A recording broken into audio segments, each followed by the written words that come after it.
This is Audible.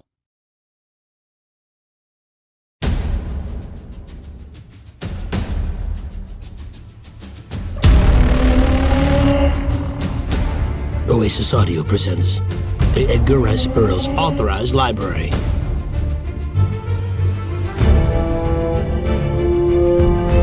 Tarzan and the City of Gold by Edgar Rice Burroughs. Read for you by Ben Dooley.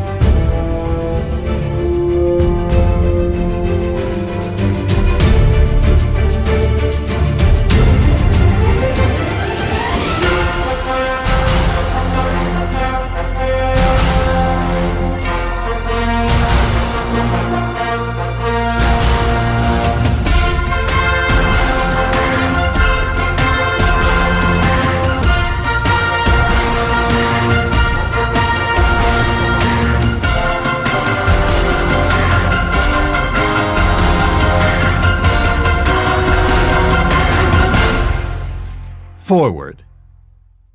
Tarzan and the City of Gold opens with the Lord of the Jungle on an unknown quest across the mountainous region of Kaffa in southwest Abyssinia, modern-day Ethiopia.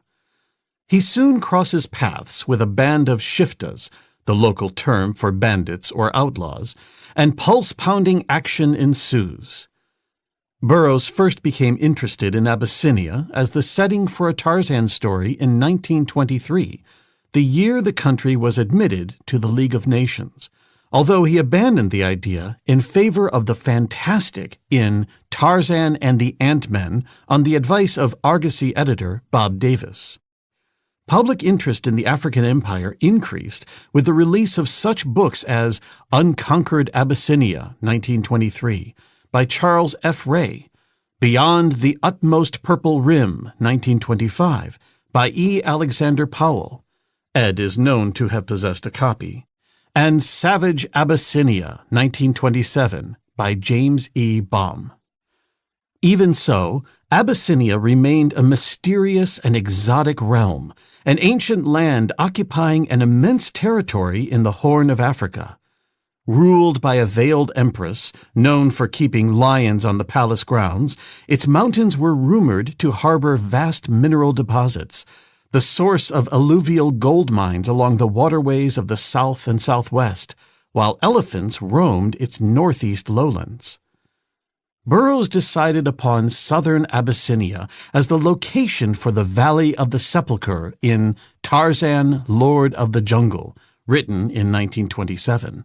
And returned to its mountain fastness for the hidden land of Midian, nestled within the crater of an extinct volcano in Tarzan Triumphant, written in early 1931.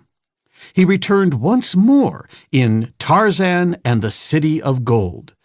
Somewhere deep within its unexplored mountain ranges, Ed imagined the twin valleys of Onthar, home to Kathni, the City of Gold, and Thénar, home to Athni, the City of Ivory, connected by the Pass of Warriors and spanning a landscape overshadowed by the brooding mass of flaming Zarator, the Holy Mountain. Unlike with previous lost cities encountered by Tarzan, Burroughs does not elaborate a specific origin for the City of Gold or its counterpart, the City of Ivory.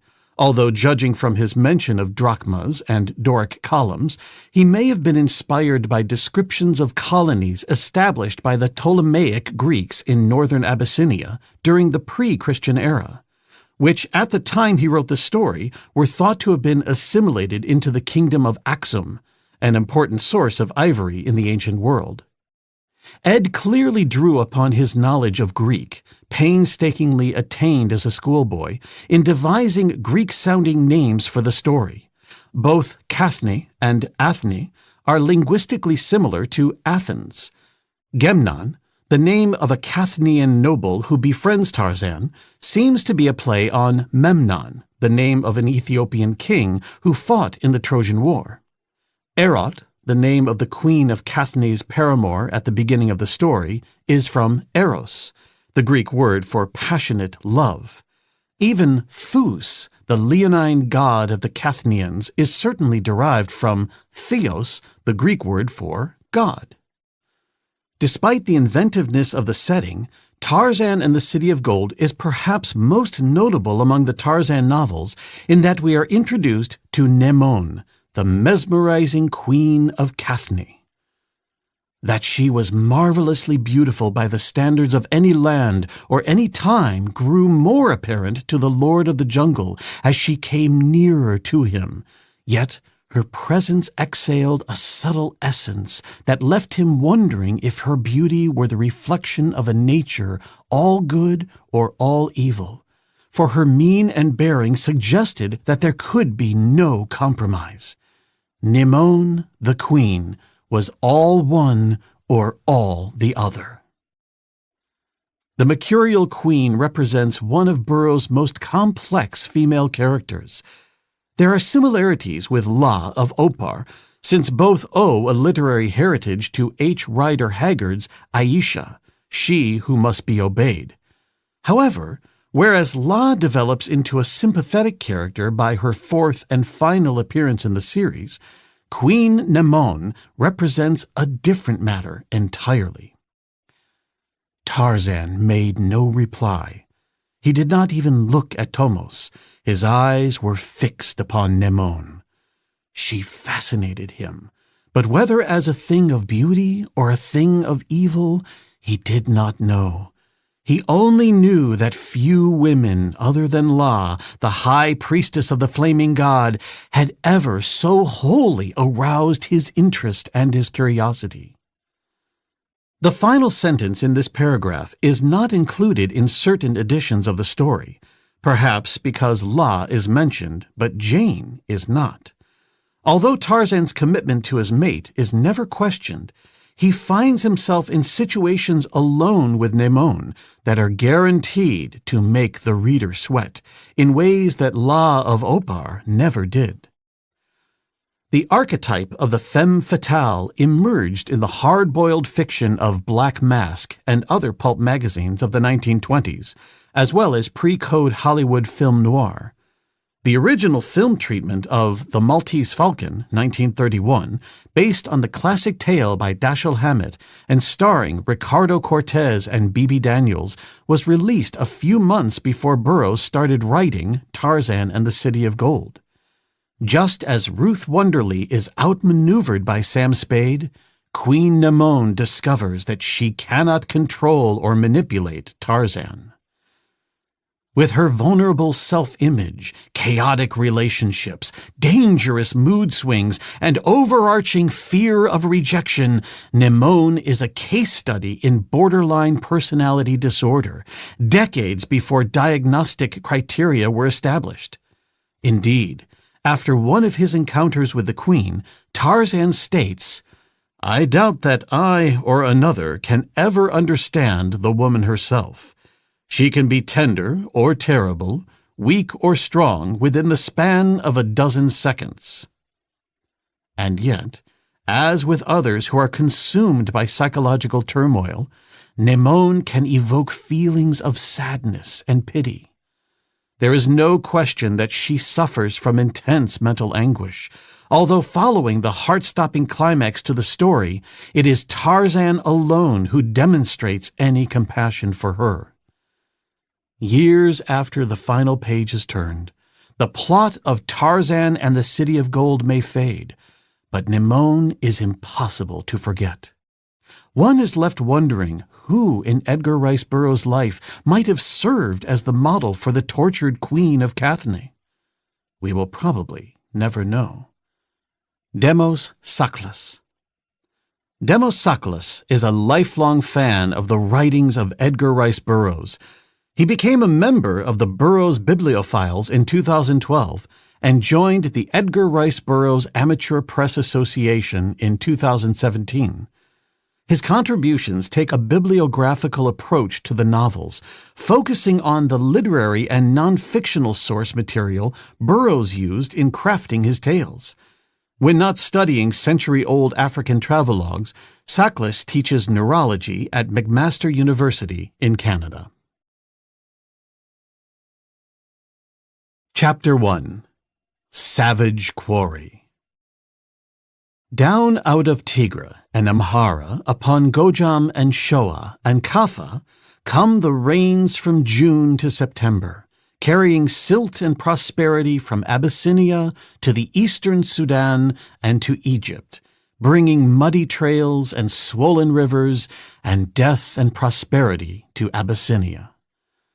Of these gifts of the rains, only the muddy trails and the swollen rivers and death interested a little band of shiftas that held out in the remote fastnesses of the mountains of Kaffa.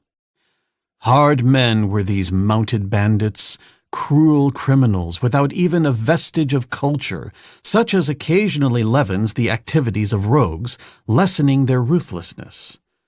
Kafako and Gala they were, the offscourings of their tribes, outlaws, men with prices upon their heads. It was not raining now, and the rainy season was drawing to a close, for it was the middle of September. But there was still much water in the rivers, and the ground was soft after a recent rain. The shiftas rode, seeking loot from wayfarer, caravan, or village, and as they rode, the unshod hoofs of their horses left a plain spoor that one might read upon the run. Not that that caused the shiftas any concern, because no one was looking for them. All that anyone in the district wished of the shiftas was to keep out of their way. A short distance ahead of them, in the direction toward which they were riding, a hunting beast stalked its prey. The wind was blowing from it toward the approaching horsemen, and for this reason their scent spoor was not borne to its sensitive nostrils, nor did the soft ground give forth any sound beneath the feet of their walking mounts that the keen ears of the hunter might detect during the period of concentration and mild excitement attendant upon the stalk. Though the stalker did not resemble a beast of prey, such as the term connotes to the mind of man, he was one nevertheless, for in his natural haunts he filled his belly by the chase, and by the chase alone.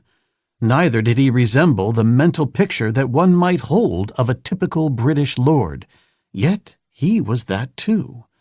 He was Tarzan of the Apes. All beasts of prey find hunting poor during a rain, and Tarzan was no exception to the rule. It had rained for 2 days, and as a result, Tarzan was hungry. A small buck was drinking in a stream fringed by bushes and tall reeds, and Tarzan was worming his way upon his belly through short grass to reach a position from which he might either charge or loose an arrow or cast a spear. He was not aware that a group of horsemen had reined in upon a gentle rise a short distance behind him, where they sat in silence regarding him intently. Usha, the wind, who carries scent, also carries sound. Today, Usha carried both the scent and the sound of the shiftas away from the keen nostrils and ears of the ape-man. Perhaps, endowed as he was with supersensitive perceptive faculties, Tarzan should have sensed the presence of an enemy. But even the worthy Homer sometimes nods. However self-sufficient an animal may be, it is endowed with caution, for there is none that has not its enemies. The weaker herbivora must always be on the alert for the lion, the leopard, and man. The elephant, the rhinoceros, and the lion may never relax their vigilance against man, and man must always be on guard against these and others. Yet one may not say that such caution connotes either fear or cowardice, for Tarzan, who was without fear, was the personification of caution, especially when he was far from his own stamping grounds, as he was today, and every creature a potential enemy.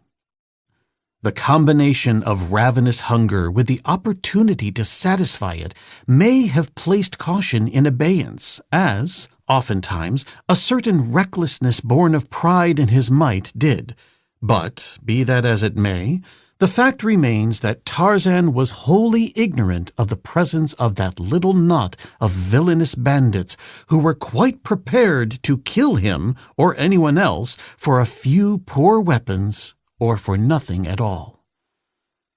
The circumstances that brought Tarzan northward into Kaffa are not a part of this story. Perhaps they were not urgent, for the Lord of the Jungle loves to roam remote fastnesses still unspoiled by the devastating hand of civilization, and needs but trifling incentive to do so. Still unsated with adventure, it may be that Abyssinia's 350,000 square miles of semi-savagery held an irresistible lure for him in their suggestion of mysterious backcountry and in the ethnological secrets they have guarded from time immemorial. Wanderer, adventurer, outcast, Greek phalanx, and Roman legion have all entered Abyssinia within times chronicled in history or legend, never to reappear. And it is even believed by some that she holds the secret of the lost tribes of Israel. What wonders, then, what adventures might not her remote corners reveal? At the moment, however, Tarzan's mind was not occupied by thoughts of adventure. He did not know that it loomed threateningly behind him. His concern and his interest were centered upon the buck which he intended should satisfy the craving of his ravenous hunger. He crept cautiously forward. Then he, not even Sheeta the leopard, stalks more silently or more stealthily. From behind, the white-robed shiftas moved from the little rise where they had been watching him in silence, moved down toward him with spear and long-barreled matchlock. They were puzzled. Never before had they seen a white man like this one, but if curiosity were in their minds, there was only murder in their hearts. The buck raised his head occasionally to glance about him, wary, suspicious, and when he did so, Tarzan froze into immobility. Suddenly, the animal's gaze centered for an instant upon something in the direction of the ape-man. Then it wheeled and bounded away. Instantly, Tarzan glanced behind him, for he knew that it had not been he who had frightened his quarry, but something beyond and behind him that the alert eyes of Whoopi had discovered. And that quick glance revealed a half-dozen horsemen moving slowly toward him, told him what they were, and explained their purpose. For knowing that they were shiftas, he knew that they came only to rob and kill, knew that here were enemies more ruthless than Numa. When they saw that he had discovered them, the horsemen broke into a gallop and bore down upon him, waving their weapons and shouting. They did not fire, evidently holding in contempt this primitively armed victim, but seemed to propose riding him down and trampling him beneath the hoofs of their horses or impaling him upon their spears. Perhaps they thought that he would seek safety in flight, thereby giving them the added thrill of the chase. And what quarry could give the hunter greater thrills than man? But Tarzan did not turn and run. He knew every possible avenue of escape within the radius of his vision for every danger that might reasonably be expected to confront him here, for it is the business of the creatures of the wild to know these things if they are to survive. And so he knew that there was no escape from mounted men by flight. But this knowledge threw him into no panic. Could the requirements of self-preservation have been best achieved by flight, he would have fled. But as they could not, he adopted the alternative quite as a matter of course. He stood to fight, ready to seize upon any fortuitous circumstance that might offer a chance of escape. Tall, magnificently proportioned muscles, more like Apollo than like Hercules, garbed only in a narrow G-string of lion skin, with a lion's tail depending before and behind, he presented a splendid figure of primitive manhood that suggested more, perhaps, the demigod of the forest than it did man. Across his back hung his quiver of arrows and a light short spear. The loose coils of his grass rope lay across one bronze shoulder. At his hip swung the hunting knife of his father, the knife that had given the boy Tarzan the first suggestion of his coming supremacy over the other beasts of the jungle on that far-gone day when his youthful hand drove it into the heart of Bolgani the gorilla. In his left hand was his bow, and between the fingers 4 extra arrows. As Ara the lightning, so is Tarzan for swiftness. The instant that he had discovered and recognized the menace creeping upon him from behind, and known that he had been seen by the horseman, he leaped to his feet, and in the same instant strung his bow. Now, perhaps even before the leading Shiftas realized the danger that confronted them, the bow was bent, the shaft sped. Short but powerful was the bow of the ape-man, short that it might be easily carried through the forest and the jungle, powerful that it might send its shafts through the toughest hide to a vital organ of its prey. Such a bow was this that no ordinary man might bend it. Straight through the heart of the leading Shifta drove the first arrow, and as the fellow threw his arms above his head and lunged from his saddle, 4 more arrows sped with lightning-like rapidity from the bow of the ape-man, and every arrow found a target. Another Shifta dropped to ride no more, and 3 were wounded. Only seconds had elapsed since Tarzan had discovered his danger, and already the 4 remaining horsemen were upon him. The 3 who were wounded were more interested in the feathered shafts protruding from their bodies than in the quarry they had expected so easily to overcome. But the 4th was whole, and he thundered down upon the ape-man with his spear set for the great bronzed chest. There could be no retreat for Tarzan. There could be no sidestepping to avoid the thrust, for a step to either side would have carried him in front of one of the other horsemen.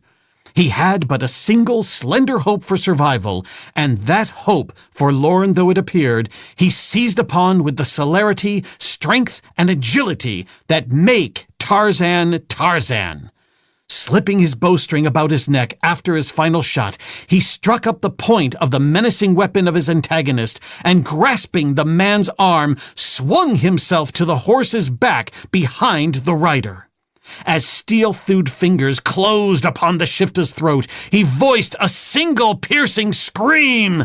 Then a knife drove home beneath his left shoulder blade, and Tarzan hurled the body from the saddle.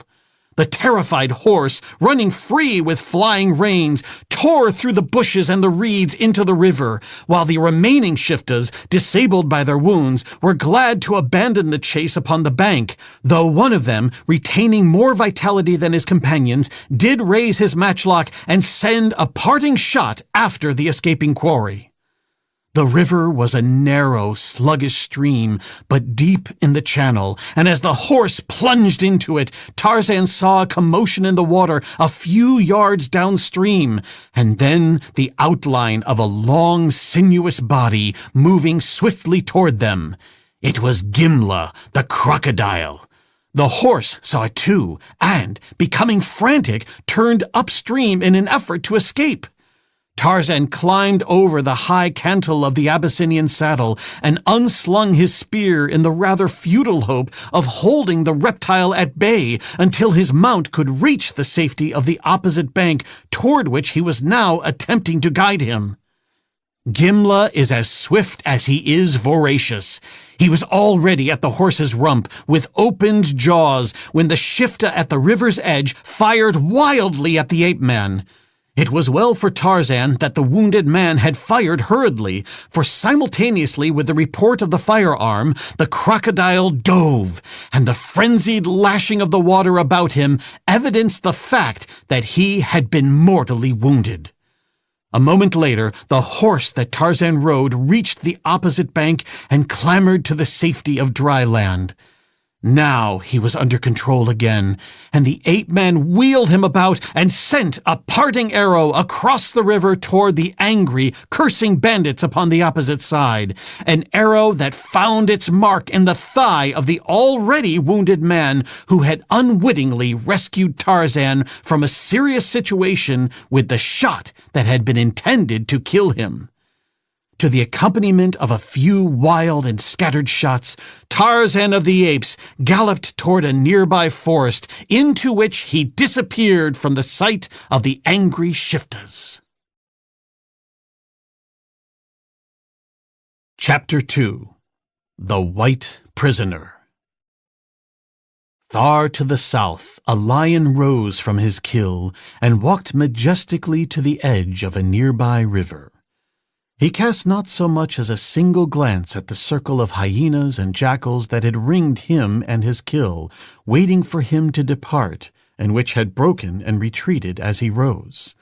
Nor, when the hyenas rushed in to tear at what he had left, did he appear even to see them. There were the pride and bearing of royalty and the mien of this mighty beast, and to add to his impressiveness were his great size, his yellow, almost golden coat, and his great black mane. When he had drunk his fill, he lifted his massive head and voiced a roar, as is the habit of lions when they have fed and drunk, and the earth shook to his thunderous voice, and a hush fell upon the jungle. Now he should have sought his lair and slept, to go forth again at night and kill, but he did not do so. He did not do at all what might have been expected of a lion under similar circumstances. He raised his head and sniffed the air, and then he put his nose to the ground and moved to and fro like a hunting dog searching for a game scent. Finally, he halted and voiced a low roar. Then, with head raised, he moved off along a trail that led toward the north. The hyenas were glad to see him go. So were the jackals, who wished that the hyenas would go also. Ska, the vulture, circling above, wished that they would all leave. At about the same time, many marches to the north, 3 angry, wounded shiftas viewed their dead comrades and cursed the fate that had led them upon the trail of the strange white giant.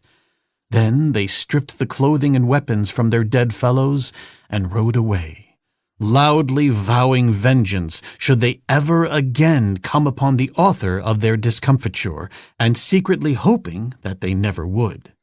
They hoped that they were done with him, but they were not. Shortly after he had entered the forest, Tarzan swung to an overhanging branch beneath which his mount was passing, and let the animal go its way. The ape-man was angry. The shiftas had frightened away his dinner. That they had sought to kill him annoyed him far less than the fact that they had spoiled his hunting. Now he must commence his search for meat all over again. But when he had filled his belly, he would look into the matter of the shiftas. Of this he was certain. Tarzan had considered the gastronomic potentialities of the bandit's horse, but had discarded the idea. On several occasions in the past he had been forced to eat horse meat, but he had not liked it. Although he was hungry, he was far from famished, and so he preferred to hunt again until he found flesh more palatable, nor was it long before he had made his kill and eaten. Satisfied, he lay up for a while in the crotch of a tree, but not for long. His active mind was considering the matter of the shiftas. Here was something that should be looked into. If the band were on the march, he need not concern himself about them. But if they were permanently located in this district, that was a different matter. For Tarzan expected to be here for some time, and it was well to know the nature, the number, and the location of all enemies. Furthermore, he felt that he could not let them escape without some additional punishment for the inconvenience they had caused him. Returning to the river, Tarzan crossed it and took up the plain trail of the shiftas. It led him up and down across some low hills and then down into the narrow valley of the stream that he had crossed farther up. Here the floor of the valley was forested, the river winding through the wood. Into this wood the trail led. It was almost dark now. The brief equatorial twilight was rapidly fading into night. The nocturnal life of the forest and the hills was awakening. From down among the deepening shadows of the valley came the coughing grunts of a hunting lion. Tarzan sniffed the warm air rising from the valley toward the mountains. It carried with it the odors of a camp and the scent spoor of man. He raised his head, and from his deep chest rumbled a full-throated roar. Tarzan of the Apes was hunting too. In the gathering shadows he stood then erect and silent, a lonely figure standing in solitary grandeur upon that desolate hillside. Swiftly the silent night enveloped him. His figure merged with the darkness that made hill and valley, river and forest one. Not until then did Tarzan move. Then he stepped down on silent feet toward the forest. Now was every sense alert, for now the great cats would be hunting. Often his sensitive nostrils quivered as they searched the air. No slightest sound escaped his keen ears. As he advanced, the man's scent became stronger, guiding his steps. Nearer and nearer sounded the deep cough of the lion. But of Numa, Tarzan had little fear at present, knowing that the great cat, being upwind, could not be aware of his presence. Doubtless Numa had heard the ape-man's roar, but he could not know that its author was approaching him. Tarzan had estimated the lion's distance down the valley and the distance that lay between himself and the forest, and had guessed that he would reach the trees before their paths crossed. He was not hunting for Numa the lion, and with the natural caution of the wild beast, he would avoid an encounter. It was not food either that he hunted, for his belly was full, but man, the arch-enemy of all created things. It was difficult for Tarzan to think of himself as a man, and his psychology was more often that of the wild beast than the human, nor was he particularly proud of his species. While he appreciated the intellectual superiority of man over other creatures, he harbored contempt for him because he had wasted the greater part of his inheritance. To Tarzan, as to many other created things, contentment is the highest ultimate goal of achievement, and health and culture the principal avenues along which man may approach this goal. With scorn, the ape-man viewed the overwhelming majority of mankind which was wanting in either one essential or the other, when not wanting in both. He saw the greed, the selfishness, the cowardice, and the cruelty of man. And, in view of man's vaunted mentality, he knew that these characteristics placed man upon a lower spiritual scale than the beasts, while barring him eternally from the goal of contentment.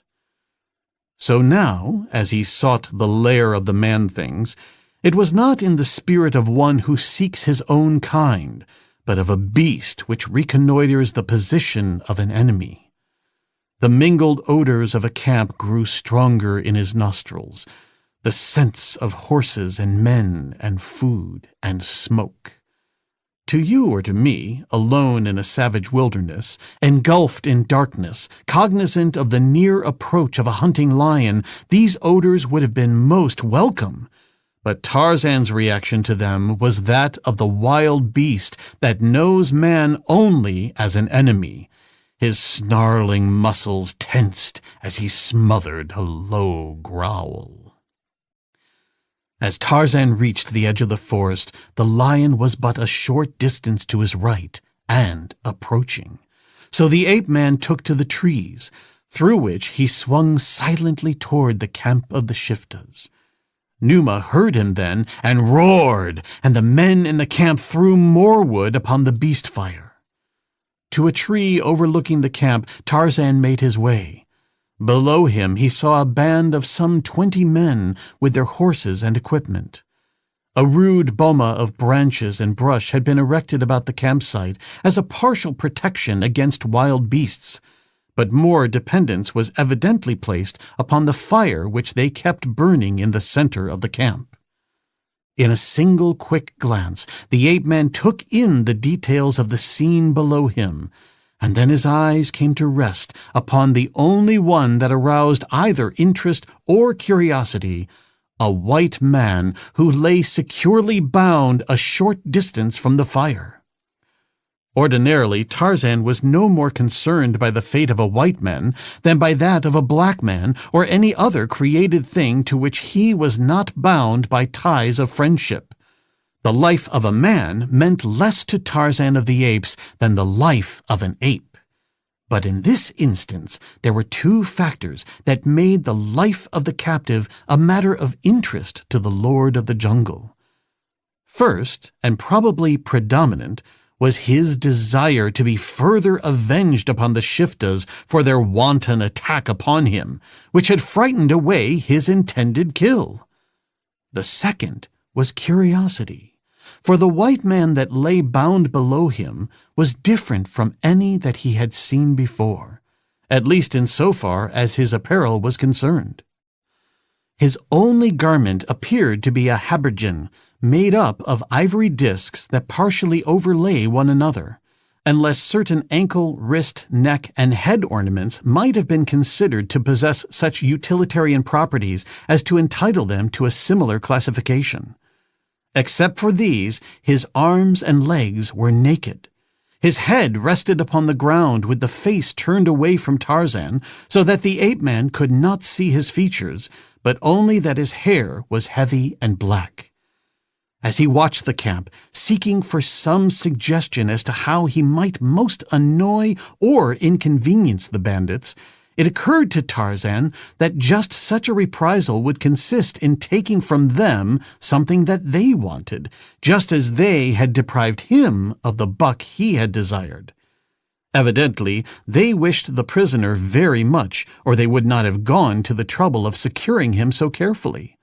So this fact decided Tarzan to steal the white man from them.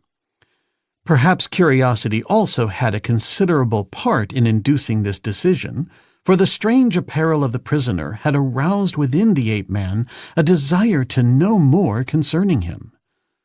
To accomplish his design, he decided to wait until the camp slept, and settling himself comfortably in a crotch of the tree, he prepared to keep his vigil with the tireless patience of the hunting beast he was. As he watched, he saw several of the Shiftas attempt to communicate with their prisoner, but it was evident that neither understood the other. Tarzan was familiar with the language spoken by the Kafakos and Galas, and the questions that they put to their prisoner aroused his curiosity still further. There was one question that they asked him in many different ways, in several dialects, and in signs which the captive either did not understand or pretended not to. Tarzan was inclined to believe that the latter was true, for the sign language was such that it could scarcely be misunderstood. They were asking him the way to a place where there was much ivory and gold, but they got no information from him. "The pig understands us well enough," growled one of the Shiftas. "He is just pretending that he does not. If he won't tell us, what is the use of carrying him around with us and feeding him?" demanded another. "We might as well kill him now." "We will let him think it over tonight," replied one who was evidently the leader. "And if he still refuses to speak in the morning, we will kill him then." This decision they attempted to transmit to the prisoner both by words and signs, and then they squatted about the fire and discussed the occurrences of the day and their plans for the future. The principal topic of their conversation was the strange white giant who had slain 3 of their number and escaped upon one of their horses. And after this had been debated thoroughly and in detail for some time, and the 3 survivors of the encounter had boasted severally of their deeds of valor, they withdrew to the rude shelters they had constructed and left the night to Tarzan, Numa, and a single sentry. The silent watcher among the shadows of the tree waited on in patience until the camp should be sunk in deepest slumber, and, waiting, planned the stroke that was to rob the shiftas of their prey and satisfy his own desire for revenge. As he patiently bided his time, there came strongly to his nostrils the scent spoor of Numa the lion, and he guessed that the carnivore, attracted by the presence of the horses, was coming to investigate the camp. That he would enter it he doubted, for the sentry was keeping the fire blazing brightly, and Numa seldom dares the fearful mystery of flames unless goaded by extreme hunger. At last the ape-man felt that the time had come when he might translate his plan into action. All but the sentry were wrapped in slumber, and even he was dozing beside the fire. As noiselessly as the shadow of a shadow, Tarzan descended from the tree, keeping well in the shadow cast by the beast fire. For a moment he stood in silence, listening. He heard the breathing of Numa in the darkness beyond the circle of firelight, and knew that the king of beasts was near and watching. Then he looked from behind the great bole of the tree, and saw that the sentry's back was still turned toward him. Silently he moved into the open. Stealthily, on soundless feet, he crept toward the unsuspecting bandit. He saw the matchlock across the fellow's knees, and for it he had respect, as have all jungle animals that have been hunted. Closer and closer he came to his prey. At last he crouched directly behind him.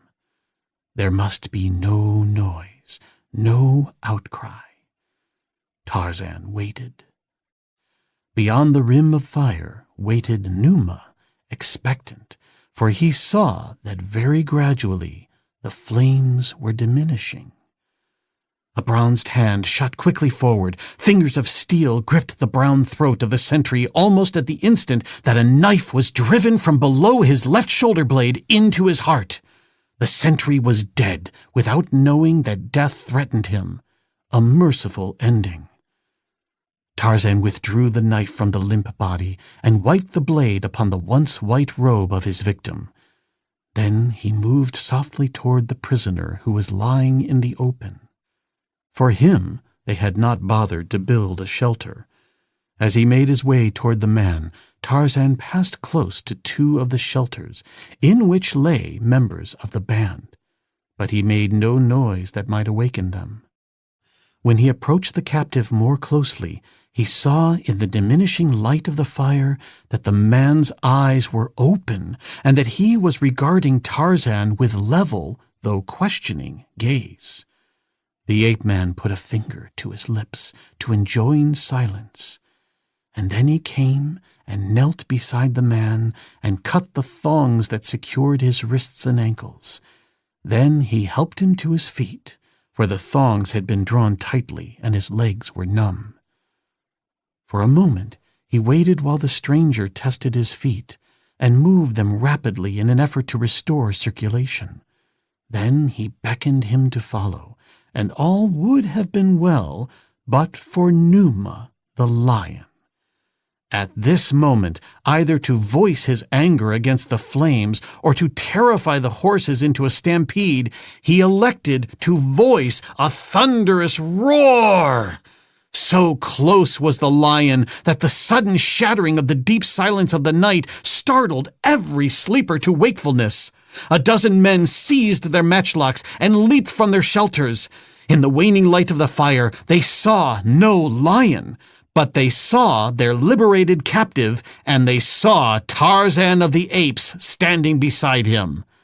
Among those who ran from the shelters was the least seriously wounded of Tarzan's victims of the afternoon. Instantly recognizing the bronzed white giant, he shouted loudly to his companions, "It is he! It is the white demon who killed our friends today!" "Kill him!" screamed another. "Kill them both!" cried the leader of the Shiftas. Completely surrounding the two white men, the Shiftas advanced upon them, but they dared not fire because of fear that they might wound one of their own comrades. Nor could Tarzan loose an arrow, nor cast a spear, for he had left all his weapons except his rope and his knife hidden in the tree above the camp, that he might move with the utmost freedom and in silence while seeking to liberate the captive. One of the bandits, more courageous, probably because less intelligent than his fellows, rushed to close quarters with musket clubbed. It was his undoing. The man-beast crouched, growling, and, as the other was almost upon him, charged. The musket butt, hurling through the air to strike him down, he dodged. And then he seized the weapon and wrenched it from the Shifta's grasp, as though it had been a toy in a child's hands.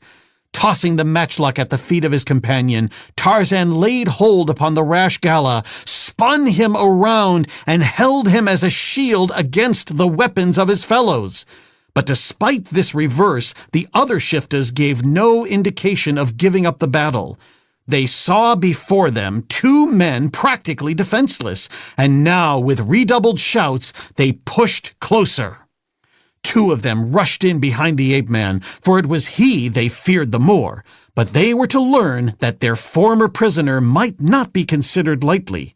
He had picked up the musket that Tarzan had cast aside and, grasping it close to the muzzle, was using it as a club.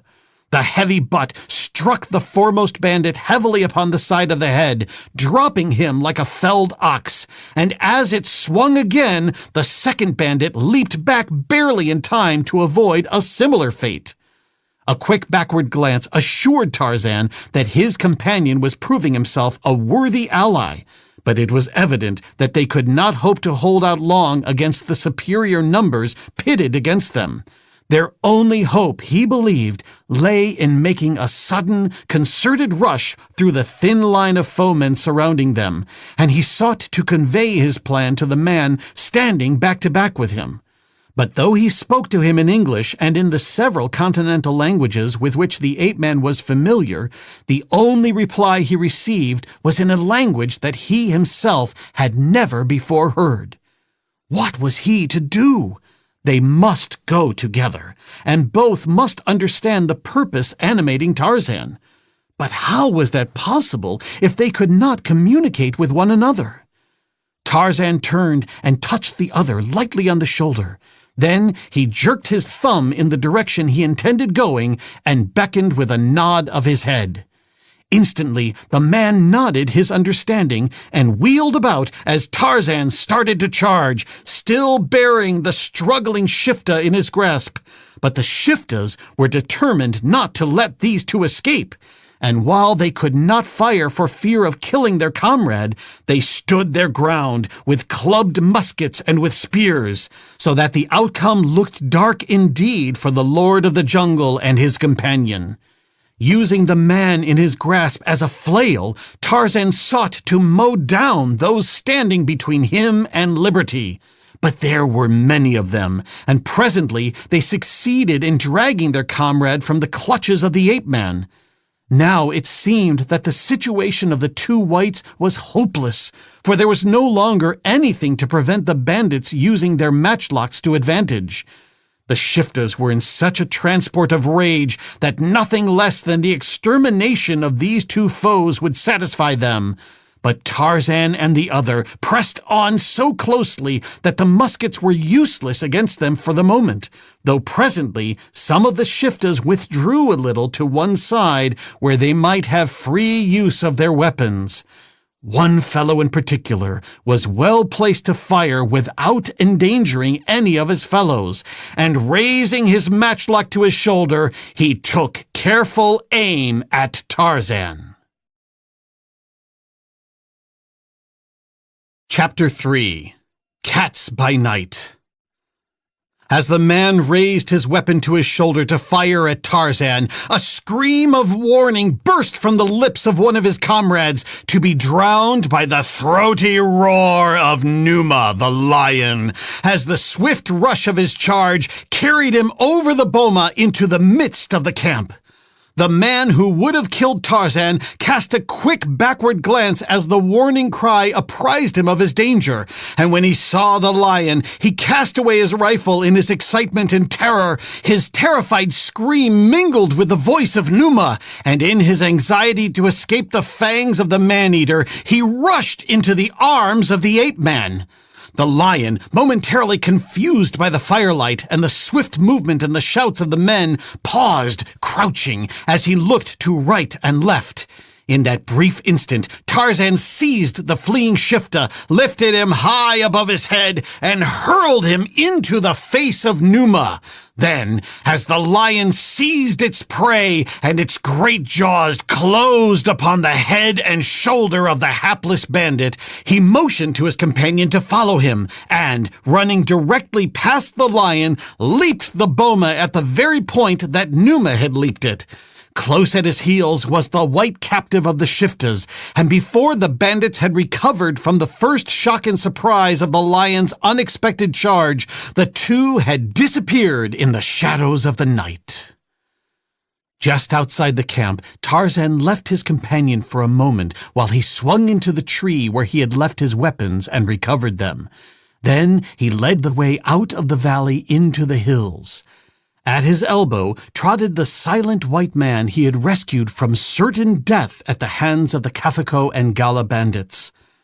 During the brief encounter in the camp, Tarzan had noted with admiration the strength, agility, and courage of the stranger who had aroused both his interest and his curiosity. Here, seemingly, was a man molded to the dimensions of Tarzan's own standards. A quiet, resourceful, courageous fighting man. Radiating that intangible aura which we call personality, even in his silences, he impressed the ape-man with a conviction that loyalty and dependability were innate characteristics of the man. So Tarzan, who ordinarily preferred to be alone, was not displeased to have the companionship of this stranger. The moon, almost full, had risen above the black mountain mass to the east, shedding her soft light on hill and valley and forest, transforming the scene once more into that of a new world, which was different from the world of daylight and from the world of moonless night, a world of strange grays and silvery greens. Up toward a fringe of forest that clothed the upper slopes of the foothills and dipped down into canyon and ravine, the two men moved as noiselessly as the passing shadow of a cloud. Yet, to one hidden in the dark recesses of the wood above, their approach was not unheralded. For on the breath of Usha, the wind, it was borne ahead of them to the cunning nostrils of the Prince of Hunters. Sheeta, the panther, was hungry. For several days, prey had been scarce and elusive. Now, in his nostrils, the scent of the man-things grew stronger as they drew nearer. It was the pure scent of man that came to him unvitiated by the hated odor of the flame-belching thunderstick that he feared and hated. Eagerly, Sheeta, the panther, awaited the coming of the men. Within the forest, Tarzan sought a tree where they might lie up for the night. He had eaten and was not hungry. Whether or not his companion had eaten was his own concern. This was a law of the jungle from which Tarzan might deviate for a weak or wounded companion, but not for a strong man able to provide for himself. Had he killed, he would have shared his kill, but he would not go forth and hunt for another. Tarzan found a branch that forked horizontally. With his hunting knife, he ground, in preference to risking the high-flung branches of the trees to which he was unaccustomed. It was the man upon the ground that Sheeta watched. At last, his bed of leaves and grasses arranged to suit him, Tarzan's companion lay down. Sheeta waited. Gradually, almost imperceptibly, the sinuous muscles were drawing the hindquarters forward beneath the sleek body in preparation for the spring. Sheeta edged forward on the great limb upon which he crouched, but in doing so caused the branch to move slightly and the leaves at its end to rustle just a little. Your ears or mine would not have been conscious of any noise, but the ears of Tarzan are not as of yours or mine. He heard, and his eyes, turning quickly, sought and found the intruder. At the same instant, Sheeta launched himself at the man lying on his rude pallet on the ground below, and as Sheeta sprang, so did Tarzan. What happened very quickly. It was a matter of seconds only. As the two beasts sprang, Tarzan voiced a roar that was intended both to warn his companion and to distract the attention of Sheeta from his prey. The man upon the ground leaped quickly to one side, prompted more by an instinctive reaction than by reason. The panther's body brushed him as it struck the ground, but the beast's thoughts were now upon the thing that had voiced that menacing roar rather than upon its intended prey. Wheeling as he leaped aside, the man turned and saw the savage carnivore just as Tarzan landed full upon the beast's back. He heard the mingled growls of the two as they closed in battle, and his scalp stiffened as he realized that the sounds coming from the lips of his companion were quite as bestial as those issuing from the throat of the carnivore. Tarzan sought a hold about the neck of the panther, while the great cat instantly attempted to roll over on its back that it might rip the body of its antagonist to shreds with the terrible talons that armed its hind feet. But this strategy the ape-man had anticipated, and rolling beneath Sheeta as Sheeta rolled, he locked his powerful legs beneath the belly of the panther. Then the great cat leaped to its feet again and sought to shake the man-thing from its back. And all the while, the mighty arm was tightening about its neck, closing off its wind. With frantic leaps and bounds, the panther hurled itself about in the moonlight, while Tarzan's companion stood unarmed and helpless. Twice he had tried to run in and assist the ape-man, but both times the two bodies had struck him and sent him spinning across the ground. Now he saw a new factor being injected into the battle. Tarzan had succeeded in drawing his knife. Momentarily, the blade flashed before his eyes, then it was buried in the body of Sheeta. The cat, screaming from pain and rage, redoubled its efforts to dislodge the creature, clinging to it in the embrace of death. But again, the knife fell.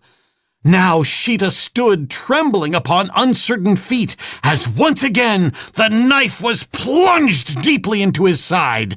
Then, his great voice forever stilled, he sank lifeless to the ground as the ape-man rolled from beneath him and sprang to his feet. The man whose life Tarzan had saved came forward and laid a hand upon the shoulder of the ape-man, speaking a few words in a low voice, but in a tongue that Tarzan did not understand, though he guessed that it expressed the gratitude that the manner of the man betokened.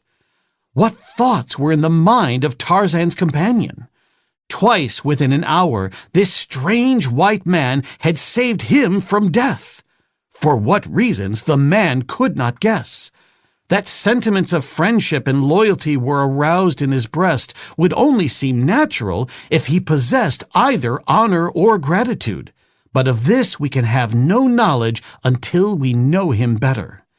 As yet, he is not even a name to us, and, following the policy of Tarzan, we shall not judge him until we know him better. Then we may learn to like him, or we may have reason to despise him. Influenced by the attack of the panther, and knowing that Numa was abroad, Tarzan, by signs, persuaded the man to come up into the tree. And here the ape-man helped him construct a nest similar to his own.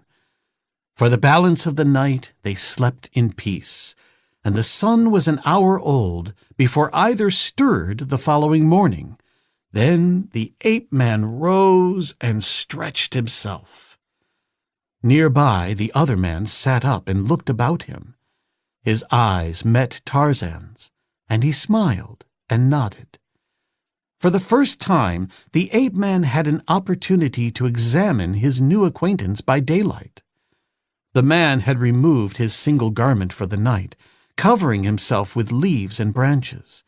Now, as he arose, his only garment was a G-string, and Tarzan saw 6 feet of well-muscled, well-proportioned body topped by a head that seemed to bespeak breeding and intelligence. The man's features were strong, clear-cut, and harmoniously placed. The face was more noticeable for strength and rugged masculinity than for beauty. The wild beast in Tarzan looked into the brown eyes of the stranger and was satisfied that here was one who might be trusted. The man in him noted the headband that confined the black hair, saw the strangely wrought ivory ornament in the center of the forehead, the habergeon that he was now donning, the ivory ornaments on wrists and ankles, and found his curiosity piqued. The ivory ornament in the center of the headband was shaped like a concave, curved trowel, the point of which projected above the top of the man's head and curved forward. His wristlets and anklets were of long, flat strips of ivory laid close together and fastened around the limbs by leather thongs that were laced through holes piercing the strips near their tops and bottoms. His sandals were of heavy leather, apparently elephant hide, and were supported by leather thongs fastened to the bottoms of his anklets.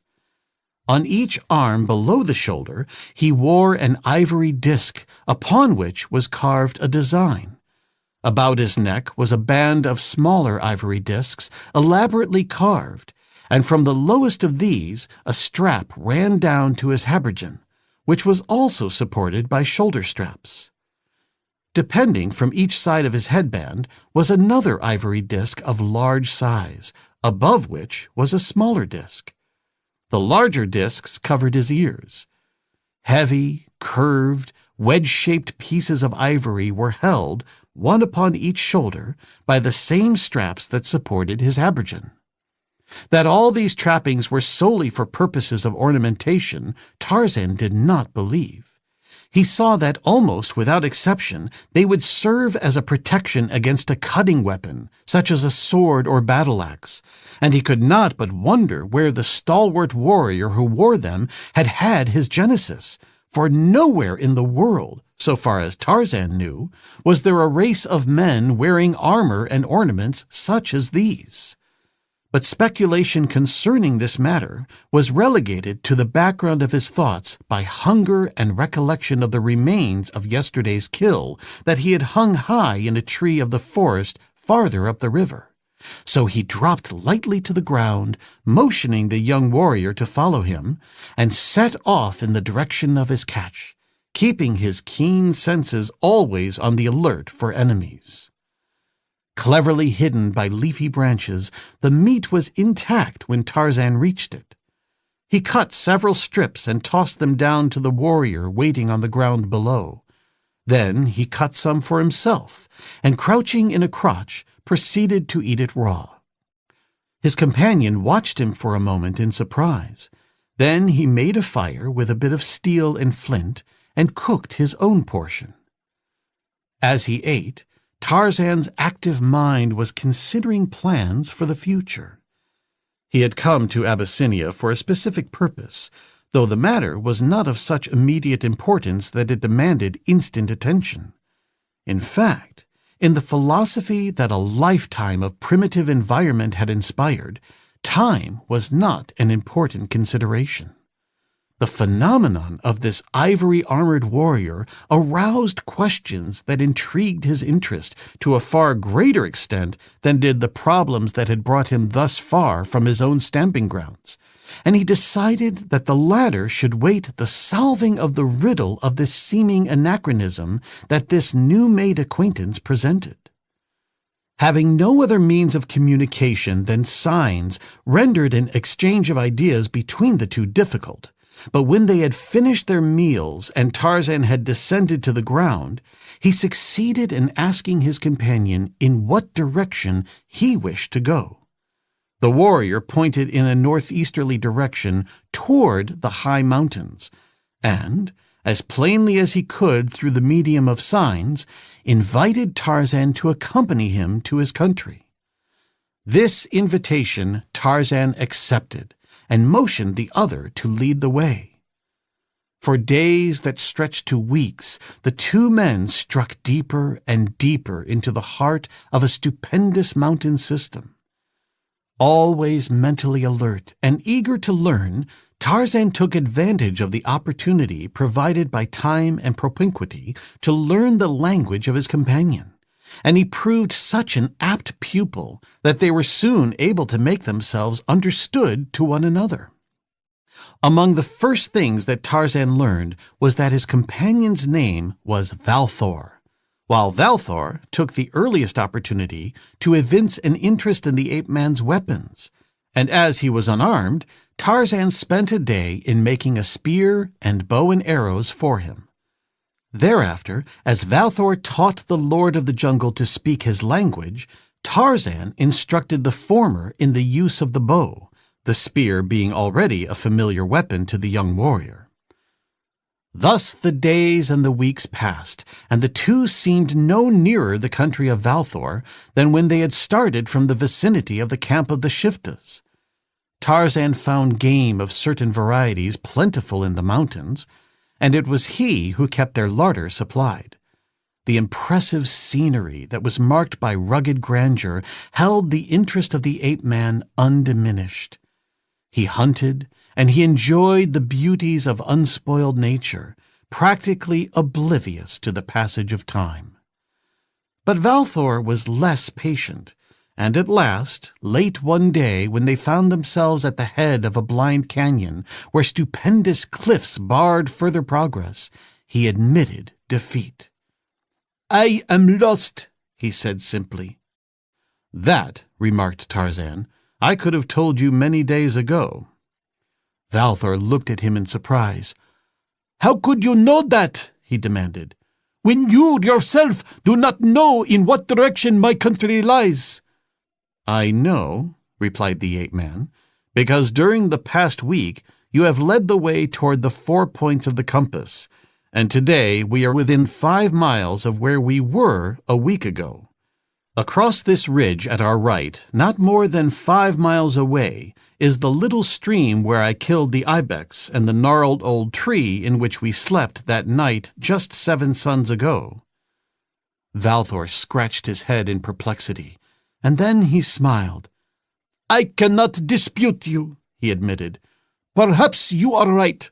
But what are we going to do?" "Do you know in what direction your country lies from the camp in which I found you?" asked Tarzan. "Thennar is due east of that point," replied Valthor. "Of that I am positive." "Then we are directly southwest of it now, for we have traveled a considerable distance toward the south since we entered the higher mountains. If your country lies in these mountains, then it should not be difficult to find it if we can keep moving always in a northeasterly direction." "This jumble of mountains with their twisting canyons and gorges confuses me," Valthor admitted. "You see, in all my life before, I have never been farther from Thennar than the valley of Untar, and both these valleys are surrounded by landmarks with which I am so familiar that I need no other guides.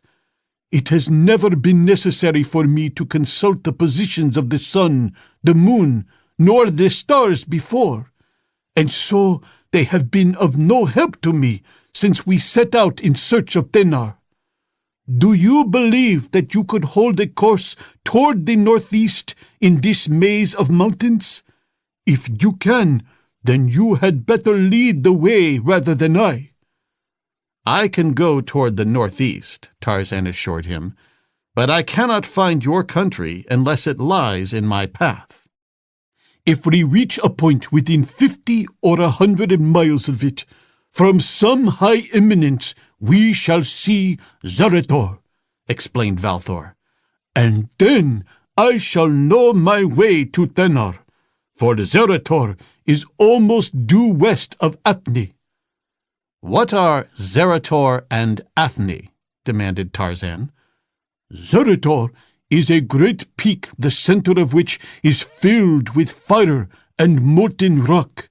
It lies at the north end of the valley of Onthar and belongs to the men of Kathni, the city of gold. Athni, the city of ivory, is the city from which I come. The men of Kathni in the valley of Onthar are the enemies of my people." "Tomorrow, then," said Tarzan, "we shall set out for the city of Athni in the valley of Thennar." As Tarzan and Valthor ate meat that they had cut from yesterday's kill and carried with them, many weary miles to the south, a black-maned lion lashed his tail angrily and voiced a savage growl as he stood over the body of a buffalo calf he had killed and faced an angry bull pawing the earth and bellowing a few yards away. Rare is the beast that will face Gorgo, the buffalo, when rage inflames his red-rimmed eyes. But the great lion showed no intention of leaving its prey, even in the face of the bull's threatened charge. He stood his ground. The roars of the lion and the bull mingled in a savage, thunderous dissonance that shook the ground, stilling the voices of the lesser people of the jungle. Gorgo gored the earth, working himself into a frenzy of rage. Behind him, bellowing, stood the mother of the slain calf. Perhaps she was urging her lord and master to avenge the murder. The other members of the herd had bolted into the thickest of the jungle, leaving these two to contest with Numa his right to his kill, leaving vengeance to those powerful horns backed by that massive neck. With a celerity and agility that belied his great weight, the bull charged. That two such huge beasts could move so quickly and so lightly seemed incredible, as it seemed incredible that any creature could either withstand or avoid the menace of those mighty horns. But the lion was ready, and as the bull was almost upon him, he leaped to one side, reared upon his hind feet, and with one massive taloned paw struck the bull a terrific blow on the side of its head, and wheeled it half around and sent it stumbling to its knees, half stunned and bleeding, its great jawbone crushed and splintered. And before Gorgo could regain his feet, Numa leaped full upon his back, buried his teeth in the bulging muscles of the great neck, and with one paw reached for the nose of the bellowing bull, jerking the head back with a mighty surge that snapped the vertebrae. Instantly, the lion was on his feet again, facing the cow, but she did not charge. Instead, bellowing, she crashed away into the jungle, leaving the king of beasts standing with his forefeet upon his latest kill. That night, Numa fed well, but when he had gorged himself, he did not lie up as a lion should, but continued toward the north along the mysterious trail that he had been following for many days. Chapter 4. Down the Flood. The new day dawned cloudy and threatening. The season of rains was over, but it appeared that a belated storm was gathering above the lofty peaks through which Tarzan and Valthor were searching for the elusive valley of Thennar. The chill of night was dissipated by no kindly warmth of sunlight. The two men shivered as they rose from their rude beds among the branches of a tree. "We shall eat later," announced Tarzan, "after a little climbing has put warmth into our blood." "If we are lucky enough to find anything to eat," rejoined Valthor. "Tarzan seldom goes hungry," replied the ape-man. "He will not go hungry today. When Tarzan is ready to hunt, we shall eat." Down the Box Canyon they went until Tarzan found a place where they might ascend the precipitous side wall. Then they toiled upward, the warrior from Athene confident that each step would be his last as he clung to the steep face of the canyon wall, but too proud to reveal his fear to the agile ape-man climbing so easily above him. But he did not fall, and at last the two stood upon the summit of a mighty ridge that led upward toward lofty peaks. Valthor's heart was pounding, and he was breathing heavily, but Tarzan showed no sign of exertion. He was about to continue on up the ridge when he glanced at his companion and saw his condition. Then he squatted on the ground with a laconic, "Rest now," and Valthor was glad to rest. All day they moved toward the northeast. Sometimes it rained a little, and always it threatened to rain more. A great storm seemed always to be gathering, yet it never broke during the long day. Tarzan made a kill before noon, and they ate, but immediately afterward they started on again. The cold, damp, sunless air offered them no incentive for tarrying on the way. It was late in the afternoon when they ascended out of a deep gorge and stood upon a lofty plateau. In the near foreground were no mountains, but at a distance lofty peaks were visible dimly through a light drizzle of rain. Suddenly, Valthor voiced an exclamation of elation. "We have found it!" he cried. "There is Zerator!" Tarzan looked in the direction that the other pointed and saw a mighty flat-topped peak in the distance, directly above which low clouds were reflecting a dull red light. "So that is Zerator," he remarked. "And Thenar is directly east of it?" "Yes," replied Valthor, "which means that Unthar must be just below the edge of this plateau, almost directly in front of us. Come!" The two walked quickly over the level, grassy ground for a mile or two to come at length to the edge of the plateau, beyond which, and below them, stretched a wide valley. "We are almost at the southern end of Unthar," said Valthor. "There is Katni, the city of gold. See it in the bend of the river at this end of that forest? It is a rich city, but its people are the enemies of my people." Through the rain, Tarzan saw a walled city between a forest and a river. The houses were nearly all white, and there were many domes of dull yellow. The river, which ran between them and the city, was spanned by a bridge that was also a dull yellow color in the twilight of the late afternoon storm. Tarzan saw that the river extended the full length of the valley, a distance of 14 or 15 miles, being fed by smaller streams coming down out of the mountains.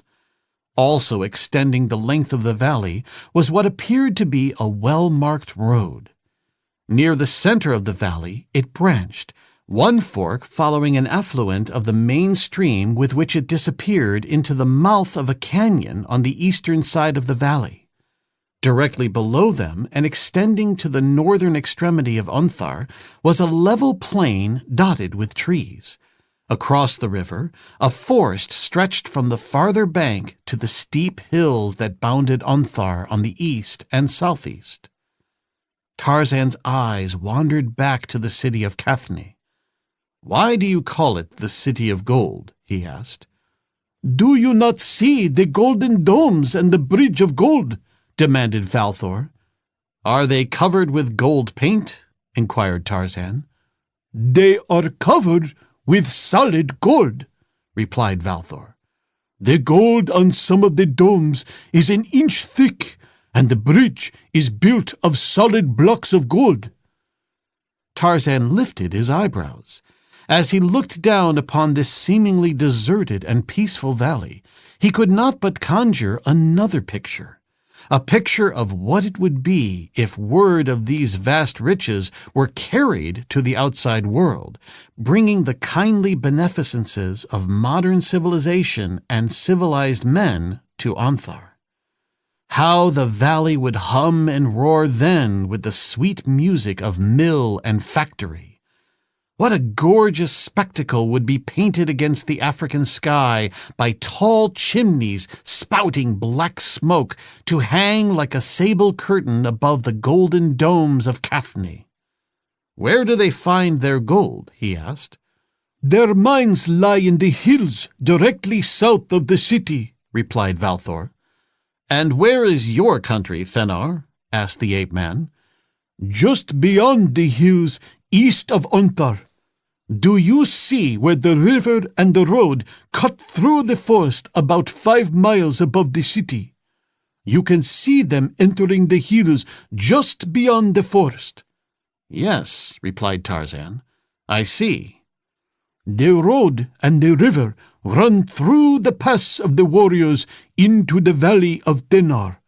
A little northeast of the center of the valley lies Athni, the city of ivory. There, beyond the pass, is my country." "How far are we from Athni?" inquired Tarzan. "About 25 miles, possibly a little less," replied Valthor. "We might as well start now, then," suggested the ape-man, "for in this rain it will be more comfortable to be on the march than to lie up until morning, and in your city we can find a dry place to sleep, I presume." "Certainly," replied Valthor, "but it will not be safe to attempt to cross Onthar by daylight. We should certainly be seen by the sentries on the gates of Cathni, and as these people are our enemies, the chances are that we should never cross the valley without being either killed or taken prisoners. It will be bad enough at night on account of the lions, but by day it will be infinitely worse, as we shall have both men and lions to contend with."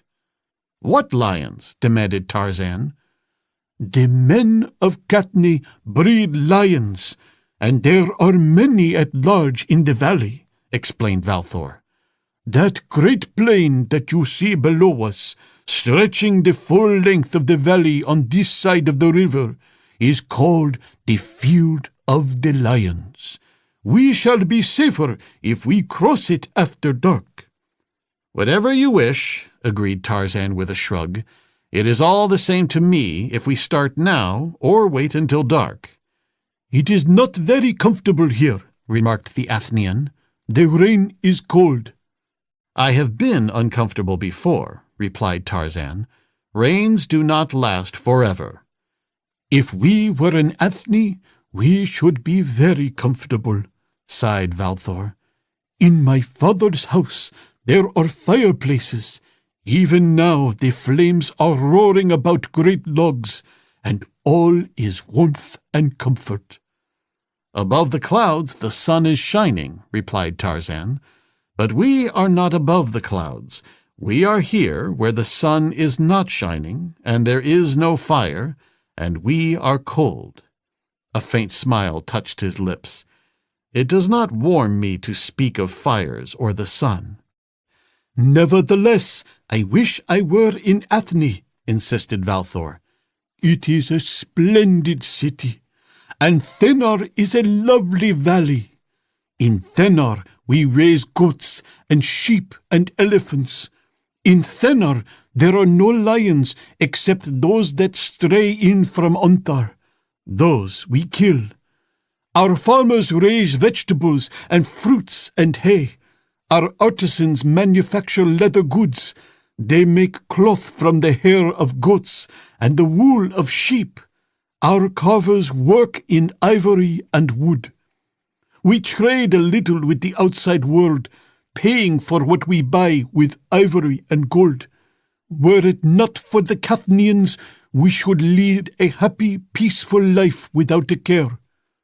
"What do you buy from the outside world, "And of whom do you buy it?" asked Tarzan. "We buy salt, of which we have none of our own," explained Valthor. "We also buy steel for our weapons, and black slaves, and occasionally a white woman, if she be young and pretty.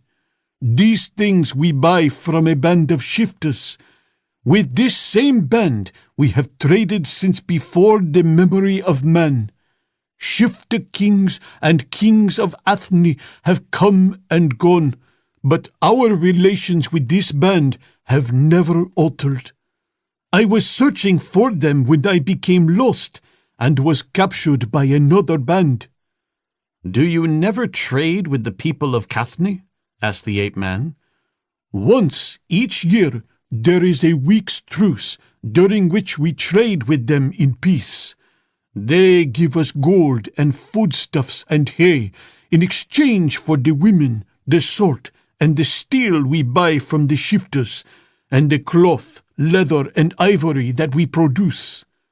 Besides mining gold, the Cathnians breed lions for war and sport, raise fruits, vegetables, cereals, and hay, and work in gold, and, to a lesser extent, in ivory. Their gold and their hay are the products most valuable to us, and of these we value the hay more, for without it we should have to decrease our elephant herds." "Why should two peoples so dependent upon one another fight?" asked Tarzan. Valthor shrugged. "I do not know. Perhaps it is just a custom. Yet, though we talk much of wanting peace, we should miss the thrills and excitement that peace does not hold." His eyes brightened. "The raids!" he exclaimed. "There is a sport for men. The Cathnians come with their lions to hunt our goats, our sheep, our elephants, and us. They take heads for trophies, and above all, they value the head of man. They try to take our women, and when they succeed, then there is war. If the family of the woman seized be of sufficient importance. When we wish sport, we go into Onthar after gold and women, or just for the sport of killing men or capturing slaves. The greatest game of all is to sell a woman to a Cathnian for much gold, and then take her away from him in a raid. No, I do not think that either we or the Cathnians would care for peace." As Valthor talked, the invisible sun sank lower into the west. Heavy clouds, dark and ominous, hid the peaks to the north, setting low over the upper end of the valley. "I think we may start now," he said. "It will soon be dark." Downward through a gully, the sides of which hid them from the city of Cathni, the two men made their way toward the floor of the valley. From the heavy storm clouds burst a flash of lightning, followed by the roar of thunder. Upon the upper end of the valley, the storm god loosed his wrath. Water fell in a deluge of masses, wiping from their sight the hills beyond the storm.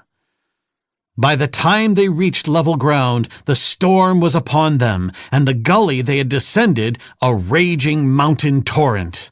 The swift night had fallen. Utter darkness surrounded them, darkness frequently broken by vivid flashes of lightning. The pealing of the constant thunder was deafening. The rain engulfed them in solid sheets like the waves of the ocean. It was, perhaps, the most terrific storm that either of these men had ever seen. They could not converse. Only the lightning prevented their becoming separated, as it alone permitted Valthor to keep his course across the grassy floor of the valley in the direction of the City of Gold, where they would find the road that led to the Pass of the Warriors and on into the Valley of Thenar. Presently they came within sight of the lights of the city. a few dim lights framed by the casements of windows, and a moment later they were on the road and were moving northward against the full fury of the storm. And such a storm! As they moved toward its center, it grew in intensity. Against the wind that accompanied it, they waged a grim battle that was sometimes to them and sometimes to the wind, for often it stopped them in their tracks and forced them back. For miles they pitted their muscles against the Herculean strength of the storm god, and the rage of the storm god seemed to rise against them, knowing no bounds, as though he was furious that these two puny mortals should pit their strength against his. Suddenly, as though in a last titanic effort to overcome them, the lightning burst into a mighty blaze that illuminated the entire valley for seconds. The thunder crashed as it had never crashed before, and a mass of water fell that crushed the two men to earth. As they staggered to their feet again, foot-deep water swirled about their legs. They stood in a broad, racing torrent that rushed past them toward the river. But in that last effort, the storm god had spent his force. The rain ceased.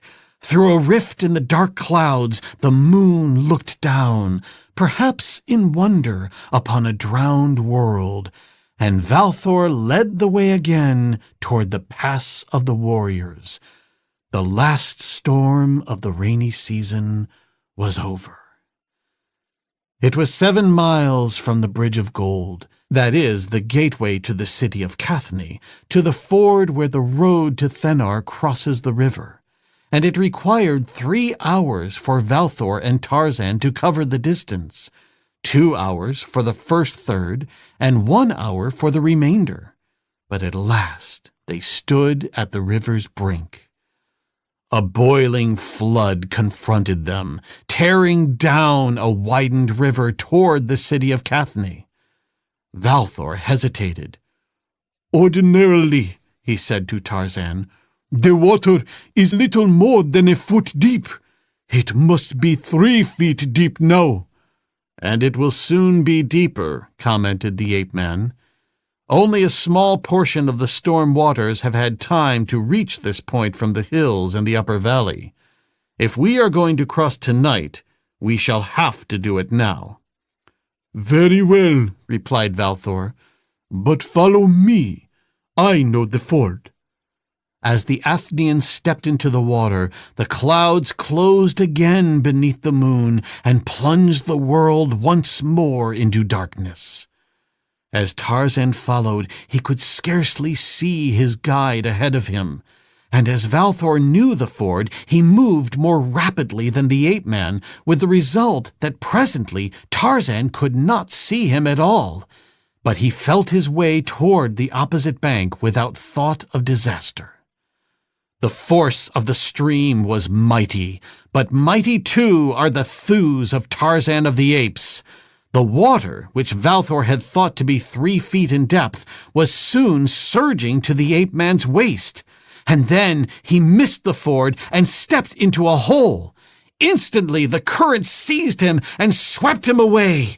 Not even the giant muscles of Tarzan could cope with the might of the flood.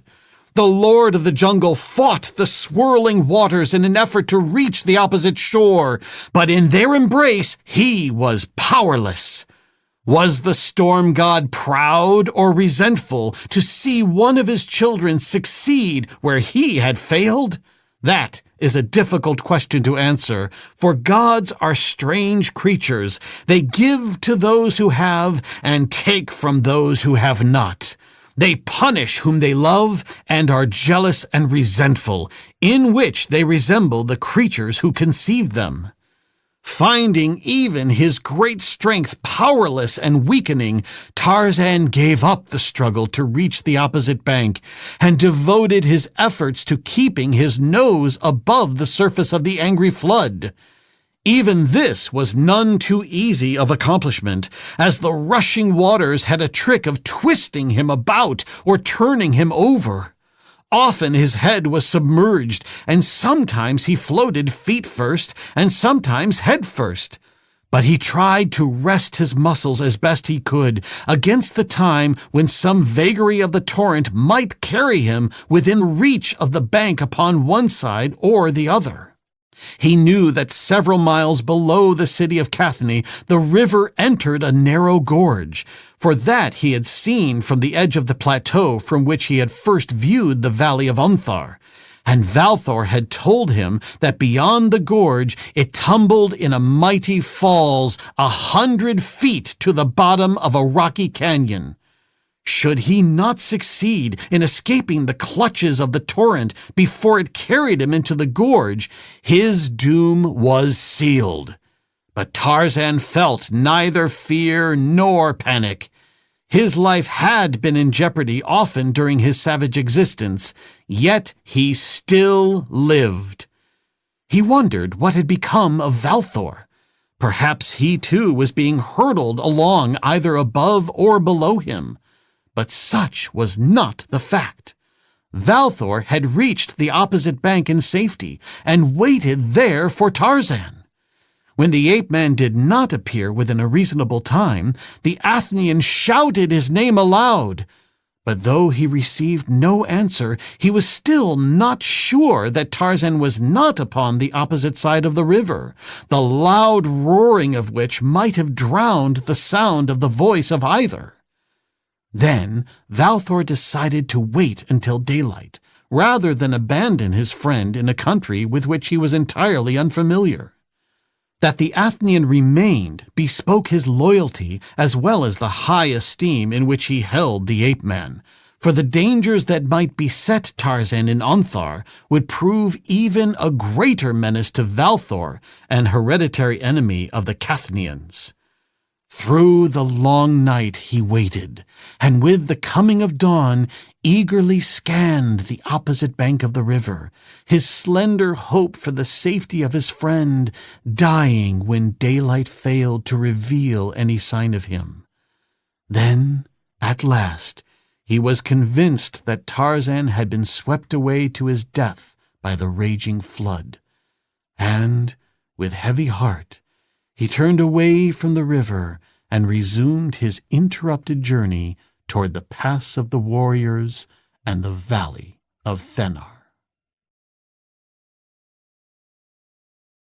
Chapter 5. The City of Gold. As Tarzan battled for his life in the swirling waters of the swollen river, he lost all sense of time.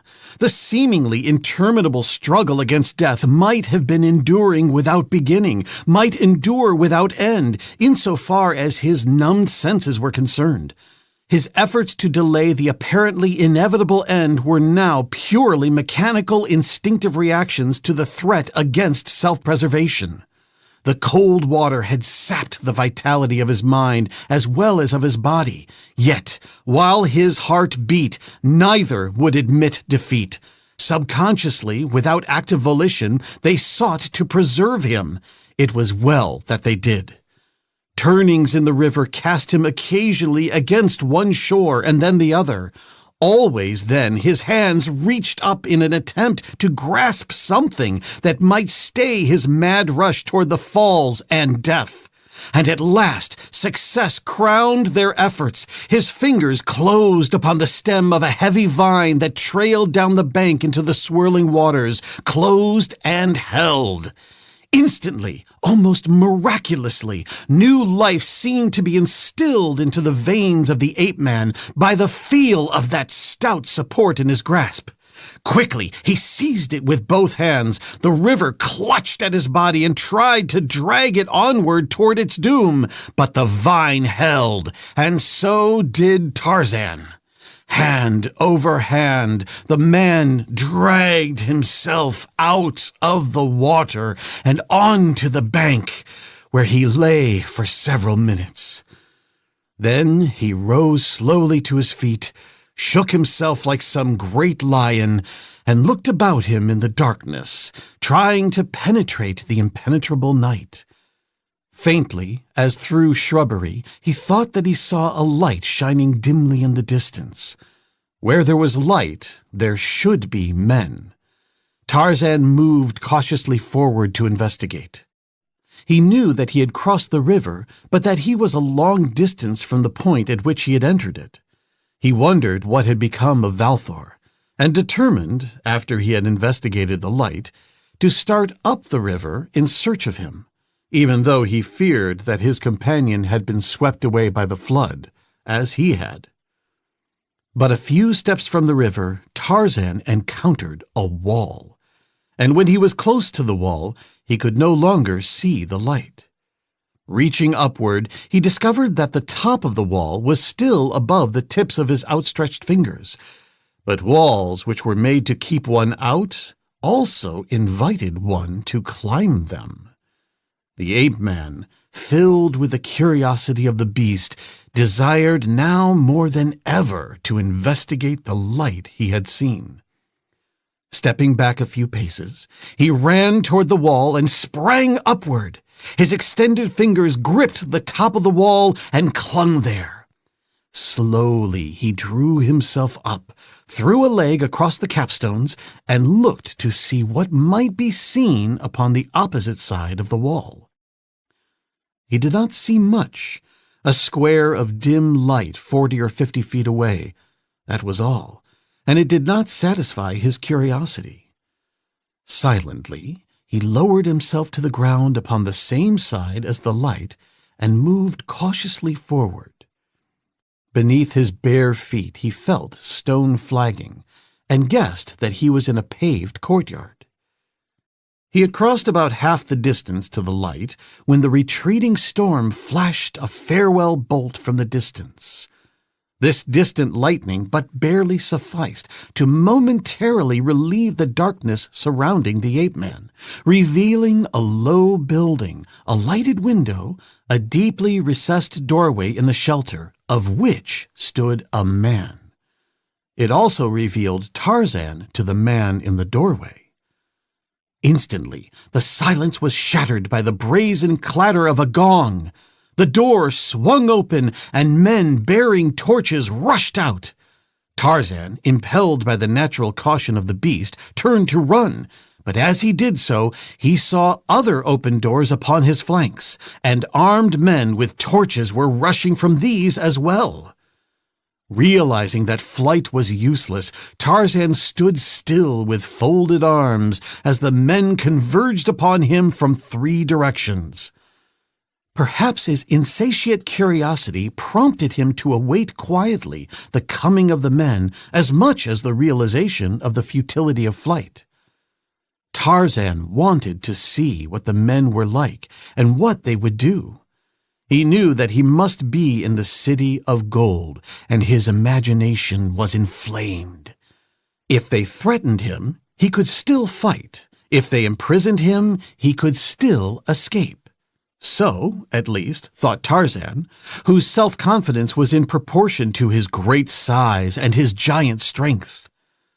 The torches carried by some of the men showed Tarzan that he was in a paved, quadrangular courtyard enclosed by buildings upon 3 sides, and the wall he had scaled upon the 4th. Their light also revealed the fact that he was being surrounded by some 50 men armed with spears, the points of which were directed toward him in a menacing circle. "Who are you?" demanded one of the men as the cordon drew tightly about him. The language in which the man spoke was the same as that which Tarzan had learned from Valthor, the common language of the enemy cities, Athne and Kathne. "I am a stranger from a country far to the south," replied the ape-man.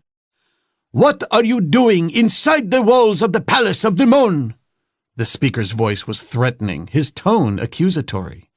Tarzan sensed that the presence of a stranger here was a crime in itself, but this made the situation all the more interesting, while the name, Nimon, possessed a quality that fired his interest.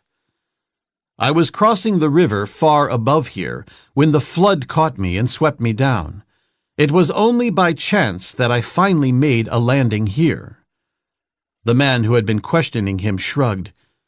"Well," he admitted, It is not for me to question you anyway. Come, you will have a chance to tell your story to an officer, but he will not believe it either." As the men conducted Tarzan toward one of the buildings, he thought that they seemed more curious than hostile. It was evident, however, that they were only common warriors without responsibility, and that he might find the attitude of the officer class entirely different. They conducted him into a large, low-ceilinged room, which was furnished with rough benches and tables. Upon the walls hung weapons, spears and swords, and there were shields of elephant hide studded with gold bosses.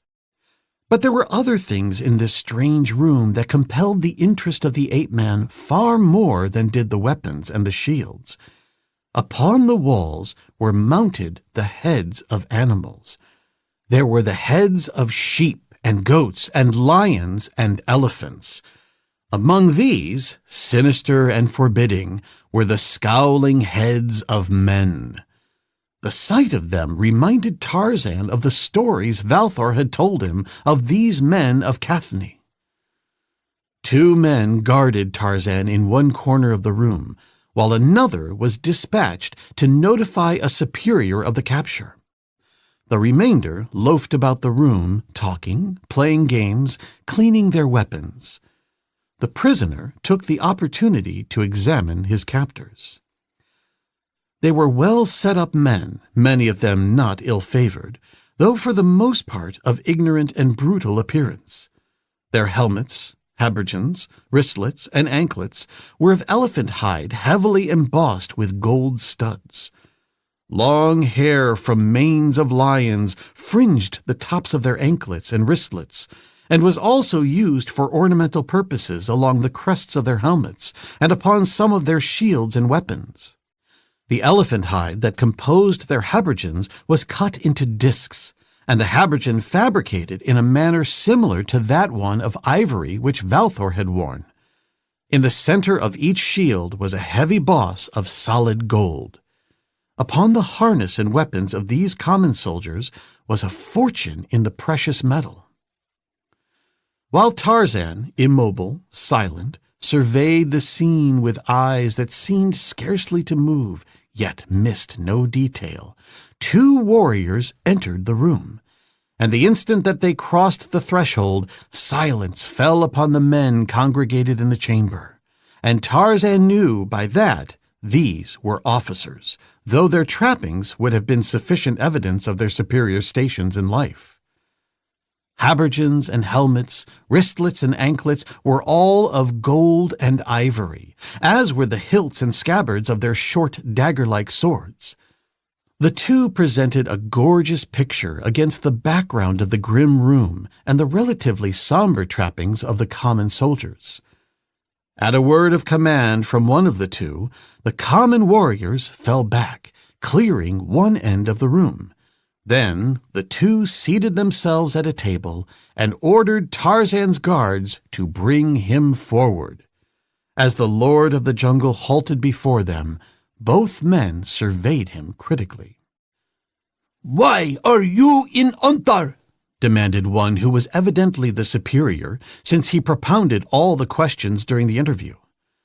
Tarzan answered this and other questions as he had answered similar ones at the time of his capture, but he sensed from the attitudes of the 2 officers that neither was impressed with the truth of his statements. They seemed to have preconceived a conviction concerning him that nothing which he might say could alter. "He does not look much like an Athenian," remarked the younger man. "That proves nothing," snapped the other. "Naked men look like naked men. He might pass for your own cousin were he garbed as you are garbed." "Perhaps you are right, but why is he here? A man does not come alone from Thinnar to raid in Anthar. Unless," he hesitated, "unless he was sent to assassinate the queen."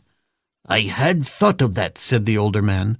"Because of what happened to the last Athenian prisoners we took, the Athenians are very angry with the queen.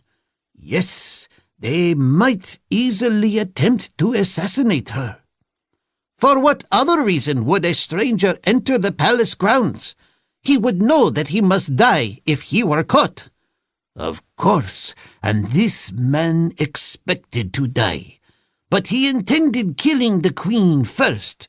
He was willing to martyr himself for Athne. Tarzan was almost amused as he contemplated the ease with which these two convinced themselves that what they wanted to believe true was true. But he realized that this form of one-sided trial might prove disastrous to him if his fate were to be decided by such a tribunal, and so he was prompted to speak. "I have never been to Athene," he said quietly. "I am from a country far to the south. An accident brought me here. I am not an enemy. I have not come to kill your queen or any other. Until today, I did not know that your city existed." This was a long speech for Tarzan of the Apes. He was almost positive that it would not influence his captors, yet there was a chance that they might believe him. He wished to remain among these people until his curiosity concerning them had been satisfied, and he felt that he might only do this by winning their confidence. If they imprisoned him, he would see nothing while he was in prison, and when he got out of prison, he would see but little more, as he would then be concerned only with the business of escape. Men are peculiar, and none knew this better than Tarzan, who, because he had seen rather less of men than of beasts, had been inclined to study those whom he had seen. Now he was studying the two men who were questioning him. The elder he judged to be a man accustomed to the exercise of great power, cunning, ruthless, cruel. Tarzan did not like him. His was the instinctive appraisal of the wild beast. The younger man was of an entirely different mold. He was intelligent rather than cunning. His countenance bespoke a frank and open nature. The ape-man judged that he was both honest and courageous. It was true that he had agreed with all that the elder man had said, almost in contradiction of his own original statement that Tarzan did not resemble an Athenian. But in that, the ape-man saw confirmation of his belief in the younger man's intelligence. Only a fool contradicts his superior for no good purpose. While he was certain that the younger man had little authority compared with that exercised by his superior, yet Tarzan thought best to address him rather than the other, because he thought that he might win an ally in the younger man, and was sure that he could never influence the elder unless it was very much to the latter's interests to be influenced. And so, when he spoke again, he spoke to the younger of the two officers. "Are these men of Athene like me?" he asked. For an instant the officer hesitated. Then he said, quite frankly, "No, they are not like you. You are unlike any man that I have seen." "Are their weapons like my weapons?" continued the ape-man. "There are mine over in the corner of your room. Your men took them away from me. Look at them." Even the elder officer seemed interested. "Bring them here," he ordered one of the warriors. The man brought them and laid them on the table before the two officers, the spear, the bow, the quiver of arrows, the grass rope, and the knife. The two men picked them up one by one and examined them carefully. Both seemed interested. "Are they like the weapons of the Athenians?" demanded Tarzan. Of course he knew that they were not, but he thought it best not to acquaint these men with the fact that he had been consorting with one of their enemies. "They are nothing like them," admitted the younger man. "What do you suppose this thing is for, Tomos?" he asked his companion as he examined Tarzan's bow. "It might be a snare of some sort," replied Tomos. "Probably for small animals. It would be useless against anything large." "Let me take it," suggested Tarzan, "and I will show you how it is used." The younger man handed the bow to the ape-man. "Be careful, Gemnon," cautioned Tomos. "This may be a trick, a subterfuge by which he hopes to get possession of a weapon with which to kill us." "He cannot kill us with that thing," replied Gemnon. "Let's see how he uses it. Go ahead. Let's see, what did you say your name is?" "Tarzan," replied the Lord of the Jungle. "Tarzan of the Apes." "Well, go ahead, Tarzan, but see that you don't attempt to attack any of us." Tarzan stepped to the table and took an arrow from his quiver. Then he glanced about the room. On the wall at the far end, a lion's head with open mouth hung near the ceiling. With what appeared but a single swift motion, he fitted the arrow to the bow, drew the feathered shaft to his shoulder, and released it. Every eye in the room had been upon him, for the common warriors had been interested spectators of what had been transpiring. Every eye saw the shaft quivering now where it protruded from the center of the lion's mouth. And an involuntary exclamation broke from every throat, an exclamation in which were mingled surprise and applause. "Take that thing away from him, Gemnon," snapped Tomos. "It is not a safe weapon in the hands of an enemy." Tarzan tossed the bow to the table. "Do the Athenians use this weapon?" he asked. Gemnon shook his head. "We know no men who use such a weapon," he replied. "Then you must know that I am no Athenian," stated Tarzan, looking squarely at Tomos. "It makes no difference where you are from," snapped Tomos. "You are an enemy." The ape-man shrugged, but remained silent. He had accomplished all that he had hoped for. He was sure that he had convinced them both that he was not an Athenian, and had aroused the interest of the younger man, Gemnon. Something might come of this, though just what, he did not know himself. Gemnon had leaned close to Tomos and was whispering in the latter's ear, evidently urging some action upon him. Tarzan could not hear what he was saying. The elder man listened impatiently. It was clear that he was not in accord with the suggestions of his junior. "No," he said when the other had finished. "I will not permit anything of the sort. The life of the queen is too sacred to risk by permitting this fellow any freedom. We shall lock him up for the night, and tomorrow decide what shall be done with him." He turned to a warrior who seemed to be an under-officer. "Take this fellow to the strong house," he said, "and see that he does not escape." Then he rose and strode from the room, followed by his younger companion. When they had gone, the man in whose charge Tarzan had been left picked up the bow and examined it. "What do you call this thing?" he demanded. "A bow," replied the ape-man. "And these?" "Arrows." "Will they kill a man?" "With them I have killed men, and lions, and buffaloes, and elephants," replied Tarzan. "Would you like to learn how to use them?" Perhaps, he thought, a little kindly feeling in the guard-room might be helpful to him later on. Just at present he was not thinking of escape. These people and the City of Gold were far too interesting to leave until he had seen more of them. The man fingering the bow hesitated.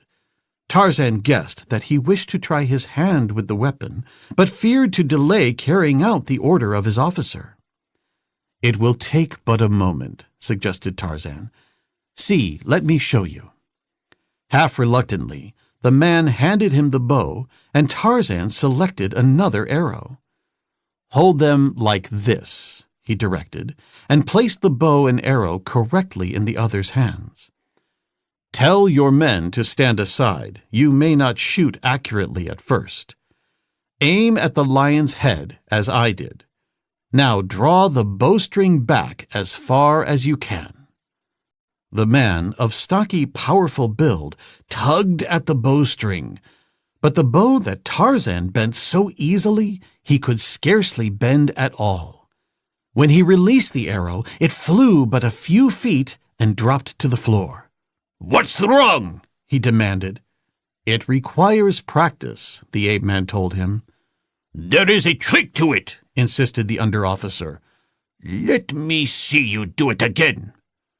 The other warriors, watching with manifest interest, whispered among themselves or commented openly. "It takes a strong man to bend that stick," said one. "Alcides is a strong man," retorted another. "But he is not strong enough."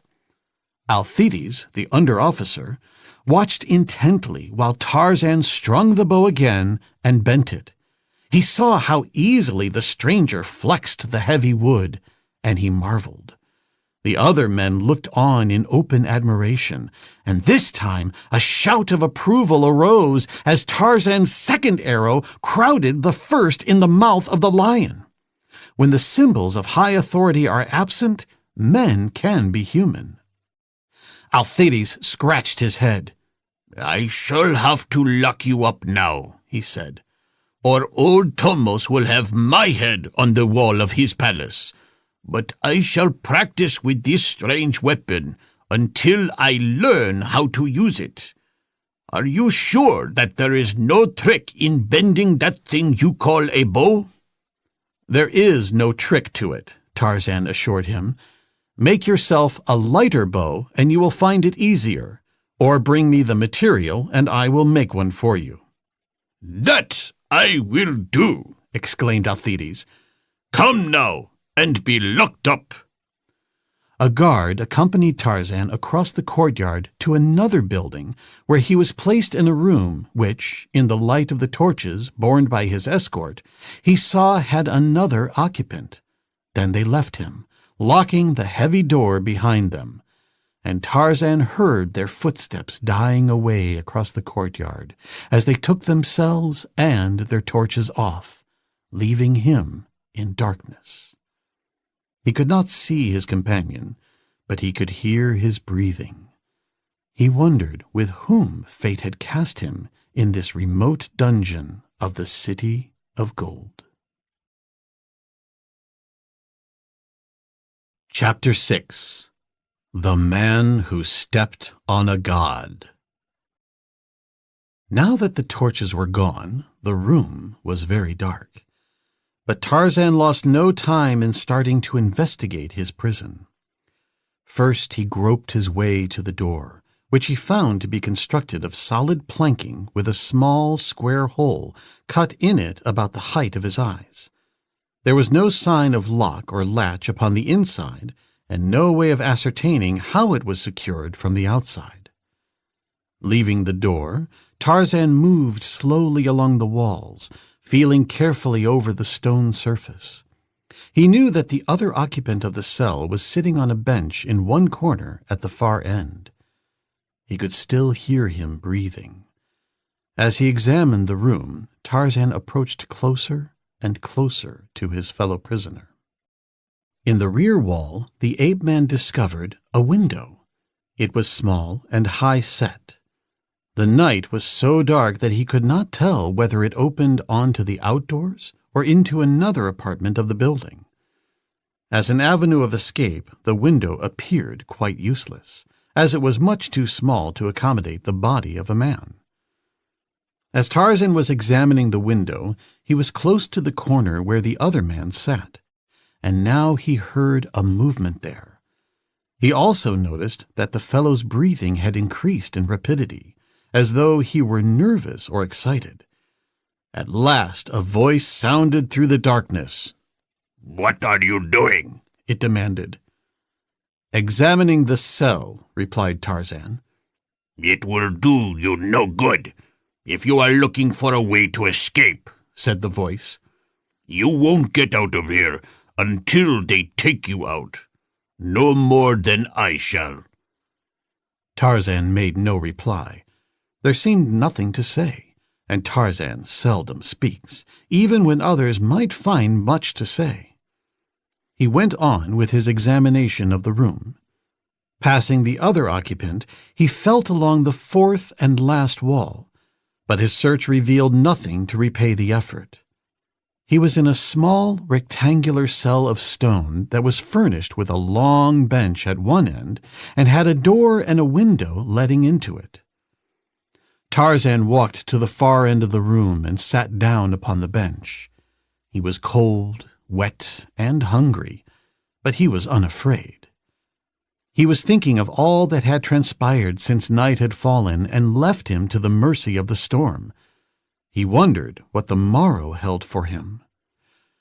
It occurred to him that perhaps he had made a mistake in not attempting a break for liberty before his captors had succeeded in locking him in a cell from which there seemed little likelihood that he could escape at all, for in common with all animals he loathed captivity. However, here he was, locked up securely, and there seemed nothing to do but make the best of it. Some day they would take him out or unlock his cell door. Then, unless he had learned that their intentions toward him were prompted by friendliness, he would take advantage of any opportunity that might be offered to escape. Presently, the man in the corner of the cell addressed him. "Who are you?" he asked. "When they brought you in, I saw by the light of the torches that you are neither a Cathnian nor an Athnian." The man's voice was coarse, his tones gruff.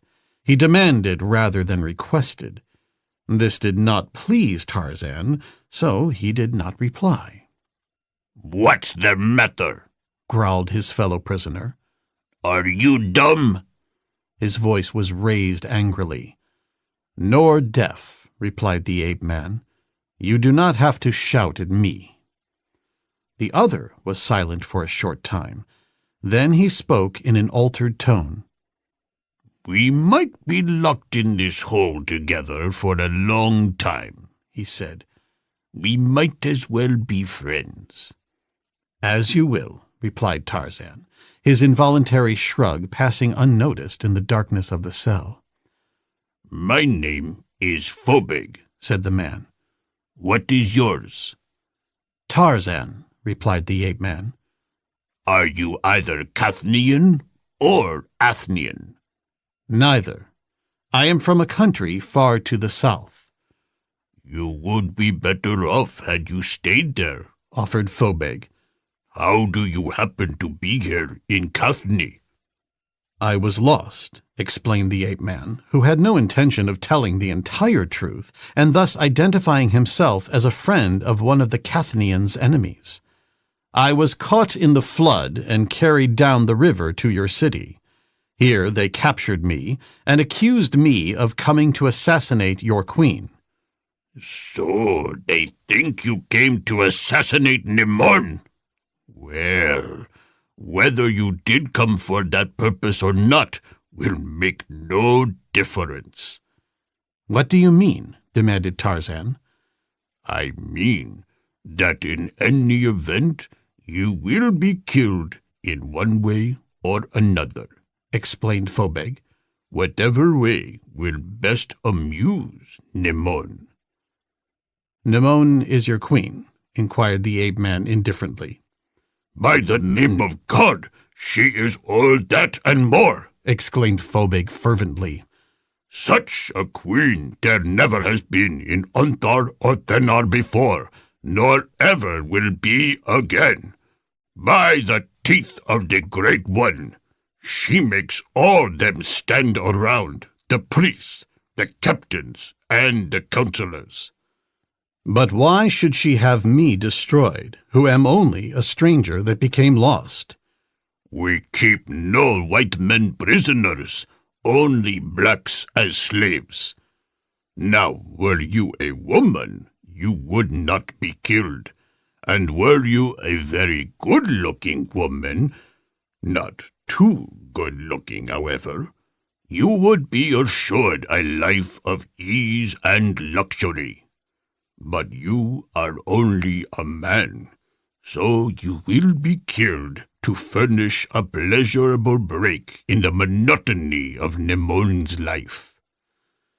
"And what would happen to a too good-looking woman?" asked Tarzan. "Enough. if Nemon saw her," replied Phobig meaningly. "To be more beautiful than the queen is equivalent to high treason in the estimation of Nemon. Why, men hide their wives and daughters if they think that they are too beautiful. But there are few who would risk hiding an alien prisoner. I know a man who has a very ugly wife," continued Phobig, "who never comes out of her house in the daytime. She tells her neighbors that her husband keeps her hidden for fear Nemon will see her. Then there was another who was too beautiful. Her husband tried to keep her hidden from Nemon, but one day the queen saw her and ordered her nose and ears cut off. Yes, I am glad that I am an ugly man rather than a beautiful woman." "Is the queen beautiful?" asked Tarzan.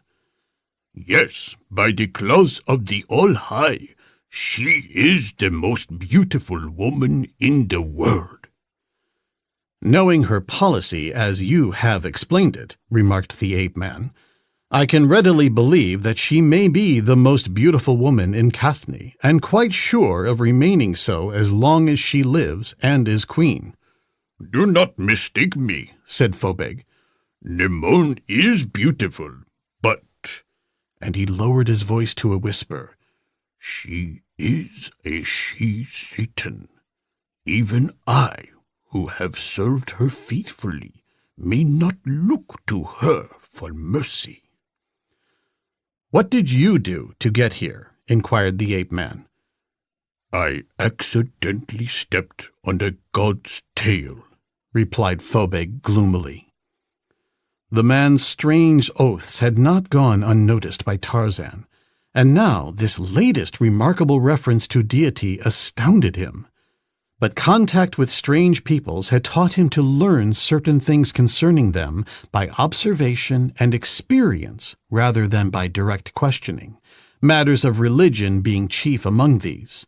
So now he only commented, "And therefore you are being punished." "Not yet," replied Phobig. "The form of my punishment has not yet been decided. If Nemon has other amusements, I may escape punishment, or I may come through my trial successfully and be freed. But the chances are all against me, for Nemon seldom has sufficient bloody amusement to sate her. Of course, if she leaves the decision of my guilt or innocence to the chances of an encounter with a single man, I shall doubtless be successful in proving the latter, for I am very strong, and there is no better sword or spearman in Katni.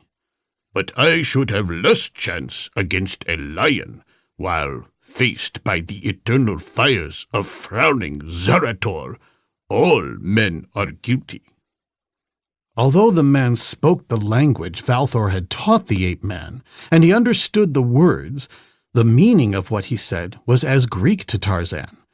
He could not quite grasp what the amusements of the queen had to do with the administration of justice, even though the inferences to be derived from Phobig's remarks seemed apparent.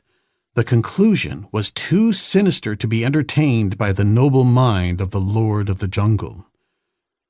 He was still considering the subject and wondering about the eternal fires of frowning Zerator when sleep overcame his physical discomforts and merged his speculations with his dreams.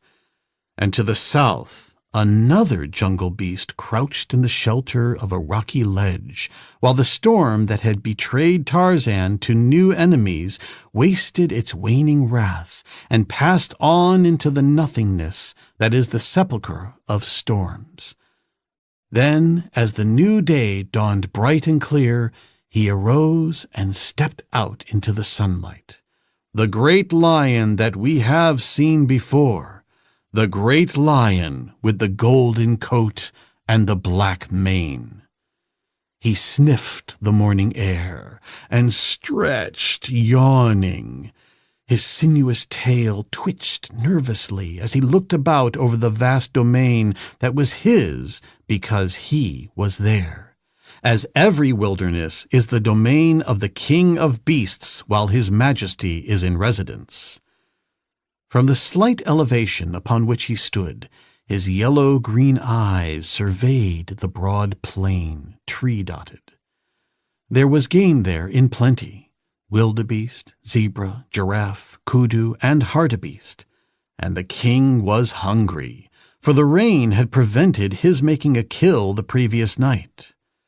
He blinked his yellow-green eyes in the new sunlight and strode majestically down toward the plain and his breakfast, as, many miles to the north, a black slave accompanied by 2 warriors brought breakfast to another lord of the jungle in a prison cell at Kathni. At the sound of footsteps approaching his prison, Tarzan awoke and arose from the cold stone floor where he had been sleeping. Phobig sat upon the edge of the wooden bench and watched the door. "They bring us food or death," he said. "One never knows." The ape-man made no reply. He stood there waiting until the door swung open and the slave entered with the food in a rough earthen bowl and water in a glazed jug. He looked at the 2 warriors standing in the open doorway and at the sunlit courtyard beyond them. What was passing in that savage mind? Perhaps the warriors would have been less at ease could they have known, but the ape-man made no move. Curiosity kept him prisoner there quite as much as armed men or sturdy door, and now he only looked beyond the 2 warriors who were eyeing him intently. They had not been on duty the night before and had not seen him, but they had heard of him.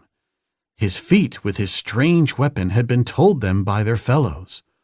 "So this is the wild man!" exclaimed one.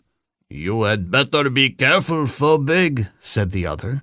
"I should hate to be locked up in a cell with a wild man."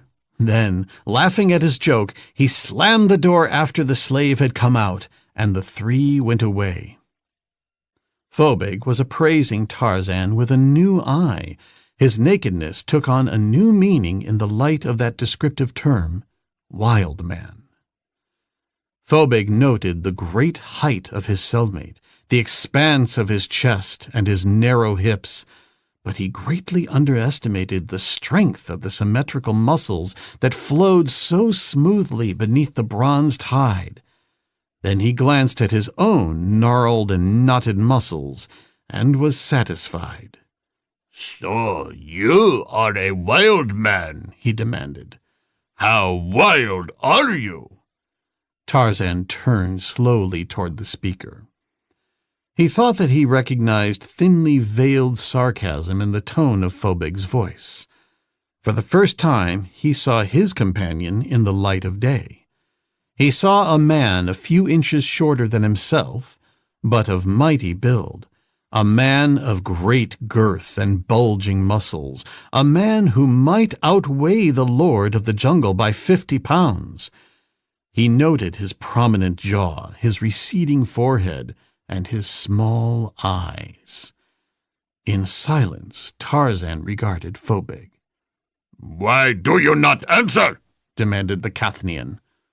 "Do not be a fool," admonished Tarzan. "I recall that last night you said that as we might be confined here for a long time, we might as well be friends. We cannot be friends by insulting one another. Food is here. Let us eat."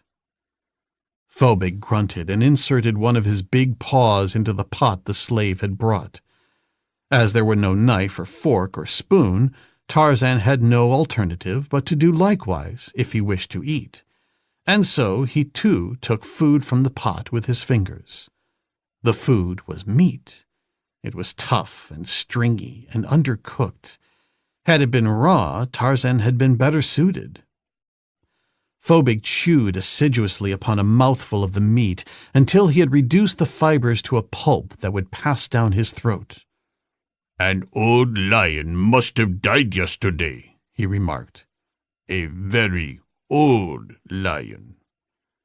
If we acquire the characteristics of the creatures we eat, as many men believe, Tarzan replied, we should soon die of old age on this diet. "Yesterday I had a piece of goat's meat from Thinnar," said Phobig. "It was strong and none too tender, but it was better than this. I am accustomed to good food. In the temple, the priests live as well as the nobles do in the palace, and so the temple guard lives well on the leavings of the priests. I was a member of the temple guard. I was the strongest man on the guard. I am the strongest man in Katni. When raiders come from Thinnar, or when I am taken there on raids, the nobles marvel at my strength and bravery. I am afraid of nothing. With my bare hands I have killed men. Did you ever see a man like me?" "No," admitted the ape-man. "Yes, it is well that we should be friends," continued Phobig. "Well for you. Everyone wants to be friends with me, for they have learned that my enemies get their necks twisted. I take them like this, by the head and the neck." And with his great paws, he went through a pantomime of seizing and twisting. "Then crack! Their spines break. What do you think of that?" "I should think that your enemies would find that very uncomfortable," replied Tarzan. "Uncomfortable!" ejaculated Phobig. "Why, man, it kills them!" "At least they can no longer hear," commented the Lord of the Jungle. "Of course they cannot hear. They are dead. I do not see what that has to do with it." "That does not surprise me," Tarzan assured him. "What does not surprise you?" demanded Phobig. "That they are dead, or that they cannot hear?" "I am not easily surprised by anything," explained the ape-man. Beneath his low forehead, Phobig's brows were knitted in thought. He scratched his head. "What were we talking about?" he demanded. "We were trying to decide what would be more terrible," explained Tarzan patiently, "to have you for a friend or an enemy." Phobig looked at his companion for a long time. One could almost see the laborious effort of cerebration going on beneath that thick skull. Then he shook his head. "That is not what we were talking about at all," he grumbled. "Now I have forgotten. I never saw anyone as stupid as you. When they called you a wild man, they must have meant a crazy man. And I have got to remain locked in here with you for no one knows how long." "You can always get rid of me," said Tarzan quite seriously. "How can I get rid of you?" demanded the Cathnian. "You can twist my neck like this." Tarzan mimicked the pantomime in which Phobig had explained how he rid himself of his enemies. "I could do it," boasted Phobig. "But then they would kill me. No, I shall let you live." "Thanks," said Tarzan. "Or at least while we are locked up here together," added Phobig. Experience had taught Tarzan that the more stupid or ignorant the man, the more egotistical he was likely to be. But he had never before encountered such an example of crass stupidity and stupendous egotism as Phobig presented. To be locked up at all with this brainless mass of flesh was bad enough in itself, but to be on bad terms with it at the same time would make matters infinitely less bearable. And so Tarzan determined to brook everything other than actual physical abuse, that he might lighten the galling burden of incarceration. Loss of liberty represented for Tarzan, as it does for all creatures endowed with brains, the acme of misery, more to be avoided than physical pain, yet with stoic fortitude he accepted his fate without a murmur of protest. And while his body was confined between the narrow confines of 4 walls of stone, his memories roved the jungle and the veldt, and lived again the freedom and the experiences of the past. He recalled the days of his childhood, when fierce Kala, the she-ape that had suckled him at her hairy breast in his infancy, had protected him from the dangers of their savage life. And he recalled her gentleness and her patience with this backward child, who must still be carried in her arms long after the balus of her companion-shes were able to scurry through the trees, seeking their own food, and even able to protect themselves against their enemies by flight, if nothing more. These were his first impressions of life, dating back perhaps to his 2nd year, while he was still unable to swing through the trees or even make much progress upon the ground. After that, he had developed rapidly, far more rapidly than a pampered child of civilization, for upon the quick development of his cunning and his strength depended his life. With a faint smile, he recalled the rage of old Tublat, his foster father, when Tarzan had deliberately undertaken to annoy him. Old Broken Nose had always hated Tarzan because the helplessness of his long-drawn infancy had prevented Kala from bearing other apes. Tublat had argued in the meager language of the apes that Tarzan was a weakling and would never become strong enough or clever enough to be of value to the tribe. He wanted Tarzan killed, and he tried to get old Kerchak, the king, to decree his death. So when Tarzan grew old enough to understand, he hated Tublat and sought to annoy him in every way that he could. His memories of those days brought only smiles now, save only the great tragedy of his life, the death of Kala. But that had occurred later, when he was almost a grown man. She had been saved to him while he needed her most, and not taken away until he was amply able to fend for himself and meet the other denizens of the jungle upon an equal footing. But it was not the protection of those great arms and mighty fangs that he had missed, that he still missed even today. He had missed the maternal love of that savage heart, the only mother love that he had ever known. And now his thoughts turned naturally to other friends of the jungle, of whom Kala had been first and greatest. There were his many friends among the great apes. There was Tantor the elephant. There was Jadbel-Jah the golden lion. There was little Nekima. Poor little Nekima.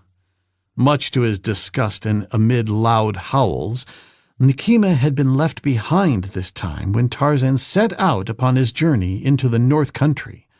But the little monkey had contracted a cold, and the ape-man did not wish to expose him to the closing rains of the rainy season. Tarzan regretted a little that he had not brought Jadbel-Jah with him, for though he could do very well for considerable periods without companionship of man, he often missed that of the wild beasts that were his friends. Of course, the golden lion was sometimes an embarrassing companion when one was in contact with human beings, but he was a loyal friend and good company, for only occasionally did he break the silence. Tarzan recalled the day that he had captured the tiny cub, and how he had taught the bitch, Za, to suckle it. What a cub he had been! All lion from the very first. Tarzan sighed as he thought of the days that he and the golden lion had hunted and fought together. Chapter 7 Nemon. Tarzan had thought, when he went without objection into the prison cell at Kathney, that the next morning he would be questioned and released, or at least be taken from the cell, and once out of the cell again, Tarzan had no intention of returning to it, the lord of the jungle being very certain of his own prowess. But they had not let him out the next morning, nor the next, nor the next. Perhaps he might have made a break for liberty when food was brought, but each time he thought that the next day would bring his release, and waited. Imprisonment of any nature galled him, but this experience was rendered infinitely more irksome by the presence of Phobig. The man annoyed Tarzan. He was ignorant, a braggart, and inclined to be quarrelsome. In the interests of peace, the ape-man had tolerated more from his cellmate than he would have under ordinary circumstances, and Phobig, being what he was, had assumed that the other's toleration was prompted by fear. Believing this, he became more arrogant and overbearing, ignorant of the fact that he was playing with death. Phobig had been imprisoned longer than had Tarzan, and the confinement was making him moody. Sometimes he sat for hours staring at the floor, or, at others, he would mumble to himself, carrying on long conversations which were always acrimonious, and that usually resulted in working him up into a rage. Then he might seek to vent his spleen upon Tarzan. The fact that Tarzan remained silent under such provocation increased Phobig's ire, but it also prevented an actual break between them, for it is still a fact, however trite the saying, that it takes two to make a quarrel, and Tarzan would not quarrel, at least not yet. Nemon won't get much entertainment out of you, growled Phobig this morning after one of his tirades had elicited no response from the ape-man. Well, even so, replied Tarzan, you should more than make up to her any amusement value that I may lack. That I will, exclaimed Phobig.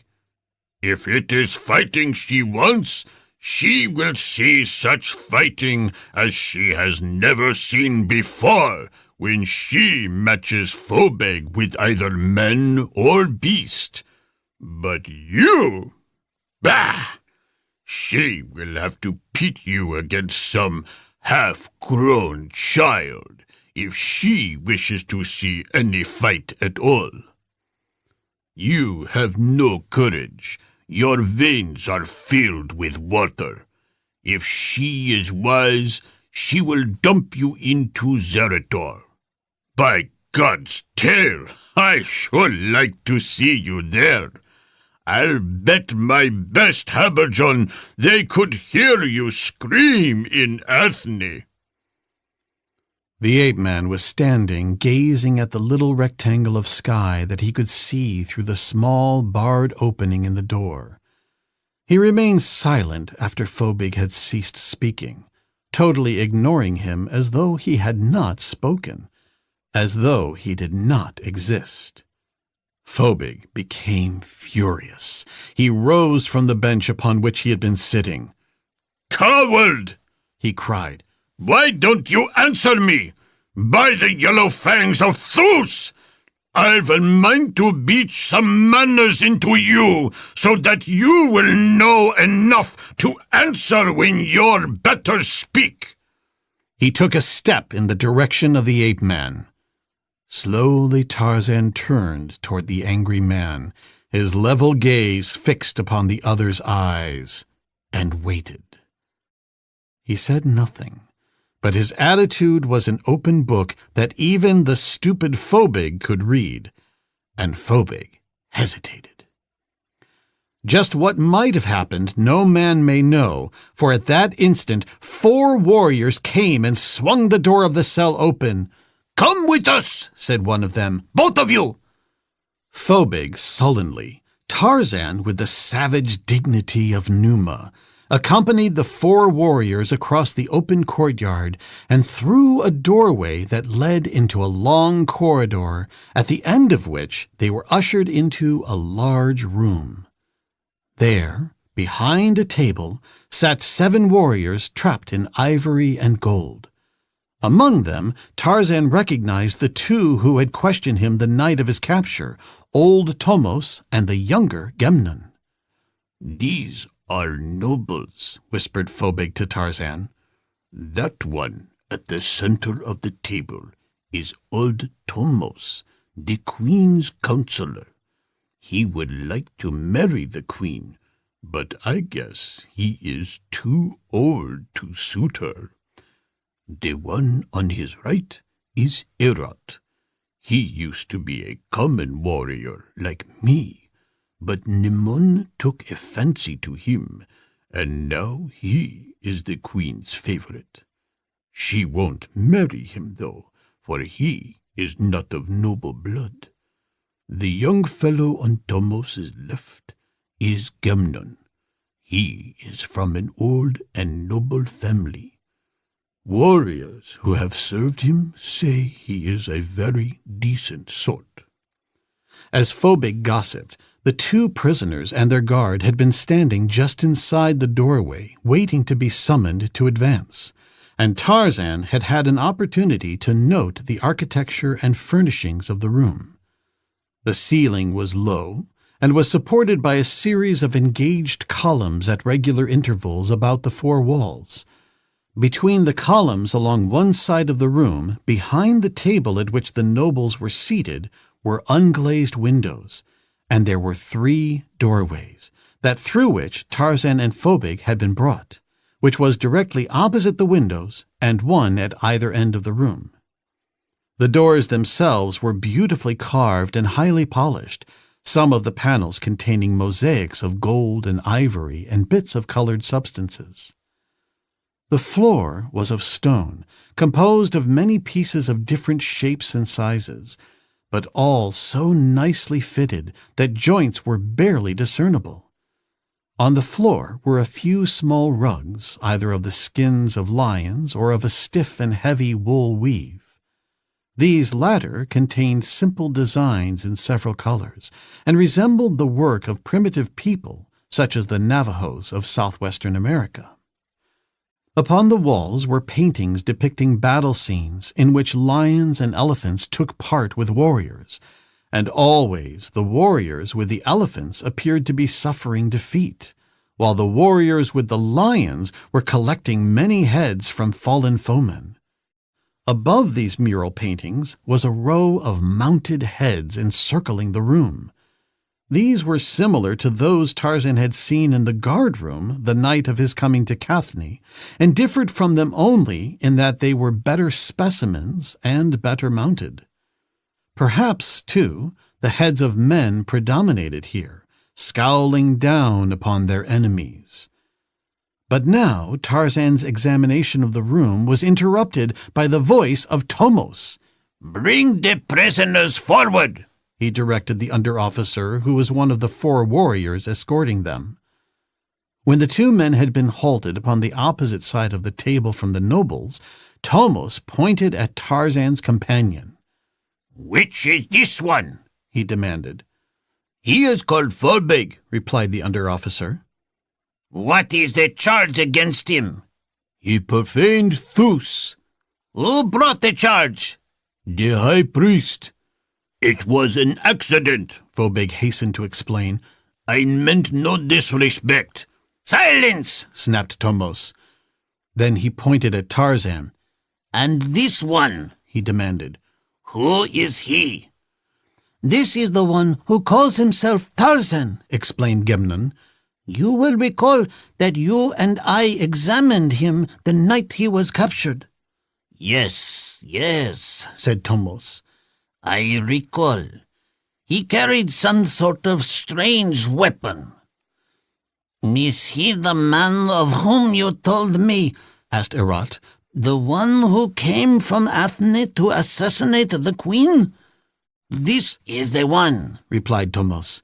He came at night during the last storm and succeeded in making his way into the palace grounds after dark before he was discovered and arrested. He does not greatly resemble an Athenian, commented Erot. I am not, said Tarzan. Silence! Commanded Tomos. Why should I be silent? Demanded Tarzan. There is none other to speak for me than myself. Therefore, I shall speak for myself. I am no enemy of your people, nor are my people at war with yours. I demand my liberty. He demands his liberty, mimicked Erot, and laughed aloud as though it was a good joke. The slave demands his liberty. Tomos half rose from his seat, his face purple with rage. He banged the table with his fist. He pointed a finger at Tarzan. Speak when you are spoken to, slave, and not otherwise. And when Tomos, the counselor, tells you to be silent, be silent. I have spoken, said Tarzan. When I choose to speak again, I shall speak. We have a way of silencing impudent slaves forever, sneered Erot. It is evident that he is a man from a far country, interjected Gemnon. It is not strange that he neither understands our customs nor recognizes the great among us. Perhaps we should listen to him. If he is not an Athenian and no enemy, why should we imprison him or punish him? He came over the palace walls at night, retorted Tomos. He could have come for but one purpose, to kill our queen. Therefore, he must die. The manner of his death shall be at the pleasure of Nemun, our sweet and gracious queen. He told us that the river washed him down to Katni, persisted Gemnon. It was a very dark night, and he did not know where he was when he finally succeeded in crawling ashore. It was only chance that brought him to the palace. A pretty story, but not plausible, countered Erot. Why not plausible? Demanded Gemnon. I think it quite plausible.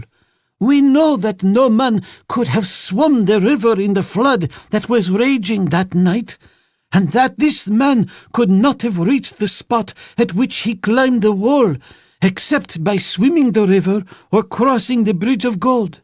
We know that he did not cross the bridge, because the bridge was well guarded, and no one crossed that night. Knowing, therefore, that he did not cross the bridge and could not have swum the river, we know that the only way he could have reached that particular spot upon the river's bank was by being swept downstream from above. I believe his story, and I believe that we should treat him as an honorable warrior from some distant kingdom until we have better reasons than we have now for believing otherwise. I should not care to be the one to defend the man who came here to kill the queen, sneered Erot meaningly. Enough of this, said Tomos curtly. The man shall be judged fairly and destroyed as Nemun thinks best. As he ceased speaking, a door at one end of the room opened, and a noble, resplendent in ivory and gold, stepped into the chamber. Halting just within the threshold, he faced the nobles at the table. "The Queen!" he announced in a loud voice, and then stepped aside. All eyes turned in the direction of the doorway, and at the same time the nobles rose to their feet and then kneeled upon the floor, facing the doorway through which the queen would enter. The warriors on guard, including those with Tarzan and Phobig, did likewise, Phobig following their example. Everyone in the room kneeled, except the noble who had announced the queen, or rather every Cathnian. Tarzan of the Apes did not kneel. "Down, jackal!" growled one of the guards in a whisper, And then, amidst deathly silence, a woman stepped into view and paused, framed in the carved casing of the doorway. Regal, she stood there glancing indolently about the apartment. Then her eyes met those of the ape-man, and for a moment held there on his. A slight frown of puzzlement contracted her straight brows as she continued on into the room, approaching the table and the kneeling men. Behind her followed a half-dozen richly arrayed nobles, resplendent in burnished gold and gleaming ivory. But as they crossed the chamber, Tarzan saw only the gorgeous figure of the queen. She was clothed more simply than her escort, but that form, which her apparel revealed rather than hid, required no embellishments other than those with which nature had endowed it. She was far more beautiful than the crude Fobeg had painted her. A narrow diadem set with red stones encircled her brow, confining her glossy black hair. Upon either side of her head, covering her ears, a large golden disk depended from the diadem, while from its rear rose a slender filament of gold that curved upward, supporting a large red stone above the center of her head. About her throat was a simple golden band that held a brooch and pendant of ivory in the soft hollow of her neck. Upon her upper arms were similar golden bands supporting triangular curved ornaments of ivory. A broad band of gold mesh supported her breasts, the band being embellished with horizontal bands of red stones, while from its upper edge depended 5 narrow triangles of ivory, a large one in the center and 2 smaller ones on either side. A girdle about her hips was of gold mesh. It supported another ivory triangle, the slender apex of which curved slightly inward between her legs, and also her scant skirt of black monkey hair that fell barely to her knees, conforming perfectly to the contours of her body. About her wrists were numerous bracelets of ivory and gold, and around her ankles were vertical strips of ivory held together by leather thongs, identical in form to those worn by Valthor and by the Cathnian men. Her feet were shod with dainty sandals, and as she moved upon them silently across the stone floor, her movements seemed to Tarzan a combination of the seductive languor of the sensualist and the sinuous grace and savage alertness of the tigress. That she was marvelously beautiful by the standards of any land or any time grew more apparent to the Lord of the Jungle as she came nearer to him. Yet her presence exhaled a subtle essence that left him wondering if her beauty were the reflection of a nature all good or all evil, for her mien and bearing suggested that there could be no compromise. Nimon the queen was all one or all the other. She kept her eyes upon him as she crossed the room slowly, and Tarzan did not drop his own from hers. There was neither boldness nor rudeness in his gaze. Perhaps there was not even interest. It was the non-committal, cautious appraisal of the wild beast that watches a creature which it neither fears nor desires. The quizzical frown still furrowed Nimon's smooth brow as she reached the end of the table where the nobles kneeled. It was not an angry frown, and there might have been in it much interest and something of amusement, for unusual things interested and amused Nimon, so rare were they in the monotony of her life, and it was certainly unusual to see one who did not accord her the homage due a queen. As she halted, she turned her eyes upon the kneeling nobles. "Arise," she commanded, and in that single word the vibrant qualities of her rich, deep voice sent a strange thrill through the ape-man. "Who is this that does not kneel to Nimon?" she demanded, Her gaze now returned to the bronzed figure standing impassively before her. As Tarzan had been standing behind the nobles as they had turned to face Nemone when they kneeled, only 2 of his guards had been aware of his dereliction. But now, as they arose and faced about, their countenances were filled with horror and rage when they discovered that the strange captive had so affronted their queen. Tomos went purple again. He spluttered with rage. "He is an ignorant and impudent savage, my queen," he said. "But as he is about to die, his actions are of no consequence." "Why is he about to die?" demanded Nemone. "And how is he to die?" "He is to die because he came here in the dead of night to assassinate your majesty," explained Tomos. "The manner of his death rests, of course, in the hands of our gracious queen." Nemone's dark eyes, veiled behind long lashes, appraised the ape-man, lingering upon his bronzed skin and the rolling contours of his muscles, then rising to the handsome face until her eyes met his. "Why did you not kneel?" she asked. "Why should I kneel to you, who they have said will have me killed?" demanded Tarzan. "Why should I kneel to you, who are not my queen? Why should I, Tarzan of the Apes, who kneels to no one, kneel to you?" "Silence!" cried Tomos. "Your impertinence knows no bounds. Do you not realize, ignorant slave, low savage, that you are addressing Nemone, the queen?" Tarzan made no reply. He did not even look at Tomos. His eyes were fixed upon Nemone. She fascinated him, but whether as a thing of beauty or a thing of evil, he did not know. He only knew that few women, other than La, the high priestess of the flaming god, had ever so wholly aroused his interest and his curiosity. Tomos turned to the under-officer in command of the escort that was guarding Tarzan and Phobig. "Take them away!" he snapped. "Take them back to their cell until we are ready to destroy them." "Wait," said Nemone. "I would know more of this man."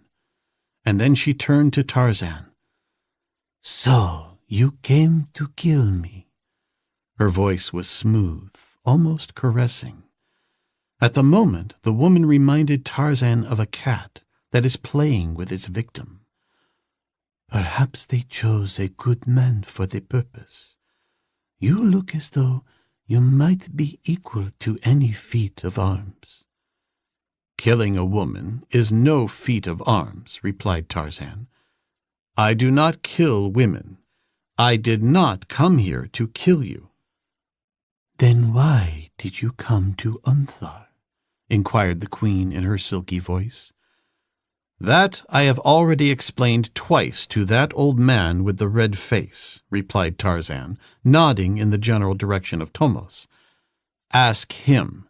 I am tired of explaining to people who have already decided to kill me." Tomos trembled with rage and half drew his slender dagger-like sword. "Let me destroy him, my queen," he cried. "Let me wipe out the affront that he has put upon my beloved ruler." Nemone had flushed angrily at Tarzan's words, but she did not lose control of herself. "Sheathe your sword, Tomos," she commanded icily. "Nemone is competent to decide when she is affronted and what steps to take. The fellow is indeed impertinent, but it seems to me that if he affronted anyone, it was Tomos he affronted, and not Nemone. However, his temerity shall not go unpunished. Who is this other?" "He is a temple guard named Phobig," explained Erot. "He profaned Thus." "It would amuse us," said Nemone, "to see these 2 men fight upon the field of the lions. Let them fight without other weapons than those which Thus has given them. To the victor, freedom. She hesitated momentarily. Freedom within limits. Take them away. Chapter 8. Upon the Field of the Lions. Tarzan and Phobig were back in their little stone cell. The ape-man had not escaped. He had no opportunity to escape on the way back to his prison, for the warriors who guarded him had redoubled their vigilance, having been cautioned to do so by Erot, and the points of 2 spears that had been kept constantly against his body. Phobig was moody and thoughtful. The attitude of his fellow prisoner during their examination by the nobles, his seeming indifference to the majesty and power of Nemone, had tended to alter Phobig's former estimate of the ape-man's courage. He realized now that the fellow was either a very brave man or a very great fool, and he hoped that he was the latter, for Phobig was to be pitted against him upon the field of the lions, possibly on the morrow. Phobig was stupid, but past experience had taught him something of the psychology of mortal combat. He knew that when a man went into battle fearing his antagonist, he was already handicapped and partly defeated. Now, Phobig did not fear Tarzan. He was too stupid and too ignorant to anticipate fear. Facing probable defeat and death, he could be overcome by fear and even cowardice, but he was of too low an order, mentally, to visualize either in imagination, except in a rather vague and hazy way. Tarzan, on the other hand, was of an entirely different temperament, and though he never knew fear, it was for a very different reason. Being intelligent and imaginative, he could visualize all the possibilities of an impending encounter, but he could never know fear, because death held no terrors for him, and he had learned to suffer physical pain without the usually attendant horrors of mental anguish. Therefore, if he thought about the coming combat at all, he was not overconfident, nor fearful, nor nervous. Could he have known what was in the fellow's mind when he commenced to speak, he would have been amused. "It will doubtless be tomorrow," said Phobig grimly. "What will be tomorrow?" inquired the ape-man. "The combat in which I shall kill you," explained the cheerful Phobig. "Oh, so you are going to kill me? Phobig, I am surprised. I thought that you were my friend." Tarzan's tone was serious, though a brighter man than Phobig might have discovered in it a note of banter. But Phobig was not bright at all, and he thought that Tarzan was already commencing to throw himself upon his mercy. "It will soon be over," Phobig assured him. "I promise that I shall not let you suffer long." "I suppose that you will twist my neck like this," said Tarzan, pretending to twist something with his 2 hands.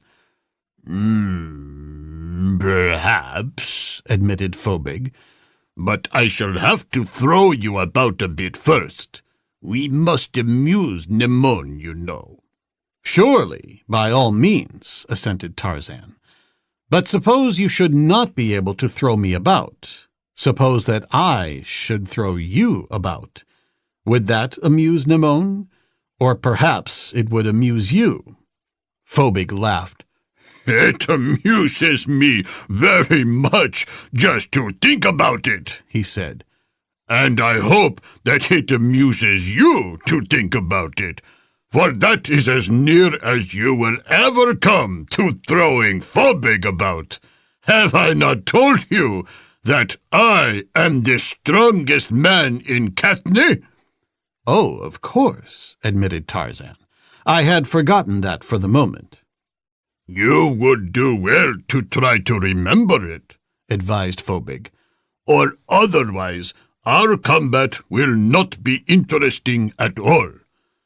And Nemone would not be amused. That would be sad.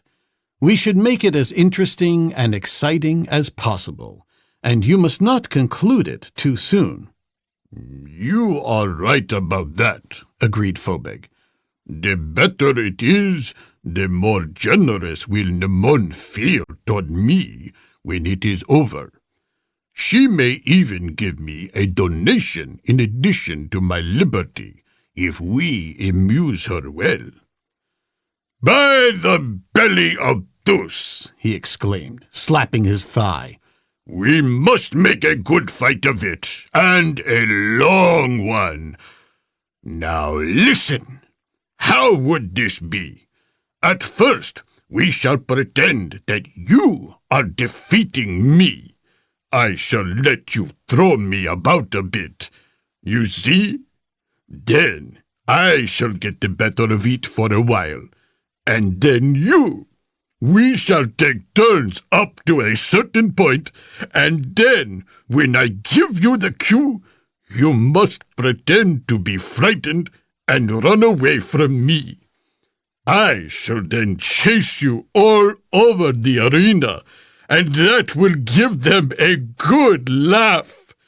When I catch you at last, and you must let me catch you right in front of Nemon, I shall then twist your neck and kill you. But I will do it as painlessly as possible." "You are very kind," said Tarzan grimly. "Do you like the plan?" demanded Phobig. "Is it not a splendid one?" "It will certainly amuse them," agreed Tarzan, "if it works." "If it works? Why should it not work? It will, if you do your part." "But suppose I kill you?" inquired the Lord of the Jungle. "There you go again!" exclaimed Phobig. "I must say that you are a good fellow after all, for you will have your little joke, and I can tell you there is no one who enjoys a little joke more than Phobig." "I hope that you are in the same mood tomorrow," remarked Tarzan. When the next day dawned, the slave and the guard came with a large breakfast for the two prisoners, the best meal that had been served them since they had been imprisoned. "Eat well," advised one of the warriors, "that you may have strength to fight a good fight for the entertainment of the queen. For one of you, it is the last meal, so you had both better enjoy it to the full, since there is no telling for which one of you it is the last." "It is the last for him," said Phobig, jerking a thumb in the direction of Tarzan. "It is thus that the betting goes," said the warrior. "But even so, one cannot always be sure. The stranger is a large man, and he looks strong." "There is none so strong as Phobig," the former temple guard reminded them. The warrior shrugged. "Perhaps," he admitted, "but I am not betting any money on either of you. 20 drachmas to 10 that he runs away from me before the fight is over," offered Phobig. "And if he kills you, who will pay me?" demanded the warrior. "No, that is not a good bet." And he went out and closed and locked the door behind him. An hour later, a large detachment of warriors came and took Tarzan and Phobig from the prison. They led them through the palace grounds and out into an avenue bordered by old trees. It was a lovely avenue flanked by the white and gold homes of the nobles and the great two-storied palace surmounted by its golden domes. Here were throngs of people waiting to see the start of the pageant and companies of warriors standing at ease, leaning upon their spears. It was an interesting sight to Tarzan, who had been so long confined in the gloomy prison. He noted the dress of the civilians and the architecture of the splendid houses that could be glimpsed between the trees. He saw that the men wore short tunics or jerkins that were quite similar to the habergeons worn by the warriors, except that they were of a solid piece of cloth or light leather rather than of discs of elephant hide. The women wore short skirts of hair or cloth or leather, scant clinging skirts that terminated just above the knees. A band to confine the breasts, sandals, and ornaments completed their simple attire. Tarzan and Phobig were escorted west along the avenue, and as they passed, the crowd commented upon them. There were many who knew Phobig. Some shouted encouragement to him, others taunted and insulted him. It appeared that Phobig's popularity was not citywide. They discussed Tarzan freely, but with no malice. He interested them, and there was much speculation as to his chances in a fight against the burly temple guard. The ape-man heard many wagers offered and taken. Some were on him and some against, but it was evident that Phobig was the favored of the betters. At the end of the avenue, Tarzan saw the great bridge of gold that spanned the river. It was a splendid structure, built entirely of the precious metal. 2 golden lions of heroic size flanked the approach from the city, and as he was led across the bridge, the ape-man saw 2 identical lions guarding the western end. Out upon the plain that is called the Field of the Lions, a crowd of spectators was filing toward a point about a mile from the city where many people were congregated, and toward this assemblage the detachment escorted the 2 gladiators. Here was a large oval arena, excavated to a depth of 20 or 30 feet in the floor of the plain. Upon the excavated earth, piled symmetrically around the edges of the pit, and terraced from the plain level to the top, were arranged slabs of stone to serve as seats. At the east end of the arena was a wide ramp descending into it. Spanning the ramp was a low arch surmounted by the loges of the queen and high nobility. As Tarzan passed beneath the arch and descended the ramp toward the arena, he saw that nearly half the seats were already taken. The people were eating food that they had brought with them, and there was much laughter and talking. Evidently, it was a gala day. He asked Phobig, "This is part of the celebration that annually follows the ending of the rainy season," explained the Cathnian. "There is entertainment of some sort here, at least once a month, and oftener when the weather permits. You will have an opportunity to see all the events before I kill you, as our combat will undoubtedly be the last event upon the program." The warriors conducted the 2 men to the far end of the arena, where a terrace had been cut part way up the sloping side of the arena, a wooden ladder leaning against the wall giving access to it. Here, upon this terrace, Tarzan and Phobig were installed with a few warriors to serve as guards. Presently, from the direction of the city, Tarzan heard the music of drums and trumpets. "Here they come!" cried Phobig. "Who?" asked Tarzan. "The queen and the lion men," replied his adversary. "What are the lion men?" inquired Tarzan. "They are the nobles," explained Phobig. "Really, only the hereditary nobles are members of the clan of lions, but we usually speak of all nobles as lion men. Erod is a noble because Nimon has created him one, but he is not a lion man, as he was not born a noble." "Cleave my skull, but I bet he hates that," commented one of the guard. "He'd give a right eye to be a lion man," said Phobig. "It's too late now," observed the warrior. "He should have picked his parents more carefully." "He claims that he did pick a noble father," explained Phobig. "but his mother denies it." Another warrior laughed. "Son of a noble," he scoffed. "I know old Dibdos, the husband of Erod's mother. I know him well. He cleans the lions' cages at the breeding farm. Erot looks just like him. Son of a noble. Son of a she-jackal, growled Phobig. I wish I were to fight him today instead of this poor fellow. You feel sorry for him? Inquired a warrior. Yes, in a way, replied Phobig. He is not a half-bad fellow, and I have nothing against him except that he is stupid. He cannot seem to understand the simplest things. He does not seem to realize that I am the strongest man in Katne, and that I am going to kill him this afternoon, unless they get through with the other events early, and I kill him this morning. How do you know that he does not realize these things? Demanded the warrior.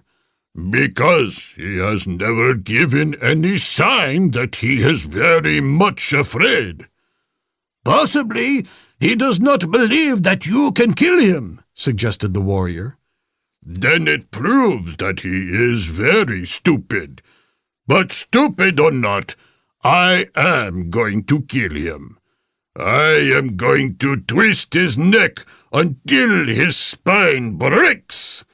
I can scarcely wait to get my hands on him. Of all the things that I love, there is no sensation equal to that of killing a man.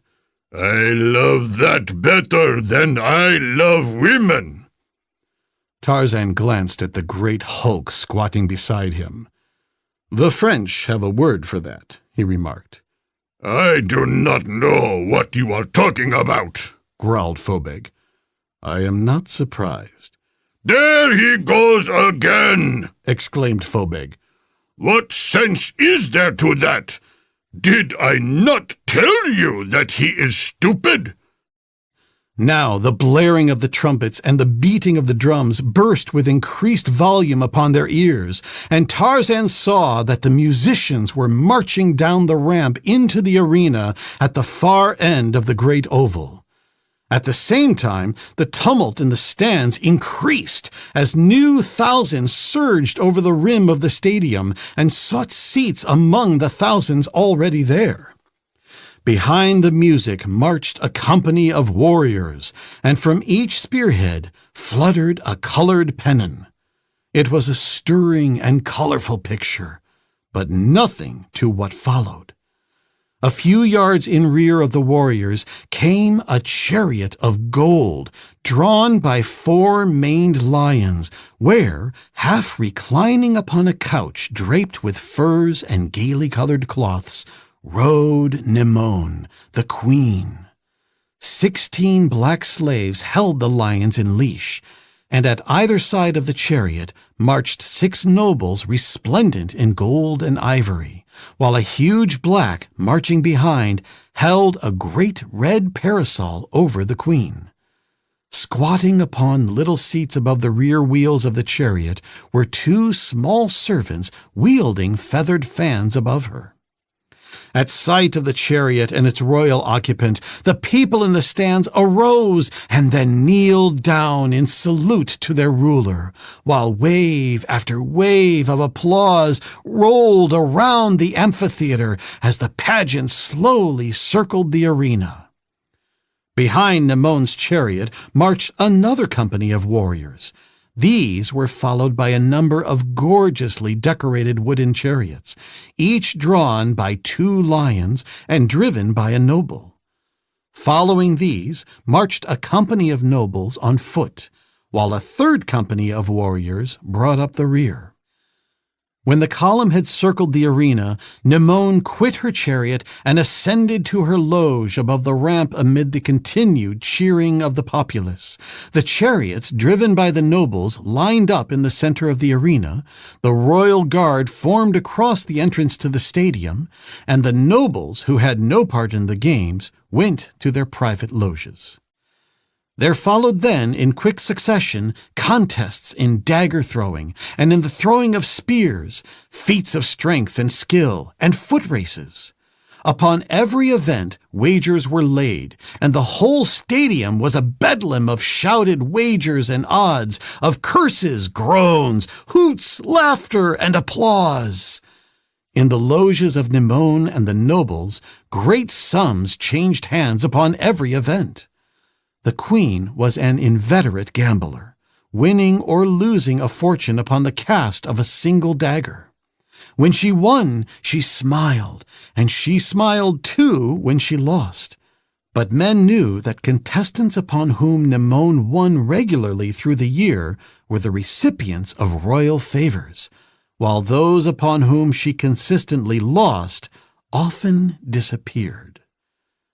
When the minor sports were completed, the chariot races began, and upon these the betting dwarfed all the other betting of the day, and men and women acted like maniacs as they encouraged a favorite driver, applauded a winner, or berated an unfortunate loser.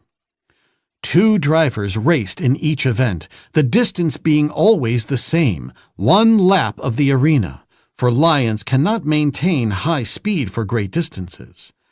After each race, the winner received a pennon from the queen, while the loser drove up the ramp and out of the stadium amid the hoots of those who had lost money on him. Then 2 more raced, and when the last pair had finished, the winners paired off for new events.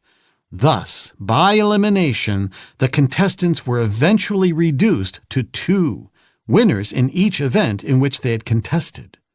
This, then, was the premier racing event of the day, and the noise and the betting that it engendered surpassed all that had gone before.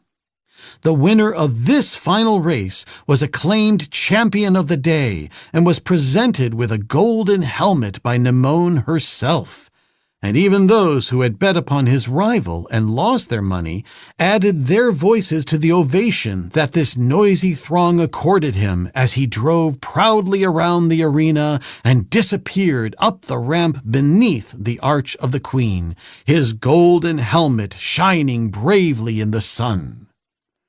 "Now," said Phobig in a loud voice, "the people are going to see something worthwhile. It is what they have been waiting for, and they will not be disappointed. If you have a god, fellow, pray to him, for you are about to die." "Are you not going to permit me to run around the arena first while you chase me?" demanded Tarzan. Chapter 9. Death! Death! A score of slaves were busily cleaning up the arena following the departure of the lion-drawn chariots.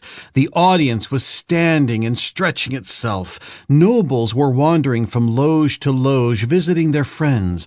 Men and women were settling up past wagers and making new ones. The sounds of many voices enveloped the stadium in one mighty discord. The period was one of intermission between events. Tarzan was annoyed. Crowds irritated his nerves. The sound of human voices was obnoxious to him. Through narrowed lids he surveyed the scene. If ever a wild beast looked upon its enemies, it was then. Phobig was still boasting in a loud voice that was clearly audible to at least a portion of the audience sitting just above the gladiator's ledge. The attitude of the temple guard was anything but soothing to the lord of the jungle, but by no sign did he intimate that he heard him after his first retort. Already the betting was running high on this last event of the day, though only a small proportion of the audience had had a fair view of the 2 contestants by which they might compare them. Phobig, however, was known by reputation and was the favorite, the odds running as high as 10-1 against Tarzan. In the royal loge, Nemone lay back luxuriously in the great chair that was half a throne and half a couch. She had lost heavily during the day, but she showed no ill humor. However, the nobles surrounding her were ill at ease and hoped that she would win on this last event. Each was determined to bet heavily upon the strange wild man with Nemone, so that she might win back all that she had lost to them upon earlier events, for all were assured that Nemone would back Phobeg, it being her custom to bet heavily upon all favorites. Erot was particularly anxious that the queen should win back what he had won from her. For some time he had been a trifle uncertain as to his position in the good graces of his sovereign. He had sensed, perhaps, that he was slipping a little, and he had had sufficient experience to know that winning money from Nemone constituted nothing less than a tremendous shove to one who had started to slip. Therefore, Erot, with the other nobles, having determined to let Nemone win their money on Phobeg, sent slaves out into the audience secretly to place money enough on Phobeg to reimburse them what they lost to Nemone on Tarzan. The plan was accurately figured and neatly worked, and when the day was over, Nemone would be the winner, and so would they, all of their losses having been more than made up by their winnings on Phobeg, which the common people would have paid. This large volume of money going suddenly among the audience, which was already favoring Phobeg and offering large odds against Tarzan, found very little Tarzan money available at 10-1. The natural result was that to place their money at all, they had to offer larger odds, and to reimburse themselves of their losses to Nemone, or rather their assumed losses, for no wagers had yet been laid in the royal loge. They were compelled to put up enormous sums as the odds soared upward, finally until it took 100 Phobeg drachmas to cover one of Tarzan's. Now a trumpet sounded, and the warriors guarding Tarzan and Phobeg ordered them down into the arena and paraded them once around it, that the people might compare the gladiators and choose a favorite. As they passed before the royal loge, Nemone leaned forward with half-closed eyes, surveying the tall stranger and the squat Cathnian. Erot, the queen's favorite, watched her. 1,000 drachmas on the stranger, he cried. I am betting on the stranger too, interjected another noble eagerly. So am I, said Nemone. Erot and the other nobles were amazed. This upset their plans completely. Of course they would win more money, but one always felt safer losing to Nemone than winning from her. You will lose your money, Erot told her. Then why did you offer to bet on the stranger? Demanded the queen. The odds were so attractive that I was tempted into taking a chance, explained Erot quickly. What are the odds now? 100-1. And you think the stranger may not have even one chance in 100 of winning? Demanded Nemone, toying idly with the hilt of her dagger. Phobeg is the strongest man in Cathni, said Erot. I really think that the stranger has no chance at all against him. He is as good as dead already. Very well, then. If you feel that way about it, you should bet on Phobeg, whispered Nemone softly. I am going to wager 100,000 drachmas on this stranger. How much of this do you wish, my dear Erot? I wish that my queen would not risk her money on him at all, said Erot. I am grieved when my beloved queen loses. You bore me, Erot, Nemone gestured impatiently, and then, turning to the other nobles, is there none here who will cover my drachmas? Instantly, they were all eager to accommodate her. To win 100,000 drachmas from the queen, in addition to all that they would win from the common people, was too much for their cupidity. They even forgot Nemone's possible wrath in their anxiety to accommodate her, now that it was certain that her decision could not be altered. And in a few minutes, the bets had been recorded. "He has a fine physique," commented Nimon, her eyes upon the jungle lord, "and he is taller than the other." "But look at Phobig's muscles," Erod reminded her. "This Phobig has killed many men. They say that he twists their necks and breaks their spines." "We shall see," was the queen's only comment. Erod thought that he would not like to be in Phobig's sandals, for if the stranger did not kill him, Nimon most certainly would see that he did not long survive, who had robbed her of 100,000 drachmas. Now the two men were posted in the arena a short distance from the royal loge, and the captain of the stadium was giving them their instructions, which were extremely simple. They were to remain inside the arena and try to kill one another with their bare hands, though the use of elbows, knees, feet, or teeth was not barred.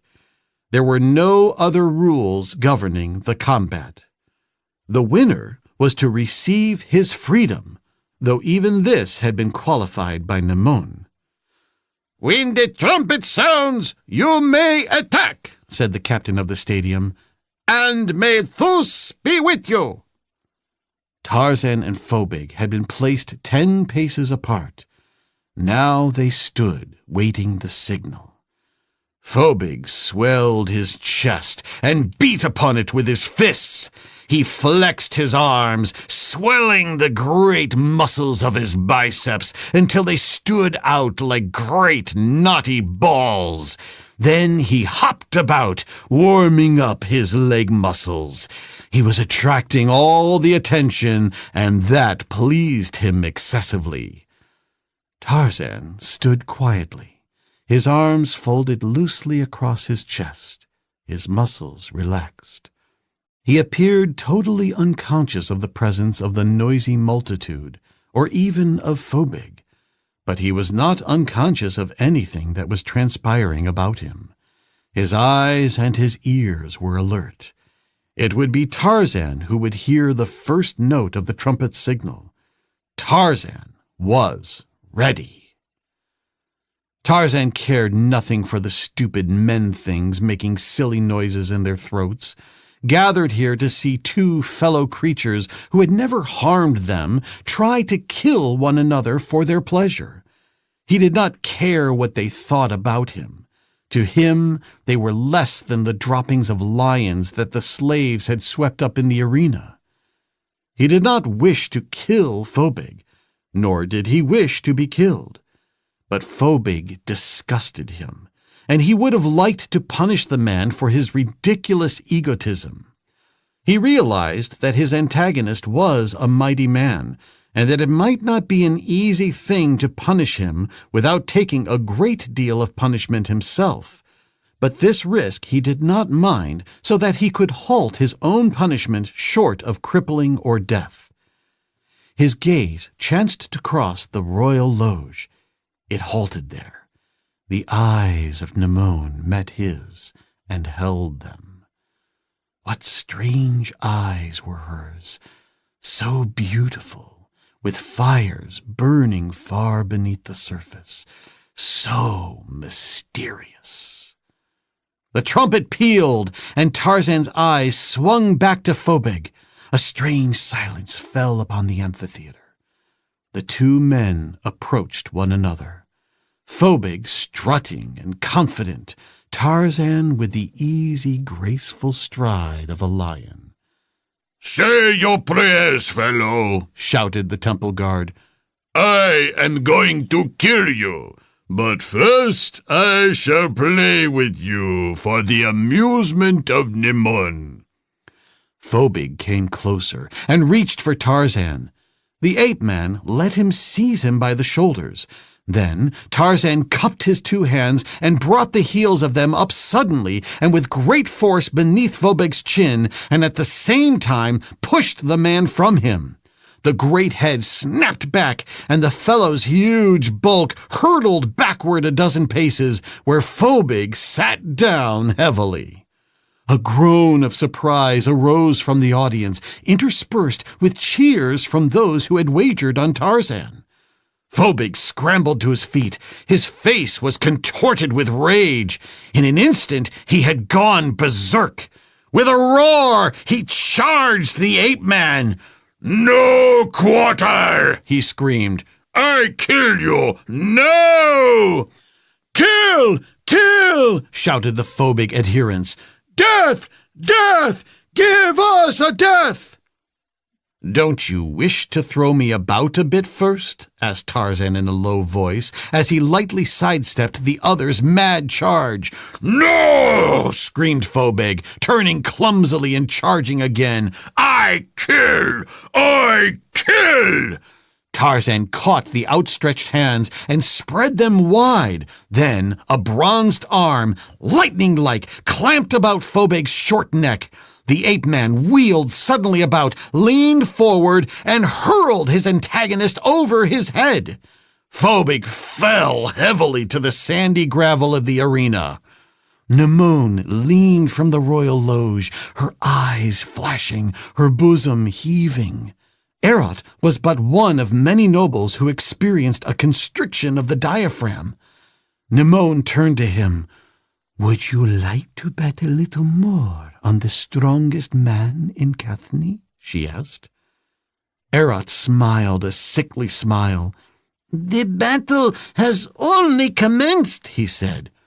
"But already is it as good as over?" taunted Nemone. Phobig arose, but this time more slowly, nor did he charge again, but approached his antagonist warily. His tactics now were very different from what they had been. He wanted to get close enough to Tarzan to get a hold. That was all he desired, just a hold. Then he knew he could crush the man with his great strength. Perhaps the ape-man sensed what was in the mind of his foe. Perhaps it was just chance that caused him to taunt Phobig by holding his left wrist out to the other. But whatever it was, Phobig seized upon the opportunity and, grasping Tarzan's wrist, sought to drag the ape-man into his embrace. Then Tarzan stepped in quickly, struck Phobig a terrific blow in the face with his right fist, seized the wrist of the hand that held his, and, again, whirling quickly beneath his victim, threw him heavily once more, using Phobig's arm as a lever and his own shoulder as a fulcrum. This time, Phobig had difficulty in arising at all. He came up very slowly. The ape-man was standing over him. The blood froze in the veins of the Cathnian as he heard the low, beast-like growl rumbling in the throat of the stranger. Suddenly, Tarzan stooped and seized Phobig and, lifting him bodily, held him above his head. "Shall I run now, Phobig?" he growled, "or are you too tired to chase me?" Then he hurled the man to the ground again, a little nearer to the royal loge where Nemone sat, tense and thrilling. Like a lion with its prey, the lord of the jungle followed the man who had taunted him and would have killed him. Twice again he picked him up and hurled him closer to the end of the arena. Now the fickle crowd was screaming to Tarzan to kill Phobig. Phobig, the strongest man in Cathny. Phobig, who twisted men's necks until their spines cracked. Again, Tarzan seized his antagonist and held him above his head. Phobig struggled weakly, but he was quite helpless. Tarzan walked to the side of the arena near the royal loge and hurled the great body up into the audience. "Take your strong man," he said. "Tarzan does not want him." Then he walked away and stood before the ramp, waiting, as though he demanded his freedom. Amid shrieks and howls that called to Tarzan's mind only the foulest of wild beasts, the loathsome hyena, the crowd hurled the unhappy Phobig back into the arena. "Kill him! Kill him!" they screamed. Nemone leaned from her loge. "Kill him, Tarzan!" she cried. Tarzan shrugged with disgust and turned away. "Kill him, slave!" commanded a noble from his luxurious loge. "I shall not kill him," replied the ape-man. Nemone arose in her loge. She was flushed and excited. "Tarzan!" she cried, and when the ape-man glanced up at her, "Why do you not kill him?" "Why should I kill him?" demanded Tarzan. "He cannot harm me, and I kill only in self-defense or for food. But I do not eat human flesh, so why should I kill him?" Phobig, bruised, battered, and helpless, arose weakly to his feet and stood reeling drunkenly. He heard the voice of the pitiless mob screaming for his death. He saw his antagonist standing a few paces away in front of the ramp, paying no attention to him, and dimly, and as though from a great distance, he had heard him refuse to kill him. He had heard, but he did not comprehend. He expected to be killed, for such was the custom and the law of the arena. He had sought to kill this man. He would have shown him no mercy, so he could not understand the mercy of Tarzan's indifference that had been extended to him. Phobig's bloodshot eyes wandered helplessly about the arena, seeking nothing or no one in particular. Sympathy was not to be found there, nor mercy, nor any friend. Such were not for the vanquished. The frenzied bloodlust of the mob fascinated him. A few minutes ago it had been acclaiming him. Now it condemned him to death.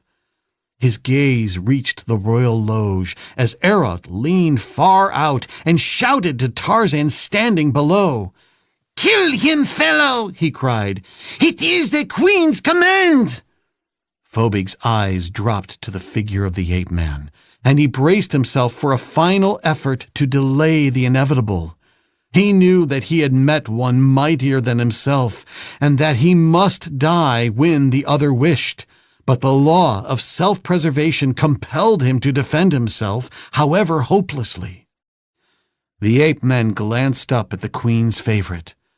"Tarzan kills only whom it pleases him to kill," he spoke in a low voice that yet carried to the royal loge. "I shall not kill Phobig." "You fool!" cried Erod. "Do you not understand that it is the Queen's wish, that it is the Queen's command, which no one may disobey and live, that you kill the fellow?" "If the Queen wants him killed, why doesn't she send you down to do it? She is your queen, not mine." There was neither awe nor respect in the voice of the ape-man. Erot looked horrified. He glanced at the Queen. "Shall I order the guard to destroy the impudent savage?" he asked. Nemone shook her head. Her countenance remained inscrutable, but a strange light burned in her eyes. "We give them both their lives," she said. "Set Phobig free, and bring the other to me in the palace." Then she rose as a sign that the games were over. Many miles to the south of the Field of the Lions in the valley of Onthar, a lion moved restlessly just within the confines of a forest. He paced rapidly, first in one direction and then in another. His movements were erratic. Sometimes his nose was near the ground, and, again, it was in the air as though he were searching for something or someone. Once he raised his head and lifted his great voice in a roar that shook the earth and sent Manu, the monkey, fleeing through the trees with his brothers and sisters. In the distance, a bull elephant trumpeted, and then silence fell once more upon the jungle. Chapter 10. In the Palace of the Queen. A detachment of common warriors, commanded by an under-officer, had escorted Tarzan to the stadium, but he returned to the city in the company of nobles. Several of them had clustered about him immediately following the gesture of Nemone that had suggested to them that this stranger might be the recipient of further royal favors. Congratulating him upon his victory, praising his prowess, asking innumerable questions, they followed him from the arena, and at the top of the ramp another noble accosted him. It was Gemnon. "The queen has commanded me to accompany you to the city and look after you," he explained. "This evening I am to bring you to her in the palace, but in the meantime you will want to bathe and rest, and I imagine that you might welcome some decent food after the prison fare you have been eating recently." "I shall be glad of a bath and good food," replied Tarzan. "But why should I rest?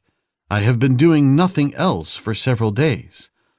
"But you have just come through a terrific battle for your life," exclaimed Gemnon. "You must be tired." Tarzan shrugged his broad shoulders. "Perhaps you had better look after Phobig instead," he replied. "It is he who needs rest. I am not tired." Gemnon laughed. "Phobig should consider himself lucky to be alive. If anyone looks after him, it will be himself." They were walking toward the city now. The other nobles had joined their own parties or had dropped behind, and Gemnon and Tarzan were alone, if two may be said to be alone who are surrounded by a chattering mob through which bodies of armed men and lion-drawn chariots are making their slow way. Those near Tarzan were discussing him animatedly, but because of the nobles they kept their distance from him. They commented upon his giant strength and the deceptive appearance of his muscular development, the flowing symmetry of which scarce proclaimed the titanic power of the steel thews of the Lord of the Jungle. "You are popular now," commented Gemnon. "A few minutes ago they were screaming at Phobig to kill me," Tarzan reminded him. "I am really surprised that they are so friendly," remarked Gemnon. "You cheated them of a death, the one thing that they are all hoping for and praying to see when they go to the stadium. It is for this they pay their lepta for admission. Also, most of them lost more money betting on Phobig, but those who won on you should love you, for they won much. The odds were as high as 100 to 1 against you. It is the nobles, though, who have the greatest grievance against you," continued Gemnon, grinning. "Several of them lost their entire fortunes. Those closest to Nemone always have to cover her bets, and, believing that she would bet on Phobig, they placed large bets on him among the audience to cover their losses to Nemone. Then Nemone insisted upon betting on you, and they had to bet more money on Phobig, 10 million drachmas to cover Nemone's 100,000. I estimate that one small group lost close to 20 million drachmas." "And Nemone won 10 million?" asked Tarzan. "Yes," replied Gemnon, "which may account for the fact that you are alive now." "Why should I not be alive?" "You flouted the queen. Before thousands of her people, you refused to obey her direct command. No, not even the 10 million drachmas can account for it. There is some other reason why Nemone spared you. Perhaps She is contemplating for you a death that will give her greater satisfaction. Knowing Nemon as I do, I cannot believe that she will let you live. She would not be Nemon if she forgave so serious an affront to her majesty." "Phobig was going to kill me," Tarzan reminded him. "But Nemon is not Phobig. Nemon is queen, and—" "And what?" asked the ape-man. Gemnon shrugged. "I was thinking aloud, which is a bad habit for one who enjoys life. Doubtless you may live long enough to know her better than you do now, and then you can do your own thinking. But do not do it aloud." "Did you lose much on Phobig?" inquired Tarzan. "I won. I bet on you. I met one of Erot's slaves who was going to place some of his master's money on Phobig. I took it all.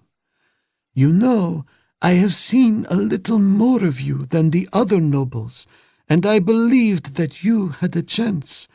But I was backing your intelligence and agility against Phobig's strength, stupidity, and awkwardness. Even I did not dream that you were stronger than he." "And the odds were good." Gemnon smiled. "Too good to be overlooked. It was more than a reasonable gamble. But I cannot understand Nemon. She is a great bettor, but no gambler. She always puts her money on the favorite, and may Thoths help him if he does not win." "A woman's intuition," suggested the ape-man. "I think not. Nemon is too practical and calculating to act on intuition alone. She had some other reason. What it is, none knows but Nemon. The same mysterious motivation saved your life today, or perhaps I should say, prolonged it." "I am going to see her this evening," said Tarzan, "and doubtless I shall affront her again. It seems that I have done so both times that I have seen her." "Do not forget that she practically sentenced you to death for the first offense," Gemnon reminded him. "At that time, she must have been certain that Phobig would kill you. If I were you, I should not annoy her." When they reached the city, Gemnon took Tarzan to his own quarters in the palace.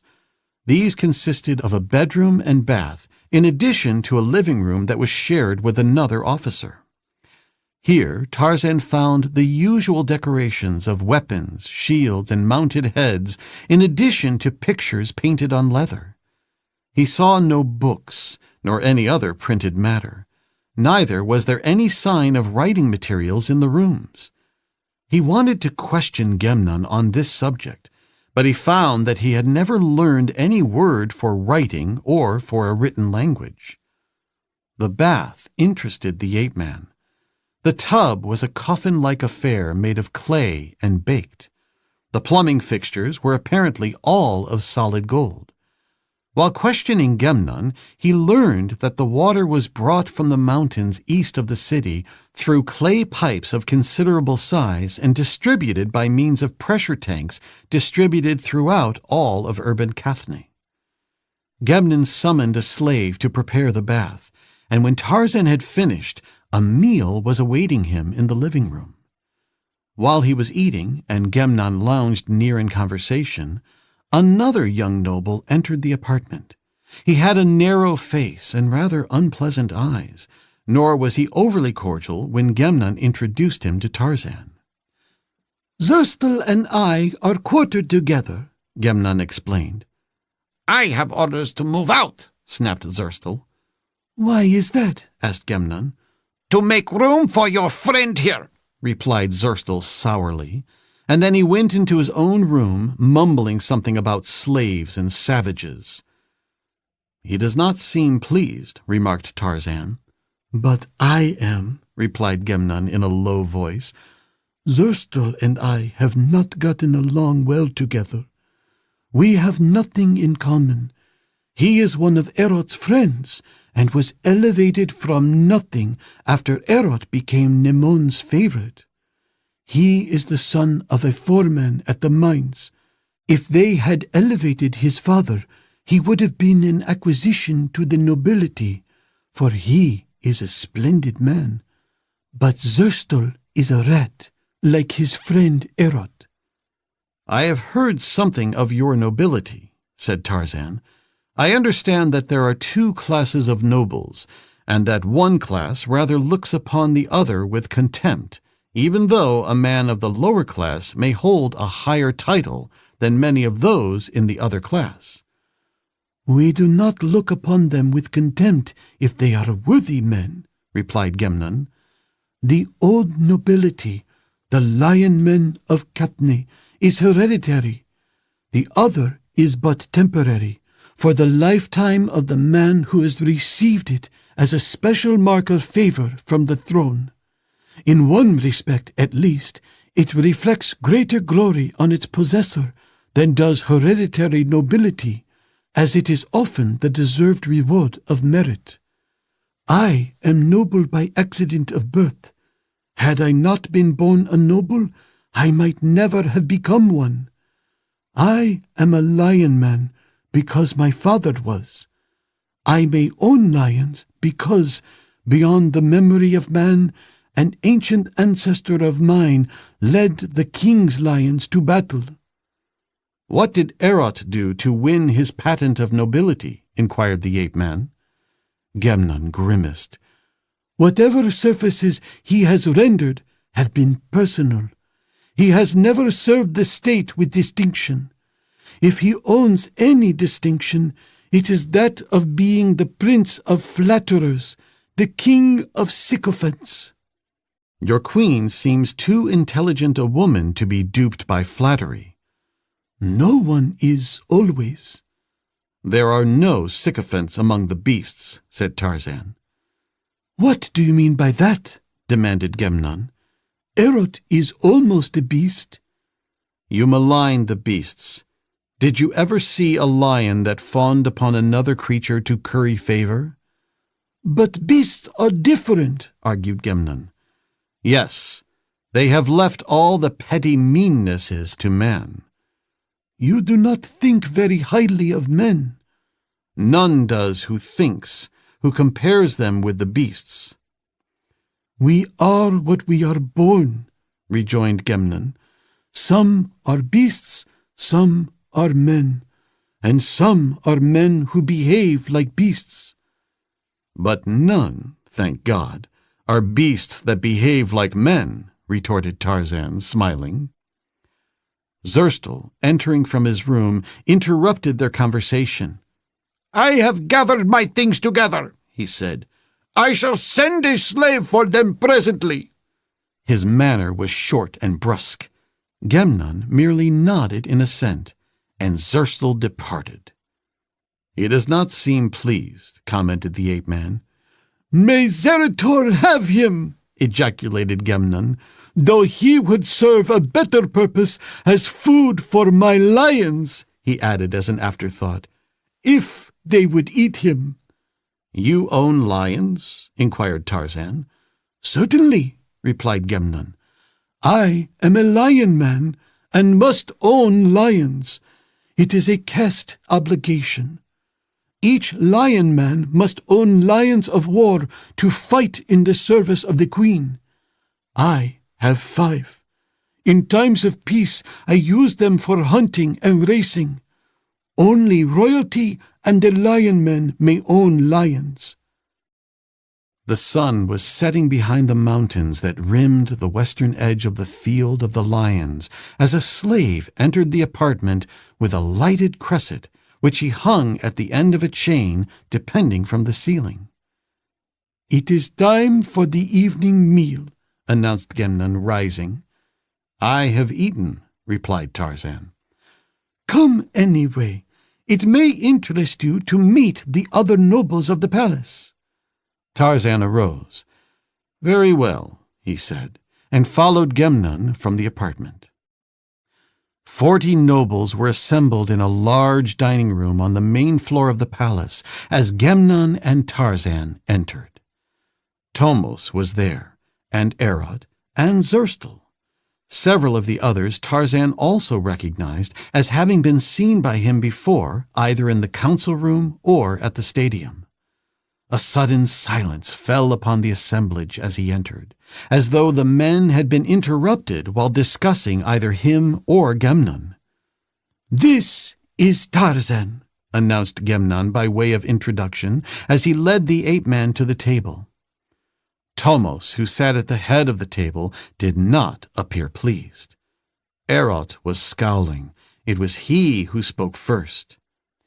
"This table is for nobles," he said, "not for slaves." "By his own prowess and the grace of Her Majesty the Queen, this man is here as my guest," said Gemnon quietly. "If one of my equals takes exception to his presence, I will be glad to discuss the matter with swords." And then he turned to Tarzan.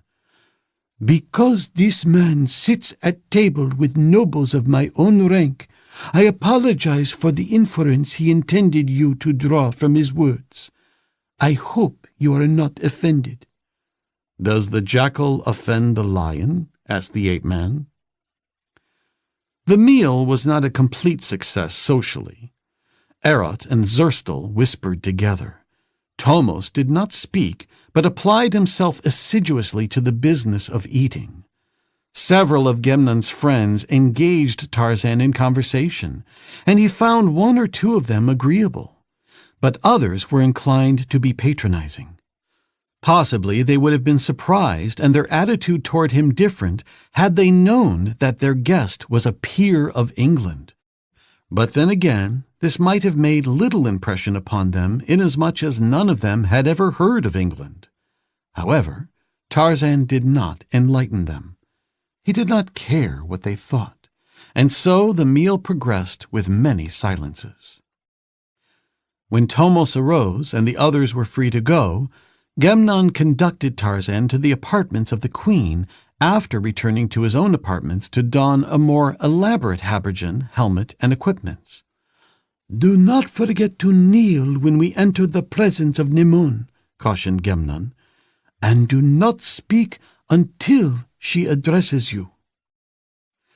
A noble received them in a small anteroom where he left them while he went to announce their presence to the queen, and as they waited, Gemnon's eyes watched the tall stranger standing quietly near him.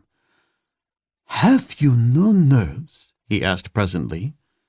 "What do you mean?" demanded the ape-man. "I have seen the bravest warriors tremble who have been summoned before Nemun," explained his companion. "I have never trembled," replied Tarzan. "How is it done?" "Perhaps Nemun would teach you to tremble." "Perhaps, but why should I tremble to go where a jackal does not tremble to go?" "I do not understand what you mean by that," said Gemnon, puzzled. "Erod is in there." Gemnon grinned. "But how do you know that?" he asked. "I know," said Tarzan. He did not think it necessary to explain that when the noble had opened the door, his sensitive nostrils had caught the scent spoor of the queen's favorite. "I hope not," said Gemnon, an expression of concern upon his countenance. "If he is there, this may be a trap from which you will never come out alive." "One might fear the queen," replied Tarzan, "but not the jackal." "It is the queen of whom I was thinking." The noble returned to the anteroom. He nodded to Tarzan. "Her Majesty will receive you now," he said. "You may go, Gemnon. Your attendance will not be required." Then he turned to the ape-man once more. "When I open the door and announce you, enter the room and kneel. Remain kneeling until the queen tells you to arise, and do not speak until after Her Majesty addresses you. Do you hear?" "I hear," replied Tarzan. "Open the door." Gemnon, just leaving the anteroom by another doorway, heard and smiled. But the noble did not smile. He frowned. The bronzed giant had spoken to him in a tone of command, but the noble did not know what to do about it. So he opened the door. But he got some revenge, or at least he thought that he did. "The slave, Tarzan!" he announced in a loud voice. The Lord of the Jungle stepped into the adjoining chamber, crossed to the center of it, and stood erect, silently regarding Nemone. He did not kneel.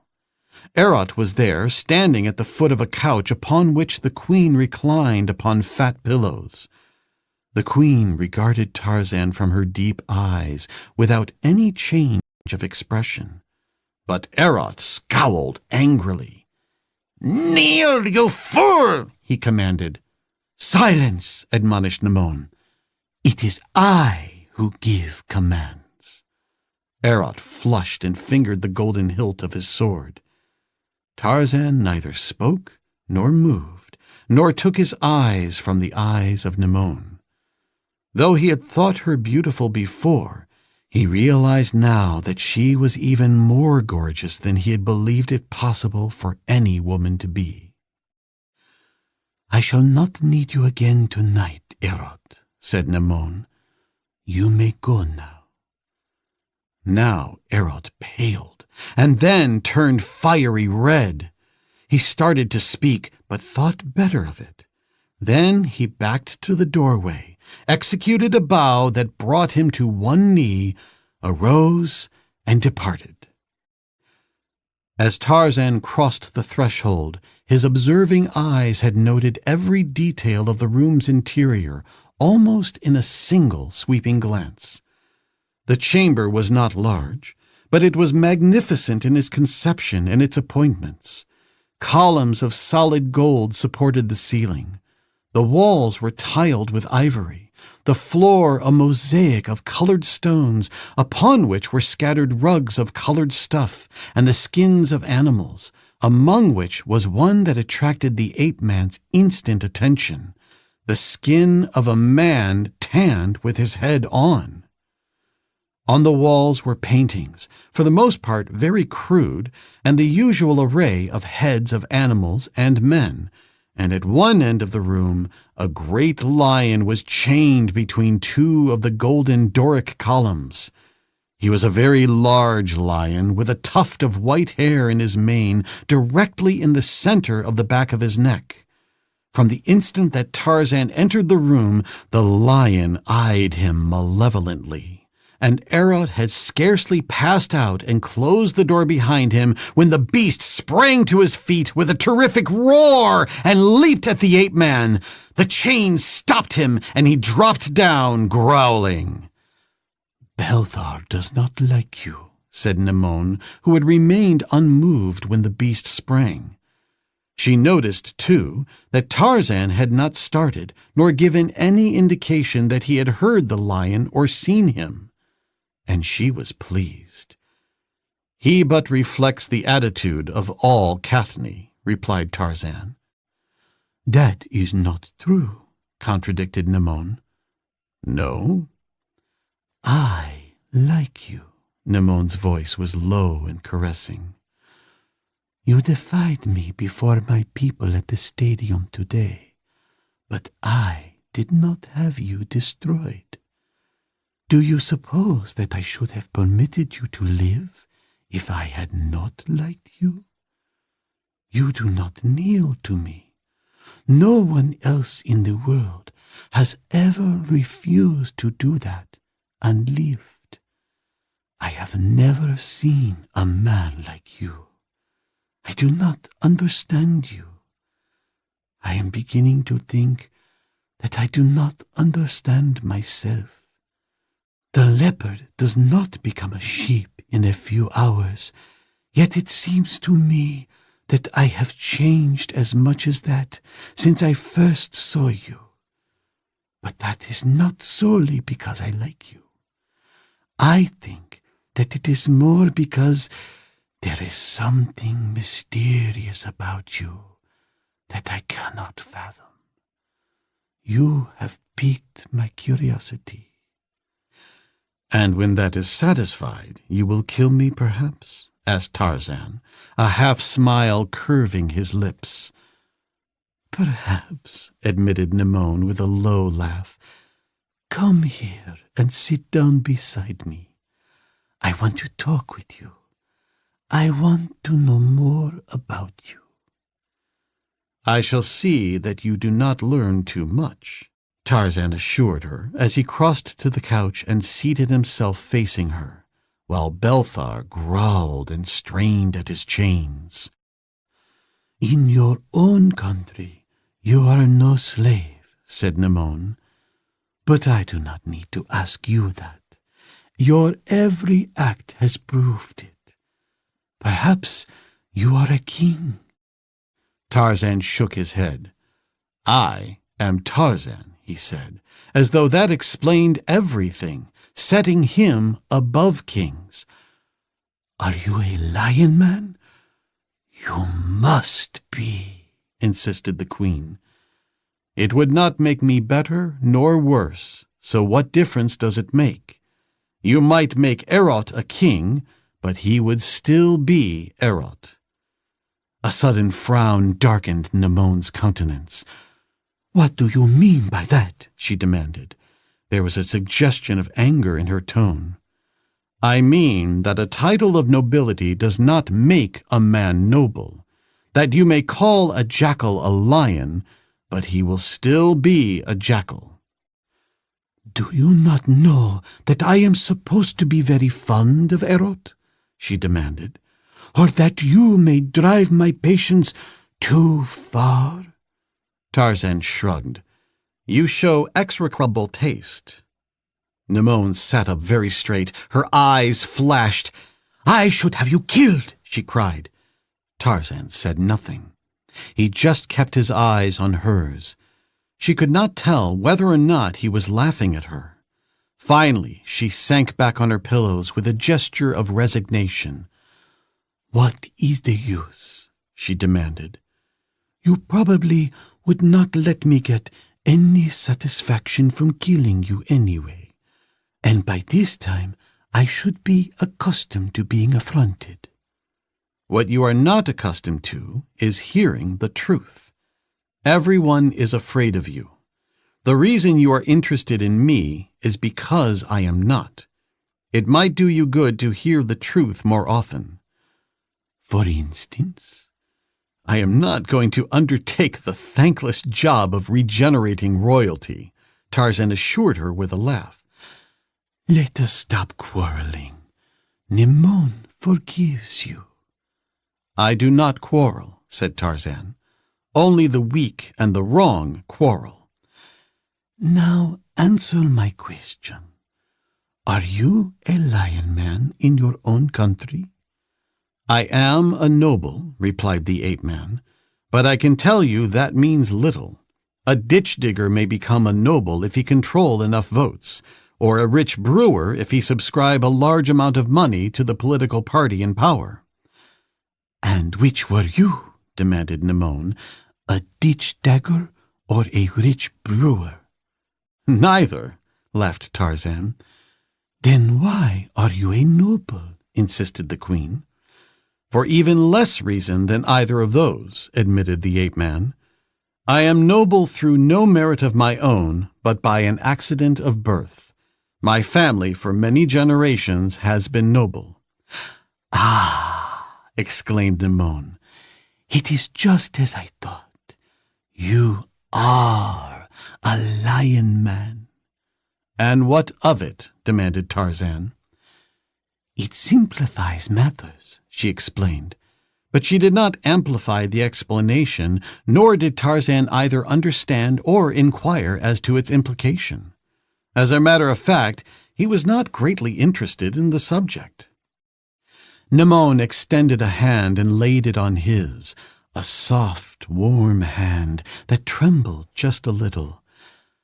I am going to give you your freedom, she said, but on one condition.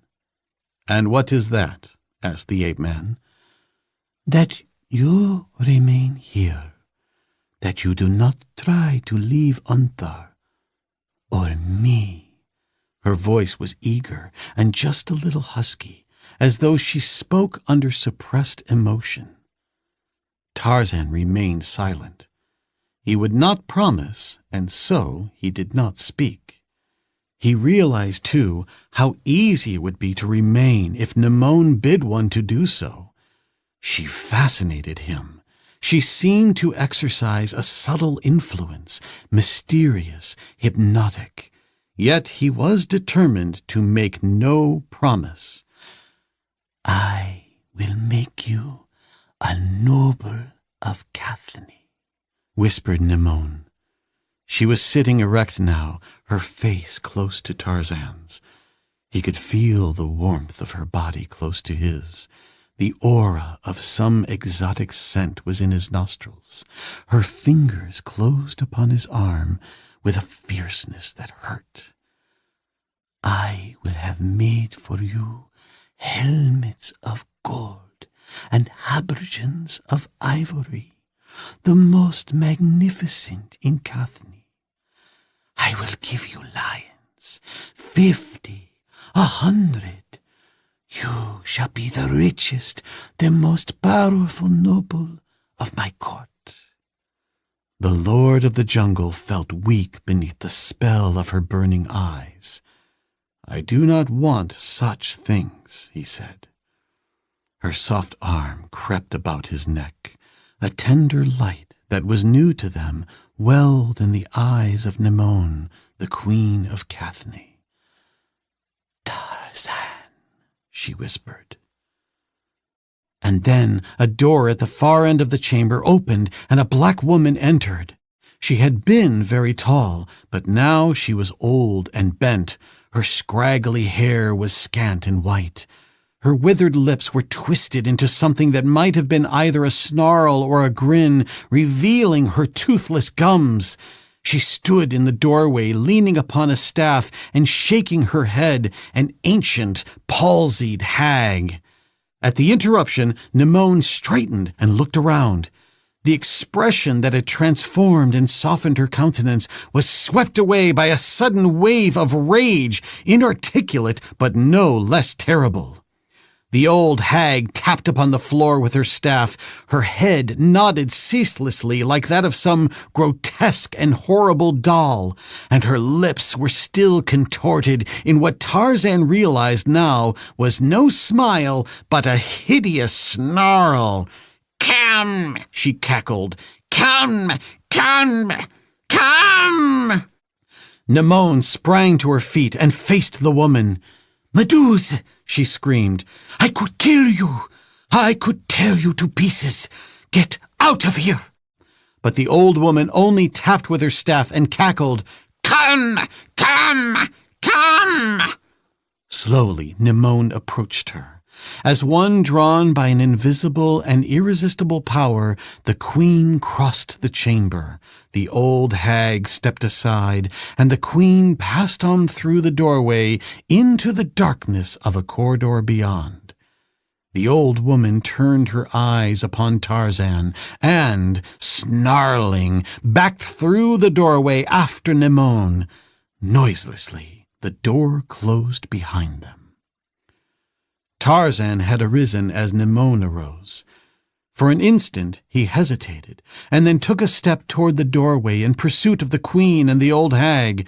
Then he heard a door open and a step behind him, and turned to see the noble who had ushered him into Nimon's presence standing just within the threshold. "You may return to the quarters of Gennon," announced the noble politely. Tarzan shook himself as might a lion. He drew a palm across his eyes as one whose vision has been clouded by a mist. Then he drew a deep sigh and moved toward the doorway as the noble stepped aside to let him pass. But whether it was a sigh of relief or regret, who may say?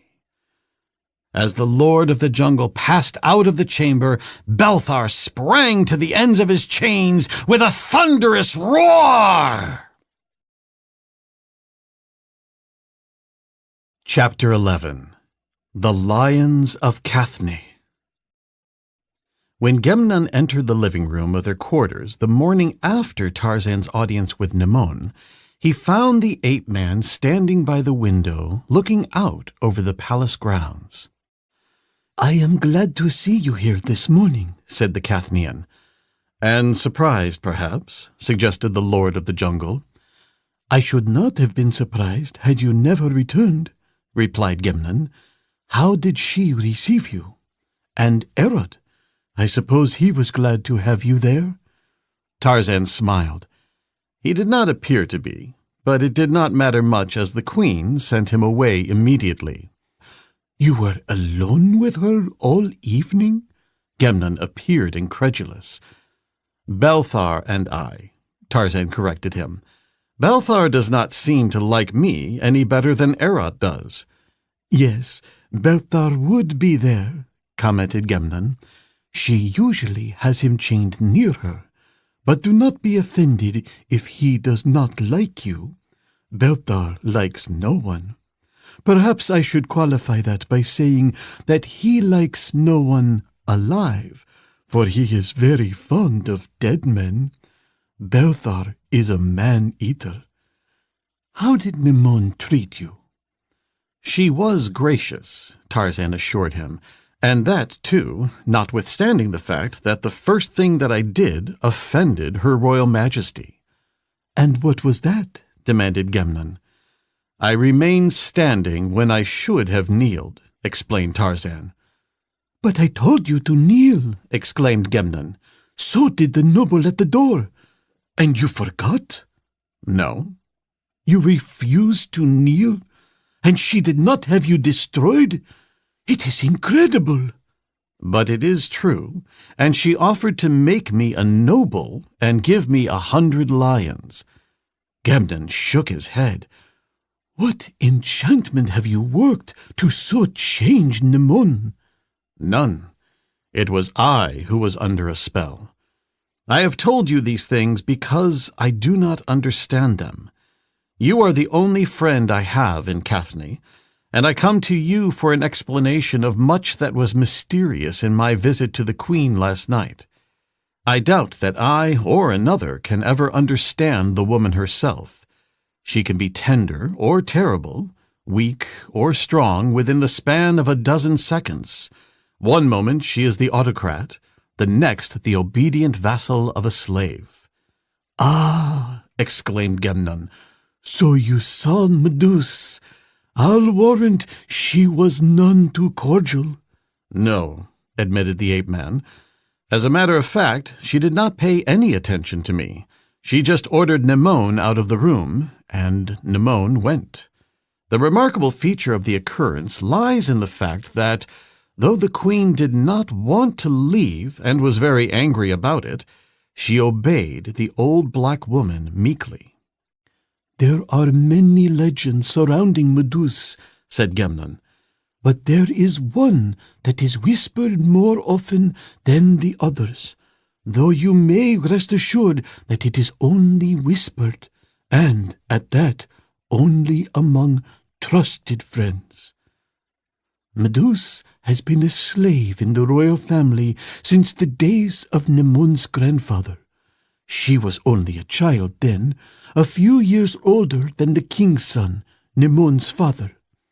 The oldsters recalled that she was a fine-looking young black woman, and the legend that is only whispered is that Nimon is her daughter. About a year after Nimon was born, in the 10th year of her father's reign, the queen died under peculiar and suspicious circumstances, just before she was to have been confined. The child, a son, was born just before the queen expired. He was named Alexstar, and he still lives." "Then why is he not king?" demanded Tarzan. "That is a long story of mystery and court intrigue and murder, perhaps, of which more is surmised than is actually known by more than 2 now living. Perhaps Nimon knows, but that is doubtful, though she must guess close to the truth. Immediately following the death of the queen, the influence of Meduse increased and became more apparent. Meduse favored Tomos, a noble of little or no importance at the time, and from that day the influence and power of Tomos grew. Then, about a year after the death of the queen, the king died. It was so obvious that he had been poisoned that a revolt of the nobles was barely averted. But Tomos, guided by Meduse, conciliated them by fixing the guilt upon a slave woman of whom Meduse was jealous and executing her. For 10 years, Tomos ruled as regent for the boy, Alexstar.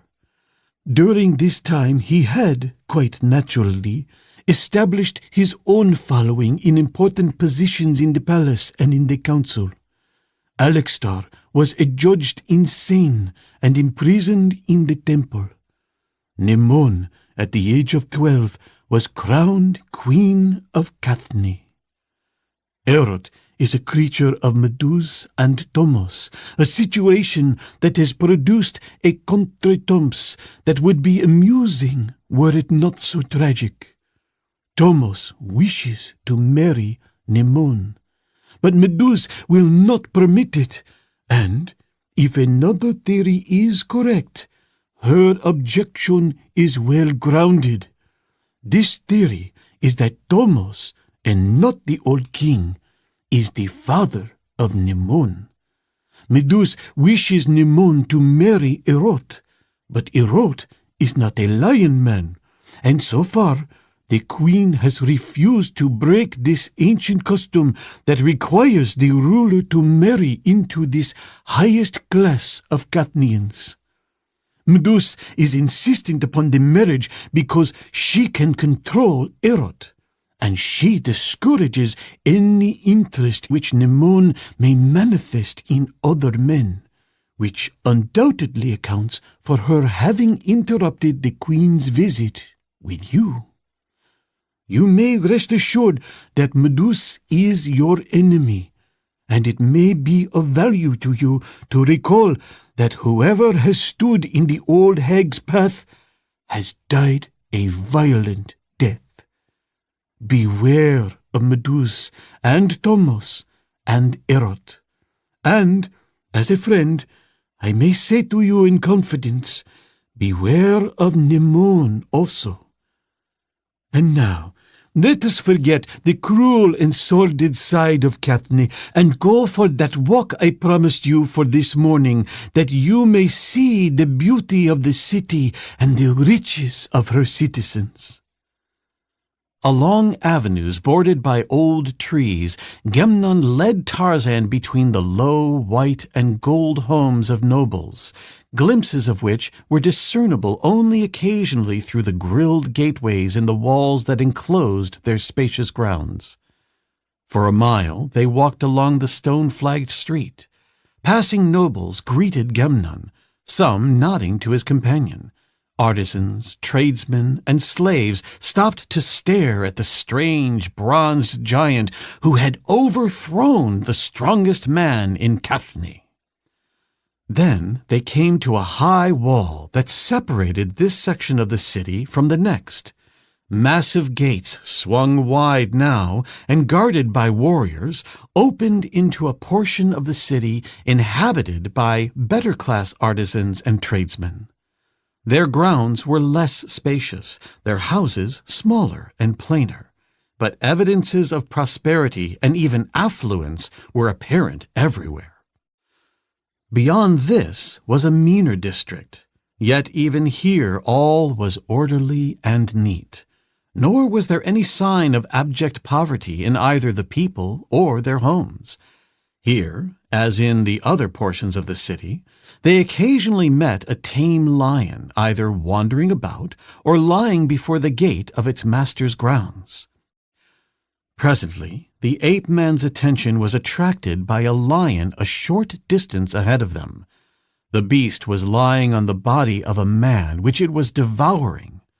"Your streets do not seem to be entirely safe for pedestrians," commented the Lord of the Jungle, indicating the feeding lion with a nod of his head.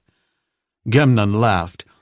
"You noticed that the pedestrians do not seem to be much concerned," he replied, calling attention to the people passing to and fro past the lion and its prey, merely turning aside enough to avoid them. "The lions must eat." "Do they kill many of your citizens?" "Very few. The man you see there died, and his corpse was thrown into the street for the lions. The lion did not kill him. You see, he is naked. That shows that he was dead before the lion got him. When a person dies, if there be no one who can or will pay for a funeral cortege, the body is disposed of in this way, if not diseased.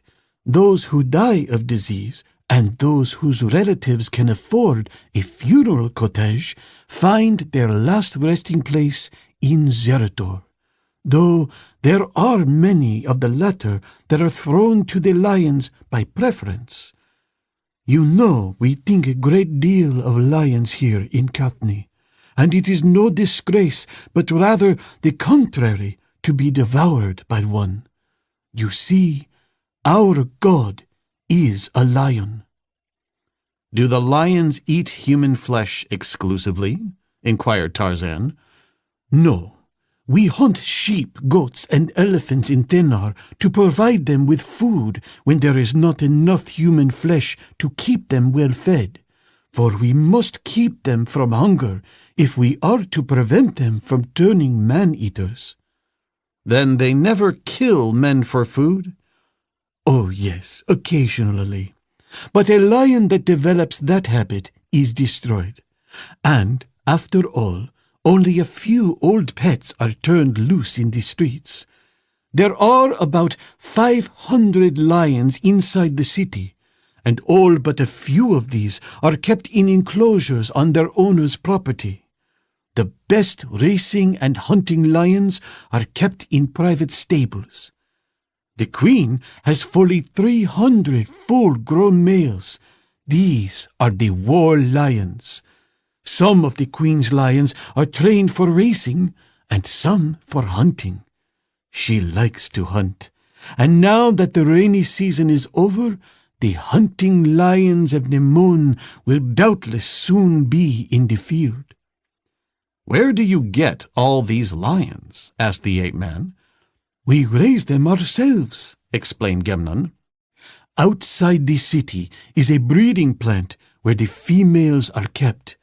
It is maintained by Nemun, and each lion man who owns females pays a stipulated sum for their keep. We raise a great many lions, for there are many killed each year in hunting, during raids, and in war. You see, we hunt elephants with them, and in these hunts many lions are killed. The Athenians also kill a number each year when we take our lions into Thenar to hunt or raid, and quite a few escape. Most of these are still running wild in the valley or in Thenar, and there are some wild lions that have come in from the mountains. All of these are very ferocious." As they talked, they continued on toward the center of the city, until they came to a large square that was bounded on all sides by shops. Here were many people. All classes from nobles to slaves mingled before the shops and in the great open square of the marketplace. There were lions held by slaves who were exhibiting them for sale for their noble masters, who dickered with prospective purchasers, other nobles. Near the lion market was a slave block, and as slaves, unlike lions, might be owned by anyone, there was a brisk bidding on the part of many wishing to buy. A huge black gala was on the block as Tarzan and Gemnon paused to watch the scene. The man was entirely naked, that the buyers might examine him for blemishes. His expression was one of unconcern ordinarily, though occasionally he shot a venomous glance at the owner who was expatiating upon his virtues.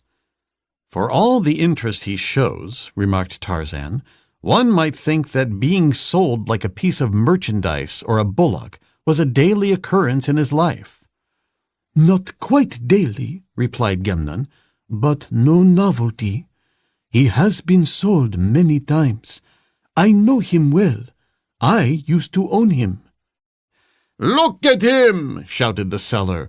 "Look at those arms! Look at those legs! Look at that back! He is as strong as an elephant, and not a blemish on him. Sound as a lion's tooth he is, never ill a day in his life, and docile. A child can handle him." "He is so refractory that no one can handle him," commented Gemnon in a whisper to the ape-man. "That is the reason I had to get rid of him. That is the reason he is up for sale so often." "There seems to be plenty of customers interested in him," observed Tarzan. "Do you see that slave in the red tunic?" asked Gemnon. "He belongs to Zerstel, and he is bidding on that fellow. He knows all about him too. He knew him when the man belonged to me." "Then why does he want to buy him?" asked the ape-man. "I do not know, but there are other uses to which a slave may be put than labor. Zerstel may not care what sort of a disposition the fellow has, or even whether he will work. If he owned lions, I might think that he was buying the fellow for lion food, as he would probably go cheap." It was Zersel's slave who bought the gala, as Tarzan and Gemnon moved on to look at the goods displayed in the shops. There were many articles of leather, wood, ivory, or gold. There were dagger swords, spears, shields, habergeons, helmets, and sandals. One shop displayed nothing but articles of apparel for women, another perfumes and incense. There were jewelry shops, vegetable shops, and meat shops. The last displayed dried meats and fish and carcasses of goats and sheep. The fronts of these shops were heavily barred to prevent passing lions from raiding them, Gemnon explained. Wherever Tarzan went, he attracted attention, and a small crowd always followed him, for he had been recognized the moment that he had entered the marketplace. Boys and girls clustered about him, gazing at him admiringly, and men and women who had been at the stadium the previous day told those who had not how this stranger giant had lifted Phobeg above his head and hurled him up among the audience. "Let's get out of here," suggested the Lord of the Jungle. "I do not like crowds." "Suppose we go back to the palace and look at the queen's lions," said Gemnon. "I would rather look at lions than people," Tarzan assured him. The war lions of Kathni were kept in stables within the royal grounds at a considerable distance from the palace. The building was of stone, neatly laid and painted white. In it, each lion had his separate cage, and outside were yards surrounded by high stone walls, near the tops of which pointed sticks, set close together and inclined downward on the inside of the walls, kept the lions from escaping. In these yards, the lions exercised themselves. There was another, larger arena where they were trained by a corps of keepers under the supervision of nobles. Here, the racing lions were broken to harness, and the hunting lions taught to obey the commands of the hunter, to trail, to charge, to retrieve. As Tarzan entered the stable, a familiar scent spore impinged upon his nostrils. "Balthar is here," he remarked to Gemnon. "It is possible," replied the noble, "but I don't understand how you know it." As they were walking along in front of the cages, inspecting the lions that were inside, Gemnon, who was in advance, suddenly halted. "How do you do it?" he demanded. "Last night you knew that Erot was with Nemon, though you could not see him, and no one could have informed you. And now you knew that Belthar was here, and sure enough he is." Tarzan approached and stood beside Gemnon, and the instant that Belthar's eyes fell upon him, the beast leaped against the bars of his cage in an effort to seize the ape-man, at the same time voicing an angry roar that shook the building. Instantly, keepers came running to the spot, certain that something had gone amiss, but Gemnon assured them that it was only Belthar exhibiting his bad temper. "He does not like me," said Tarzan. "If he ever got you, he would make short work of you," said a head keeper. "It is evident that he would like to," replied the ape-man. "He is a bad one, and a man-killer," said Gemnon after the keepers had departed. "But Nemon will not have him destroyed. Occasionally he is loosed in the palace arena with someone who has incurred Nemon's disfavor.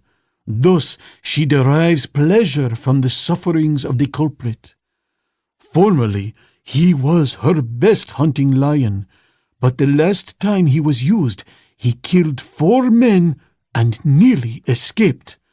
He has already eaten 3 keepers who ventured into the arena with him, and he will eat more before good fortune rids us of him. Nemon is supposed to entertain a superstition that in some peculiar way her life and the life of Belthar are linked by some mysterious supernatural bond, and that when one dies, the other must die. Naturally, under the circumstances, it is neither politic nor safe to suggest that she destroy the old devil. It is odd that he has conceived such a violent dislike for you." "I have met lions before which did not like me," said Tarzan. "May you never meet Belthar in the open, my friend." Chapter 12. The Man in the Lion Pit. As Tarzan and Gemnon turned away from Belthar's cage, a slave approached the ape-man and addressed him. "Nemon, the queen commands your presence immediately," he said. "You are to come to the ivory room. The noble Gemnon will wait in the anteroom. These are the commands of Nemon, the queen." "What now, I wonder?" remarked Tarzan as they walked through the royal grounds toward the palace. "No one ever knows why he is summoned to an audience with Nemon until he gets there," commented Gemnon. "One may be going to receive an honor or hear his death sentence. Nemon is capricious. She is always bored and always seeking relief from her boredom.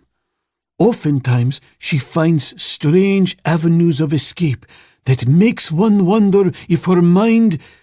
But no, such thoughts may not even be whispered among friends."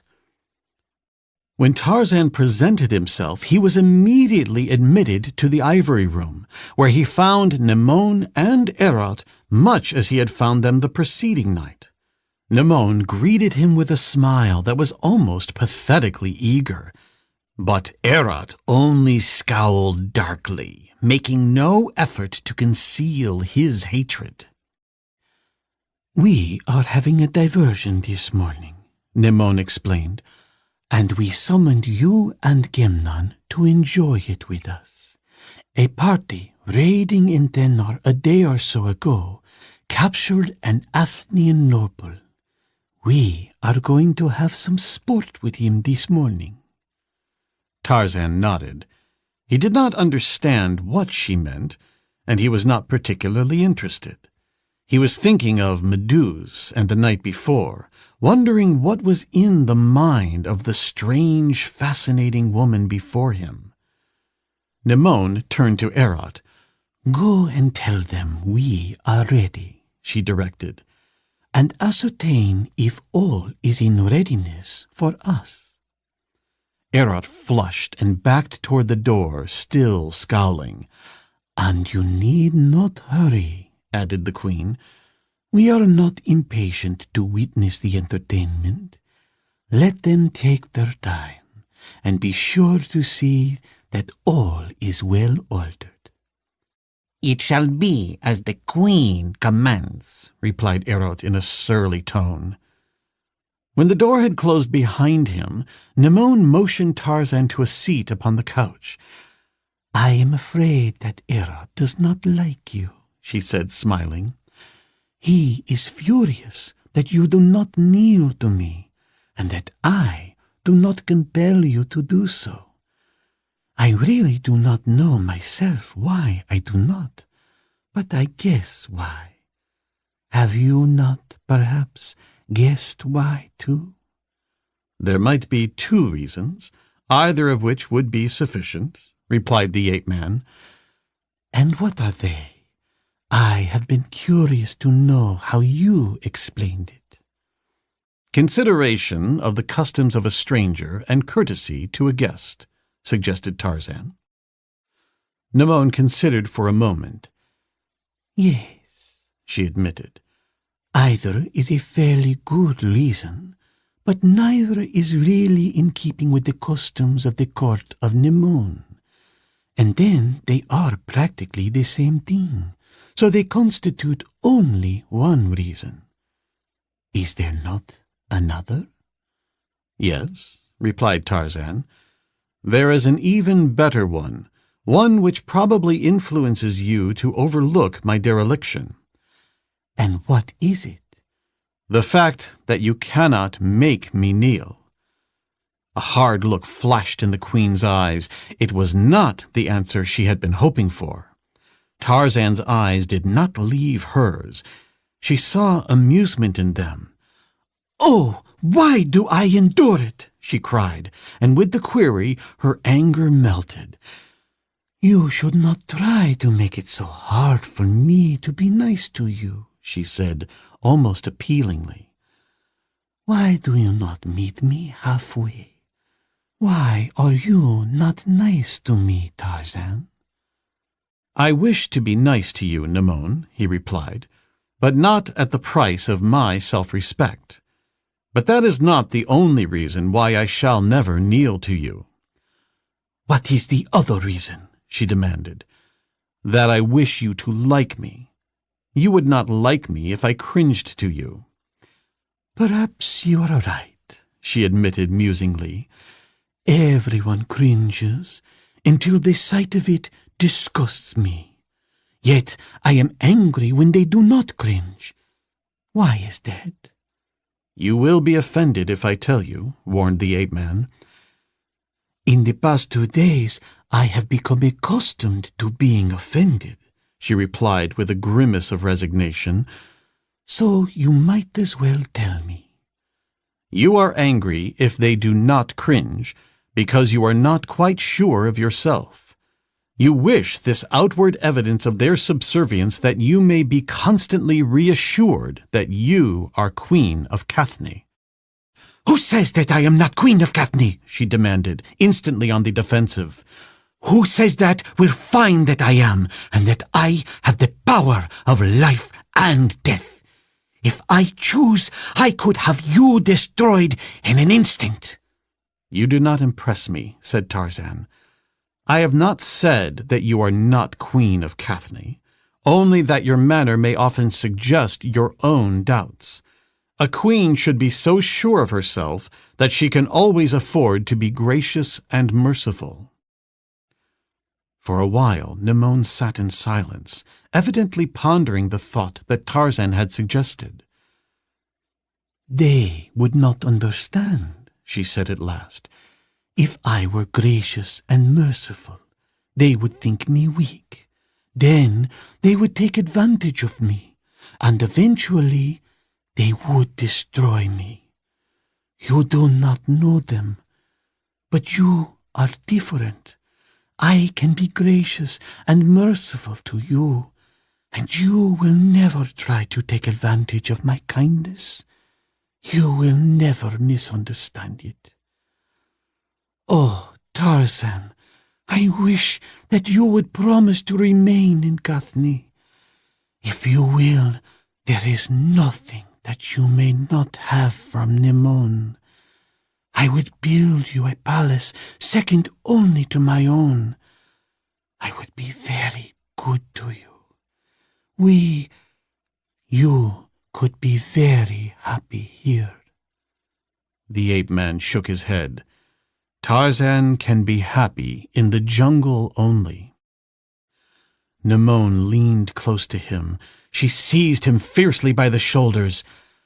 I will make you happy here, she whispered passionately. You do not know, Nimon. Wait. The time will come when you will want to stay. For me. Erot and Meduse and Tomos may think differently, Tarzan reminded her. I hate them, cried Nimon. If they interfere this time, I shall kill them all. This time I shall have my own way.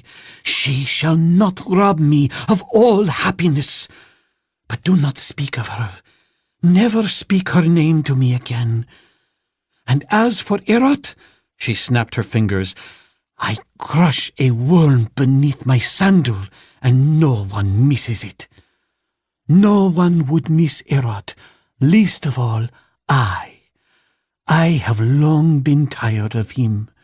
He is a stupid, egotistical fool, but he is better than nothing. The door opened, and Erot entered unceremoniously.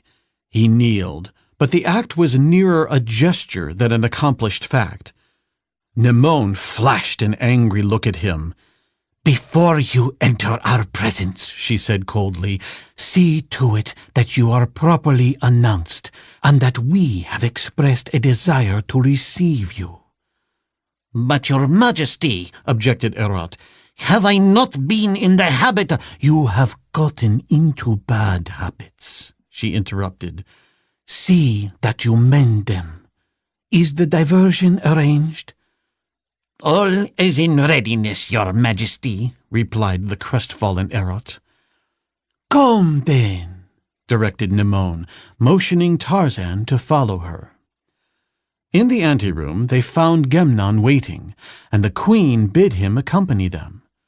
Preceded and followed by armed guards, the three passed along several corridors and through a number of rooms, then up a stairway to the second floor of the palace. Here they were conducted to a balcony overlooking a small enclosed court.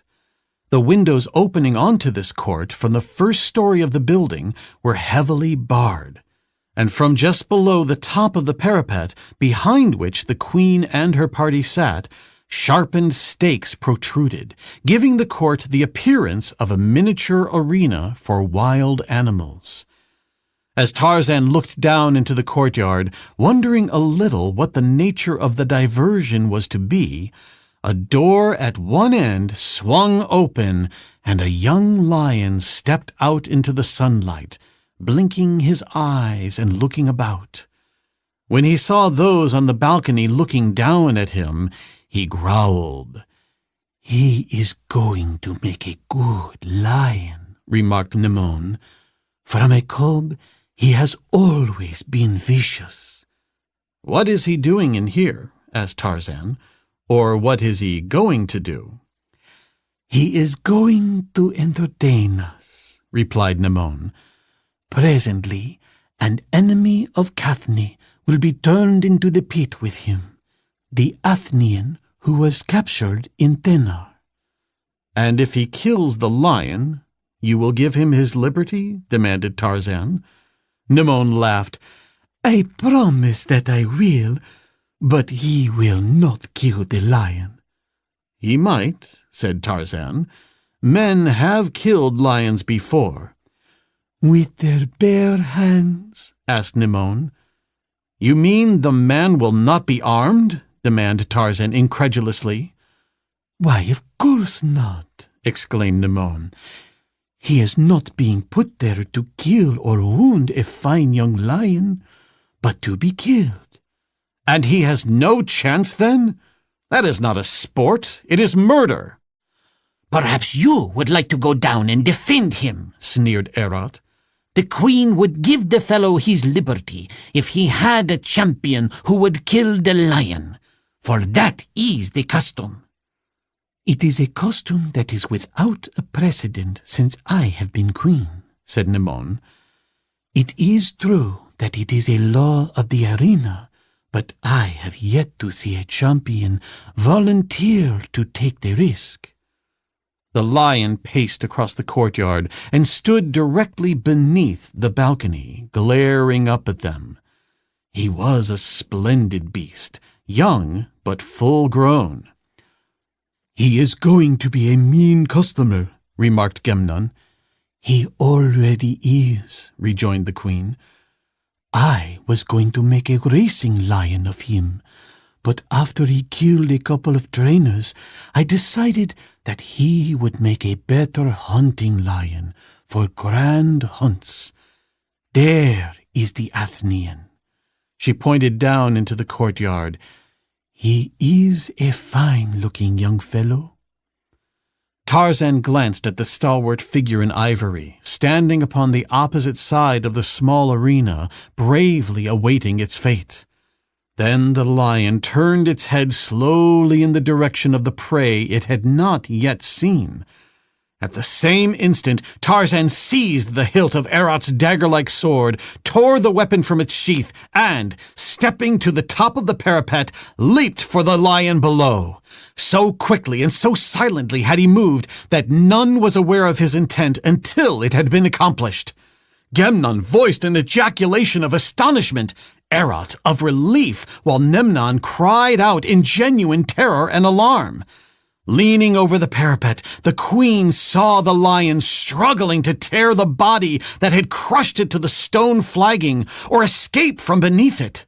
The horrid growls of the beast reverberated in the narrow confines of the pit, and mingled with them were the growls of the beast-man on its back. One bronzed arm was about the maned neck of the carnivore, 2 powerful legs were locked around its middle, and the sharp point of Erot's sword was awaiting the opportune instant to plunge into the savage heart. The Athenian was running toward the 2 embattled beasts. "By Zeus!" exclaimed Nemone, "if the lion kills him, I will have it torn limb from limb. It must not kill him. Go down there, Erot, and help him. Go, Gemnon." Gemnon did not wait, but springing to the parapet, he lowered himself by the stakes and dropped into the courtyard. Erot hung back. "Let him take care of himself," he grumbled. Nemone turned to the guard standing behind her. She was white with apprehension because of Tarzan, and with rage and disgust at Erot. "Throw him into the pit," she commanded, pointing at the cringing favorite. But Erot did not wait to be thrown, and a moment later he had followed Gemnon to the stone flagging of the courtyard. Neither Erot nor Gemnon nor the man from Athene were needed to save Tarzan from the lion, for already he had sunk the sword into the tawny side. Twice again the point drove into the wild heart before the roaring beast collapsed upon the white stones, and its great voice was stilled forever. Then Tarzan rose to his feet. For a moment, the men about him, the queen leaning across the parapet above, the city of gold, all were forgotten. Here was no English lord, but a beast of the jungle that had made its kill. With 1 foot upon the carcass of the lion, the ape-man raised his face toward the heavens, and from the heart of the palace of Nemone rose the hideous victory cry of the bull-ape that has killed. Gemnon and Erot shuddered, and Nemone drew back in terror. But the Athenian was unmoved. He had heard that savage challenge before. He was Valthor. And now Tarzan turned. All the savagery faded from his countenance as he stretched forth a hand and laid it on Valthor's shoulder. "We meet again, my friend," he said. "And once again you save my life!" exclaimed the Athenian noble. The two men had spoken in low tones that had not carried to the ears of Nemone or the others in the balcony. Erot, fearful that the lion might not be dead, had run to the far end of the court, where he was cowering behind a column. That Gemnon might have heard did not concern Tarzan, who trusted the young Cathnian. But those others must not know that he had known Valthor before, or immediately the old story that Tarzan had come from Athene to assassinate Nemone would be revived, and then only a miracle could save either of them. His hand still upon Valthor's shoulder, Tarzan spoke again rapidly in a whisper. "They must not know that we are acquainted," he said. "They are looking for an excuse to kill me, some of them. But as far as you are concerned, they do not have to look for any." Nemone was now calling orders rapidly to those about her. "Go down and let Tarzan out of the arena! Tarzan and Gemnon, send them to me! Erot may go to his quarters until I give further orders. I do not wish to see him again. Take the Athenian back to his cell. Later I will decide how he shall be destroyed." She spoke in the imperious tones of one long accustomed to absolute authority and implicit obedience, and her voice carried plainly to the ears of the men in the arena. It brought the chill of sudden fear to the heart of Erot, who saw his influence waning and recalled tales he had heard of the fate of other royal favorites who had outlived their charm. Into his cunning brain flew a score of schemes to reinstate himself, and each was based upon the elimination of the giant that had supplanted him in the affections of the queen. He would fly to Tomos, to Meduse. Neither of these could afford to see the stranger take Erot's place in the boudoir councils of Nemone and become a power behind the throne.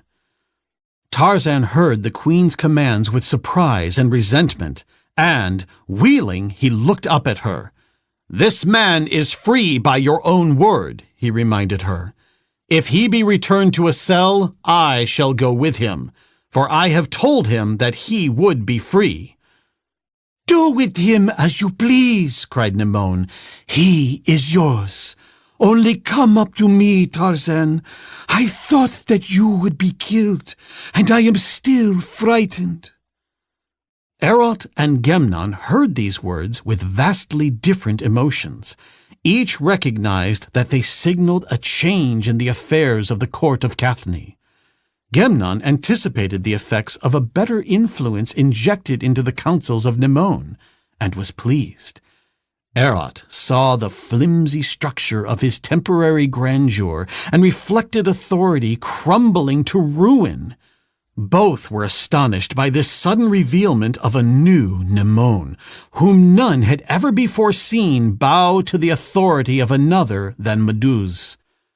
Accompanied by Gemnon and Valthor, Tarzan returned to the balcony where Nemone, her composure regained, awaited them. For a moment, moved by excitement and apprehension for Tarzan's safety, she had revealed a feminine side of her character that few of her intimates might even have suspected she possessed. But now she was the queen again. She surveyed Valthor haughtily, and yet with interest. "What is your name, Athenian?" she demanded. "Valthor," he replied, and added, "of the house of Xanthos." "We know the house," remarked Nemone. "Its head is a king's counselor, a most noble house, and close to the royal line in both blood and authority." "My father is the head of the house of Xanthos," said Valthor. "Your head would have made a noble trophy for our walls," sighed Nemone.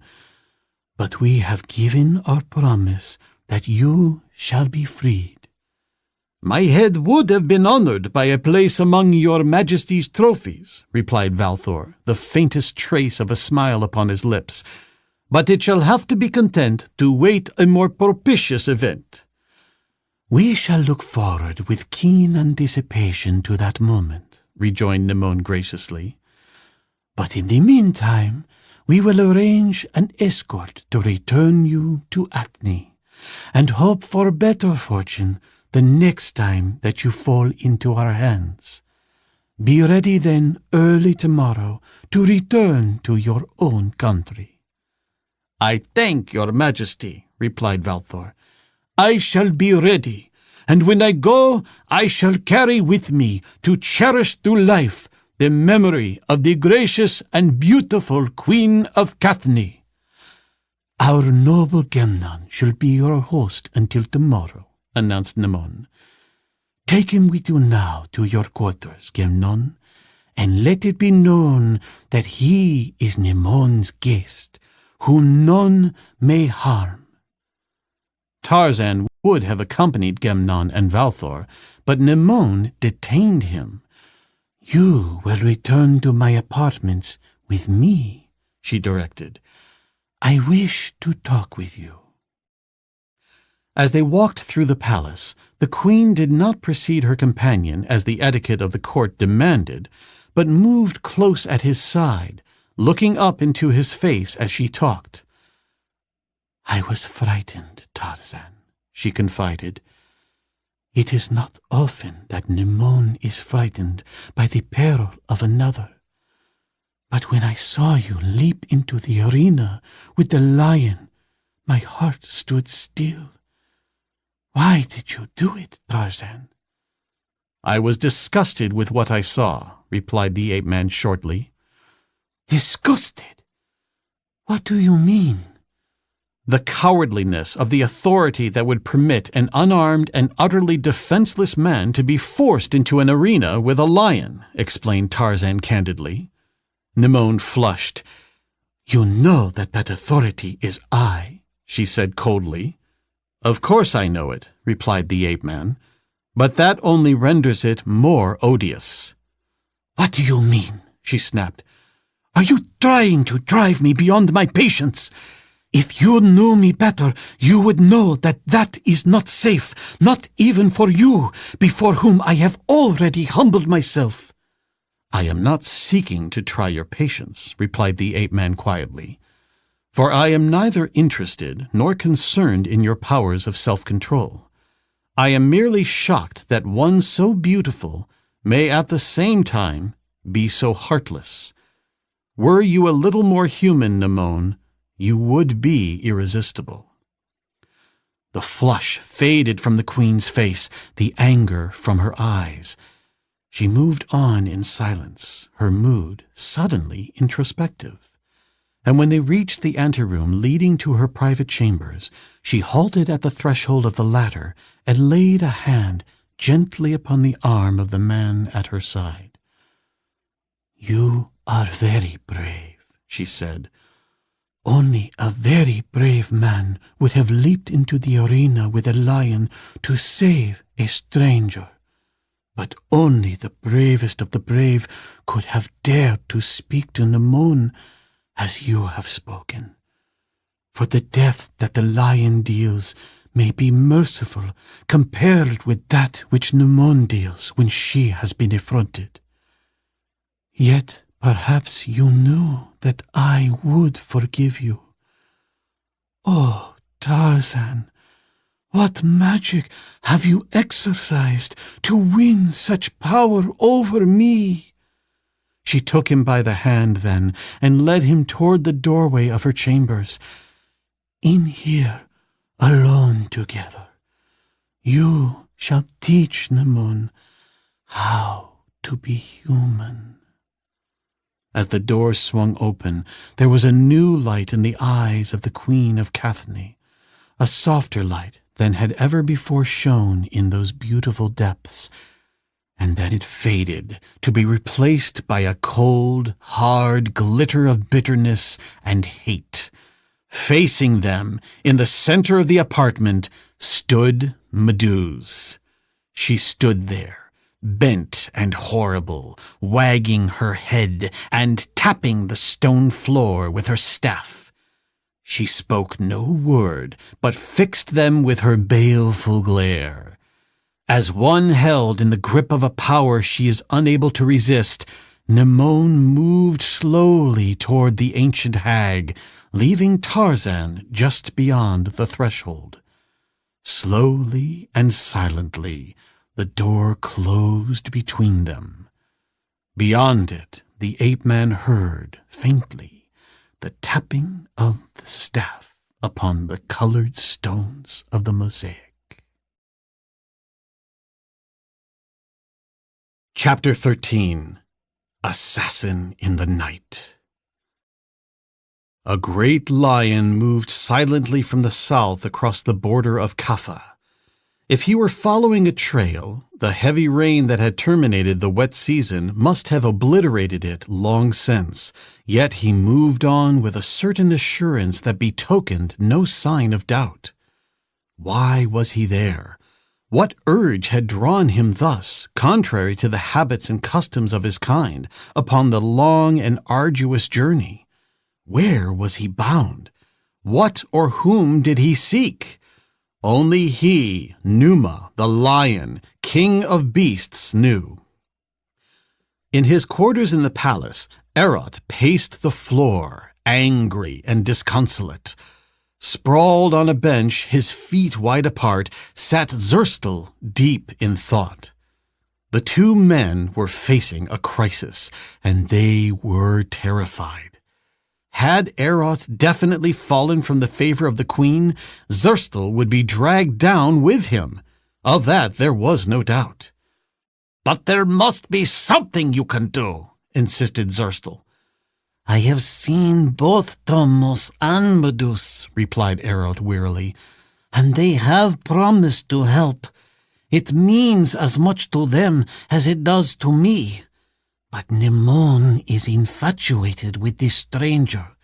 Even Medus, who has known her all her life, has never seen her so affected by a passion as now.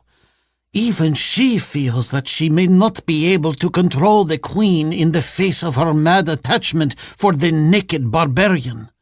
None knows Nimon better than does Medus, and I can tell you, Zerstel, the old hag is frightened. Nimon hates her, and if the attempted thwarting of this new passion arouses her anger sufficiently, it may sweep away the fear that the queen has always held for Medus, and she will destroy her. It is this that Medus fears, and you can imagine how terrified old Tomos is. Without Medus, he would be lost, for Nimon tolerates him only because Medus demands it." "But there must be some way," again insisted Zerstel. "There is no way, so long as this fellow Tarzan is able to turn Nimon's heart to water," answered Erot. "Why, he does not even kneel to her, and he speaks to her as one might to a naughty slave girl. By the mane of Thus, I believe that if he kicked her, she would like it. But there is a way," exclaimed Zerstel in a sudden whisper. "Listen." And then he launched forth into a detailed explanation of his plan. Erot sat listening to his friend, an expression of rapt interest upon his face. A slave girl came from Zerstel's bedchamber, crossed the living room where the two men talked, and departed into the corridor beyond. But so engrossed were Erot and Zerstel that neither was aware that she had come or that she had gone. In their quarters that evening, Gemnon and Tarzan partook of the final meal of the day, for neither had enjoyed the prospect of again eating with the other nobles.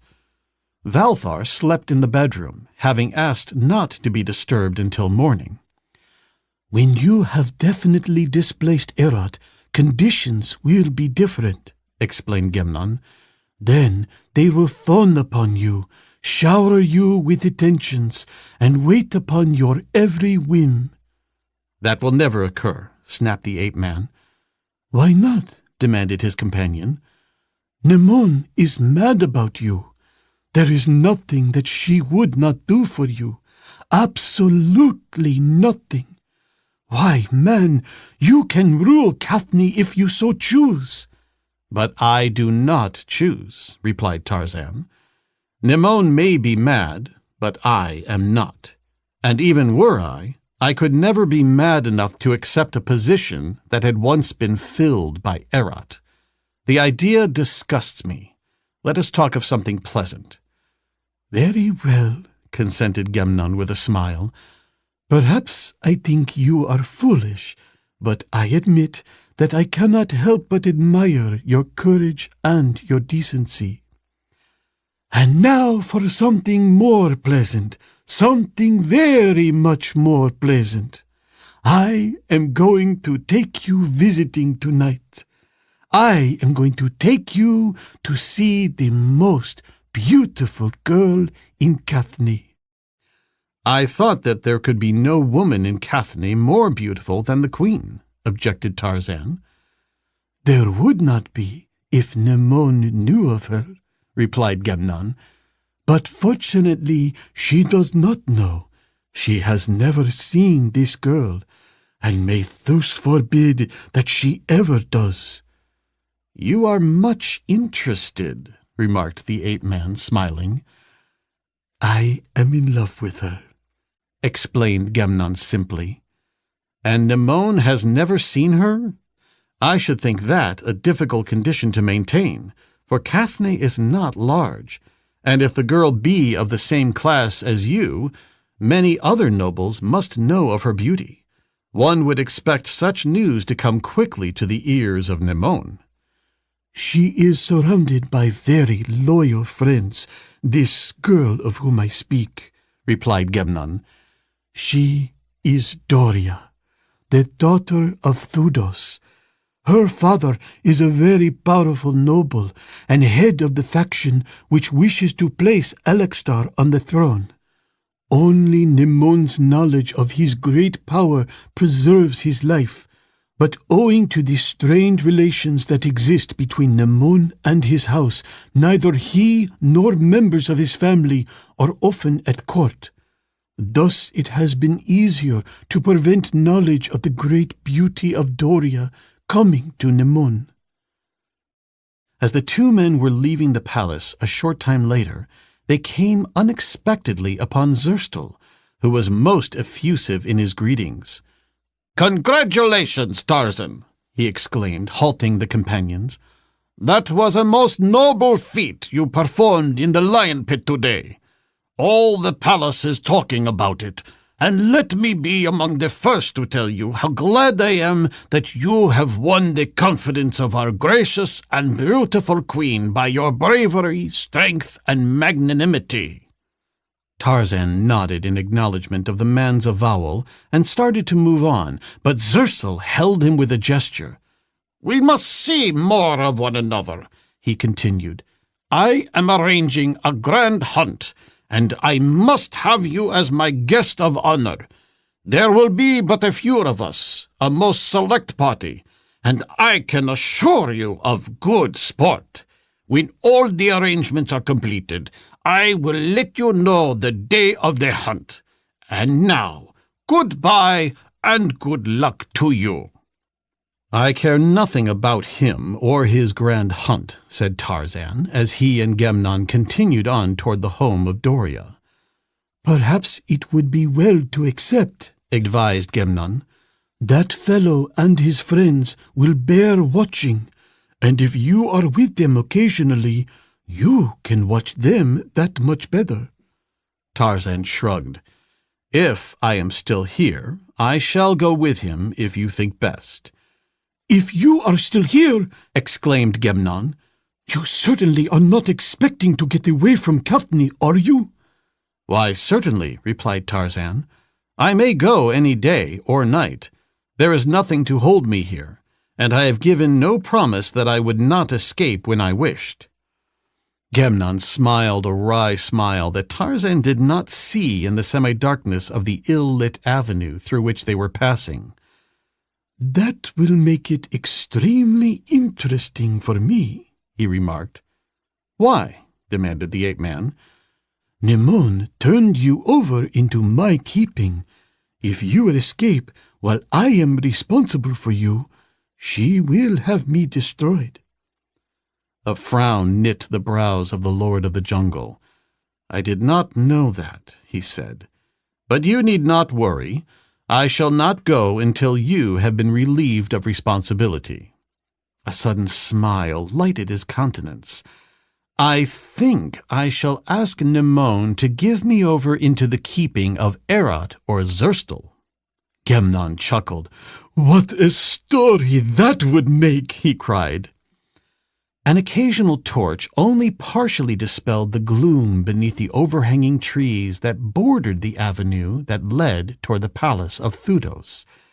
At the intersection of a narrow alleyway, beneath the branches of a wide-spreading oak, a dark figure lurked in the shadows as Tarzan and Gemnon approached.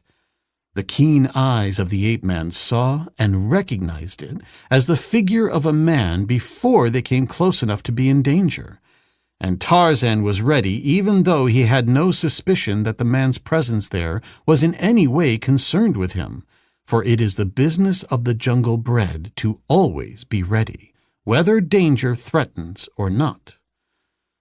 Just as the two came opposite the figure, Tarzan heard his name whispered in a hoarse voice.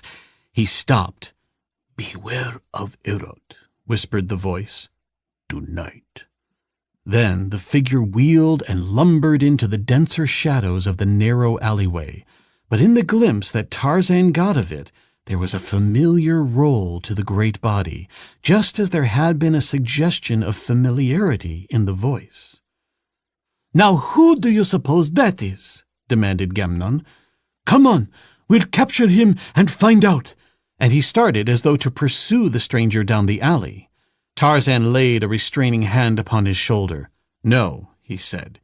"It was someone who has tried to befriend me.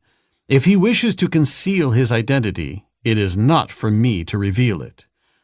"You are right," assented Gemnon. "And I think I would have learned no more by pursuing him than I already know. I recognized him by his voice and his gait, and then, as he turned to leave, a movement in the air brought his scent spoor to my nostrils. I think I would recognize that a mile away, for it is very strong. It always is in powerful men and beasts." "Why was he afraid of you?" asked Gemnon. "He was not afraid of me. He was afraid of you because you are a noble." "He need not have been. If he is a friend of yours, I would not have betrayed him." "I know that, but he could not. You are a noble, and so you might be a friend of Erot. I do not mind telling you who it was, because I know you would not use the knowledge to harm him. But you will be surprised. I surely was. It was Phobig." "No! Why should he befriend the man who defeated and humiliated him and almost killed him?" "Because he did not kill him. Phobig is a simple-minded fellow, but he is the type that would not be devoid of gratitude. He is the sort that would bestow dog-like devotion upon one who was more powerful than he, for he worships physical prowess." At the palace of Thudos, the two men were ushered into a magnificent apartment by a slave, after the guard at the entrance had recognized Gemnon and permitted them to pass. In the soft light of a dozen cressets, they awaited the coming of the daughter of the house, to whom the slave had carried Gemnon's ring to evidence the identity of her caller. The richness of the furnishings of the room were scarcely less magnificent than those Tarzan had seen in the palace of Nemone. And again, here, were the trophies of the chase prominent among the decorations upon the walls. A human head, surmounted by a golden helmet, frowned down from sightless eyes from a place of honor above the main entrance. Though shrunken and withered in death, there was still strength and majesty in its appearance, and Tarzan gazed for some moments at it, intrigued by the thought of all that had passed within that dry and ghastly skull before it found its way to grace the trophies upon the palace walls of the noble Thudos. What fierce or kindly thoughts, what hates, what loves, what rages had been born and lived and died behind that parchment forehead? What tales those dried and shriveled lips might tell, could the hot blood of the fighting man give them life once more? "A splendid trophy," commented Gemnon, attracted by his companion's evident interest in the head. "It is the most valuable trophy in Kathni. There is no other equal it, and there may never be another. That head belonged to a king of Athni. Thudos took it himself in battle as a young man." "I rather like the idea," said Tarzan thoughtfully. "In the world from which I come, men fill their trophy rooms with the heads of creatures who are not their enemies, who would be their friends if man would let them. Your most valued trophies are the heads of your enemies who have had an equal opportunity to take your head. Yes, it is a splendid idea." The light fall of soft sandals upon stone announced the coming of their hostess, and both men turned toward the doorway leading into a small open garden from which she was coming. Tarzan saw a girl of exquisite beauty. But whether she were more beautiful than Nemone, he could not say. There are so many things that enter into the making of a beautiful countenance. Yet he acknowledged to himself that Thudos was wise in keeping her hidden from the queen. She greeted Gemnon with the sweet familiarity of an old friend, and when Tarzan was presented, her manner was cordial and unaffected. Yet always the fact that she was the daughter of Thudos seemed a part of her. "I saw you in the stadium," she said, and then, with a laugh, "I lost many drachmas because of you." "I am sorry," said Tarzan.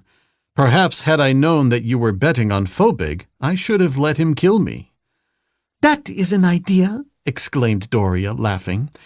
"If you fight in the stadium again, I shall tell you beforehand which man I am placing my money on, and then I shall be sure to win." "I see that I must make you like me so well that you will not want to bet on my opponent."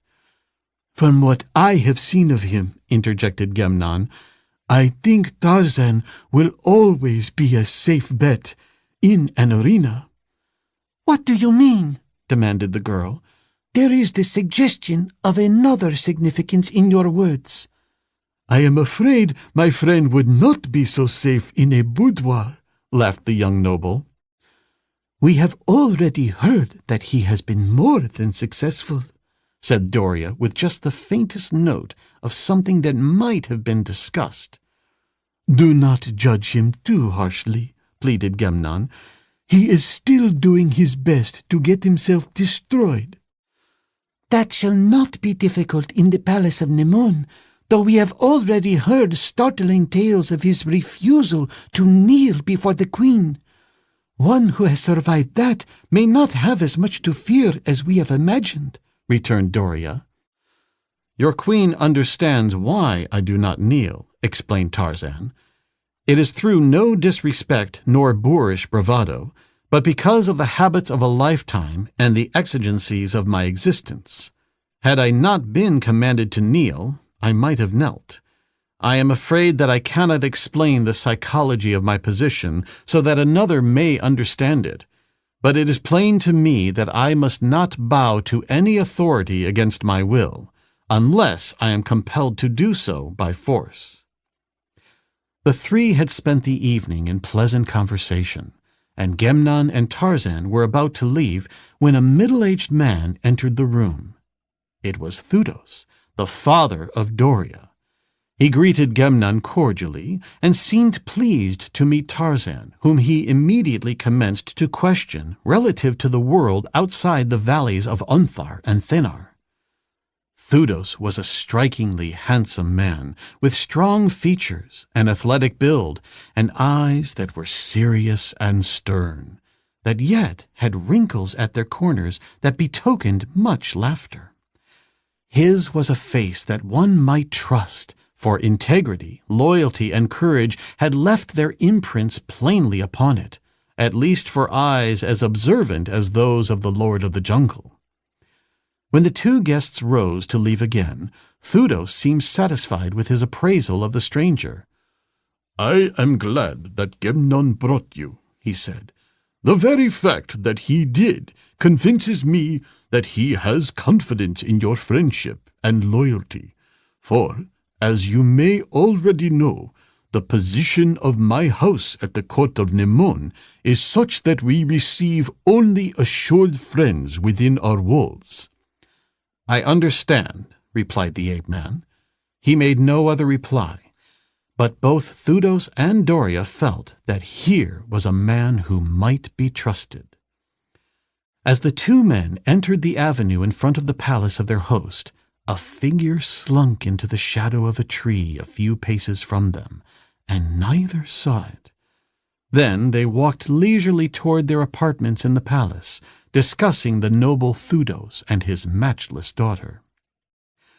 "I have been curious to ask you," said Tarzan, "how Doria dared come to the stadium when her life is constantly in danger should her beauty become known to the queen."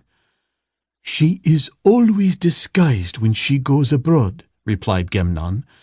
"A few touches by an expert hand, and hollows appear in her cheeks and beneath her eyes. Her brow is wrinkled, and behold, she is no longer the most beautiful woman in the world. Nemon would not give her a second thought if she saw her, but still care is taken to see that Nemon does not see her too closely even then. It is informers we fear the most.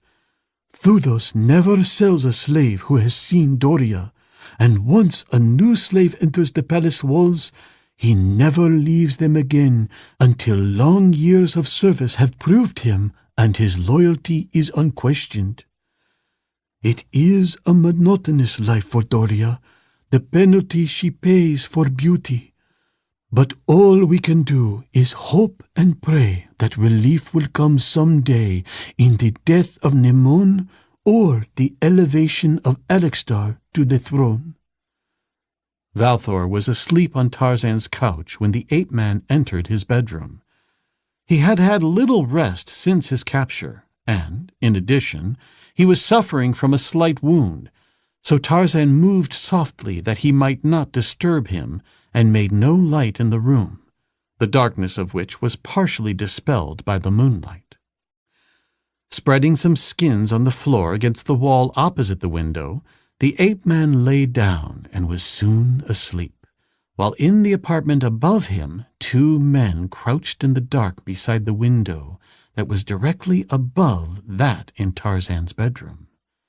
About his body beneath his armpits, in his right hand he carried a slim dagger sword. Cautiously and silently he went to the window and looked out, his careful gaze searching the grounds below. Then he sat on the sill and swung his legs through the window. The larger man, holding the rope firmly with both hands, braced himself. The smaller turned over on his belly and slid out of the window. Hand over hand, the other lowered him. His head disappeared below the sill. Very carefully, so as to make no noise, the larger man lowered the smaller until the feet of the latter rested on the sill of Tarzan's bedroom window. Here the man reached in and took hold of the casing. Then he jerked twice upon the rope to acquaint the fellow with the fact that he had reached his destination safely, and the other let the rope slip through his fingers loosely as the movements of the man below dragged it slowly out. The smaller man stepped gingerly to the floor inside the room. Without hesitation, he moved toward the bed, his weapon raised and ready in his hand. He made no haste. His one purpose for the present appeared to be the achievement of absolute silence. It was evident that he feared to awaken the sleeper. Even when he reached the bed, he stood there for a long time, searching with his eyes for the right spot to strike that the blow might bring instant death. The assassin knew that Gemnon slept in another bedroom across the living room. What he did not know was that Valthor, the Athenian, lay stretched on the bed beneath his keen weapon. As the assassin hesitated, Tarzan of the Apes opened his eyes. Though the intruder had made no sound, his mere presence in the room had aroused the ape-man. Perhaps the effluvium from his body, impinging upon the sensitive nostrils of the sleeping beast-man, carried the same message to the alert brain that sound would have carried. It is said that a sleeping dog awakened by the touch of a cartwheel reacts so quickly that he can escape harm by leaping aside before the wheel crushes him. I do not believe this, but I am convinced that the so-called lower animals awaken in full and complete possession of all their faculties, not slowly, faculty by faculty, as in the case with man. Thus awoke Tarzan, master of all his powers. At the instant that he opened his eyes, he saw the stranger in the room, saw the dagger raised above the form of the sleeping Valthor, read the whole story in a single glance, and in the same moment arose and leaped upon the unsuspecting murderer who was dragged back from his victim at the very instant that his weapon was descending. As the two men crashed to the floor, Valthor awoke and sprang from his cot. But by the time he had discovered what was transpiring, the would-be assassin lay dead upon the floor, and Tarzan of the Apes stood with one foot upon the body of his kill. For an instant, the ape-man hesitated, his face upturned as the weird scream of the victorious bull-ape trembled on his lips. But then he shook his head, and only a low growl rumbled upward from the deep chest. Valthor had heard these growls before, and was neither surprised nor shocked. The man in the room above had heard only beasts growl, and the sound made him hesitate and wonder. He had heard, too, the crash of the two bodies as Tarzan had hurled the other to the floor, and while he had not interpreted that correctly, it had suggested resistance and put him on his guard. Cautiously, he stepped closer to the window and looked out, listening. In the room below, Tarzan of the Apes seized the corpse of the man who had come to kill him and hurled it through the window into the grounds beneath.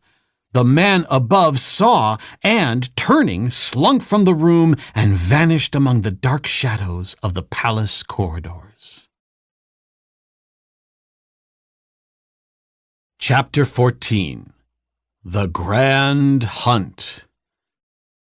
With the breaking of dawn, Tarzan and Valthor arose, for the latter was to set out upon his journey to Athni early. The previous evening, a slave had been directed to serve breakfast at daybreak, and the two men now heard him arranging the table in the adjoining room. "We have met again, and again we part," commented Valthor as he fastened his sandal straps to the ivory guards that encircled his ankles. "I wish that you were going with me to Athni, my friend." "I would go with you, were it not for the fact that Gemnon's life would be forfeited should I leave Cathni while he is responsible for me," replied the ape-man. "But you may rest assured that some day I shall pay you a visit in Athni." "I never expected to see you alive again after we were separated by the flood," continued Valthor. "And when I recognized you in the lion pit, I could not believe my own eyes. 4 times at least you have saved my life, Tarzan, and you may be assured of a warm welcome in the house of my father at Athne whenever you come." "The debt, if you feel there was one, is wiped out," Tarzan assured him, "since you saved my life last night." "I saved your life? What are you talking about?" demanded Valthor. "How did I save your life?" "By sleeping in my bed," explained the Lord of the Jungle. Valthor laughed. "A courageous, a heroic act," he mocked. "But nevertheless it saved my life," insisted the ape-man. "What saved whose life?" demanded a voice at the door. "Good morning, Gemnon," greeted Tarzan. "My compliments and congratulations." "Thanks. But what about?" demanded the Cathnian. "Upon your notable ability as a sound sleeper," explained Tarzan, smiling. Gemnon shook his head dubiously. "Your words are beyond me. What are you talking about?" "You slept last night through an attempted assassination, the killing of the culprit, and the disposition of his body.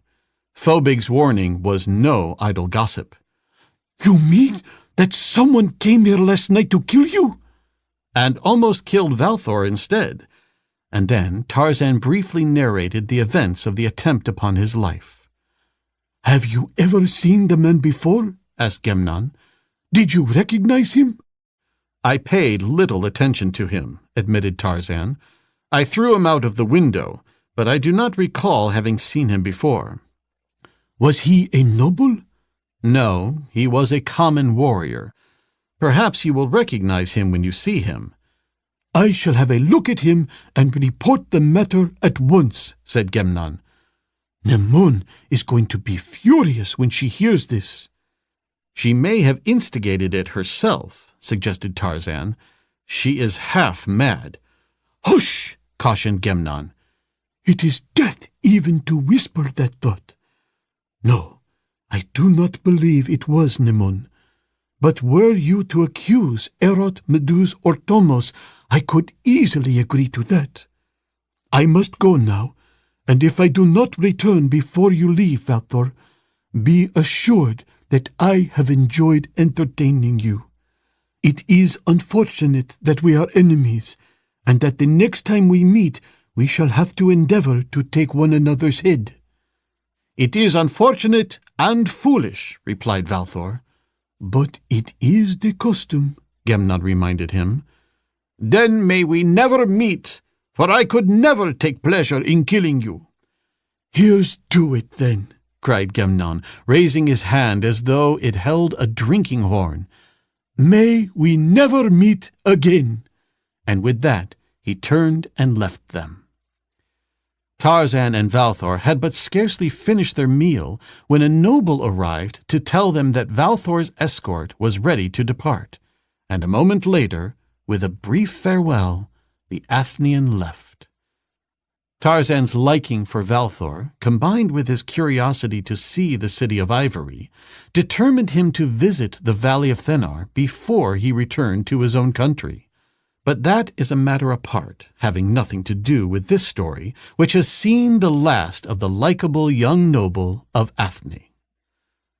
By Nemon's command, the ape-man's weapons had been returned to him, and he was engaged in inspecting them, looking to the points and feathers of his arrows, his bowstring, and his grass rope, when Gemnon returned. The Cathnian was quite evidently angry, and not a little excited.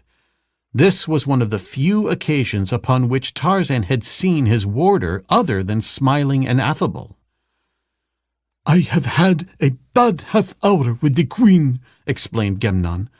"I was lucky to get away with my life.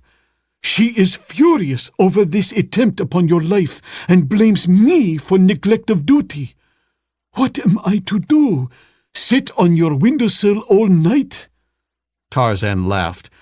"I am an embarrassment," he said lightly, "and I am sorry, but how can I help it? It was an accident that brought me here.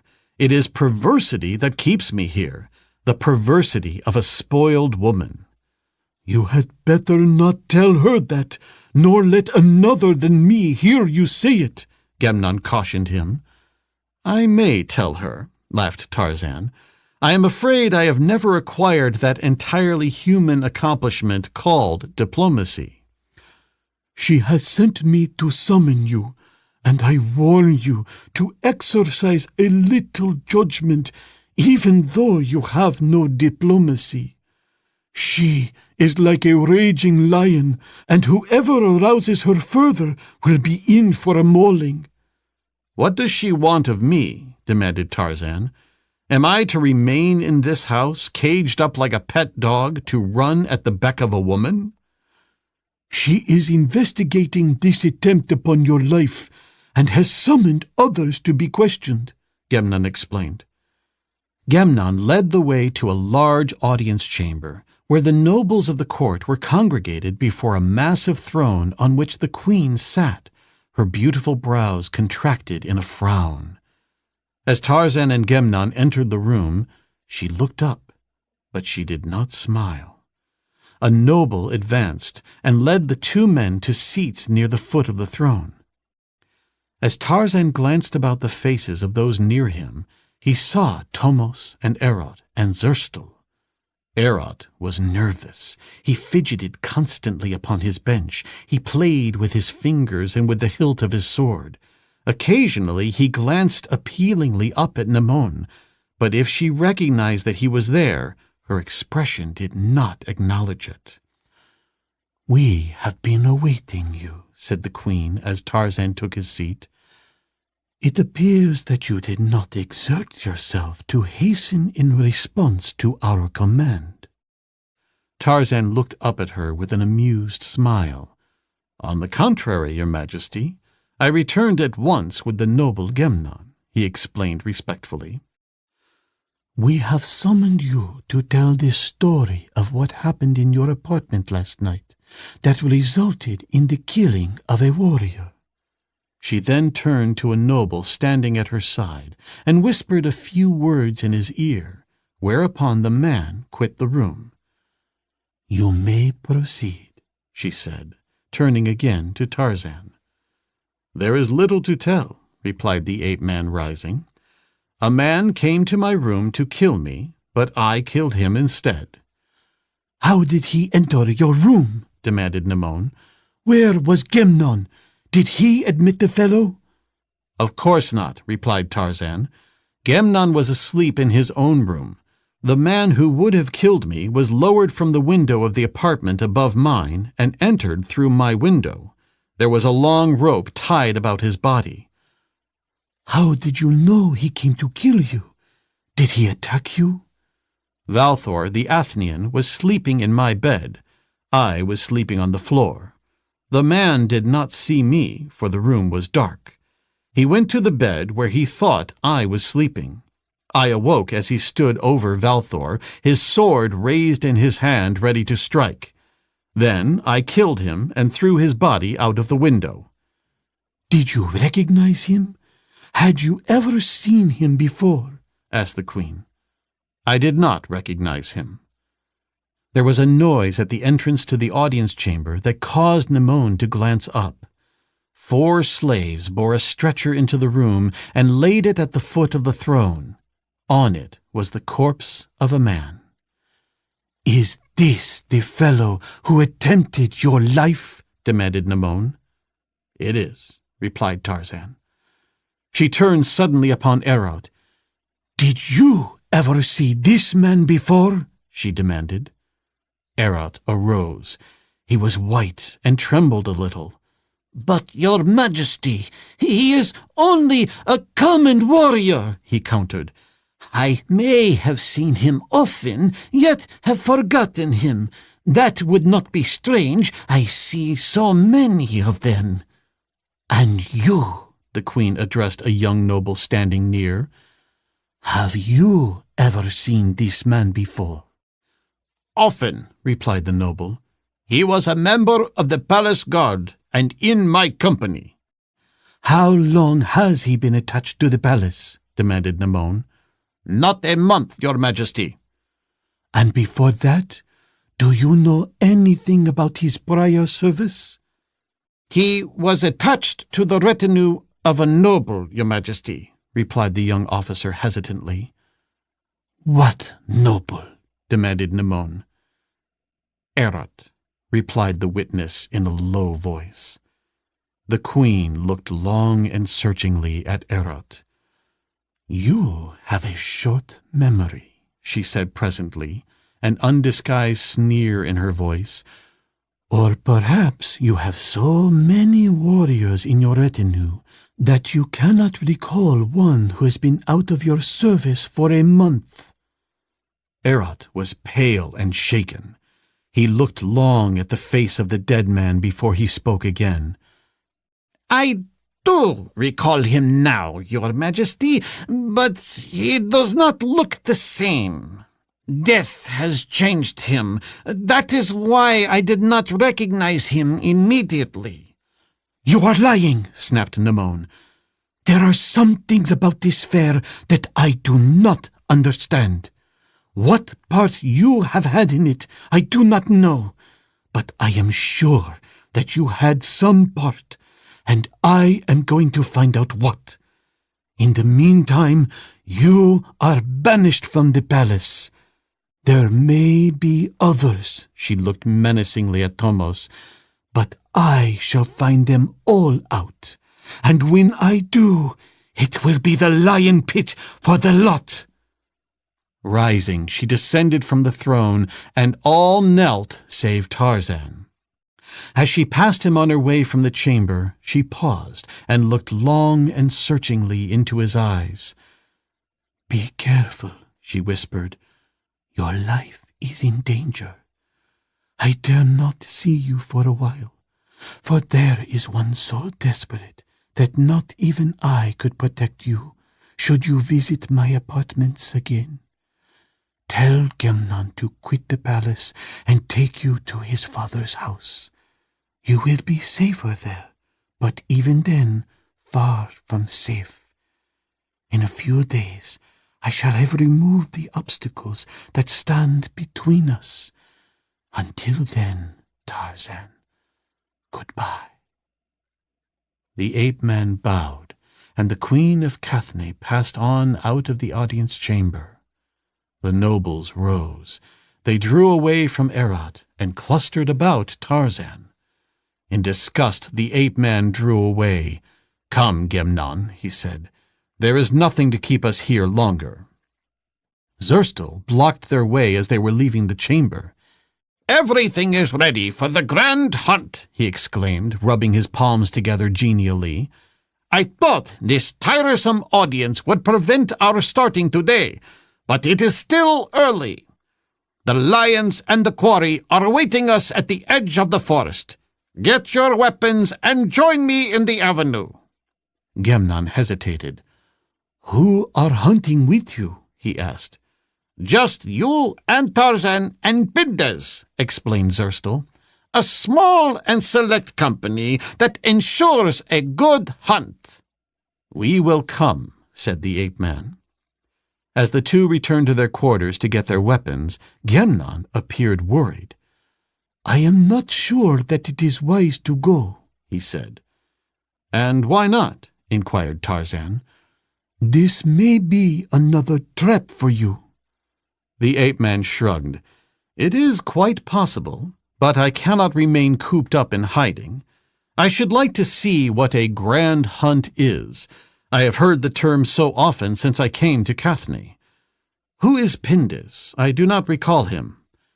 "He was an officer of the guard when Erot became the queen's favorite, but through Erot he was dismissed.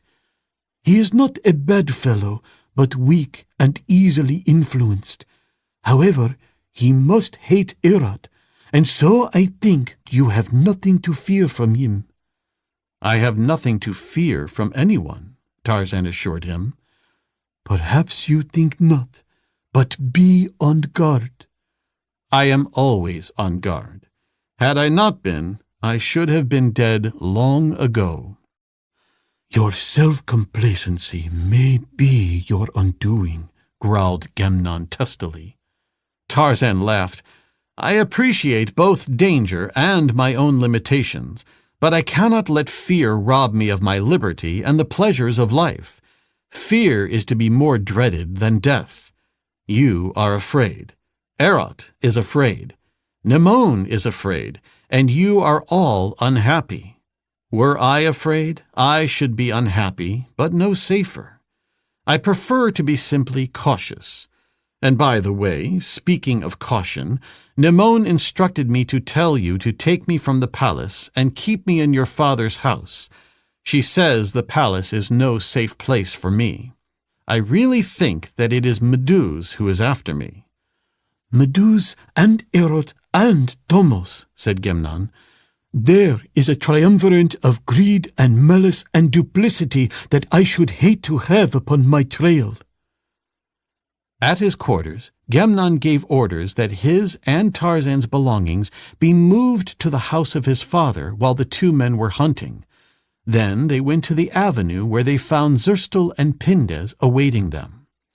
The latter was a man of about 30, rather good-looking but with a weak face and eyes that invariably dropped from a direct gaze.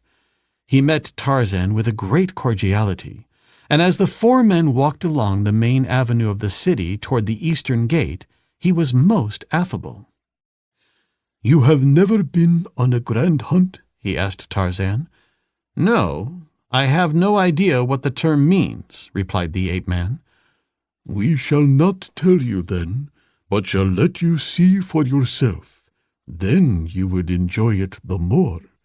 Of course you hunt much in your own country, I presume?"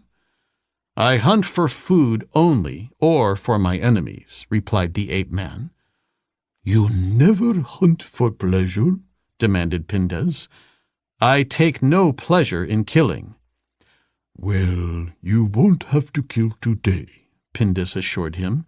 "The lions will do our killing, and I can promise you that you will enjoy the thrill of the chase that reaches its highest point in the grand hunt." Beyond the eastern gate, an open park-like plain stretched for a short distance to the forest. Near the gate, 4 stalwart slaves held 2 lions in leash, while a 5th man, naked but for a dirty loincloth, squatted upon the ground a short distance away. As the 4 hunters approached the party, Zurstel explained to Tarzan that the leashed beasts were his hunting lions, and as the ape-man's observant eyes ran over the 5 men who were to accompany them on the hunt, he recognized the stalwart black seated on the ground apart as the man he had seen upon the auction block in the marketplace. Then Zurstel approached the fellow and spoke briefly with him, evidently giving him orders. When Zurstel had finished, the black started off at a trot across the plain in the direction of the forest. Everyone watched his progress. "Why is he running ahead?" asked Tarzan. "He will frighten away the quarry." Pindes laughed. "He is the quarry." "You mean," demanded Tarzan with a scowl, "that this is a grand hunt," cried Zurstel, "where we hunt man, the grandest quarry." The ape-man's eyes narrowed. "I see," he said. "You are cannibals. You eat the flesh of men." Gemnon turned away to hide a smile. "No," shouted Pindes and Zurstel in unison. "of course not." "Then why do you hunt him if not to eat him?" "For pleasure," explained Zurstel. "Oh, yes, I forgot. And what happens if you do not get him? Is he free then?" "I should say not. Not if we can capture him again," cried Zurstel. "Slaves cost too much money to be lightly thrown away like that." "Tell me more of the grand hunt," insisted Tarzan. "I think I am going to get much satisfaction from this one." "I hope so," replied Zurstel. "When the quarry reaches the forest, we loose the lions. Then the sport commences." "If the fellow takes to the trees," explained Pindes, "we leash the lions and drive him out with sticks and stones, or with our spears. Then we give him a little start and loose the lions again. Pretty soon they catch him, and it is the aim of the hunters to be in at the kill, for there is where the real thrills come. Have you ever seen 2 lions kill a man?" When the black reached the forest, Zerstel spoke a word of command to the keepers, and they unleashed the 2 great beasts. From their actions it was evident that they were trained to the sport. From the moment the black had started out toward the forest, the lions had strained and tugged upon their leashes, so it was only by the use of their spears that the keepers restrained the beasts from dragging them across the plain. And when they were at last set free, they bounded away in pursuit of the unfortunate creature who had been chosen to give Zerstel and his guests a few hours of entertainment. Halfway to the forest, the lions settled down to a much slower gait, and the hunters commenced gradually to overhaul them. Zerstel and Pindus appeared excited, far more excited than the circumstances of the hunt warranted. Gemnon was silent and thoughtful. Tarzan was disgusted and bored. But before they reached the forest, his interest was aroused, for a plan had occurred to him whereby he might derive some pleasure from the day's sport. The wood, which the hunters presently entered a short distance behind the lions, was of extraordinary beauty. The trees were very old and gave evidence of having received the intelligent care of man, as did the floor of the forest. There was little or no deadwood in the trees, and only occasional clumps of underbrush upon the ground between them.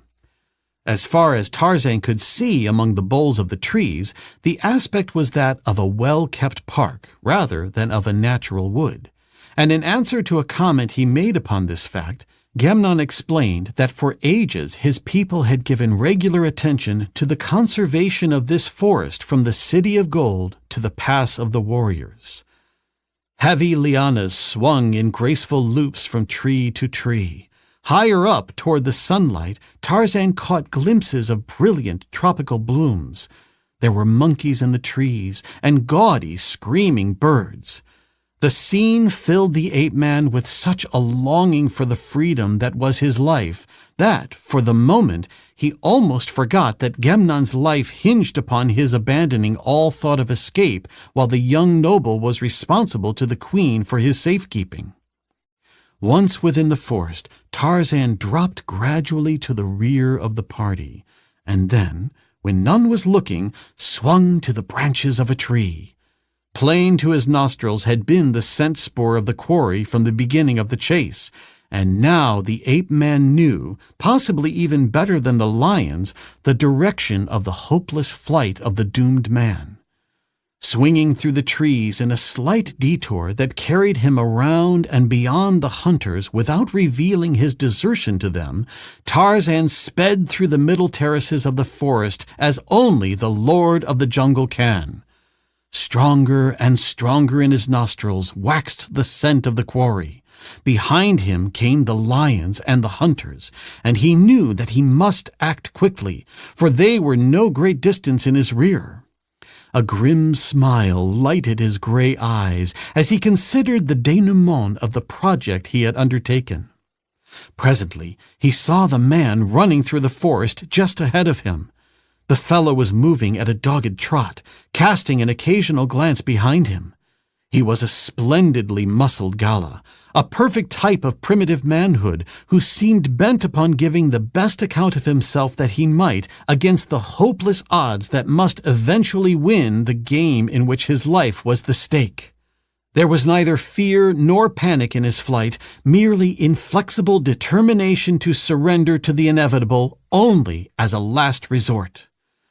Tarzan was directly above the man now, and he spoke to him in the language of his people.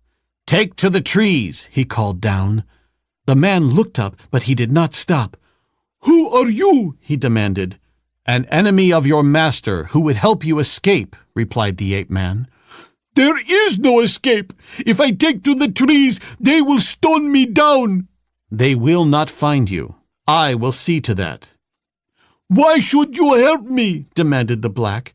But he stopped now and looked up again, searching for the man whose voice came down to him in a tongue that gave him confidence in the speaker. "I have told you that I am an enemy of your master." Now the man saw the bronzed figure of the giant above him.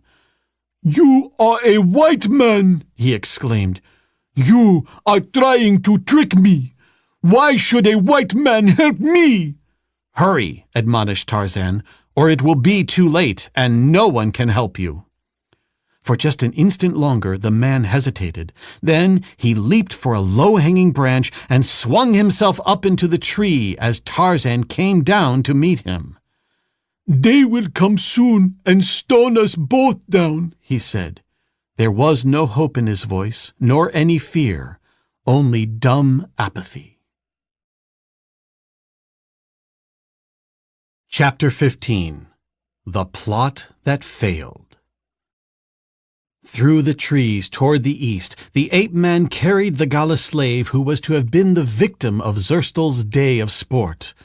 At first the man had demurred, but as the growling of the hunting lions had increased in volume, denoting their close approach, he had resigned himself to what he may have considered the lesser of two evils. Swiftly, the giant of the jungle bore the gala toward the east, where, beyond the forest, loomed the mountains that hemmed Unthar upon that side. For a mile he carried him through the trees, and then swung lightly to the ground. "If the lions ever pick up your trail now," he said, "it will not be until long after you have reached the mountains and safety. But do not delay. Go now." The black man fell upon his knees and took the hand of his savior in his own. "I am Hafim," he said.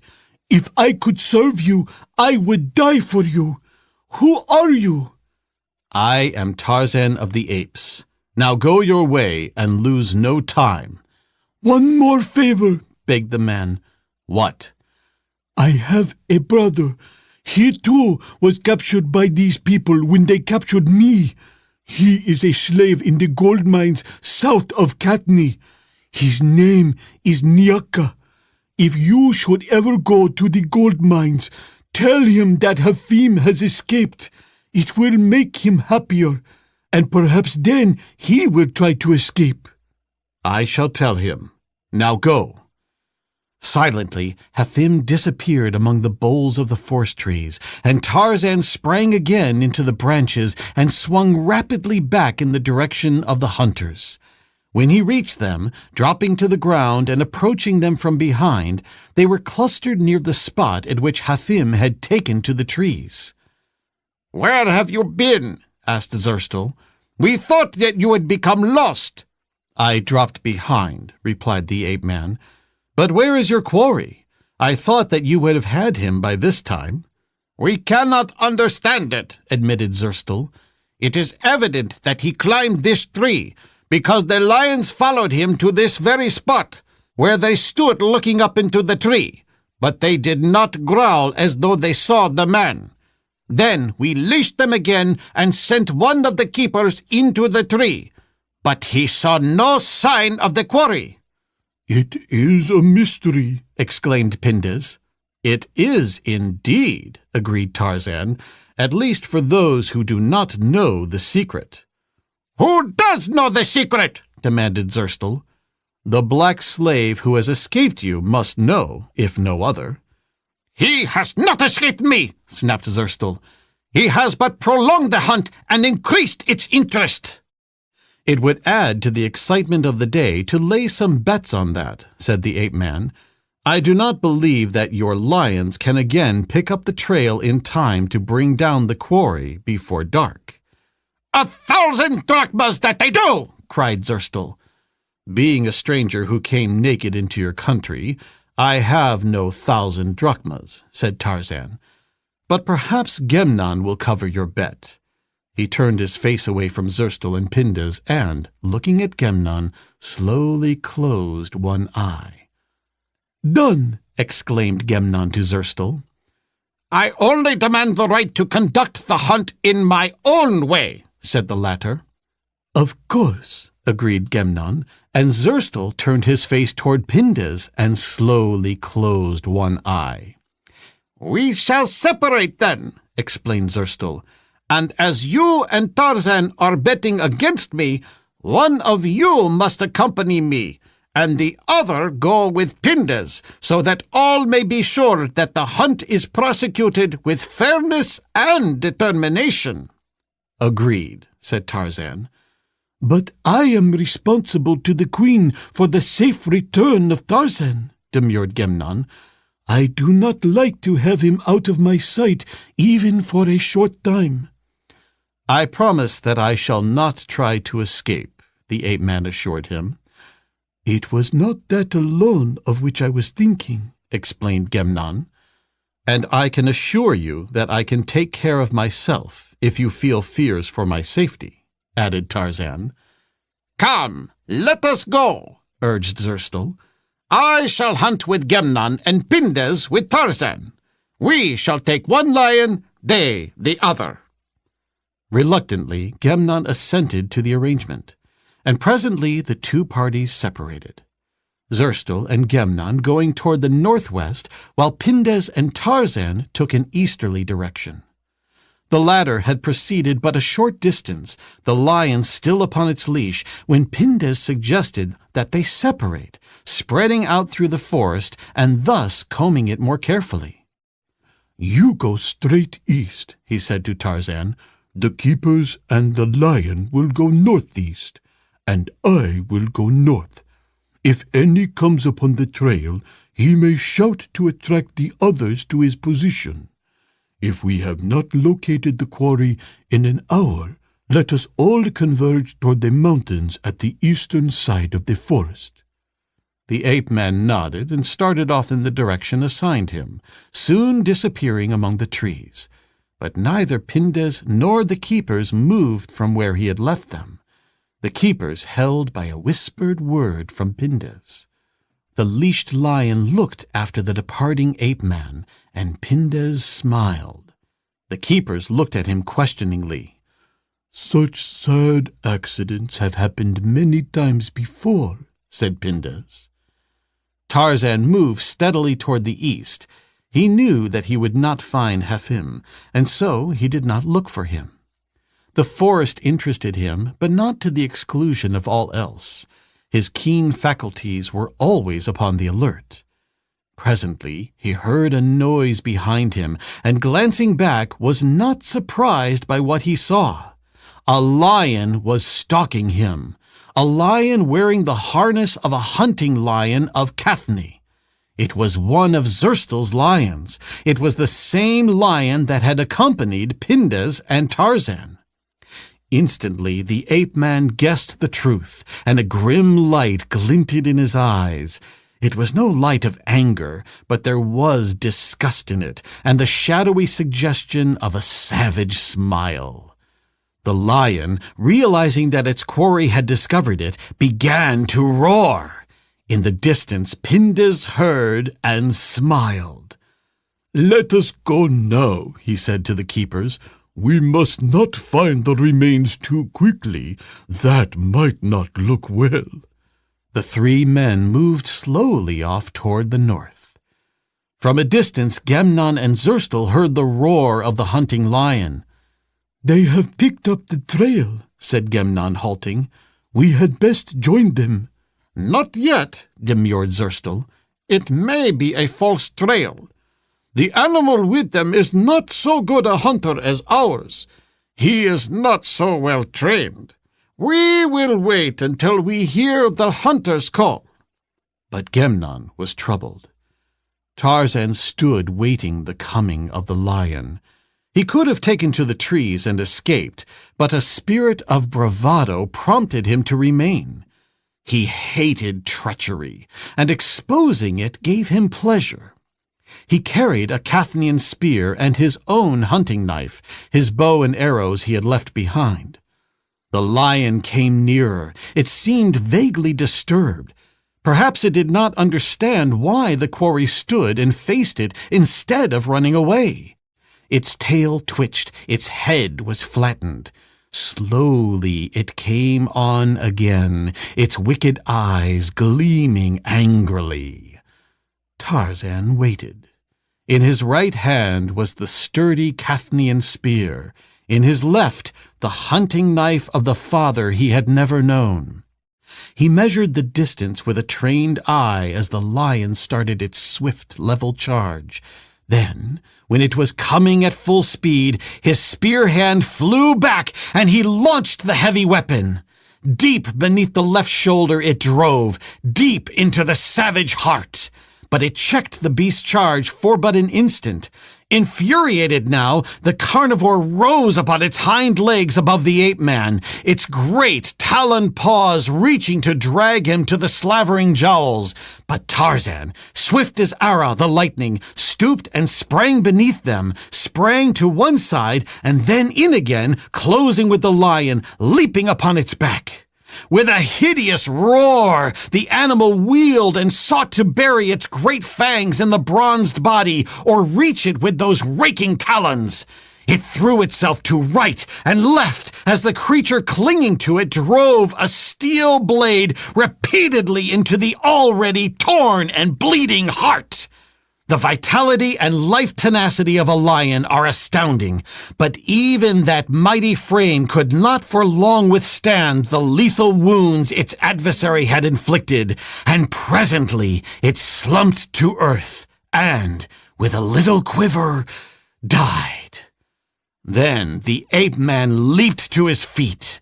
With one foot upon the carcass of his kill, Tarzan of the Apes raised his face to the leafy canopy of the Cathnian forest, and from his great chest rolled the hideous victory cry of the bull ape which has killed. As the uncanny challenge reverberated down the forest aisles, Pindas and the two keepers looked questioningly at one another and laid their hands upon their sword hilts. "In the name of Zeus, what was that?" demanded one of the keepers. "By the name of Zeus, I never heard a sound so horrible before," answered his companion, looking fearfully in the direction from which those weird notes had come. "Silence!" admonished Pindas. "Do you want the thing to creep upon us unheard because of your jabbering?" "What was it, master?" asked one of the men in a whisper. "It may have been the death cry of this stranger," suggested Pindas, voicing the hope that was in his heart. "It sounded not like a death cry, master," replied the man. "There was a note of strength and elation in it, and none of weakness and defeat." "Silence, fool," grumbled Pindas. At a little distance, Gemnon and Zerstel heard it too. "What was that?" demanded the latter. Gemnon shook his head. "I do not know, but we had better go and find out. I did not like the sound of it." Zerstel appeared nervous. "It was nothing, perhaps, but the wind in the trees. Let us go on with our hunting." "There is no wind," demurred Gemnon. "I am going to investigate. I am responsible for the safety of the stranger, but even more important than that, I like him." "Oh, so do I!" exclaimed Zerstel eagerly. "But nothing could have happened to him. Pindas is with him." "That is precisely what I was thinking," observed Gemnon. "That nothing could have happened to him?" "That Pindas is with him." Zerstel shot a quick, suspicious look at the other, motioned to the keepers to follow with the leashed lion, and fell in behind Gemnon, who had already started back toward the point at which they had separated from their companions. In the meantime, Pindas, unable to curb his curiosity, overcame his fears and started after Tarzan for the purpose of ascertaining what had befallen him, as well as tracing the origin of the mysterious cry that had so filled him and his servants with wondering awe. Rather nervously, the two lion keepers followed him through the brooding silence of the forest, all three men keeping a careful lookout ahead and upon every side. They had not gone far when Pindas, who was in the lead, halted suddenly and pointed straight ahead. "What is that?" he demanded. The keepers pressed forward. "Men of Zeus!" cried one. It is the lion! They advanced slowly, watching the lion, looking to right and left. It is dead, exclaimed Pindus. The three men examined the body of the dead beast, turning it over. It has been stabbed to death, announced one of the keepers. The galley slave had no weapon, said Pindus thoughtfully. The stranger carried a knife, a keeper reminded him. Whoever killed the lion must have fought it hand to hand, reflected Pindus aloud. Then he must be lying nearby, dead or wounded, master.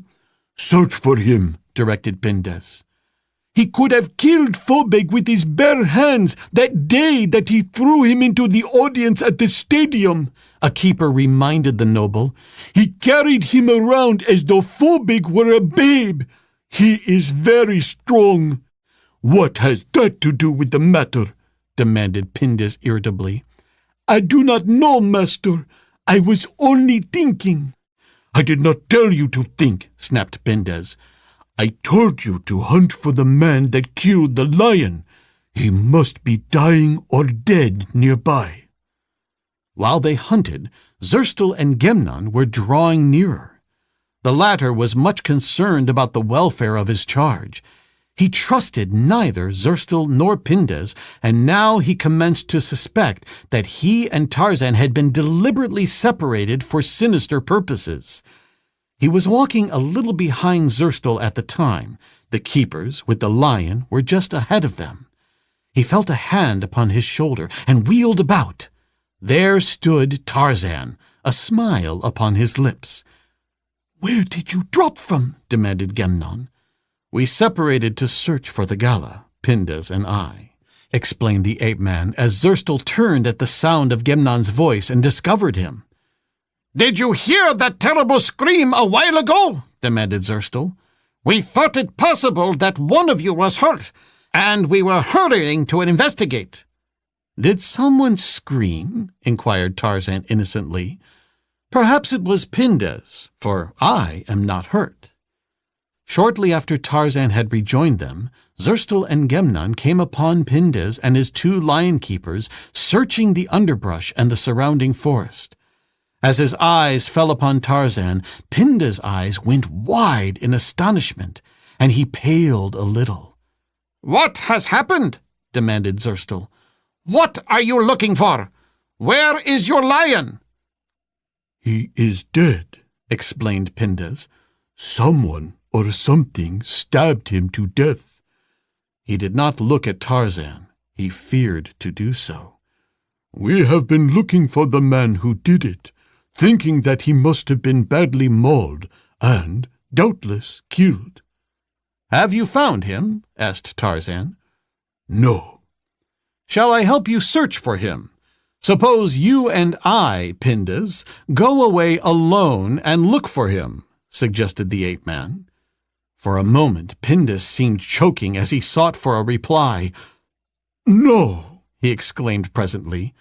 "It would be useless. We have searched carefully. There is not even a sign of blood to indicate that he was wounded." "And you found no trace of the quarry?" asked Zerstel. "None," replied Pindus. "He has escaped, and we might as well return to the city. I have had enough hunting for today." Zerstel grumbled. It was getting late. He had lost his quarry and one of his lions, but there seemed no reason to continue the hunt, and so he grudgingly acquiesced. "So this is a grand hunt," remarked Tarzan meditatively. "Perhaps it has not been thrilling, but I have enjoyed it greatly. However, Gemnon appears to be the only one who has profited by it. He has won 1,000 drachmas." Zerstel only grunted and strode on moodily toward the city. When the party separated before the house of Gemnon's father, Tarzan stood close to Zerstel and whispered in a low voice, "My compliments to Erat, and may he have better luck next time." Chapter 16. In the Temple of Thus. As Tarzan sat with Gemnon and the latter's father and mother at dinner that evening, a slave entered the room to announce that a messenger had come from the house of Thus, the father of Doria, with an important communication for Gemnon. "Fetch him here," directed the young noble, and a moment later a tall black man was ushered into the apartment. "Ah, Gemba!" exclaimed Gemnon in a kindly tone. "You have a message for me?" "Yes, master," replied the slave, "but it is important and secret." "You may speak before these others, Gemba," replied Gemnon.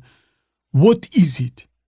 "Doria, the daughter of Thus, my master, has sent me to tell you that by a ruse the noble Erod gained entrance to her father's house and spoke with her today.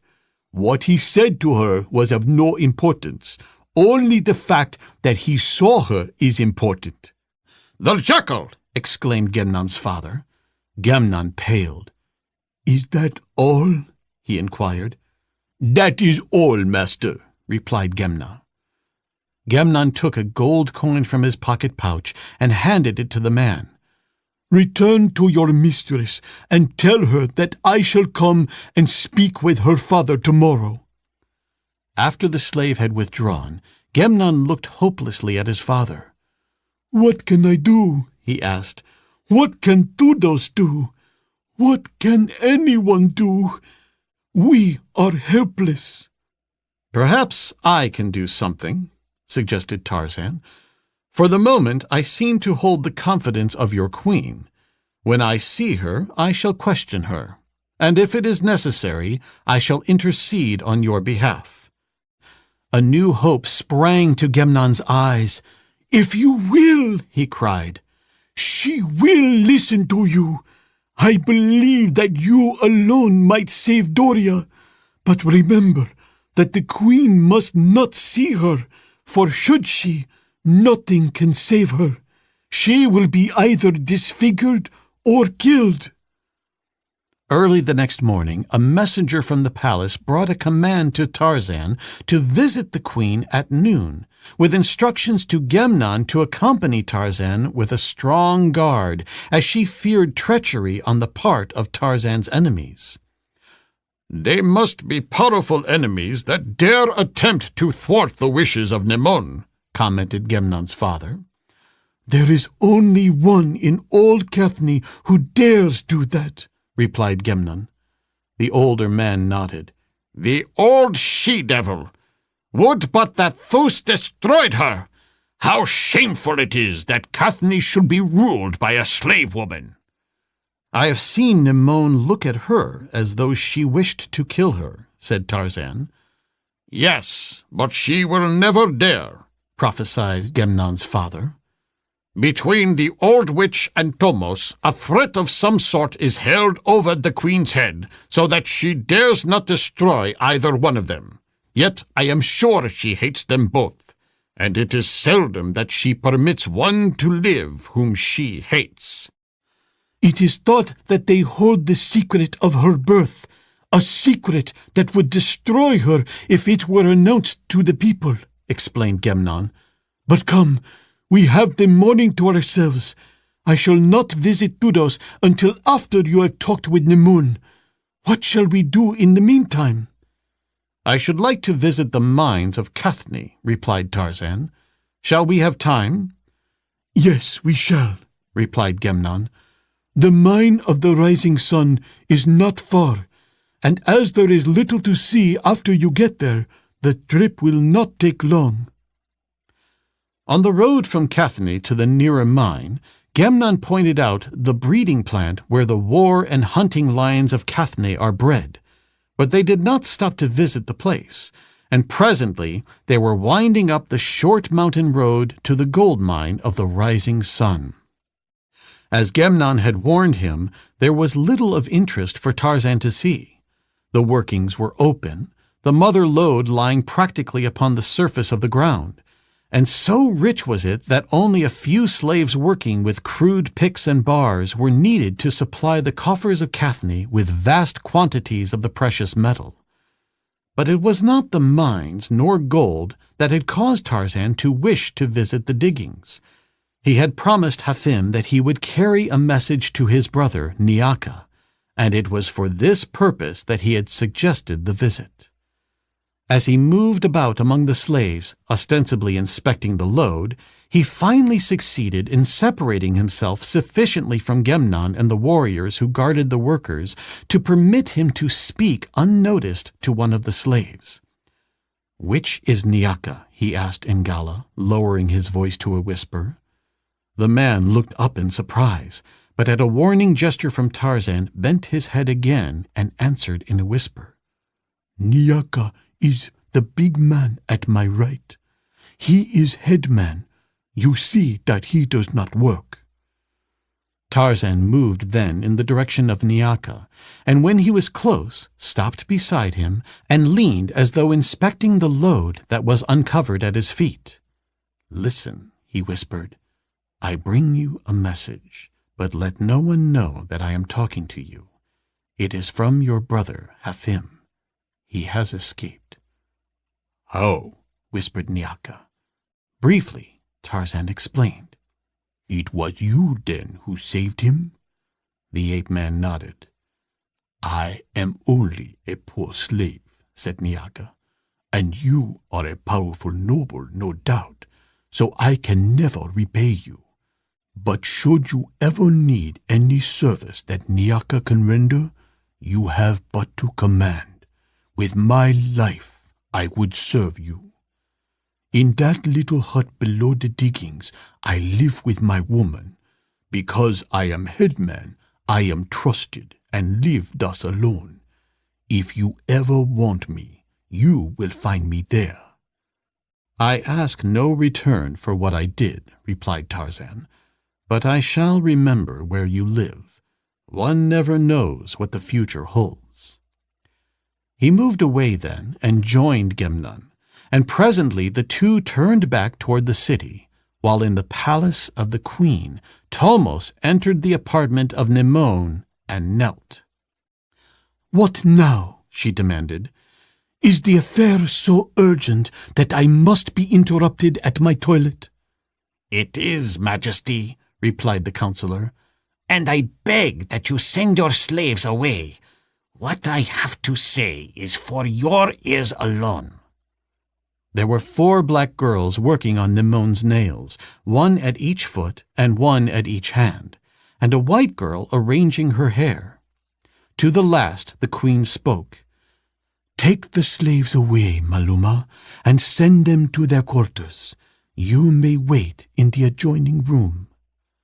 Then she turned to the counselor, who had arisen. "Well, what is it?" "Your Majesty has long had reason to suspect the loyalty of Thudos," Tomos reminded her, "and in the interest of your Majesty's welfare and the safety of the throne, I am constantly watchful of the activities of this powerful enemy. Spurred on by love and loyalty, the noble Erot has been my most faithful agent and ally, and it is really to him that we owe the information that I bring you." Nemone tapped her sandaled foot impatiently upon the mosaic floor.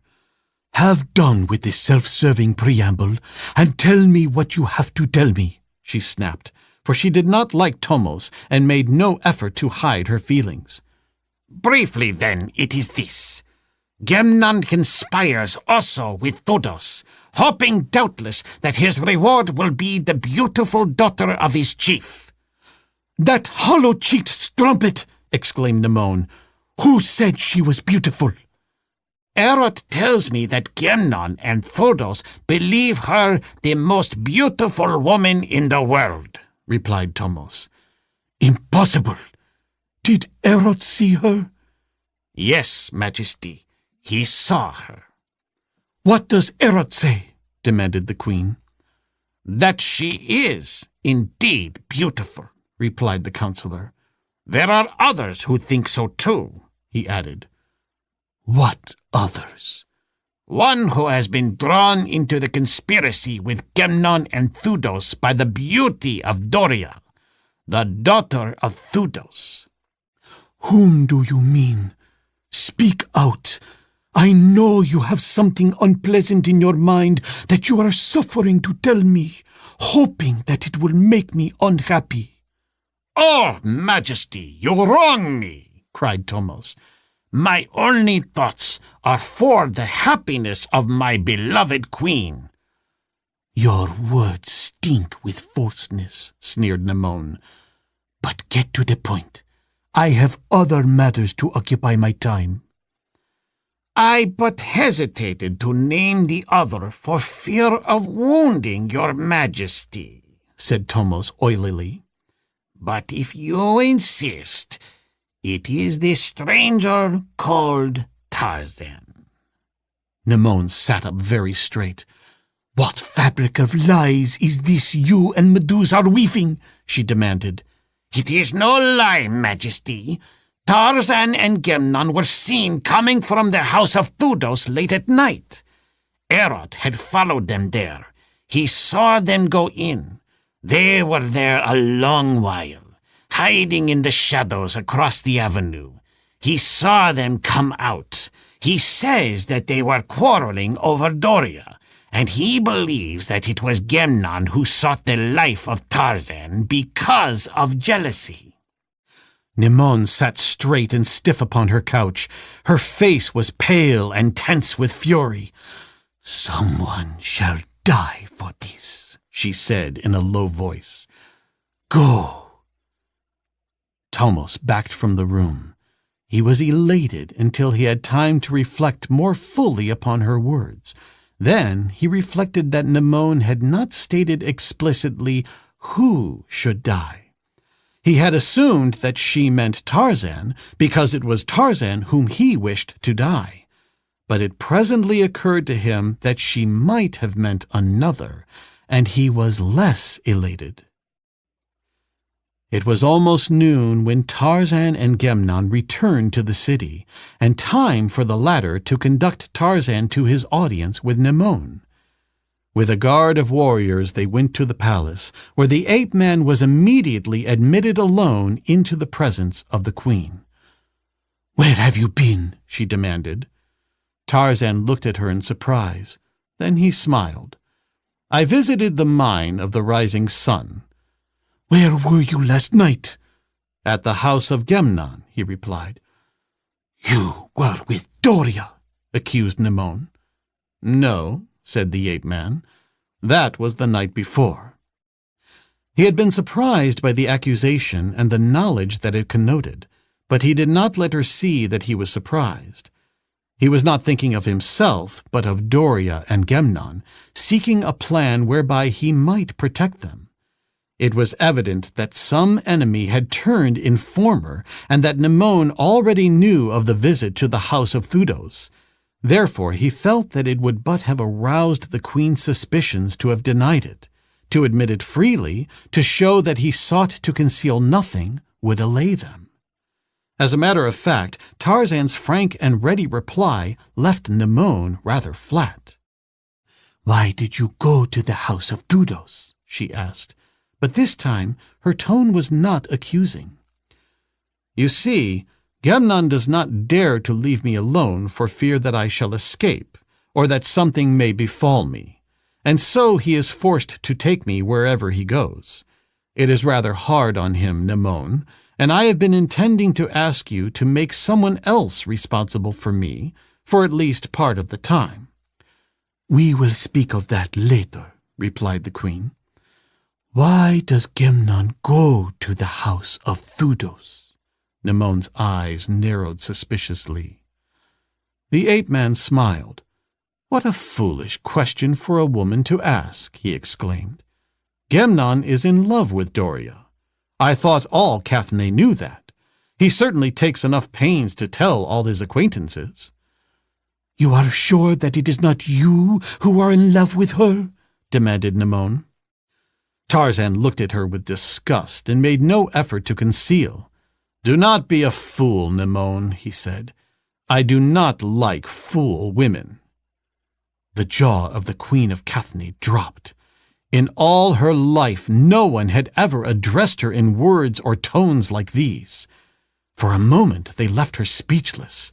But in that moment of speechlessness, there came the sudden realization that the very things that shocked her also relieved her mind of gnawing suspicion and of jealousy. Tarzan did not love Doria.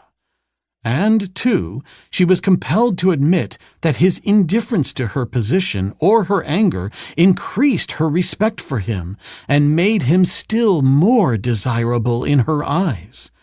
She had never known such a man before.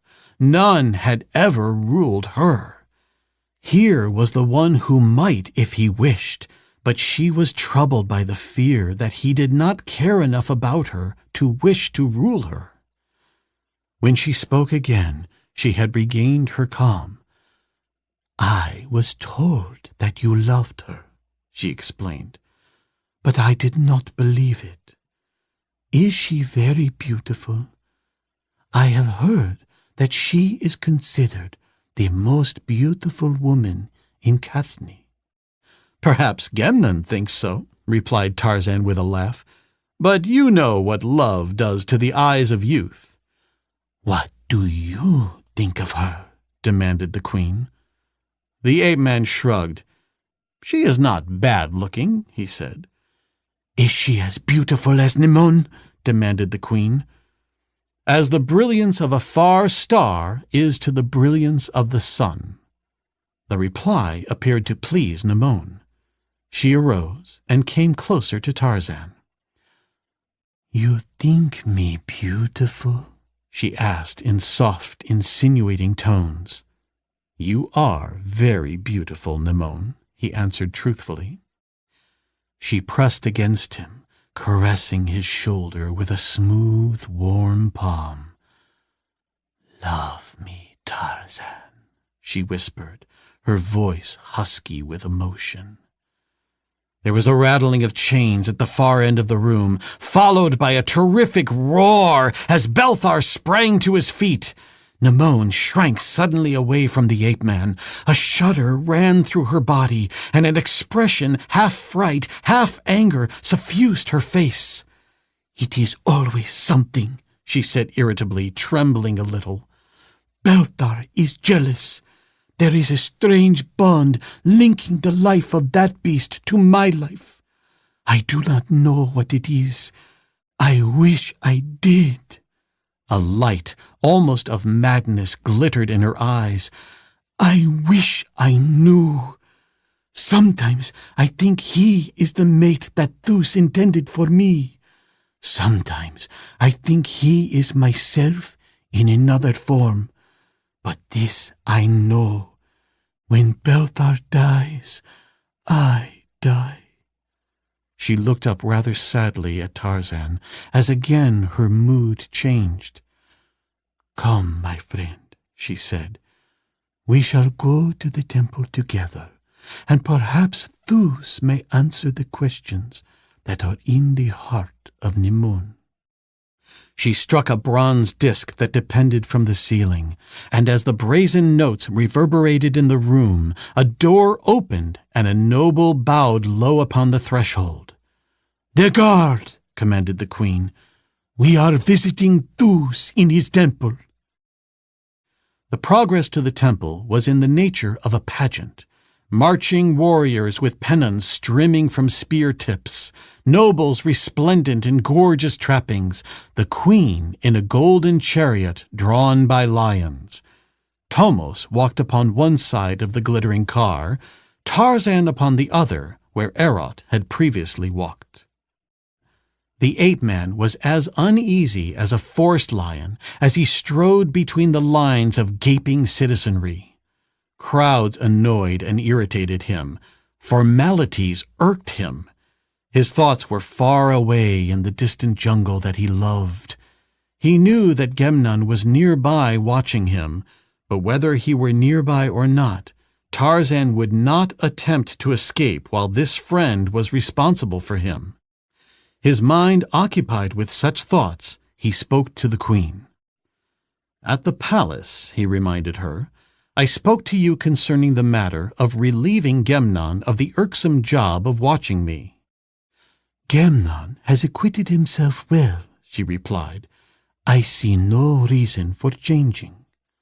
Relieve him, then, occasionally, suggested Tarzan. Let Erot take his place. Nemone looked at him in astonishment. But Erot hates you, she exclaimed. All the more reason that he would watch me carefully, argued Tarzan. He would probably kill you. He would not dare if he knew that he must pay for my death or escape with his own life, suggested Tarzan. You like Gemnon, do you not?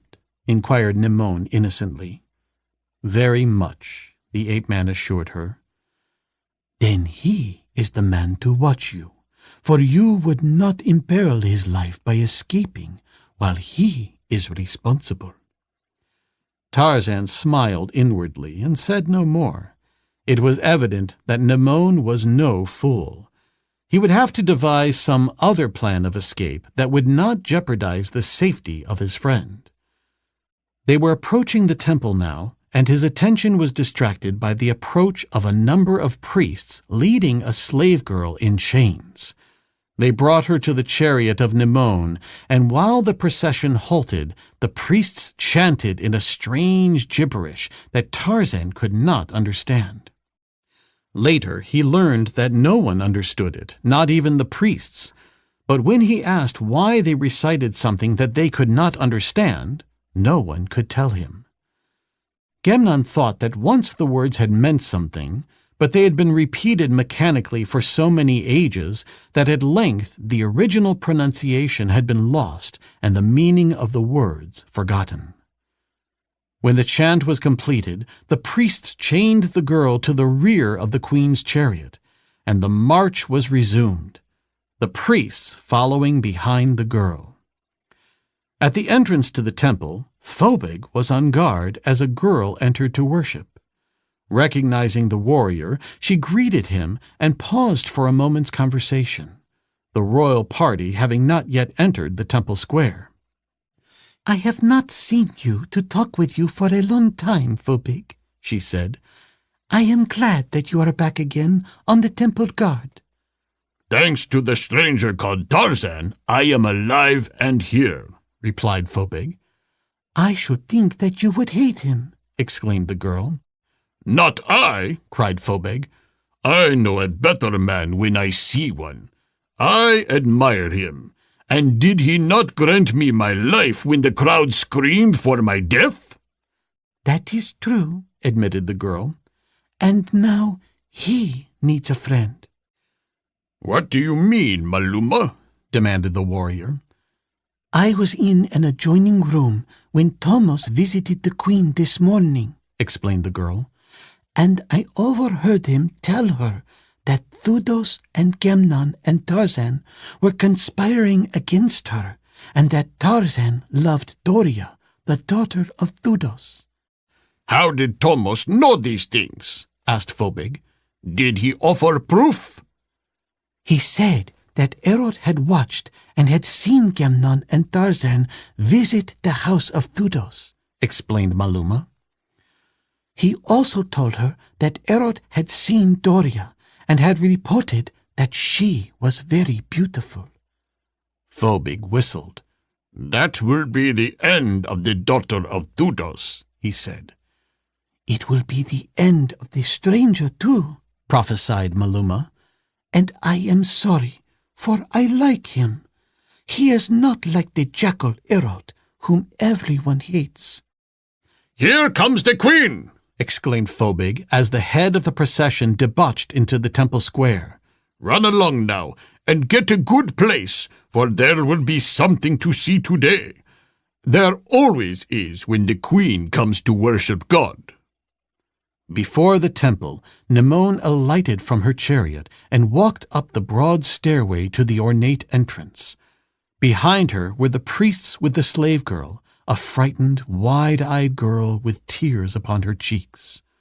Following them came the nobles of the court, the warriors of the guard remaining in the temple square before the entrance. The temple was a large 3-storied building with a great central dome about the interior of which ran galleries at the 2nd and 3rd stories. The interior of the dome was of gold, as were the pillars that supported the galleries, while the walls of the building were embellished with colorful mosaics. Directly opposite the main entrance, on a level with a raised dais, a great cage was built into a niche, and on either side of the cage was an altar supporting a lion carved from solid gold. Before the dais was a stone railing inside of which was a throne and a row of stone benches facing the cage in the niche. Nimone advanced and seated herself upon the throne, while the nobles took their places upon the benches. No one paid any attention to Tarzan, so he remained outside the railing, a mildly interested spectator. He had noticed a change come over Nimone the instant that she had entered the temple. She had shown signs of extreme nervousness. The expression of her face had changed. It was tense and eager. There was a light in her eyes that was like the mad light he had seen there occasionally before, yet different, the light of religious fanaticism. Tarzan saw the priests lead the girl up onto the dais, and then, beyond them, he saw something rise up in the cage. It was an old and mangy lion. The high priest began a meaningless sing-song chant in which the others joined occasionally, as though making responses. Nimone leaned forward eagerly. Her eyes were fastened upon the old lion. Her breasts rose and fell to her excited breathing. Suddenly the chanting ceased, and the queen arose.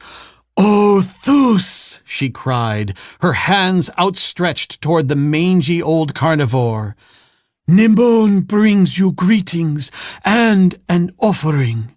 Receive them from Nimone and bless her. Give her life and health and happiness. Most of all, Nimone prays for happiness. Preserve her friends and destroy her enemies. And, O Thus, give her the one thing that she most desires, love, the love of the one man in all the world that Nimone has ever loved." And the lion glared at her through the bars. She spoke as though in a trance, as though oblivious to all else around her save the God to which she prayed. There were pathos and tragedy in her voice, and a great pity rose in the breast of the ape-man for this poor queen who had never known love, and who never might because of the warped brain that mistook passion for affection and lust for love. As she sat down weakly upon her golden throne, the priests led the slave girl away through the doorway at one side of the cage, and, as she passed, the lion leaped for her, striking heavily against the bars that restrained him. His growls rolled through the temple, filling the chamber with thunderous sound, echoing and re-echoing from the golden dome. Nimone sat, silent and rigid, upon her throne staring straight ahead at the lion in the cage.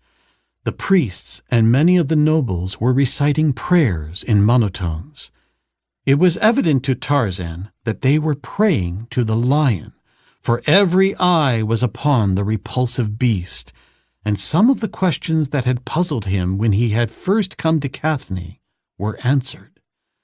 He understood now the strange oaths of Phobig and his statement that he had stepped upon the tail of God. Suddenly, a beam of light shone down directly into the cage from above, flooding the beast god with its golden rays. The lion, which had been pacing restlessly to and fro, stopped and looked up, his jaws parted, saliva dripping from his jowls. The audience burst in unison into a sing-song chant. Tarzan, half guessing what was about to occur, arose from the rail upon which he had been sitting and started forward. But whatever his intention may have been, he was too late to prevent the tragedy that followed instantly.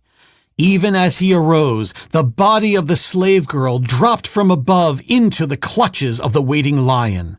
A single piercing scream mingled with the horrid roars of the man-eater, and then died as its author died. Tarzan turned away in disgust and anger and walked from the temple out into the fresh air and the sunlight. And as he did so, a warrior at the entrance hailed him by name in a whisper. There was a cautionary warning in the voice that prompted the ape-man to give no apparent sign of having heard, as he turned his eyes casually in the direction from which the words had come. Nor did he betray his interest when he discovered that it was Phobig who had addressed him. Turning slowly so that his back was toward the warrior, Tarzan looked back into the temple as though expecting the return of the royal party. Then he backed to the side of the entrance as one might who waits, and stood so close to Phobig that the latter might have touched him by moving his spear hand a couple of inches. But neither gave any sign of being aware of the identity or the presence of the other. In a low whisper through lips that scarcely moved, Phobig spoke. "I must speak to you. Come to the rear of the temple 2 hours after the sun has set. Do not answer, but if you hear and will come, turn your head to the right." As Tarzan gave the assenting signal, the royal party commenced to file from the temple, and he fell in behind Nimon. The queen was quiet and moody, as she always was after the sight of torture and blood at the temple had aroused her to religious frenzy. The reaction left her weak and indifferent. At the palace, she dismissed her following, including Tarzan, and withdrew to the seclusion of her apartments. Chapter 17. The Secret of the Temple. After the royal party left the temple, Maluma came out and paused again to gossip with Phobig. For some time they talked before she bid him goodbye and started back toward the palace. They spoke of many things, of the man in the secret prison behind a heavy golden door beneath the temple floor, of Erot and Tomos, of Nimon and Tarzan, of Gemnon and Doria, and of themselves. Being human, they talked mostly of themselves. It was late when Maluma returned to the palace. It was already the evening meal hour. In the home of his father, Gemnon paced the floor of the patio as he awaited the summons to the evening meal. Tarzan half sat, half reclined upon a stone bench. He saw that his friend was worried, and it troubled him. Troubled him most, perhaps, because he knew that there were grave causes for apprehension, and he was not certain that he could avert the disaster that threatened. Seeking to divert Gemnon's mind from his troubles, Tarzan spoke of the ceremony at the temple, but principally of the temple itself, praising its beauty, commenting upon its magnificence. "It is splendid," he commented, "too splendid for the cruel rites we witness there today." "The girl was only a slave," replied Gemnon, "and God must eat. It is no wrong to make offerings to Thus, but the temple does hide a real wrong. Somewhere within it is hidden Alexstar, the brother of Nimon. And while he rots there, the corrupt Tomos and the cruel Meduse rule Kathni through the mad Nimon. There are many who would have a change and place Alexstar on the throne, but they fear the wrath of the terrible triumvirate. And so we go on, and nothing is done. Victim after victim succumbs to the malignant jealousy and fear that constantly animate the throne. We have little hope today. We shall have no hope if the queen carries out the plan she is believed to be contemplating and destroys Alexstar. There are reasons why it would be to her advantage to do so, the most important being the right of Alexstar to proclaim himself king should he ever succeed in reaching the palace. If Nemon should die, Alexstar would become king, and the populace would insist that he take his rightful place. For this reason, Tomos and Meduse are anxious to destroy him. It is to Nemon's credit that she has withstood their importunities for all these years, steadfastly refusing to destroy Alexstar.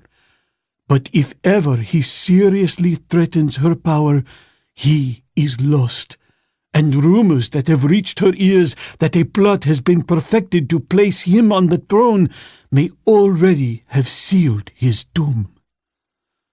During the meal that evening, Tarzan considered plans for visiting Phobeg at the temple. He wished to go alone, but knew that he would place Gemnon in an embarrassing position should he suggest such a plan, while to permit the noble to accompany him might not only seal Phobeg's lips, but jeopardize his safety as well. Therefore, he decided to go secretly. Following the stratagem he had adopted, he remained in conversation with Gemnon and his parents until almost 2 hours after the sun had set. Then he excused himself, saying that he was tired, and went to the room that had been assigned him. But he did not tarry there. Instead, he merely crossed the room from the door to the window and stepped out into the patio upon which it faced. Here, as throughout the gardens and avenues of the section of the city occupied by the nobility, grew large old trees, and a moment later the Lord of the Jungle was swinging through his native element toward the golden temple of Thus. He stopped at last in a tree near the rear of the temple, where he saw the huge and familiar figure of Phobeg waiting in the shadows below. Soundlessly, the ape-man dropped to the ground in front of the astonished warrior. "By the great fangs of Thus!" ejaculated Phobeg. "But you gave me a start!" "You expected me," was Tarzan's only comment. "But not from the skies," retorted Phobeg. "However, you are here, and it is well. I have much more to tell you than when I asked you to come. I have learned more since." "I am listening," said Tarzan. "A girl in the service of the queen overheard a conversation between Nemon and Tomos," commenced Phobeg. "Tomos accused you and Gemnon and Thudos of conspiring against her. Erod spied upon you and knew of your long visit at the home of Thudos a few nights since. He also managed to enter the house on some pretext the following night and saw Doria, the daughter of Thudos. Tomos told Nemon that Doria was very beautiful and that you were in love with her. Nemon is not yet convinced that you love Doria, but to be on the safe side, she has ordered Tomos to have the girl abducted and brought to the temple where she will be imprisoned until Nemon decides upon her fate. She may destroy her, or she may be content to have her beauty disfigured. But what you must know is this. If you give Nemon the slightest reason to believe that you are conspiring against her, or that you are fond of Doria, she will have you killed. All that I can do is warn you." "You warned me once before, did you not?" asked Tarzan, "the night that Gemnon and I went to the house of Thudos." "Yes, that was I," replied Phobeg. "Why have you done these things?" asked the ape-man. "Because I owe my life to you," replied the warrior, "and because I know a man when I see one. If a man can pick Phobeg up and toss him around as though he were a baby, Phobig is willing to be his slave. I can only thank you for what you have told me, Phobig, said Tarzan. Now, tell me more. If Doria is brought to the temple, where will she be imprisoned? That is hard to say. Alexstar is kept in the rooms beneath the floor of the temple, but there are rooms upon the second and third floors where a prisoner might be safely confined, especially a woman. Can you get word to me if she is arrested? I could try, replied Phobig. Good. Is there anything further? No. Then I shall return to Gemnon and warn him. Perhaps we shall find a way to pacify Nimon or outwit her. Either would be difficult, commented Phobig. But goodbye and good luck. Tarzan swung into the tree above the warrior's head and disappeared among the shadows of the night, while Phobig shook his head in wonderment and returned to his quarters in the temple. The ape-man made his way to his room by the same avenue he had left it, and went immediately to the common living room where the family ordinarily congregated for the evenings. Here he found Gemnon's father and mother, but Gemnon was not there. You could not sleep? inquired the mother. No, replied the ape-man. Where is Gemnon? He was summoned to the palace a short time after you went to your room, explained Gemnon's father. Announcing that he would wait up until the sun returned, Tarzan remained in the living room in conversation with the parents. He wondered a little that Gemnon should have been summoned to the palace at such an hour, and the things that Phobig had told him made him a little apprehensive. But he kept his own counsel rather than frighten his host and hostess. Scarcely an hour had passed when they heard a summons at the outer gate, and presently a slave came to announce that a warrior wished to speak to Tarzan upon a matter of urgent necessity. The ape-man arose. I will go outside and see him, he said. Be careful, cautioned Gemnon's father. You have bitter enemies who would be glad to see you destroyed. I shall be careful, Tarzan assured him as he left the room behind the slave. At the gate, 2 warriors connected with the house were detaining a huge man whom Tarzan recognized even from a distance as Phobig. I must speak with you at once and alone, said the latter. The man is all right, Tarzan told the guards. Let him enter, and I will talk with him in the garden. When they had walked a short distance from the guards, Tarzan paused and faced his visitor. What is it? He asked. You have brought me bad news? Very bad, replied Phobig. Gemnon, Thudos, and many of their friends have been arrested and are now in the palace dungeons. Doria has been taken and is imprisoned in the temple. I did not expect to find you at liberty, but took the chance that Nimon's interest in you might have saved you temporarily. If you can escape from Kathni, do so at once. Her mood may change at any moment. She is as mad as a monkey. Thank you, Phobig, said the ape-man. Now get back to your quarters before you become embroiled in this affair. And you will escape? asked the warrior. I owe something to Gemnon, replied Tarzan, for his kindness and his friendship, so I shall not go until I have done what I can to help him. No one can help him, stated Phobig emphatically. All that you will do is get yourself in trouble. I shall have to chance it, and now, goodbye, my friend. But before you go, tell me where Doria is imprisoned.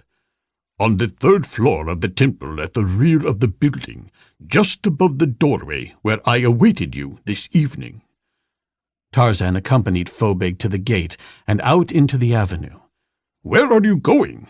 demanded the latter. To the palace. You too are mad, protested Phobig, but already the ape-man had left him and was walking rapidly along the avenue in the direction of the palace. It was late. But Tarzan was now a familiar figure to the palace guards, and when he told them that Nimon had summoned him, they let him enter. Nor was he stopped until he had reached the anteroom outside the queen's apartments.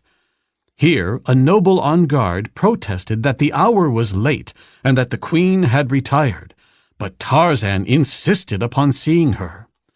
"Tell her it is Tarzan," he said.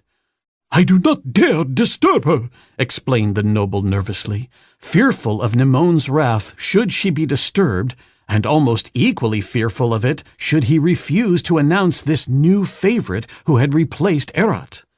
"I dare," said Tarzan, and stepped to the door leading to the ivory room where Nemone had been accustomed to receive him. The noble sought to interfere, but the ape-man pushed him aside and attempted to open the door, only to find it securely bolted upon the opposite side. Then, with his clenched fist, he pounded loudly upon its carved surface. Instantly from beyond it came the savage growls of Belthar, and a moment later the frightened voice of a woman. "Who is there?" she demanded. "The queen sleeps. Who dares disturb her?" "Go and awaken her," shouted Tarzan through the door. "Tell her that Tarzan is here and wishes to see her at once." "I am afraid," replied the girl. "The queen will be angry. Go away and come in the morning." Then Tarzan heard another voice beyond the door demanding, "Who is it comes pounding on Nemone's door at such an hour?" and recognized it as the queen's. "It is the noble Tarzan," replied the slave girl. "Draw the bolts and admit him," commanded Nemone. And as the door swung open, Tarzan stepped into the ivory room now so familiar to him. The queen stood halfway across the apartment, facing him. Her hair was disheveled, her face slightly flushed. She had evidently arisen from her bed in an adjoining room and thrown a light scarf about her before stepping into the ivory room. She was very beautiful. There was an eager, questioning light in her eyes. She directed the slave to rebolt the door and leave the apartment. Then she turned and, walking to the couch, motioned Tarzan to approach. As she sank among the soft cushions, she motioned Tarzan to her side. "I am glad you came," she said. "I could not sleep. I have been thinking of you.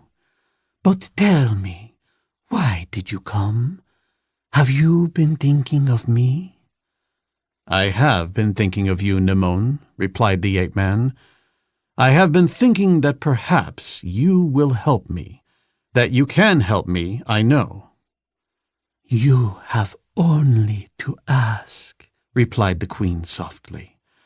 "There is no favor that you may not have from Nemone for the asking." A single cresset shed a soft, flickering light that scarcely dispelled the darkness of the room, at the far end of which the yellow-green eyes of Belthar blazed like twin lamps of hell. Mingling with the acrid scent of the carnivore and the languorous fumes of incense was the seductive aura of the scented body of the woman. Her warm breath was on Tarzan's cheek as she drew him down beside her. "At last you have come to me of your own volition," she whispered. "Ah, Thus, how I have hungered for this moment." Her soft, bare arms slipped quickly about his neck and drew him close. "Tarzan, my Tarzan," she almost sobbed. And then that same fatal door at the far end of the apartment opened, and a tapping of a metal-shod staff upon the stone floor brought them both erect to gaze into the snarling face of Meduse. "You fool!" cried the old hag in a shrill falsetto. "Send the man away, unless you would see him killed here before your eyes. Send him away at once!" Nemone sprang to her feet and faced the old woman, who was now trembling with rage. "You have gone too far, Meduse," she said in a cold and level voice. "Go to your room and remember that I am queen." "Queen! Queen!" cackled the hideous creature with a sharp, sarcastic laugh. "Send your lover away, or I'll tell him who and what you are." Nimon glided quickly toward her, and as she passed a low stand, she stooped and seized something that lay there. Suddenly, the slave woman shrieked and shrank away, but before she could turn and flee, Nimon was upon her and had seized her by the hair. Meduse raised her staff and struck at the queen, but the blow only aroused the frenzied woman to still greater fury. "Always you have ruined my life," cried Nimon. "You and your foul paramour, Tomos. You have robbed me of happiness, and for that, this!" And she drove the gleaming blade of a knife into the withered breast of the screaming woman. "And this, and this, and this!" And each time the blade sank deep to emphasize the venom in the words and the heart of Nimon, the queen. Presently, Meduse ceased shrieking and sank to the floor. Someone was pounding upon the door to the anteroom, and the terrified voices of nobles and guardsmen could be heard, demanding entrance. In his corner, Balthar tugged at his chains and roared. Nimon stood looking down upon the death struggles of Meduse with blazing eyes and snarling lip. "Curses upon your wicked soul!" she cried, and then she turned slowly toward the door, upon which the pounding of her retainer's fists resounded. "Have done!" she called imperiously. "I, Nimon, the queen, am safe. The screams you have heard were those of an impudent slave whom Nimon was correcting." The voices beyond the door died away as the guardsmen returned to their posts. Then Nimon faced Tarzan. She looked suddenly worn and very tired. "That favor," she said, "ask it another time. Nimon is unstrung." "I must ask it now," replied Tarzan. "Tomorrow may be too late." "Very well," she said. "I am listening. What is it?" "There is a noble in your court who has been very kind to me since I have been in Cathni," commenced Tarzan. "Now he is in trouble, and I have come to ask you to save him." Nimon's brow clouded. "Who is he?" she demanded. "Gemnon," replied the ape-man. "He has been arrested with Thudos and the daughter of Thudos and several of their friends. It is only a plot to destroy me." "You dare come to me to intercede for traitors!" cried the queen, blazing with sudden fury. "But I know the reason. You love Doria." "I do not love her. I have seen her but once. Gemnon loves her. Let them be happy, Nimon." "I am not happy," she replied. "Why should they be happy? Tell me that you love me, Tarzan, and I shall be happy." Her voice was vibrant with appeal. For a moment she forgot that she was queen. "A flower does not bloom in the seed," he replied. "It grows gradually, and thus love grows. The other, that bursts forth spontaneously from its own heat, is not love. It is passion. I have not known you either long nor well, Nimon. That is my answer." She turned away and buried her face in her arms as she sank to the couch. He saw her shoulders shaken by sobs, and pity filled his heart. He drew nearer to console her, but he had no chance to speak before she wheeled upon him, her eyes flashing through tears. "The girl Doria dies!" she cried. "Zerador shall have her tomorrow!" Tarzan shook his head sadly. "You have asked me to love you," he said. "Do you expect me to love one who ruthlessly destroys my friends?" "If I save them, will you love me?" demanded Nimon. "That is a question I cannot answer. The best that I may say is that I may then respect and admire you, whereas, if you kill them without reason, there can be no chance that I shall ever love you." She looked at him now out of dull, lowering eyes. "What difference does it make?" she almost growled. "No one loves me. Tomos wanted to be king. Erod wished riches and power. Meduse wished to exercise the majesty that she could never possess. If one of them felt any affection for me, it was Meduse, and I have killed her." She paused. A wild light flamed in her eyes. "I hate them!" she screamed. "I hate them all! I shall kill them! I shall kill everyone! I shall kill you!" Then, as swiftly, her mood changed. "Oh, what am I saying?" she cried. She put her palms to her temples. "My head, it hurts." "And my friends?" asked Tarzan. "You will not harm them?" "Perhaps not," she replied indifferently, and then, as quickly changing again, "The girl dies! If you intercede for her again, her sufferings shall be greater. Zerator is merciful, more merciful than Nimon." "When will she die?" asked Tarzan. "She will be sewn into hides tonight and carried to Zerator tomorrow. You shall accompany us. Do you understand?" The ape man nodded. "And my other friends?" he asked. "They will be saved?" "You shall come to me tomorrow night," replied Nimon. "We shall see then how you have decided to treat Nimon. Then she will know how to treat your friends." Chapter 18. Flaming Zerator. Her wrists and ankles bound, Doria, the daughter of Thudos, lay on a pile of skins in a room upon the 3rd floor of the Temple of Thus.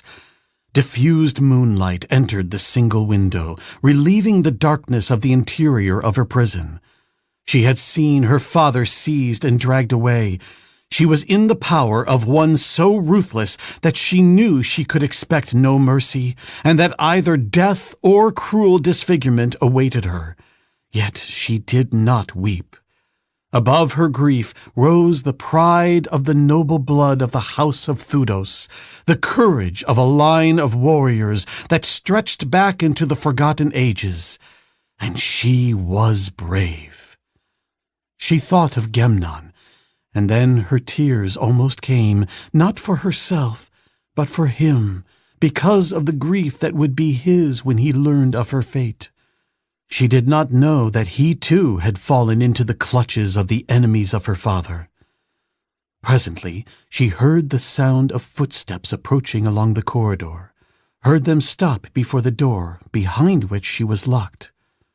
The door swung open, and the room was illuminated by the light of a torch held in the hand of a man who entered and closed the door behind him. The girl, lying upon the pile of skins, recognized Erod. She saw him place the blazing torch in a wall socket designed for the purpose, and turned toward her. "Ah, the lovely Doria," he exclaimed. "What ill fate has brought you here?" "Doubtless the noble Erod could answer that question better than I," she replied. "Yes, I believe that he could. In fact, I know it. It was I who caused you to be brought here. It was I who caused your father to be imprisoned. It was I who sent Gemnon to the same cell with the noble Thudos."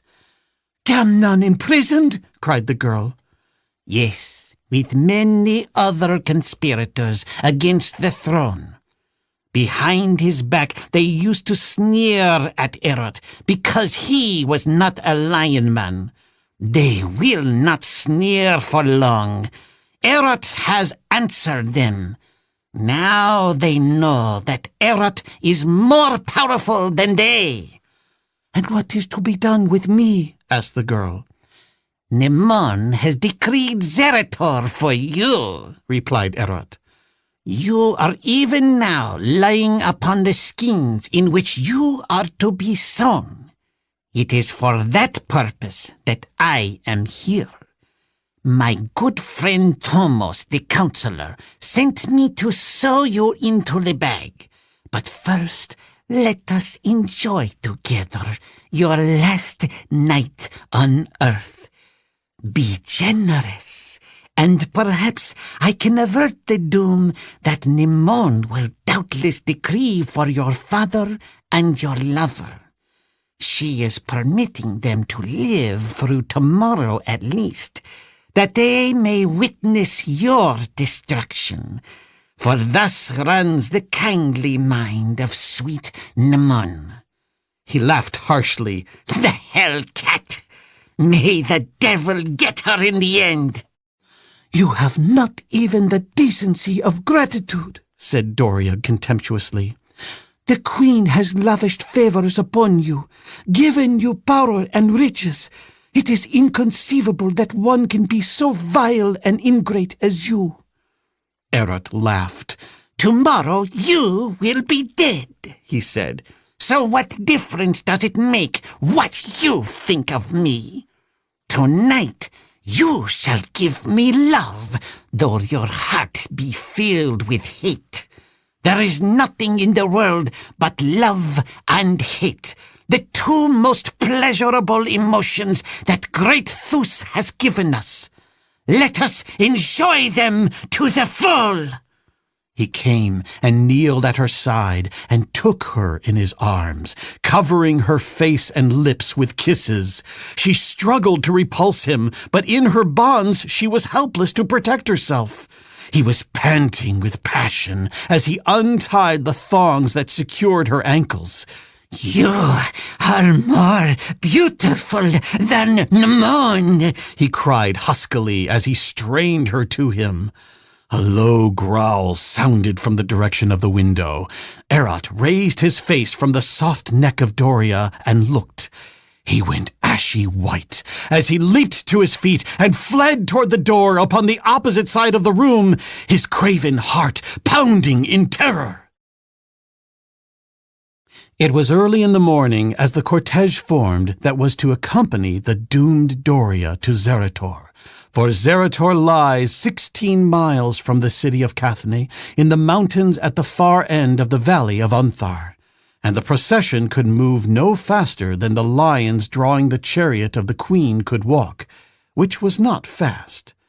Bred for generations for this purpose, the lions of Cathne had far greater endurance than forced-bred lions, yet it would be well into the night before it could be hoped to make the long journey to Zerator and return.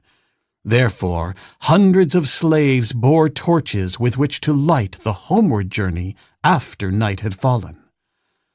Nemon entered her chariot. She was wrapped in woolen robes and the skins of animals, for the morning air was still chill. At her side walked Tomos, nervous and ill at ease. He knew that Meduse was dead, and wondered if he would be next. The queen's manner was curt and abrupt, filling him with dread, for now there was no Meduse to protect him from the easily aroused wrath of Nemon. "Where is Tarzan?" she demanded. "I do not know, Majesty," replied Tomos. "I have not seen him." She looked at him sharply. "Don't lie to me," she snapped. "You know where he is, and if any harm has befallen him, you go to the lion pit." "But, Majesty," cried Tomos, "I know nothing about him. I have not seen him since we left the temple." "Produce him," commanded Nemon sullenly. "It grows late, and Nemon is not accustomed to wait upon any." "But, Majesty," began Tomos again. "Produce him," interrupted Nemon. "But here he comes now!" exclaimed Nimon as Tarzan strode up the avenue toward her. Tomos breathed a sigh of relief and wiped the perspiration from his forehead. He did not like Tarzan, but in all his life he had never before been so glad to see anyone alive and well. "You are late," said Nimon, as Tarzan stopped beside her chariot. The Lord of the Jungle made no reply. "We are not accustomed to being delayed," she continued a little sharply. "Perhaps if you placed me in the custody of Erot, as I suggested, he would deliver me on time in future." Nimon ignored this and turned to Tomos. "We are ready," she said. At a word from the counselor, a trumpeter at his side raised his instrument to his lips and sounded a call. Slowly the long procession began to move, and like a huge serpent crawled toward the Bridge of Gold. The citizens lining the avenue moved with it, men, women, and children. The women and children carried packages in which food was wrapped. The men bore arms. A journey to Zerator was an event. It took them the length of Unthar, where wild lions roamed, and where Athenian raiders might set upon them at any moment of the day or night, especially of the night. So the march took on something of the aspects of both a pageant and a military excursion. Behind the golden chariot of the queen rolled a second chariot, on the floor of which lay a bundle sewn in the skins of lions. Chained to this chariot were Thudos and Gemnon. Following were 100 chariots driven by nobles in gold and ivory, while other nobles on foot entirely surrounded the chariot of the queen. There were columns of marching warriors in the lead, and in the rear were the war lions of Cathne, the royal fighting lions of the queen. Keepers held them on leashes of gold, and proud nobles of ancient families marched beside them, the lion men of Cathne.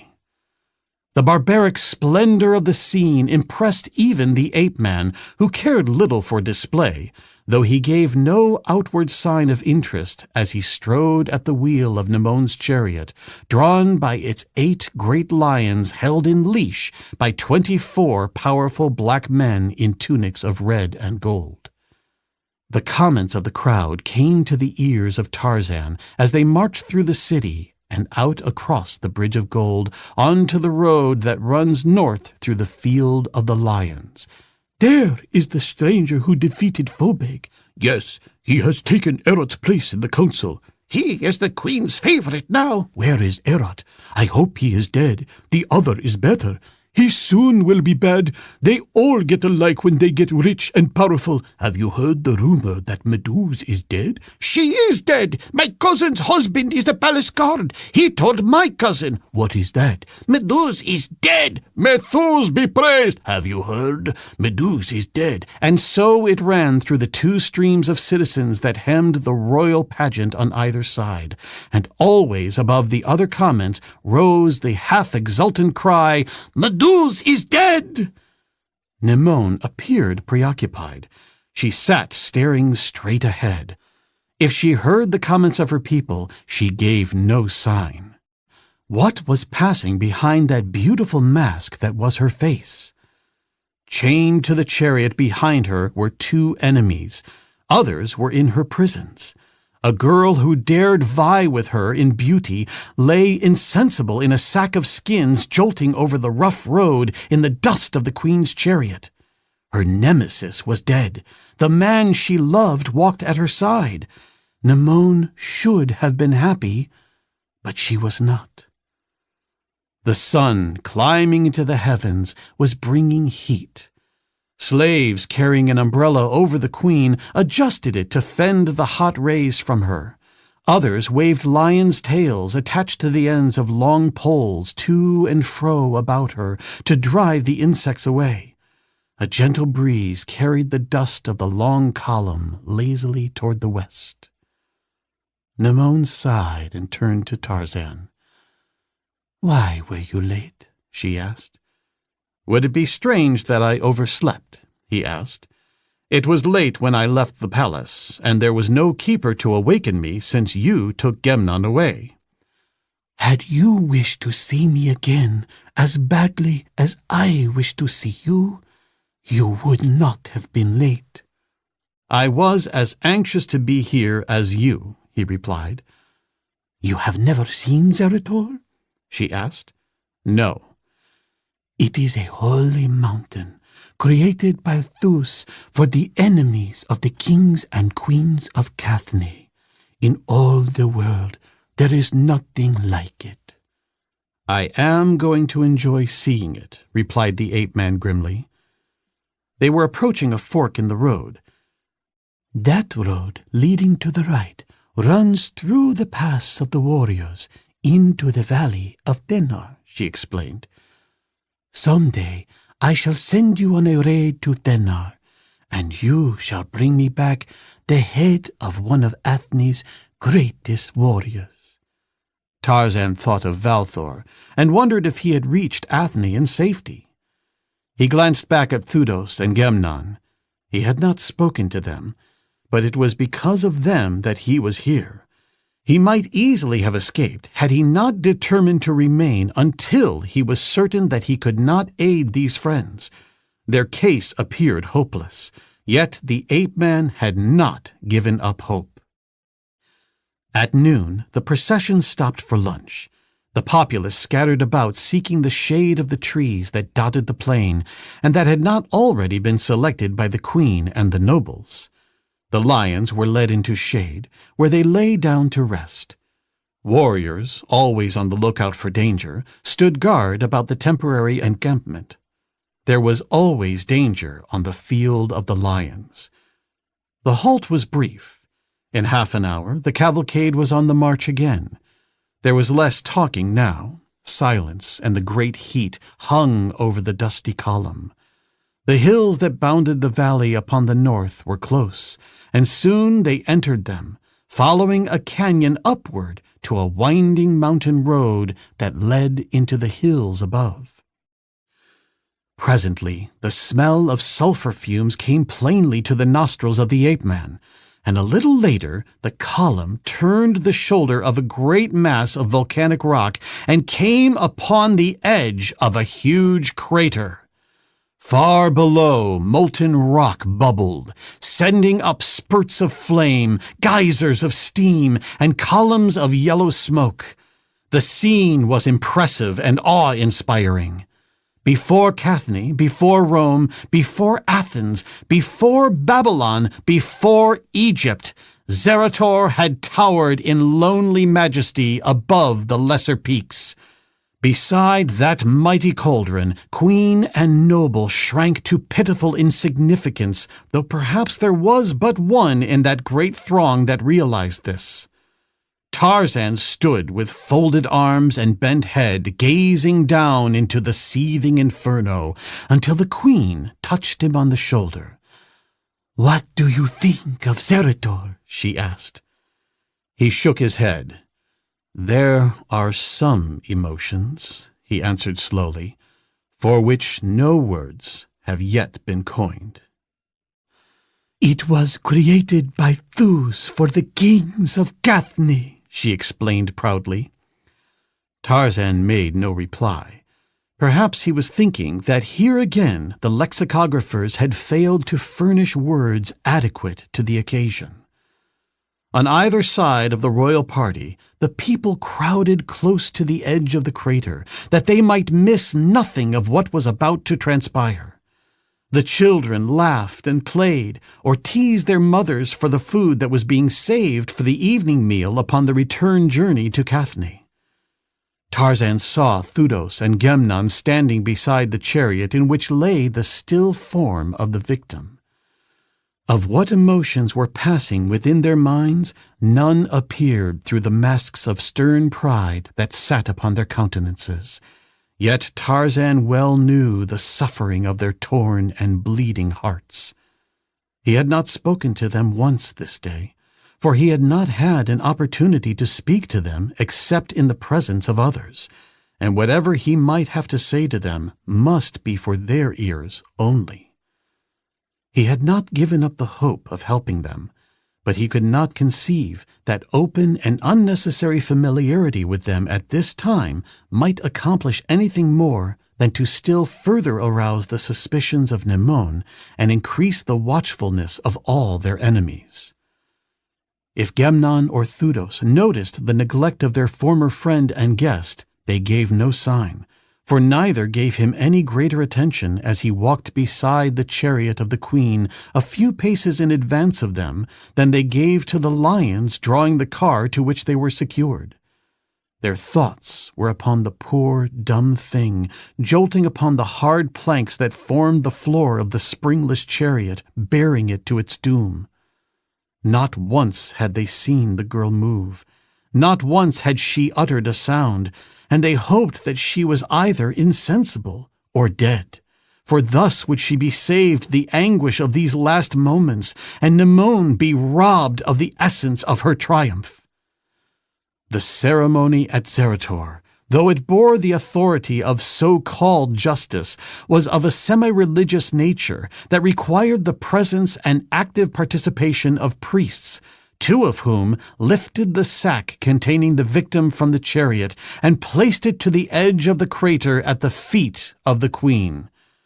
About it, then, gathered a dozen priests, some of whom carried musical instruments, and as they chanted in unison, the beating of their drums rose and fell, while the wailing notes of their wind instruments floated out across the inferno of the seething pit like the plaint of a lost soul. Thudos and Gemnon had been brought nearer the spot, that Mnemosyne might enjoy their agony to the full, for this was not only a part of their punishment, but a considerable portion of the pleasure of the queen.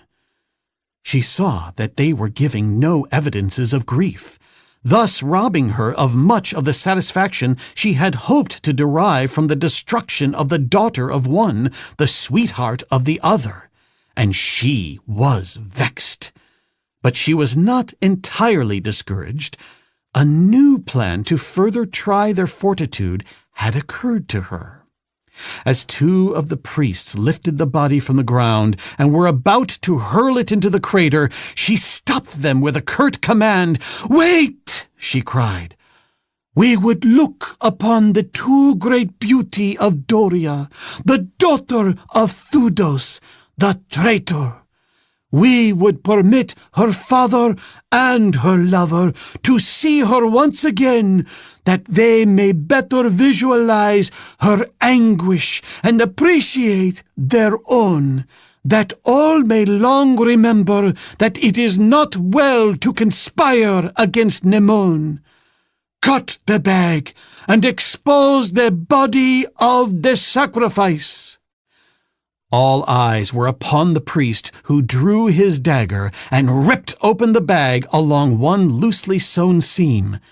The eyes of Thudos and Gemnon were fixed upon the still figure outlined beneath the tawny skins of lions.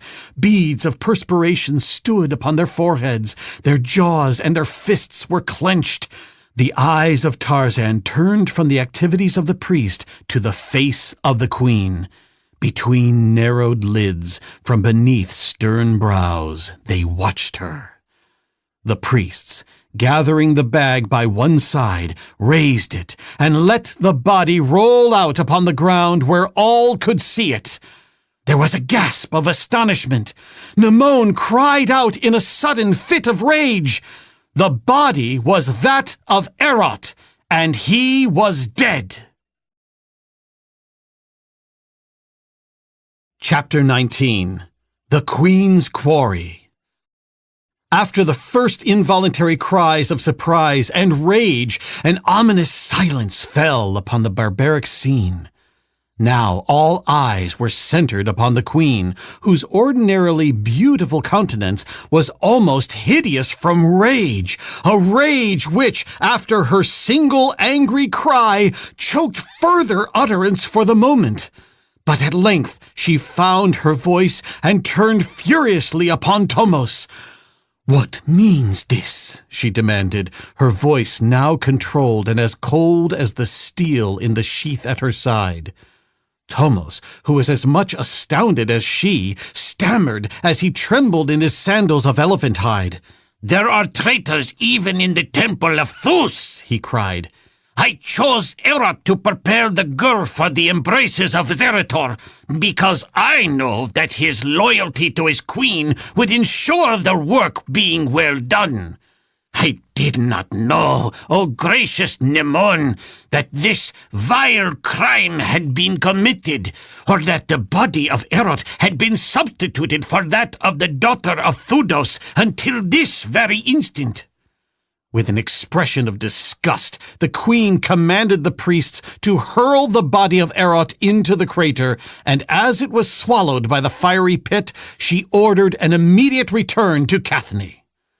In morose and gloomy silence, she rode down the winding mountain trail and out into the field of the lions, and often her eyes were upon the bronzed giant striding beside her chariot.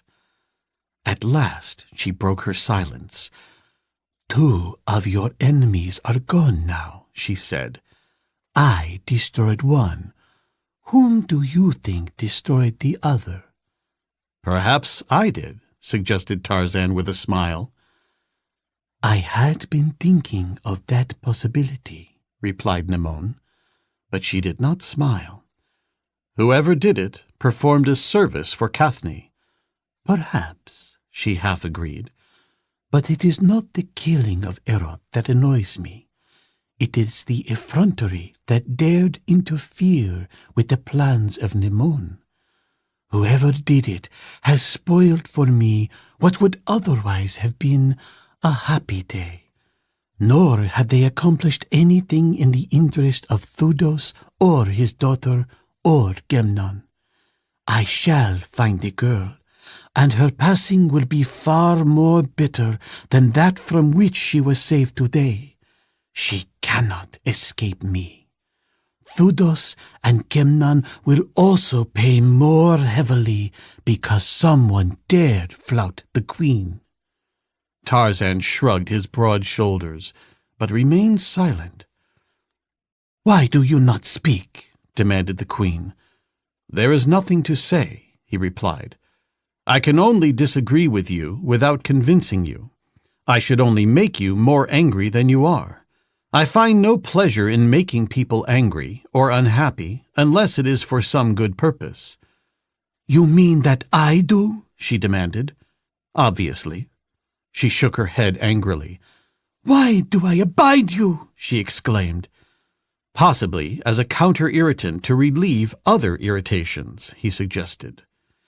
"Someday I shall lose my patience and have you thrown to the lions," she ejaculated sharply. "What will you do then?" "Kill the lion," replied the ape-man. "Not the lion that I shall throw you to," Nemon assured him. The tedious journey back to Cathne ended at last, and with flaring torches lighting the way, the queen's cortege crossed the Bridge of Gold and entered the city. Here she immediately ordered a thorough search to be made for Doria.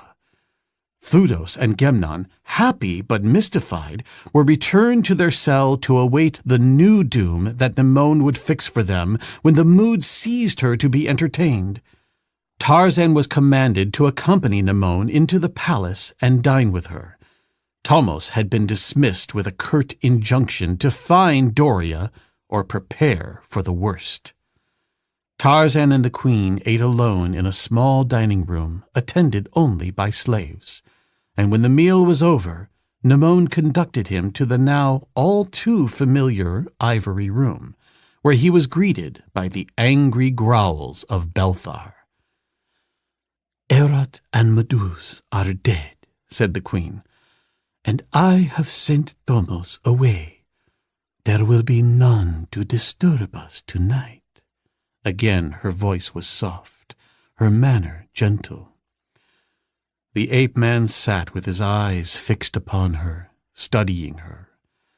It seemed incredible that this sweet and lovely woman could be the cruel tyrant that was Nemon, the queen. Every soft line and curving contour spoke of femininity and gentleness and love. and in those glorious eyes smoldered a dreamy light that exercised a strange hypnotic influence upon him, gently pushing the memories of her ruthlessness into the oblivion of forgetfulness. She leaned closer to him. "Touch me, Tarzan," she whispered softly.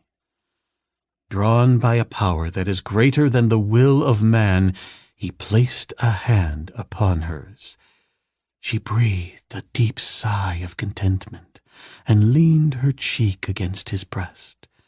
Her warm breath caressed his naked skin. The perfume of her hair was in his nostrils. She spoke, but so low that he could not catch her words. "What did you say?" he asked. "Take me in your arms," she breathed faintly.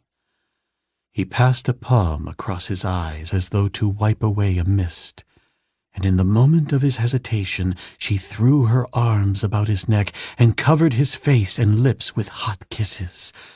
"Love me, Tarzan," she cried passionately.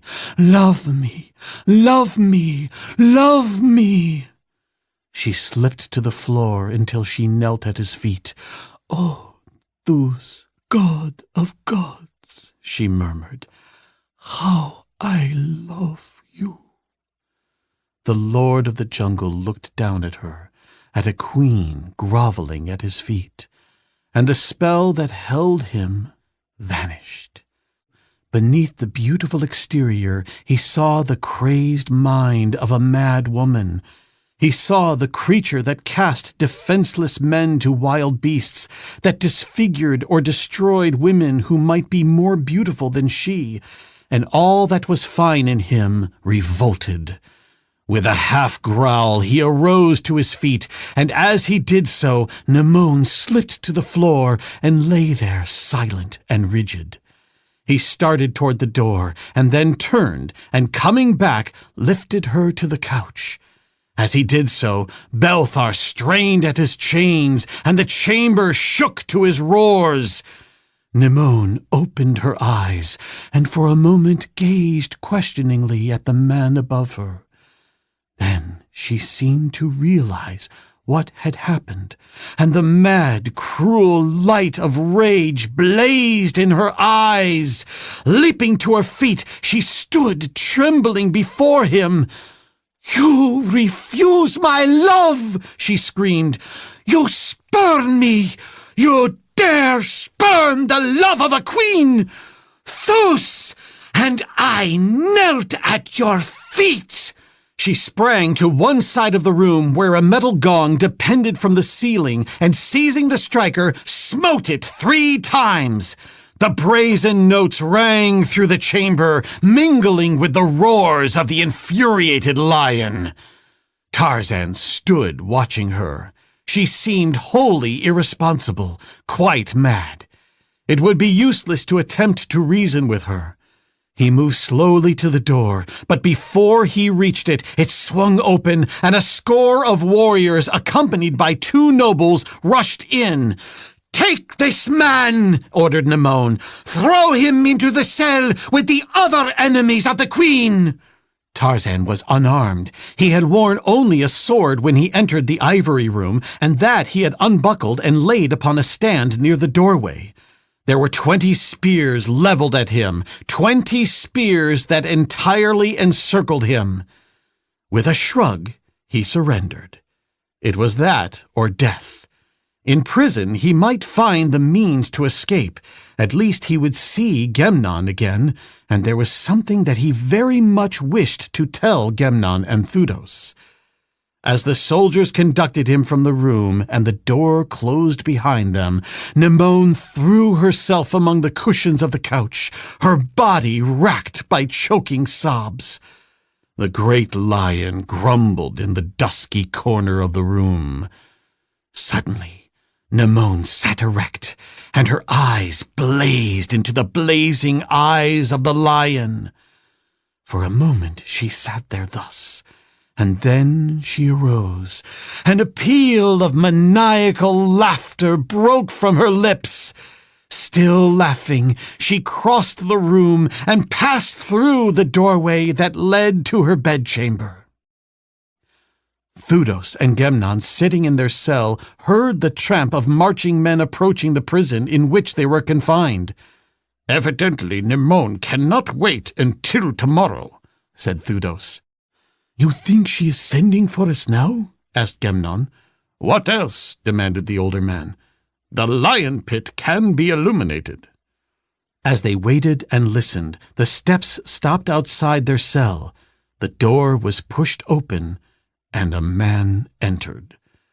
The warriors had carried no torches, and neither Thudos nor Gemnon could discern the features of the newcomer, though in the diffused light that filtered in through the small window and the aperture in the door, they noted that he was a large man. None of them spoke until the guard had departed out of earshot. "Greetings, Thudos and Gemnon," exclaimed the new prisoner cheerily. Tarzan! Exclaimed Gemnon. "None other," admitted the ape-man. "What brings you here?" demanded Thudos. 20 warriors and the whim of a woman, an insane woman," replied Tarzan. So you have fallen from favor, exclaimed Gemnon. I am sorry. "It was inevitable," said Tarzan. And what will your punishment be? "I do not know, but I suspect that it will be quite sufficient. However, that is something that need not concern any of us until it happens. Maybe it won't happen." "There is no room in the dungeon of Nimon for optimism," remarked Thudos with a grim laugh. "Perhaps not," agreed the ape-man, "but I shall continue to indulge myself. Doubtless Doria felt hopeless in her prison in the temple last night, yet she escaped Zerator." That is a miracle that I cannot fathom, said Gemnon. "It was quite simple," Tarzan assured him. "A loyal friend, whose identity you may guess, came and told me that she was a prisoner in the temple. I went at once to find her. Fortunately, the trees of Kathne are old and large and numerous. One of them grows close to the rear of the temple, its branches almost brushing the window of the room in which Doria was confined. When I arrived there, I found Erot annoying Doria. I also found the sack in which he had proposed tying her for the journey to Zerator. What was simpler? I let Erot take the ride that had been planned for Doria." "You saved her! Where is she?" cried Thudos, his voice breaking in the first emotion he had displayed since he had learned of his daughter's plight. "Come close," cautioned Tarzan, "lest the walls themselves be enemies." The two men pressed close to the speaker, who continued in a low whisper. "Do you recall, Gemnon, that when we were at the gold mine, I spoke aside to one of the slaves there?" I believe that I did notice it, replied Gemnon. I thought you were asking questions about the operation of the mine. "No, I was delivering a message from his brother, and so grateful was he that he begged that he be permitted to serve me if the opportunity arose. It was to arise much sooner than either of us could have expected. And so, when it was necessary to find a hiding place for Doria, I thought immediately of the isolated hut of Niaka, the headman of the black slaves at the gold mine. She is there now, and the man will protect her as long as is necessary. He has promised me that if he hears nothing from me for half a moon, he is to understand that none of us three can come to her aid, and that then he will get word to the faithful slaves of the house of Thudos. He says that it will be difficult, but not impossible." "Doria safe," whispered Gemnon. "Thudos and I may now die happy." Thudos extended his hand through the darkness and laid it on the ape-man's shoulder. "There is no way in which I can express my gratitude," he said, "for there are no words in which to couch it." For some time the three men sat in silence that was broken at last by Gemnon. "How did it happen that you knew the brother of a slave well enough to carry a message from one to the other?" he asked, a note of puzzlement in his voice. Do you recall Zerstel's grand hunt? Asked Tarzan with a laugh. Of course, but what has that to do with it? Demanded Gemnon.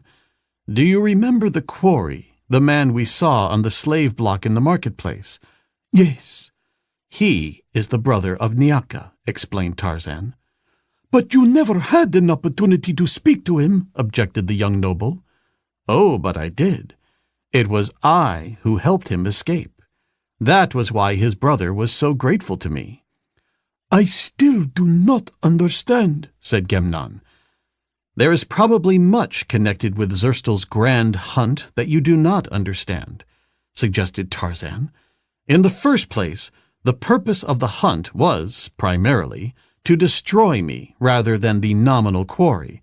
The scheme was probably hatched between Zerstel and Erat.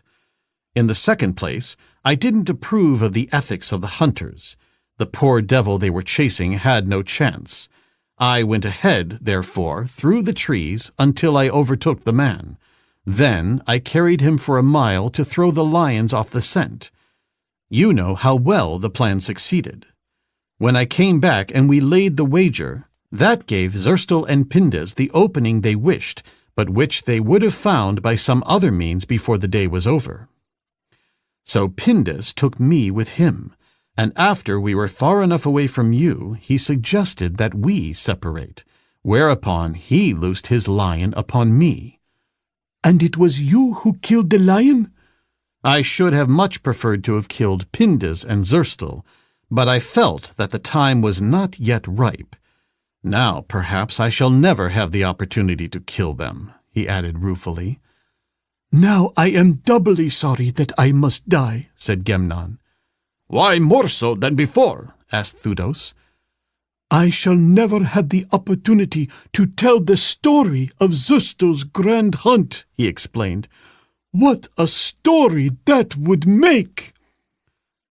The morning dawned bright and beautiful, just as though there was no misery or sorrow or cruelty in the world. But it did not change matters at all, other than to make the cell in which the three men were confined uncomfortably warm as the day progressed. Shortly after noon, a guard came and took Tarzan away. All three of the prisoners were acquainted with the officer who commanded it, a decent fellow who spoke sympathetically to them. Is he coming back? Asked Thudos, nodding toward Tarzan. The officer shook his head. No, the queen hunts today. Thudos and Gemnon pressed the ape-man's shoulder. No word was spoken, but that wordless farewell was more eloquent than words. They saw him go out, saw the door close behind him, but neither spoke, and so they sat for a long hour in silence. In the guard-room, to which he had been conducted from his cell, Tarzan was heavily chained. A golden collar was placed about his neck, and a chain reaching from each side of it was held in the hands of a warrior. "Why all the precautions?" demanded the ape-man. "It is merely a custom," explained the officer. "It is always thus that the queen's quarry is led to the field of the lions." Once again, Tarzan of the Apes walked near the chariot of the Queen of Cathne, but this time he walked behind it, a chained prisoner between two stalwart warriors and surrounded by a score of others. Once again he crossed the bridge of gold out onto the field of the lions in the valley of Unthar. The procession did not go far, scarcely more than a mile from the city. A great concourse of people accompanied it, for Nimon had invited the entire city to witness the degradation and death of the man who had spurned her love. She was about to be avenged, but she was not happy. With scowling brows, she sat brooding in her chariot as it stopped at last at the point she had selected for the start of the hunt. Not once had she turned to look at the chained man behind her. Perhaps she had been certain that she would have been rewarded by no indication of terror in his mien, Or perhaps she did not dare to look at the man she had loved for fear that her determination might weaken. But now that the time had come, she cast her indecision aside, if any had been annoying her, and ordered the guard to fetch the prisoner to her. She was looking straight ahead as the ape-man halted by the wheel of her chariot. "Send all away, except the 2 warriors who hold him," commanded Nemone. "You may send them too, if you wish," said Tarzan. "I give you my word not to harm you or try to escape while they are away." Nemone, still looking straight ahead, was silent for a moment. Then, "You may all go. I would speak with the prisoner alone." When the guard had departed a number of paces, the queen turned her eyes toward Tarzan and found his smiling into her own. "You are going to be very happy, Nemone," he said in an easy, friendly voice. "What do you mean?" she asked. "How am I going to be happy?" "You are going to see me die. That is, if the lion catches me," he laughed. "And you like to see people die." "You think that will give me pleasure? Well, I thought so myself, but now I am wondering if it will. I never get quite the pleasure from death that I anticipate I shall. Nothing in life is ever what I hope for."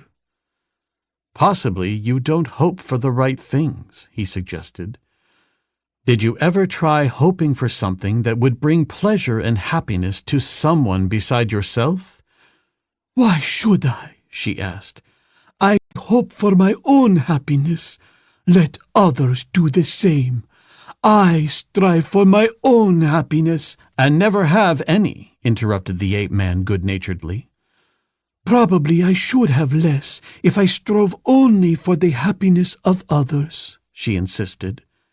"There are people like that," he assented.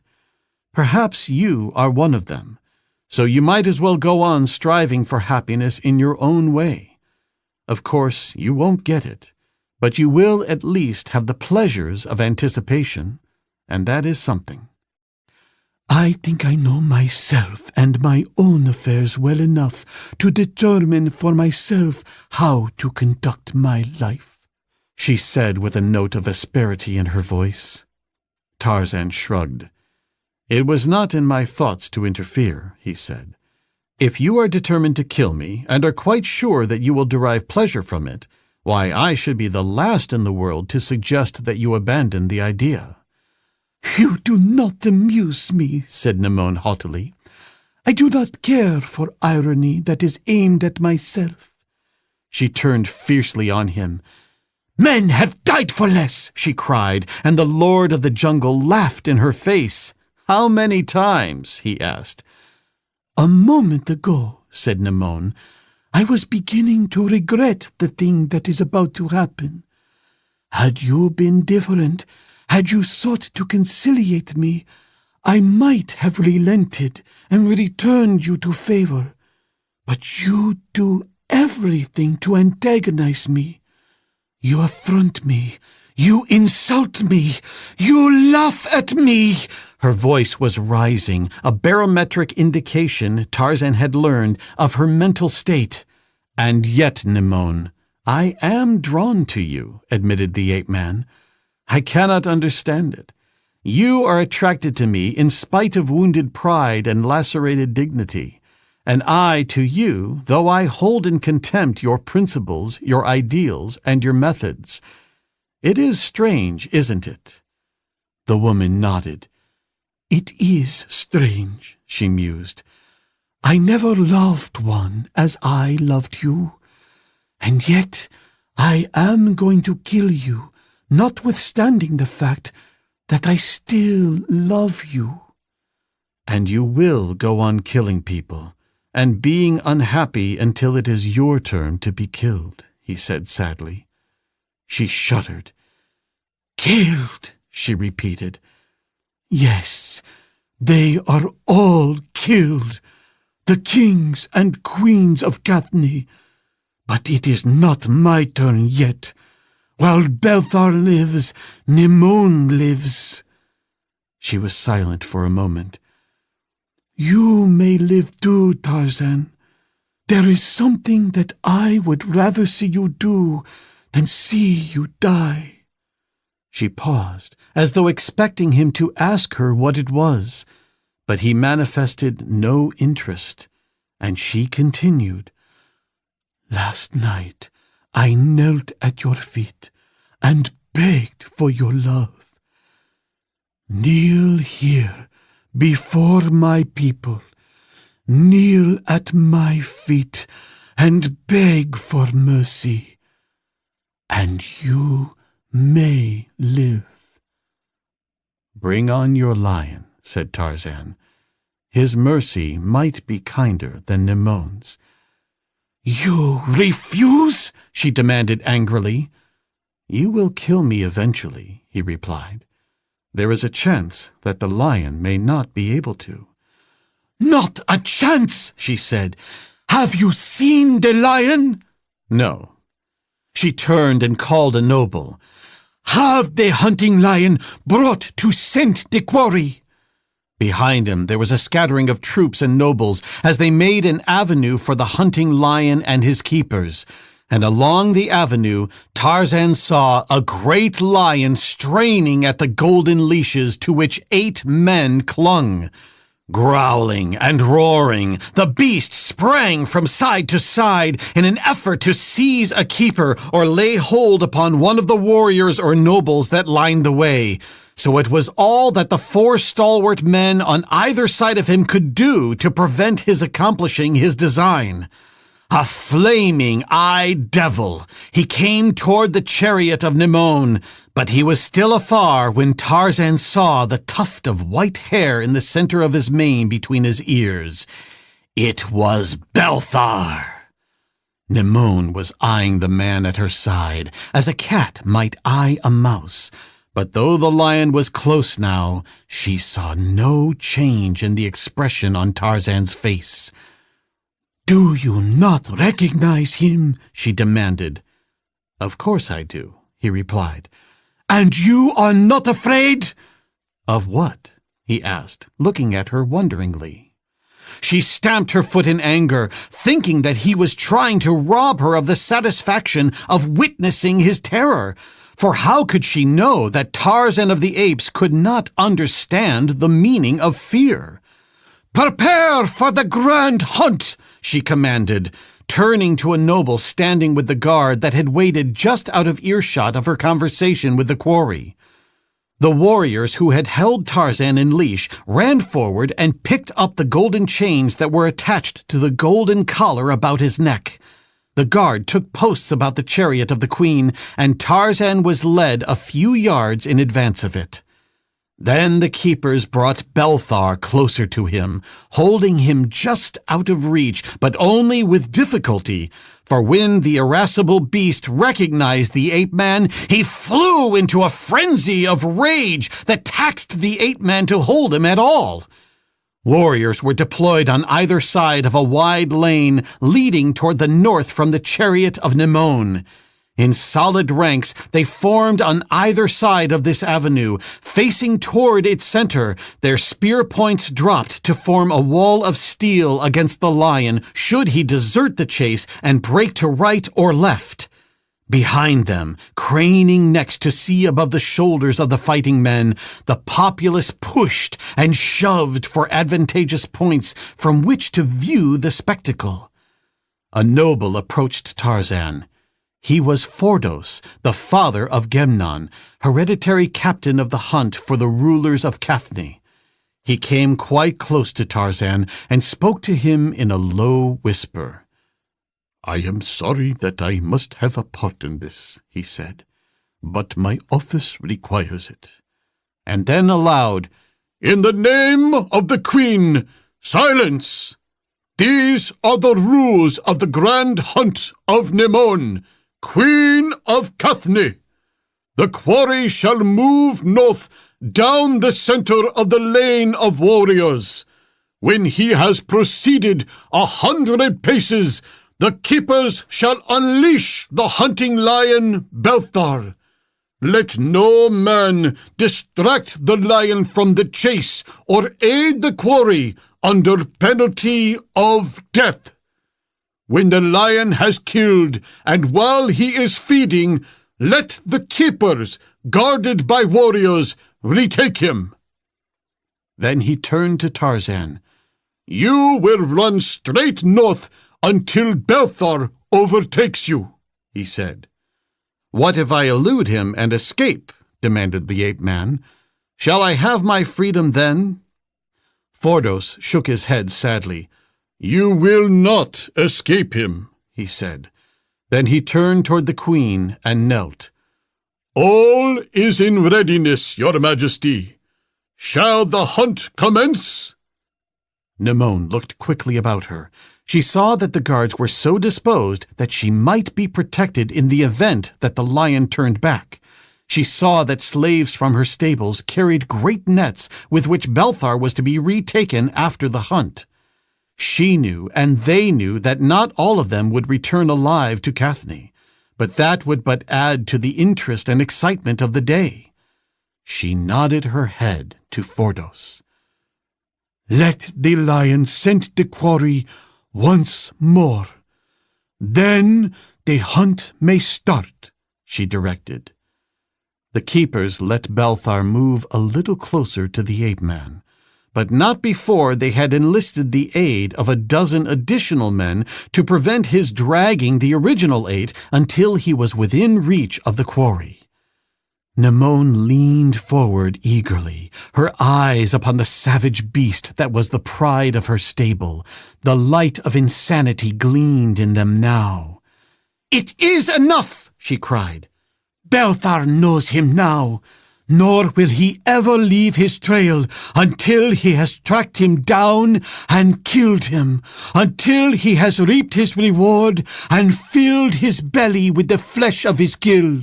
For there is no better hunting lion in all Cathne than Belthar." Along the gantlet of warriors that the quarry and the lion were to run, spears had been stuck into the ground at intervals, and floating from the hafts of these were different-colored pennons. The populace, the nobles, and the queen had laid wagers upon the color of the pennon nearest which they thought the kill would occur. And they were still betting when Fordos slipped the collar from Tarzan's neck.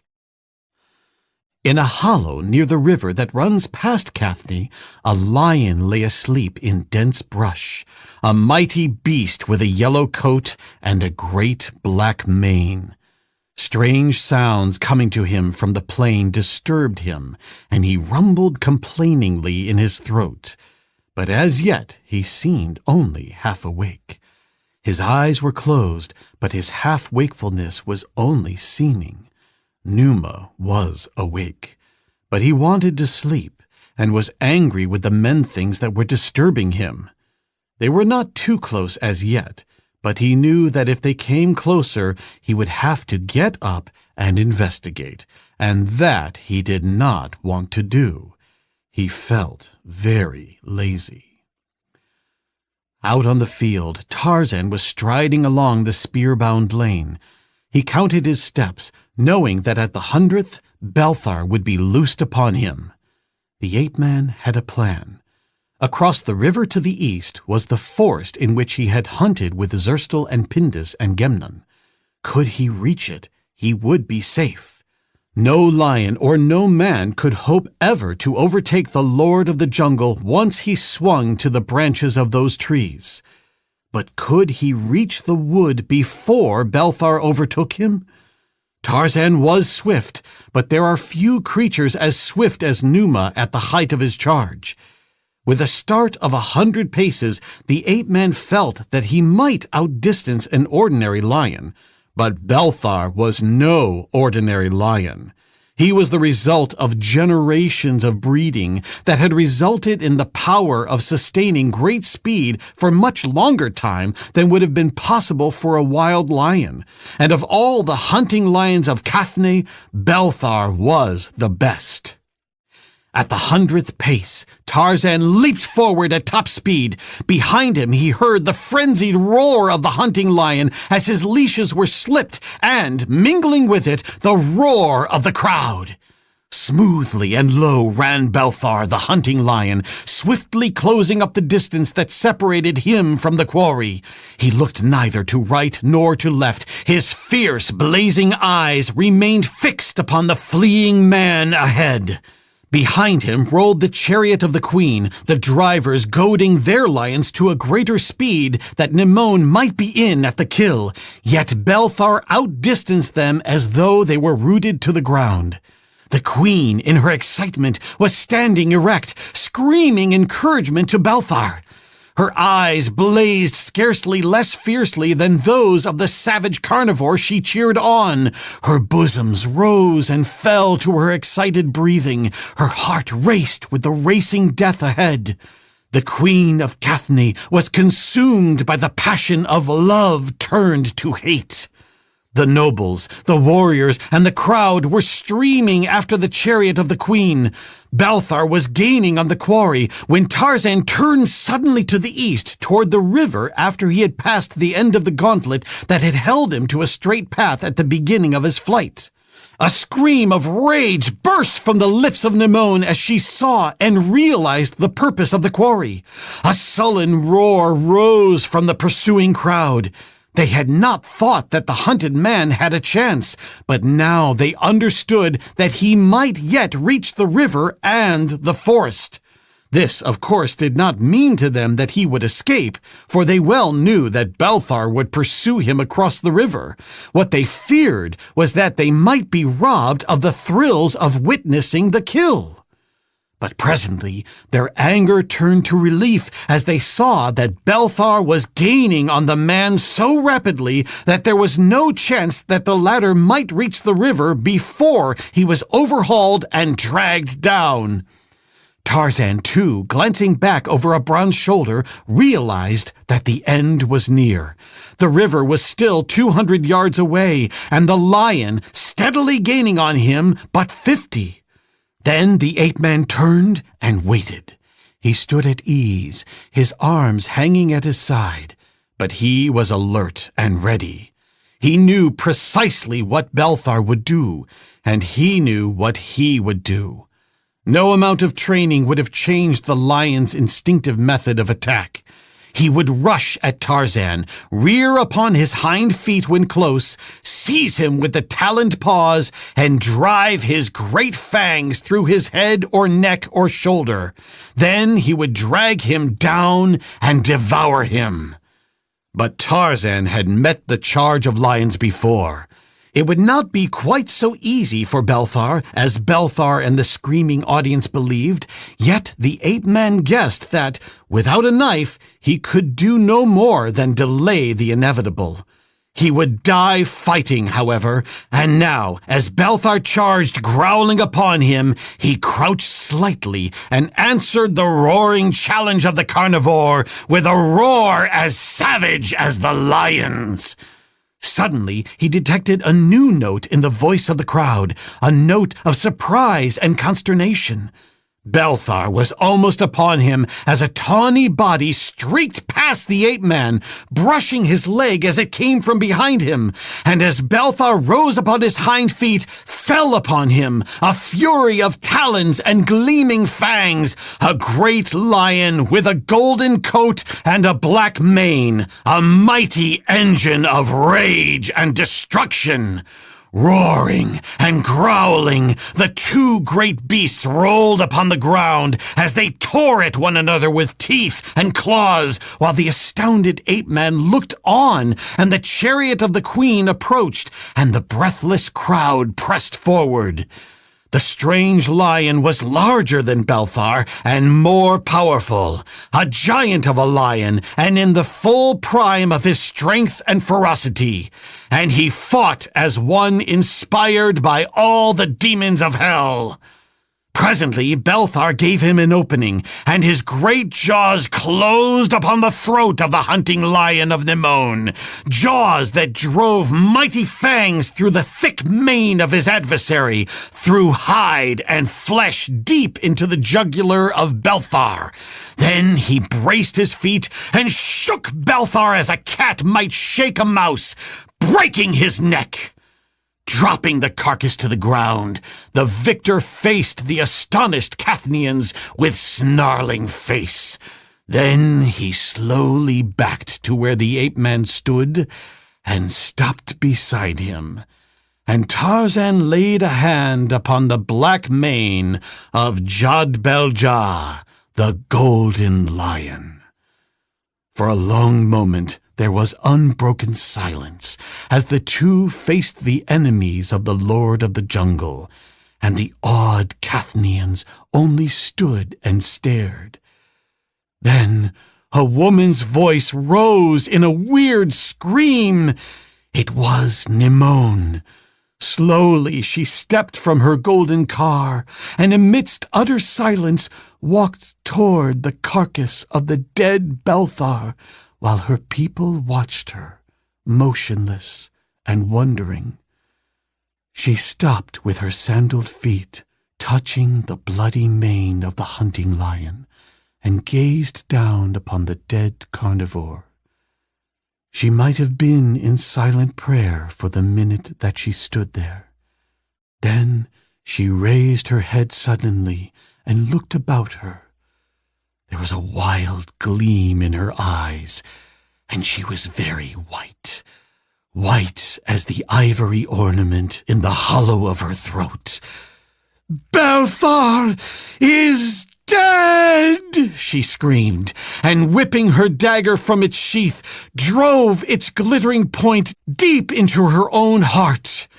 Without a sound, she sank to her knees and toppled forward across the body of the dead Belthar. As the moon rose, Tarzan placed a final rock upon the mound of earth beside the river that runs to Cathni through the valley of Unthar. The warriors and the nobles and the people had followed Fordos to the city to empty the dungeons of Nimon and proclaim Alexstar king, leaving their dead queen lying at the edge of the field of the lions with the dead Belthar. The human service they had neglected, the beastman had performed, and now, beneath the soft radiance of an African moon, he stood with bowed head beside the grave of a woman who had found happiness at last. Afterward. Tarzan and the City of Gold was the third of 3 Tarzan novels written in 1931, but it appeared in print before the second one.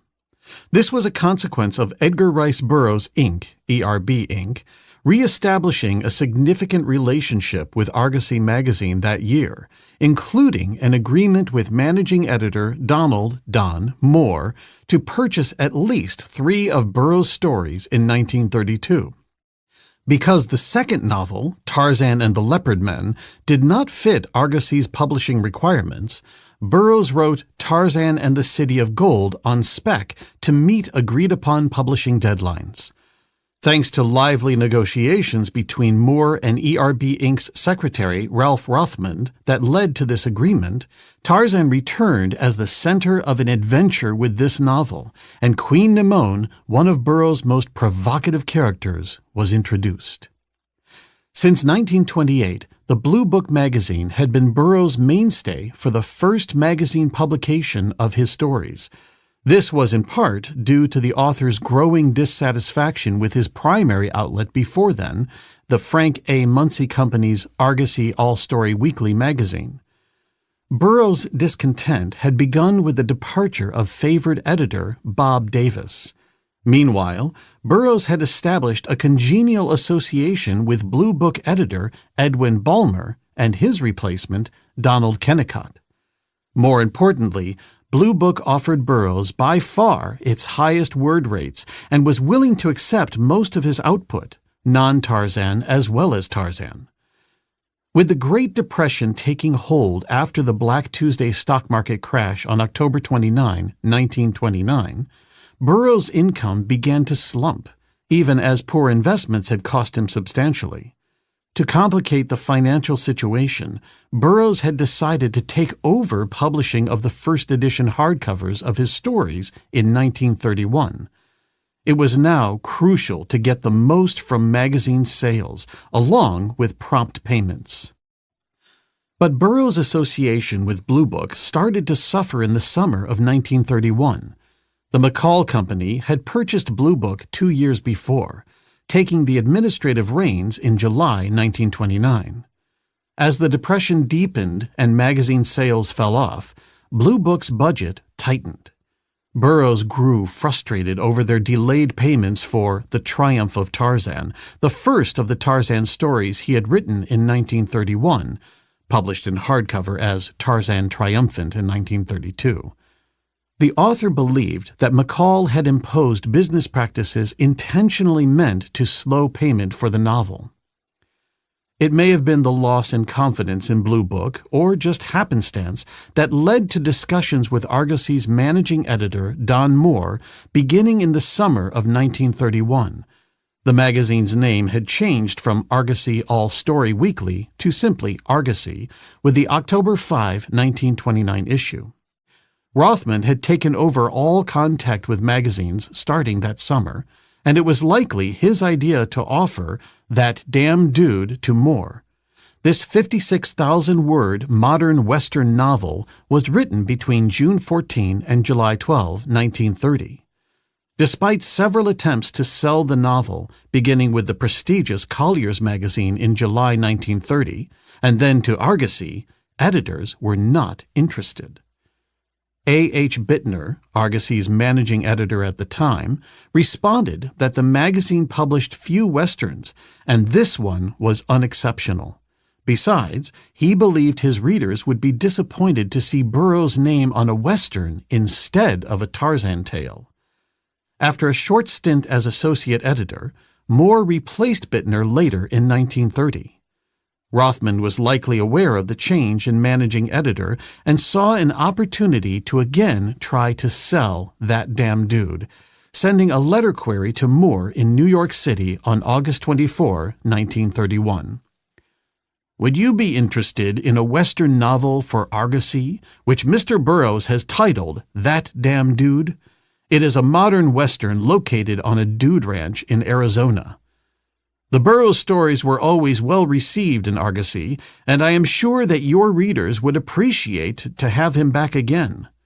Won't you be kind enough to let me hear from you by airmail, as I shall not send the manuscript out until I receive word from you?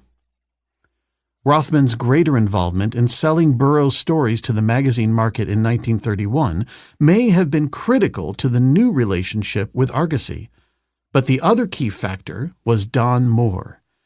After learning from a fellow editor at Muncie that Burroughs was recuperating from surgery at the beginning of the year, Moore had tried to contact the author in a January 23 letter. I am very sorry to hear of your illness and hope you will be back in the game soon. You might keep us in mind as a market in case there should be any change in your present arrangements. Apparently, he did not receive a response. But in August, it was ERB Inc. who reached out to him, and Moore took advantage of the opening. Like Blue Book's Kennicott, Moore had to deal with the reality of dropping circulation numbers and reduced budgets while seeking out popular but affordable fiction. Moore had the added challenge of filling the pages of a weekly magazine. He certainly recognized the power of the Burroughs name and, even more, that of Tarzan, but was realistic as to just how influential they were. Unlike Kennicott, Moore would be more direct in both cajoling and pressuring ERB Inc. during negotiations, although the fact that he was dealing with Rothman and not Burroughs himself may have bolstered his forthrightness. Rothman, of course, confirmed decisions with the author. The editor quickly responded to Rothman's inquiry with a letter on August 28 suggesting an expanded discussion about Burroughs' association with Argosy. I am very much interested in your suggestion that Mr. Burroughs should write for us again. Of course, Westerns were never his great forte, but rather the Tarzan and planetary stories. If Mr. Burroughs were writing for Argosy regularly, I should, of course, be very glad indeed to consider stories of any type from him. I would not, however, want to publish a Western by him unless I were assured that it was only the first of a number of stories in his more characteristic fields. If Mr. Burroughs is interested in discussing the proposition of writing regularly for us, I would be glad to offer him something rather interesting in the way of rates, and of course he is well aware of the amount of material which Argosy is in a position to handle. I feel that it would be much better to have all this understood before the submission of this particular Western, since I would be able to give a much more favorable consideration to it if we had arrived at some basis of understanding as to future relations. Mr. Burroughs still has a large following among Argosy readers, and I would not like to tease them by giving them only occasional stories which had not fitted into the requirements of other magazines. As I say, Mr. Burroughs will find a very cordial welcome if he wishes to return to Argosy, and I feel sure we will be able to arrive at a satisfactory rate. ERB Inc.'s secretary also saw possibilities in collaborating with Argosy's editor at a time when magazine sales had become more important.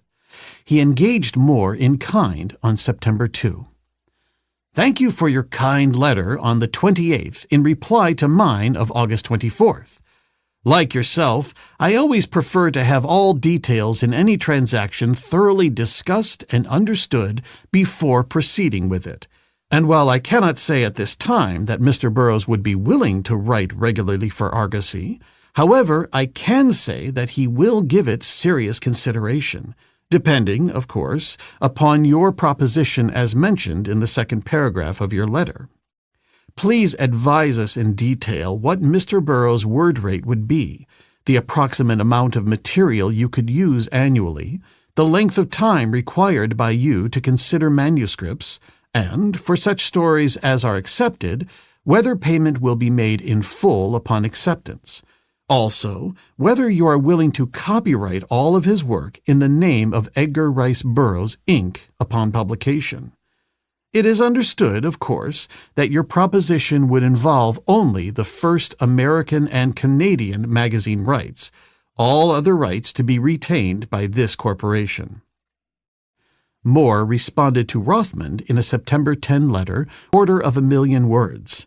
I think this would take care of his full output. I like his work so well that I have arranged to offer him 7.5 cents a word we can possibly pay, well above our normal maximum. This would be for first American and Canadian serial rights only. I hope that the amount of stories which we are prepared to take, if acceptable, will make this seem advantageous to Mr. Burroughs. I would want all of these serials to be of a fantastic nature, either Tarzan or interplanetary or in fantastic settings on this world, but that would not preclude our using 1 or 2 stories of other types in addition. With regard to That Damn Dude, I find that we saw this manuscript last year. At that time, I was associate editor here and read the story.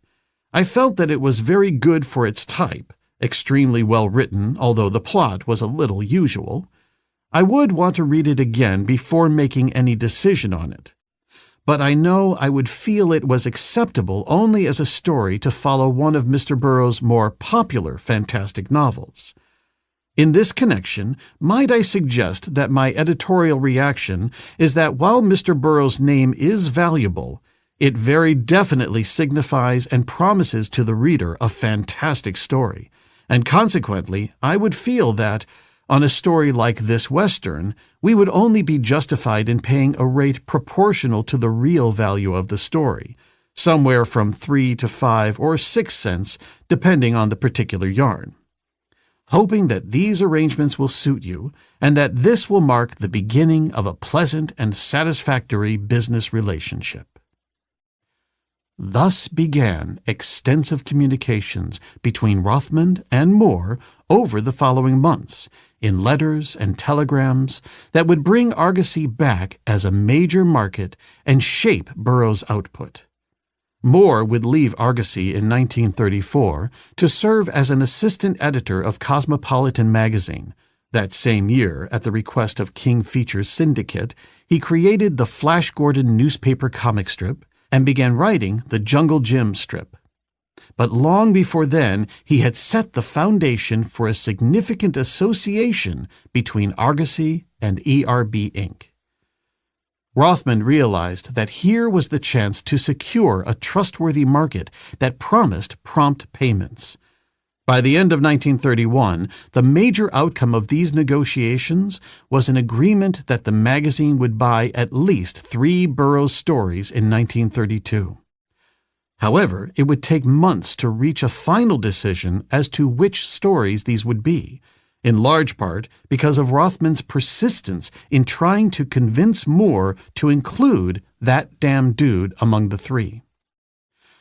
The correspondence between Rothman and Moore presents an insightful and engaging picture of the dialogue between the two, as well as the entwined fates of The Pirates of Venus, Tarzan and the City of Gold, and That Damn Dude. During this period, contact with Donald Kennicott and Blue Book was limited.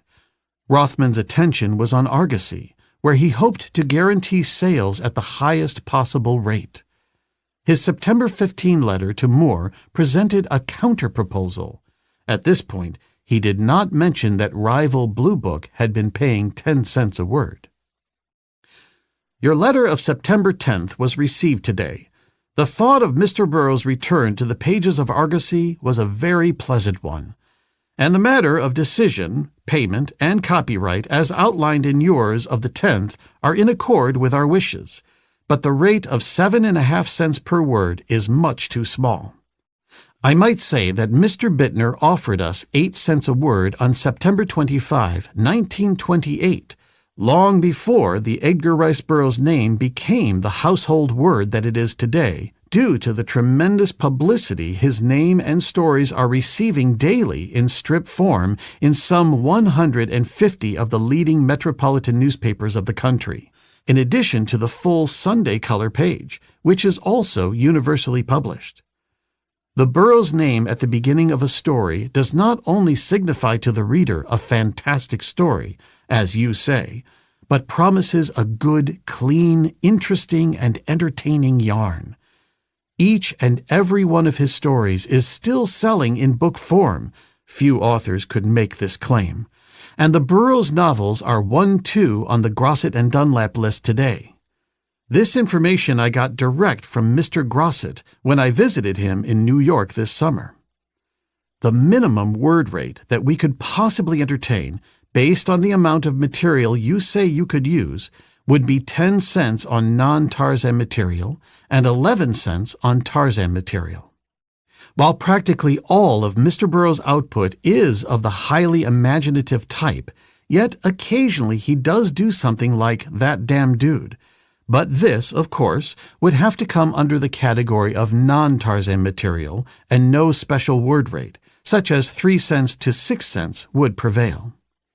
If you can see your way clear to go ahead with us on the above basis, we will give the matter our serious consideration and advise you. Otherwise, at a 7.5 cent word rate, we will have to close the matter with our deep regrets. Moore waited 3 weeks to answer before sending a letter on October 6. The editor was willing to play hardball, presenting his methodical assessment of Rothman's terms, including questioning the secretary's claim of the guaranteed drawing power of Burroughs' name. We have been considering your proposition very carefully, weighing the fact of the Tarzan strip publicity against the fact that the circulation of the Blue Book, which has been featuring Tarzan almost exclusively, has been sliding downward with astonishing rapidity to reach a low point of about 116,000 this summer. not much more than half what it was some 3 summers ago. I personally feel that the reason for this is that the magazine-buying public for Tarzan stories is a 10-cent weekly public rather than a 25-cent monthly audience. However, the showing is most discouraging, and certainly does not promise that we could count on such a great circulation increase as would be absolutely essential to enable us to pay any such price for material as you quote on the Tarzan stories. Your Tarzan stories have always brought a good circulation increase, but not regularly enough to pay for such a high rate as this. Your non-Tarzan stories have, frankly, brought circulation increases only for the first issue, dropping off sharply immediately after the new purchasers found that the story was not a Tarzan tale. You see, we are putting all our cards on the table to explain what we can and what we cannot do. It may be that Tarzan is now famous enough to make an unprecedented gain. I am willing to take a chance on one story, with the hope that this will prove to be true, and that Argosy will prove to be an even better market for you than it has been in the past. I would not dare to offer a rate, such as 10 cents or 11 cents, with the quantity which we would be able to use, before making sure that the Tarzan stories have even more drawing power than they once had, rather than the very dubious results obtained from the Apache, Western, and Moon stories which we published after Tarzan of the Ant-Men, or the very negative results evidenced by Blue Book's circulation falling so much more rapidly than other magazines which have been affected by the Depression. I think you will find it to your very great advantage to cooperate with us in this test, for it very possibly may open a market whose steadiness and readiness to absorb large quantities of material are well known to you. This is a business proposition with us also, and we will do whatever we can afford to. Naturally, if Tarzan proves valuable to us, we will not let 1 cent or 2 cents stand in the way, and will do what is necessary to keep you satisfied. You can realize, however, how large a circulation increase is necessary to let us clear expenses on such high-priced material. I have great hopes that Tarzan will prove a good investment for us, and we are willing to gamble heavily on one story, but we feel that you should cooperate in the experiment. We therefore offer to pay 10 cents for one Tarzan story, after which we will be able to tell you whether or not we can afford any such rates as you have named. I think it would be a very wise measure on your part to let us find out whether you are worth that to our market, and that this Tarzan story should be a strongly inventive and exciting serial of 60,000 or 65,000 words. There are, as you know, very few markets which can take the amount of fantastic material that we can, and almost none that would be able to pay a high rate for it. I think that if you put this on a purely merchandising basis, you will come to realize the advantages to be gained by a plan such as I have suggested. Hope that this will work out to our mutual satisfaction. Not hearing back from Moore for 3 weeks likely worried Rothman, as he offered changes to his own proposal in an October 6 letter that crossed paths with the editor's own missive of the same date. I am wondering if you received my letter to you of September 15th relative to the matter of running Burroughs' stories in Argosy. I have given the matter a little more thought and would like to present you with another proposition for your consideration. Despite the fact that Mr. Bittner once offered us 8 cents per word, we might consider 7.5 cents per word for imaginative fiction and can give you from 150,000 to 200,000 words annually. But this would include no Tarzan material. Based on the above output of non-Tarzan imaginative fiction to Argosy, we would be willing to let you have Tarzan material for 10 cents per word. We would not want to tie Mr. Burroughs up exclusively to Muncie by contract, as we feel that this would impair the quality of his work. In the event that this is acceptable, We should like to know the exact length of novel you prefer. Mr. Burroughs would not care to undertake a novel under 60,000 words, as otherwise it would be valueless for book purposes. 2 30,000-word novelettes, the second a sequel to the first, or 3 20,000s in sequence would be satisfactory to us, if to you, or any combination that would result in a book-length story of from 60,000 to 80,000 words. After reviewing both of Rothman's recent letters, Moore responded by letter on October 10. Clearly, he wanted to get a Tarzan novel in Argosy as quickly as possible and to lay the path for future stories, but he was not happy with the idea of competition to buy them. The policy of limiting the length of novels to 60,000, at most 65,000, words was likely due to their desire to serialize them in no more than 6 installments. Our letters evidently crossed in the mail. Your latest suggestion seems much more in line with what we could conceivably manage. We could use 2 novels of 60,000 to 65,000 words, 1 or possibly 2 novelettes of 30,000 words at 7.5 cents a word, and could take a chance at 10 cents a word for 1 or 2 Tarzan novels, of course always subject to editorial acceptance. But we might agree, after we had been working on this arrangement for a time, to change the proportion of Tarzan and other fantastic material according to the demand, and according to the story ideas Mr. Burroughs had in mind. I presume from your letter that Mr. Burroughs is ready to go ahead on a Tarzan novel, and I would want to mark his return to Argosy with a Tarzan which includes as many as possible of the familiar characters and animals, and which has a really distinctive, fantastic invention.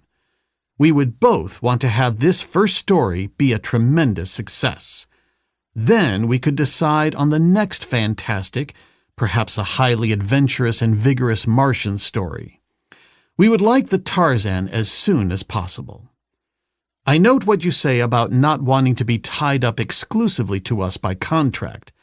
In this connection, I feel that we should be able to count on your cooperation in not selling Tarzan or other fantastics to low-price magazine competitors of ours, unless we had first seen them. I do not feel that this is asking very much. The ideal length of novels for us is 60,000 to 65,000 words. Above that length, it is very hard for us to handle them. I am sure that this marks the beginning of a mutually pleasant and profitable relationship. In a quick response on October 14, Rothman proposed 3 stories ready or nearly ready for publication, again including That Damn Dude, and for the first time announcing that Burroughs was starting a new series set on Venus. The ERB Inc. secretary explained that it was important to their book sales to not rely only on one magazine market, and consequently one segment of readers. Instead, they would furnish one Tarzan novel to Argosy and a second Tarzan story to another magazine each year. Thank you for your 2 letters of October 6th and 10th relative to the purchase of Burroughs' stories for Argosy. Mr. Burroughs completed a Tarzan novel several weeks ago that is now in the process of being transcribed. This was his second Tarzan novel written in 1931, Tarzan and the Leopard Men. It should be ready the early part of the coming week. The story will approximate about 80,000 words, which is somewhat longer than what you prefer. However, it is too late now to make any changes in the story. Mr. Burroughs at present is working on a 60,000-word imaginative story located on Venus, and of course we have on hand That Damn Dude, a Western. In line with your letters, we are willing to let you have these 3 stories at 10 cents per word for the Tarzan and 7.5 cents per word for the 2 non-Tarzans, this to cover the first American and Canadian magazine rights only. The stories to be copyrighted in the name of this corporation upon publication, and payment to be made by you upon acceptance.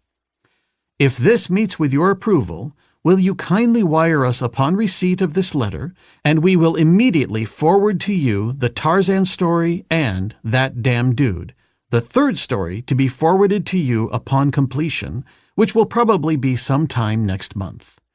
Before closing, I should like to say that our reason for not wanting to tie Mr. Burroughs down to any one market is that we want to keep another market open and another audience, as such an arrangement, of course, is very beneficial to our book sales. In other words, we would like to have Mr. Burroughs write a Tarzan a year for Argosy, providing a mutually satisfactory arrangement can be completed, and a Tarzan a year for another magazine. Anticipating your telegraphic advice. Moore was now facing publication deadlines and could see that Rothman would only compromise so much. He answered quickly in an October 19 letter. The editor agreed to one other magazine competing for Burroughs' work, naming Blue Book. Argosy only wanted Tarzan and fantastic stories. The Venus novel was an acceptable candidate. Nonetheless, the currently available Tarzan tale would not be suitable unless Burroughs allowed them to cut out 15,000 to 20,000 words and accepted payment only for the shorter version of the story. You seem to have missed one or two of the points in our recent correspondence. In the first place, we can only pay 7.5 cents a word for fantastic stories, and since you do not wish to sell That Damn Dude at a lower rate, we shall have to leave it out of consideration. You see, our readers seem to feel cheated by a non-fantastic story by Burroughs, and if we were running a non-fantastic story, I would feel like using a pseudonym on it. So you see, I do not feel that the Burroughs name would justify any kind of rate on a non-fantastic story. As I told you, 60,000 to 65,000 words is our maximum, so while I would like to run a Tarzan novel this winter, I would not be able to use the story he has just completed unless you were willing to let us cut it to 65,000 words and pay for it on that basis, $6,500. If this is not satisfactory, I suggest that you hold it for Blue Book. The Venus story sounds all right, and it, a Tarzan, and another fantastic should fill the bill. I think I should be more specific about my statement as to your selling Tarzan to another market. Since you already have a connection with Blue Book, we would agree to let that stand. But we would feel it very unwise to make so heavy an investment in your work if you were going to send Tarzan and other fantastics to other markets than that. I presume this is what you meant, and that this arrangement would be satisfactory to us both, and would build up your book market much better than your present arrangement. I have stretched every point that I can or shall, so I hope that you will find this a satisfactory basis for our future dealings. Burroughs obviously read this letter. He had handwritten at the bottom, "Send the Leopard Men to Collier's" and "The Damn Dude" to Blue Book. We can think this letter over and write him later. Tarzan and the Leopard Men had been completed on September 25, followed by its transcription to a final typewritten manuscript. At this point, there was no agreement that limited who could see a Tarzan manuscript. Rothman went ahead and sent a short response to Moore on October 27. I have not been able as yet to convince Mr. Burroughs to sell you the Tarzan novel for less than $8,000, although I believe that he intends to send the new Venus manuscript to you immediately upon completion, which should be very soon now. Blue Book's Donald Kennicott did receive the manuscript for That Damn Dude, sending a note to Burroughs instead of his secretary on November 4. Our enthusiasm for Tarzan and for the other stories that give scope to your special gifts in imaginative writing remains undimmed, and we look forward to anything else of that sort you may be moved to write. We have so much Western stuff on hand, however, that I don't see a chance of our using this novel, That Damn Dude, and we are therefore getting it back to you as soon as possible. Blue Book had just begun publishing The Triumph of Tarzan in 6 installments with the issue cover dated October 1931, and likely was anxious to have another Burroughs tale in hand. But, like Moore, he did not see a Western under the Burroughs name as satisfactory to his readers. Moore wanted a Tarzan story as quickly as possible. Realizing that Burroughs would not compromise on the just-finished novel, he asked that Burroughs immediately turn to penning another adventure of the ape-man that would meet Argosy's requirements. And thus, Tarzan and the City of Gold was born. Moore wrote Rothman on November 4, "As I said, it is, of course, up to you what to do about the current Tarzan novel. The best we can do is $6,500 on the basis of 65,000 words. I will be glad to see the Venus story. As I told you before, I want to mark Mr. Burroughs' return to Argosy by a Tarzan story, so if he does not want to send us this one, please try to have him write another as soon as possible, so that we will not have to hold up the Venus story too long. I want to run the Tarzan this winter or spring." Rothman got back with Kennicott on a November 10 letter with the aim to determine what Blue Book might be interested in, although Argosy remained his focus for the time being. "We have received your letter of November 4th together with the manuscript, That Damn Dude, and we're sorry to know that you could not use it in Blue Book. As 3 installments of The Triumph of Tarzan have already been published by you, will you kindly advise us when you will want a non-Tarzan from Mr. Burroughs, and, also, when you will want a Tarzan, so that we can pass this information on to Mr. Burroughs and permit him to arrange his plans accordingly?" He likely did not mention Tarzan and the Leopard Men because the manuscript was with Collier's. Rothman notified Moore in a November 6 letter that Burroughs had just completed the first Venus novel that day, reminding him of the word rate of 7.5 cents, with payment due upon acceptance, and that Argosy agreed with ERB Inc.'s plan for book publication in early 1933. ERB Inc. had its own deadlines that drove magazine publication in order to ensure the company would maintain its semi-annual hardcover book release schedule. Not long before, Burroughs had even considered foregoing some stories appearing first in magazines, likely to keep on schedule to publish a new book each fall and spring. However, the Depression had made the additional income from magazine sales essential. Meanwhile, after telling Moore in a November 10 letter that the manuscript for The Pirates of Venus had been mailed the day before, the ERB Inc. secretary reported, "Mr. Burroughs informed me today that he is willing to immediately start writing a Tarzan story for you, as you have expressed a preference for a Tarzan with which to mark his return to Argosy. This new Tarzan will contain approximately 60,000 words, but I should like to know whether you will have any objections if it runs a few thousand words over 60,000, say between 60 and 65,000 words. The word rate agreed to for a Tarzan is 10 cents for the first American and Canadian magazine rights only, story to be copyrighted upon publication in this corporation's name, with the further understanding that it will be available for book publication in the fall of 1933 or in 1934. With such a definite understanding from you, Mr. Burroughs will immediately proceed with the story, and it should be completed before the end of the year." Having dealt with the back and forth that had become customary in finalizing agreements, Moore needed a firm commitment so that he could plan his immediate publication schedule.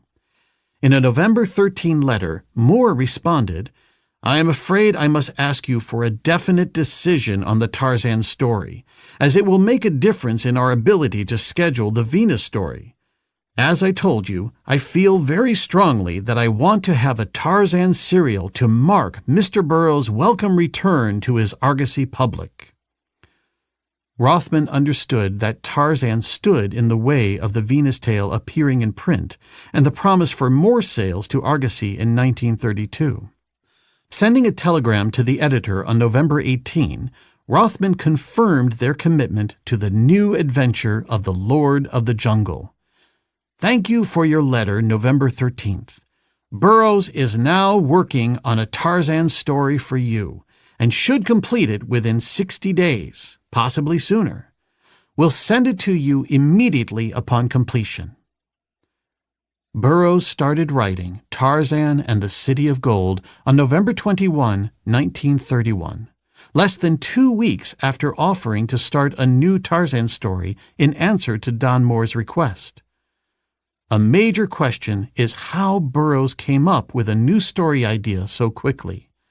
He had already finished 2 Tarzan novels in the preceding 9 months, along with the first story in the Venus series. The plot had to have been mature enough that the author was confident he could start the novel right away and complete it in 6 to 8 weeks. In a December 3 letter, once he had completed an extensive review of word count calculations for The Pirates of Venus that was part of an ongoing dispute, Rothman added a question about the title of the new Tarzan. In regard to the Tarzan story that Mr. Burroughs is working on, 4 titles have occurred to him, any one of which will be suitable for the story, and as he is anxious to title it as soon as possible, we should like to have your opinion to which one you prefer. The 4 suggested titles are Tarzan and the City of Gold, Tarzan and the Lion People, Tarzan the Courageous, Tarzan Courageous. The 2 latter possibilities reflected a recent trend in adjective-based book titles, with the 2 preceding Ape Man novels titled Tarzan the Invincible and Tarzan Triumphant in hardcover editions. Having received the final additions to the Venus manuscript, Moore sent Rothman confirmation of the overall word count and payment amount for the novel in a December 5 letter, and decided to use this as an opportunity to clearly affirm the agreement between Argosy and ERB Inc. It might be well to restate the details of our agreement, since they were contained in so many letters. We will copyright in the name of Edgar Rice Burroughs, Inc. on publication. We pay at the rate of 10 cents a word on Tarzan stories and 7.5 cents a word on other fantastic stories for first American and first Canadian serial rights. We will take, subject to editorial acceptance, 3 stories during the year. It is an integral part of the acceptance of this story, The Pirates of Venus, that Mr. Burroughs will write us a 60,000-word Tarzan novel as soon as possible. Both of these stories will be cleared for book publication by 1933. It is agreed that Mr. Burroughs will not sell Tarzan and fantastic stories to markets other than Argosy and Blue Book during the course of this year's agreement, except in the very remote case of a story's not being editorially acceptable to us. Compare your letter of October 14th and our letter of October 19th. I feel that this marks the beginning of a very profitable arrangement for us both, and I am looking forward to the arrival of the first half of the new Tarzan. Could you let me know the title and general subject matter as early as possible, so that we will not buy any conflicting fantastic story in the meantime? Regarding his preference on a title for the new Tarzan novel, Moore wrote, I think that Tarzan and the Lion People strikes me as the most interesting of the 4 titles you proposed, with Tarzan and the City of Gold second. This sounds like a mighty exciting novel. Rothman finally sent a synopsis of the Tarzan story in a December 15 letter. Burroughs had typed up the outline, which the secretary transcribed into his missive. The resume of our negotiations as outlined in your letter of December 8th is satisfactory to us. To give you an outline of the new Tarzan story in a few words is rather difficult, but briefly and as condensed as possible, I can give you a general idea. Tarzan goes north into the province of Kaffa, Abyssinia, on some mission of his own. He is attacked by Abyssinia bandits, goes to their camp at night to get revenge. There is captive there a white man, wearing strange armor and ornaments of ivory. To annoy the Shiftas, he takes their prisoner from them. By signs, the man asks Tarzan to return with him to his own country. Tarzan, his curiosity piqued, accompanies the man. The latter loses his way in the mountains, and they are several weeks on the journey, during which time Tarzan learns the language of his companion. In a valley adjoining that in which the man lives is the City of Gold, inhabited by enemies of his people. While fording a river following a cloudburst, Tarzan is carried downstream at night to the city, where he is made captive. The people of the City of Gold breed lions for racing, hunting, and war. They own fabulous gold mines. They are ruled over by a very beautiful woman who is half mad. She falls in love with Tarzan, who, notwithstanding the fact that the lady is plastered all over with it, declines her advances. She sentences him to be the object of a manhunt, which is one of the forms of sport indulged in by her people. Tarzan is turned loose in the valley and hunted with an unusually ferocious lion. He is saved by Jodbel Jah, the golden lion, who has followed him by scent from the south. This, in a nutshell, is the substance of the story, although there are many exciting incidents and thrills interspersed throughout the story. I am sure you are going to like it. It is a typical Burroughs story. The story is now about 1/3 completed, and I am hoping to be able to send you the first half of the manuscript before Christmas. The story, I am confident, will be completed on schedule January 15th. As deadlines loomed, Moore asked in a December 21 telegram, "Please airmail to arrive Monday as much as possible of Tarzan and Lion People." Rothman answered the next day by letter.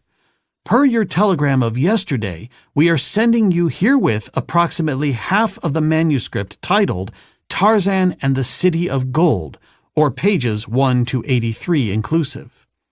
You will note that Mr. Burroughs has given the manuscript the title of Tarzan and the City of Gold for the reason that that is the title he expects to use for the story when it is published in book form, and also for the reason that the companion story, which he will write later, will be called Tarzan and the City of Ivory. For the first time, mention is made of a sequel, along with its title, Tarzan and the City of Ivory. This would be a topic in future discussions, but the promised novel would never materialize as suggested. Instead, Burroughs revisited Athene, the City of Ivory, and Cathne, the City of Gold, as the setting for Tarzan and the Elephant Men, an extended novella which appeared ironically in Blue Book in 1937 and 38. It was subsequently published as the second half of the hardcover book Tarzan the Magnificent in 1939. The first half of the storyline, Tarzan and the Magic Men, took place elsewhere. After reading the partial manuscript, the editor sent his assessment, along with a request for help in promoting the story, in a December 30 letter. I am very well satisfied on reading the first half of Tarzan and the City of Gold. If the second half keeps up the action standard of the first few chapters, I have no doubt whatever that the story will fulfill all our box office expectations. It certainly is entertaining. I am counting on the manuscripts being completed about January 15th and hope the balance of the story will reach me by January 26th at the latest. If the last few chapters are not completed by the 15th, would you send me all you have to reach me before the 26th? In connection with our promotion work on the story, would you send me a list of the newspapers and cities in which the Tarzan strip is syndicated? Incidentally, have you any suggestions as to magazine promotion? I want to put this story over in as big a fashion as possible. Rothman replied on January 5, 1932, noting that the Tarzan novel was nearly done.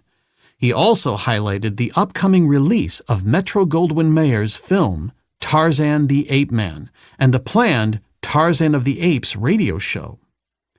I was very glad to learn from your letter of December 30th that you liked the first half of the new Tarzan yarn, and I am sure that you will like the second half equally as well.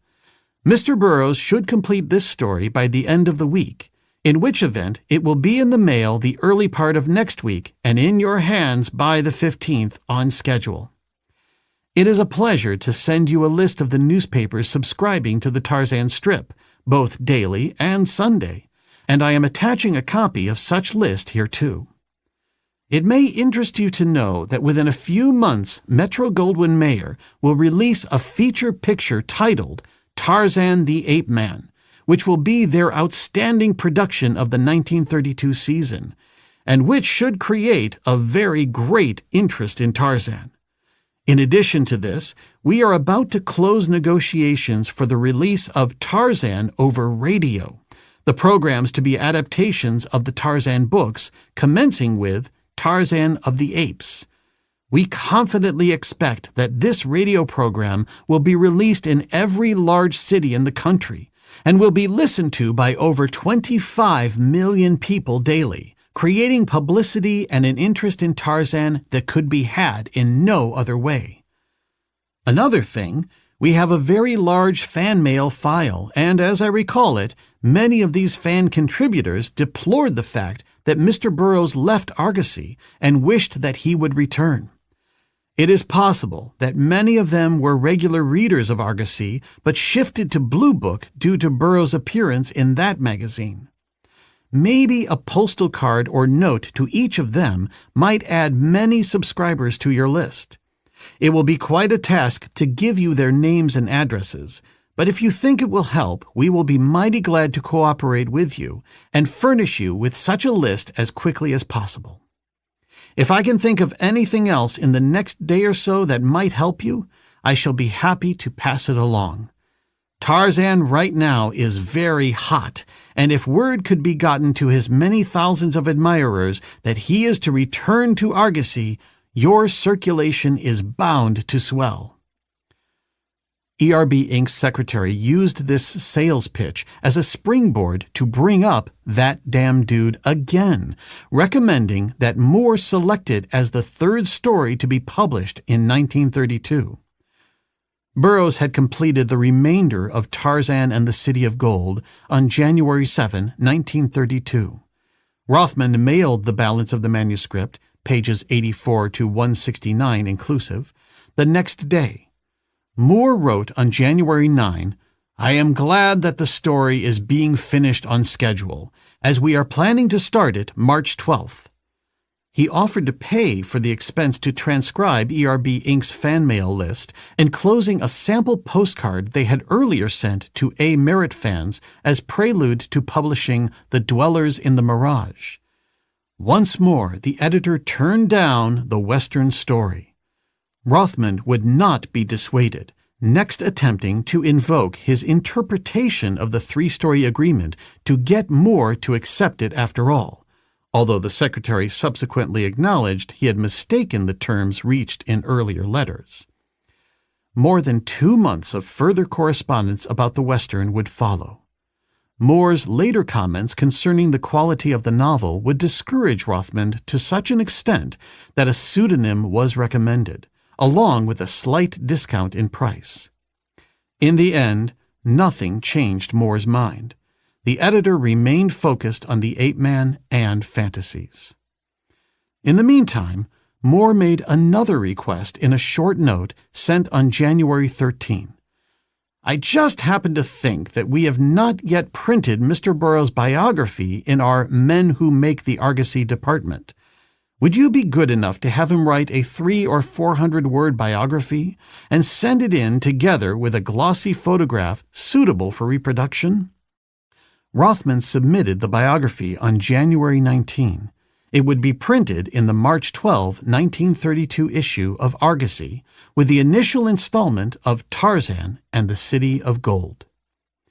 Biography for Argosy by Edgar Rice Burroughs.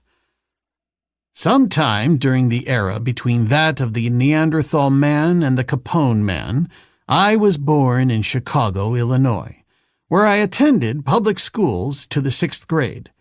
Thereafter, my education consisted of hopping back and forth between private tutors and private schools in preparation for college, which I never attended.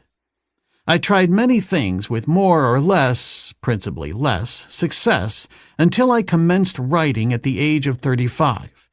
Having no preparation for a writing career and knowing nothing whatsoever about it, I was successful from the start, as success is treasured in this materialistic age. Since that time, I have written 65 novels and novelettes for magazines, 36 of which have found their way into book publication. My latest novel, Tarzan the Invincible, is the first to be published by my own corporation, which, together with the fact that my corporation is located at Tarzana, California, and the illustrations were made by my nephew, Studley Burroughs, must establish a unique publishing record of some sort, whatever it may be.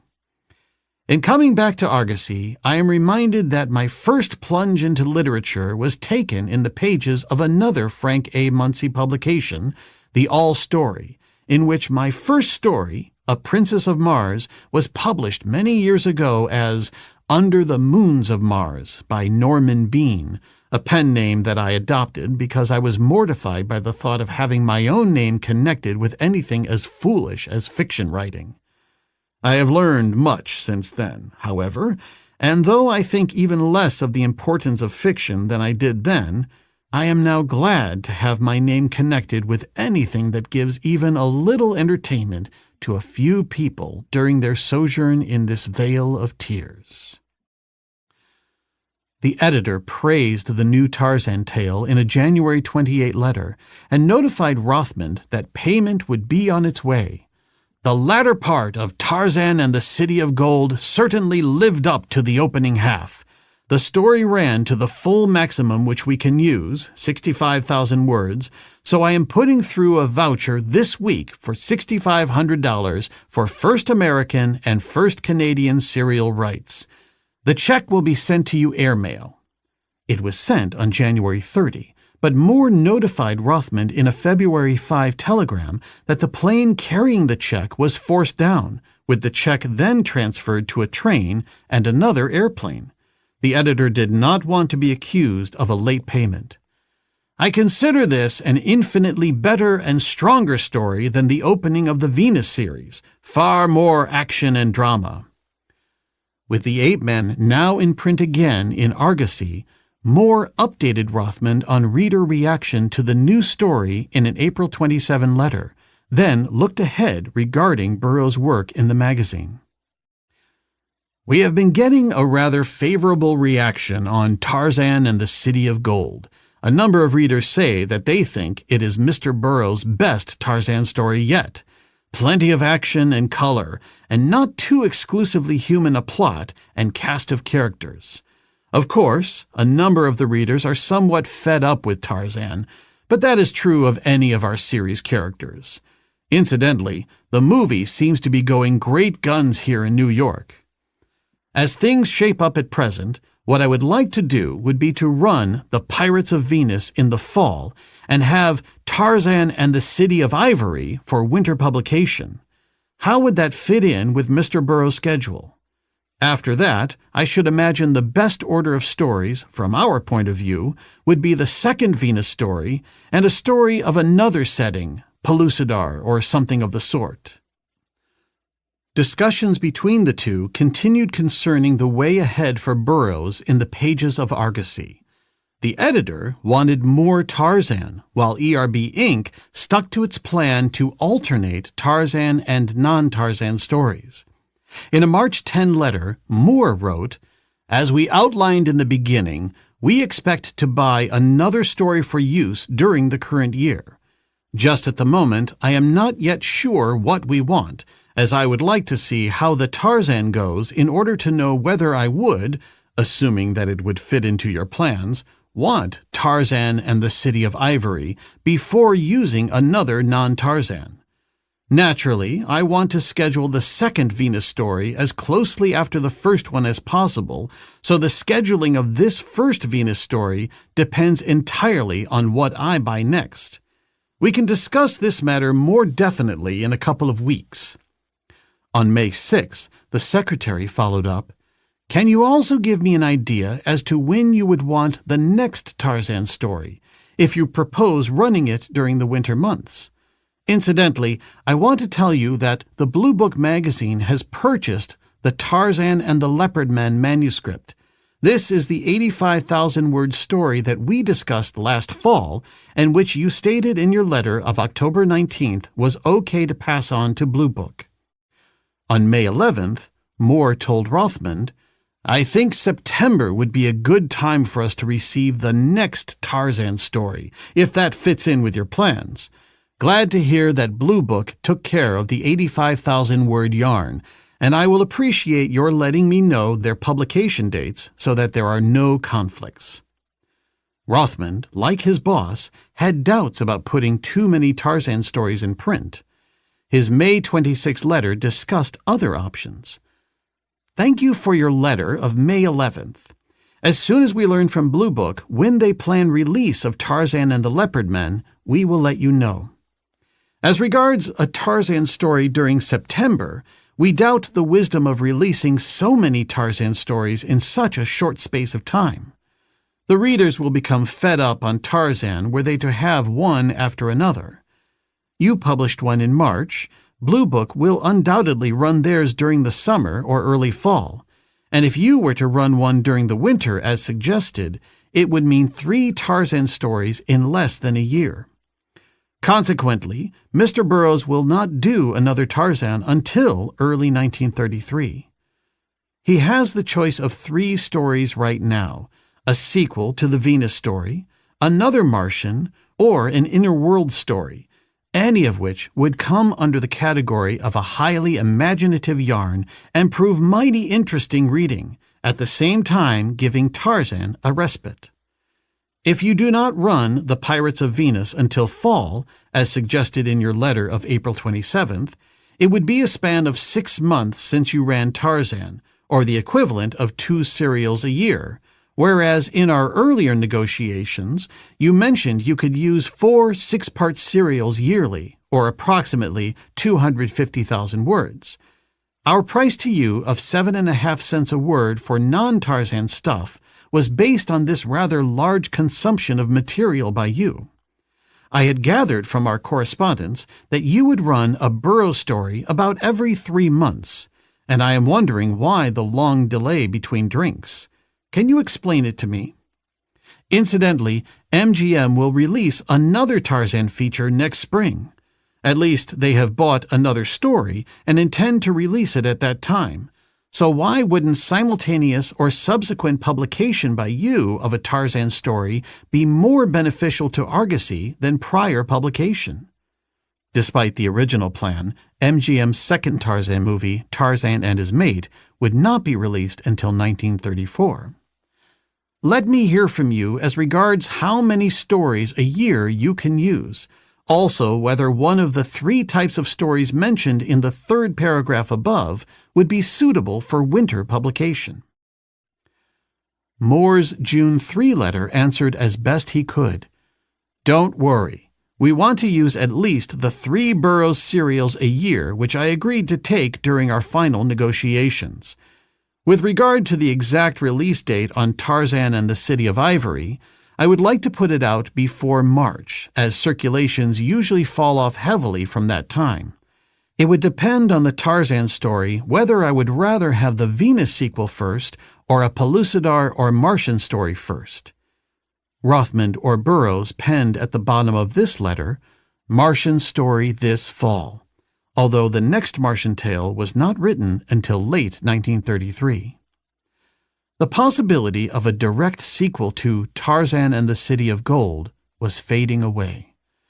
The editor mentioned the sequel at least once more, in a March 14, 1933 letter expressing his concern that it might be sold to another magazine. Moore's departure from Argosy in 1934 likely put an end to expectations for the story. Tarzan and the City of Gold continued the ape-man's exploits in northeastern Africa as he ranged well beyond the northern confines of the Greystoke holdings in Kenya. Burroughs opened the novel with a solid grounding in real-world Africa and, in particular, Abyssinia, the setting of this adventure. Down out of Tigra and Amhara, upon Gojam and Shoa and Kaffa, came the rains from June to September, carrying silt and prosperity from Abyssinia to the eastern Sudan and to Egypt, bringing muddy trails and swollen rivers and death and prosperity to Abyssinia. Burroughs had named major regions from north to south in Abyssinia. One prominent encyclopedia published in 1911 stated that Abyssinia is divided into Abyssinia proper, i.e. Tigra, Amhara, Gojam, etc., Shoa, Kaffa, and Galaland, all these form a geographical unit, and central Somaliland with Harar. Tigra was in the northeast, sharing a border with Eritrea, Amhara and Gojam in the center, and Shoa below these. While the northern territories had been assimilated into Abyssinia centuries before, southern regions were absorbed much later. Kaffa was in the southwest, adjoining Sudan, with a significant Gala population nearby. The Kingdom of Kaffa, established in 1390, lost its sovereignty in 1897 with its annexation by Abyssinia. At one time, Kaffa's economy was based mostly on the export of gold and slaves, but it would eventually transition to agriculture in the 20th century. References with this information were readily available to the author. Burroughs mentioned James E. Baum's 1927 book, Savage Abyssinia, which included photographs and maps, as a reference he had used for Tarzan Triumphant, and he clearly had done his research. The description of the seasonal rains was also accurate. The primary rainy season is due to the southwest monsoon, and usually starts in June and lasts until mid-September, just as it did in the novel. Rains commence in the north and move southward, with total rainfall of 30 to 40 inches. These rains are especially critical for eastern Sudan and Egypt, with the Nile dependent on water from Abyssinian tributaries fed by the summer deluge. There are also spring and winter rains of lesser intensity in Abyssinia. Not for the first time in beginning a story, Burroughs noted that Tarzan was actually on another mission that was interrupted by unforeseen circumstances. No more information was presented about the original mission. It was enough that the ape-man was already in the wild. In fact, in this novel, Tarzan was completely divorced from Lord Greystoke, his family, and his responsibilities in London or at the estate in Kenya. Greystoke is not even mentioned in the narrative. As Burroughs the narrator explained, the circumstances that brought Tarzan northward into Kaffa are not a part of this story. Perhaps they were not urgent, for the Lord of the Jungle loves to roam remote fastnesses, still unspoiled by the devastating hand of civilization, and needs but trifling incentive to do so. Still unsated with adventure, it may be that Abyssinia's 350,000 square miles of semi-savagery held an irresistible lure for him in their suggestion of mysterious backcountry and in the ethnological secrets they have guarded from time immemorial. This outlook was repeated several pages later. Tarzan's active mind was considering plans for the future. He had come to Abyssinia for a specific purpose, though the matter was not of such immediate importance that it demanded instant attention. In fact, in the philosophy that a lifetime of primitive environment had inspired, time was not an important consideration. Another promising exploit would go unrecorded. Burroughs had been criticized at times for the number of undiscovered lands with which he populated Africa, many inhabited by races that would seem to be out of place, leaning toward white peoples transplanted from outside of the continent proper. However, the author was partly justified in such inventions, since he placed them in northeast Africa, including the Horn of Africa, a region adjacent to where both Europe and Asia joined. Over the course of millennia, this vast region experienced migrations, great and small. The ebb and flow of kingdoms, empires, and sultanates, travel over extended trade routes that connected people across many thousands of miles, invasions from within and without, and explorations driven by adventure, science, religion, commerce, and governments. These took advantage of extended coastlines dotted by ports and the Great Nile River, its tributaries and other waterways, and turned Northeast Africa into a huge mixing pot. Gaps in the extended history of the region continue to be filled in today. Europeans, notably the Greeks and Romans, were well aware of the geography of North Africa since the classical period. There are records of Roman expeditions exploring sub-Saharan Africa west of the Nile River 2,000 years ago. Renewed interest in the exploration of sub-Saharan Africa by Europeans emerged in the 15th century with the Age of Discovery. As the narrator of Tarzan and the City of Gold ruminated, wanderer, adventurer, outcast, Greek phalanx, and Roman legion all have entered Abyssinia within times chronicled in history or legend never to reappear, and it is even believed by some that she holds the secret of the lost tribes of Israel. What wonders, then, what adventures might not her remote corners reveal? He had noted the ethnological secrets of Abyssinia. That 1911 encyclopedia confirmed the diversity of the peoples of Abyssinia. The population of the empire is estimated at from 3,500,000 to 5 million. The inhabitants consist mainly of the Abyssinians, the Gala, and the Somali. Of non-African races, the most numerous are Armenians, Indians, Jews, and Greeks. There is a small colony of British, French, Italians, and Russians. It should be remembered that the term Abyssinian is purely geographical and has little or no ethnical significance. It is derived from the Arabic Habesh, mixed, and was a derisive name applied by the Arabs to the heterogeneous inhabitants of the Abyssinian plateau. Abyssinia appears to have been originally peopled by the eastern branch of the Hamitic family, which has occupied this region from the remotest times and still constitutes the great bulk of its inhabitants. Just the small kingdom of Kaffa encompassed 4 subgroups making up the Kafako people, bound together by their common language of Kaffa or Kafanono. The capture of Valthor by a band of Shiftas led to the ape-man abandoning his original plans in order to rescue the noble and return him to his home, the City of Ivory. Valthor's captors are described as a little band of Shiftas that held out in the remote fastnesses of the mountains of Kaffa. Hard men were these mounted bandits, cruel criminals without even a vestige of culture, such as occasionally leavens the activities of rogues, lessening their ruthlessness. Kafako and Gala they were, the offscourings of their tribes, outlaws, men with prices upon their heads.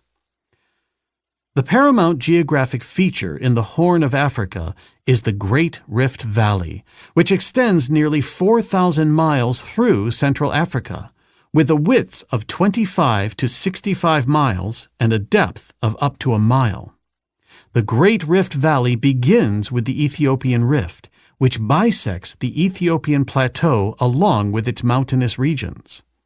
Due to plate tectonics, Africa is slowly breaking apart along this massive rift. The complex terrain that results includes many rivers, a long string of Great Lakes, and a chain of extinct, dormant, and some active volcanoes, and experiences regular seismic activity, including earthquakes. Kaffa itself is mountainous, with its eastern border abutting the western side of the Ethiopian Rift. Thus, despite Kaffa's limited area, it could harbor any number of lost valleys. Burroughs' hand-drawn map displays the setting for this tale.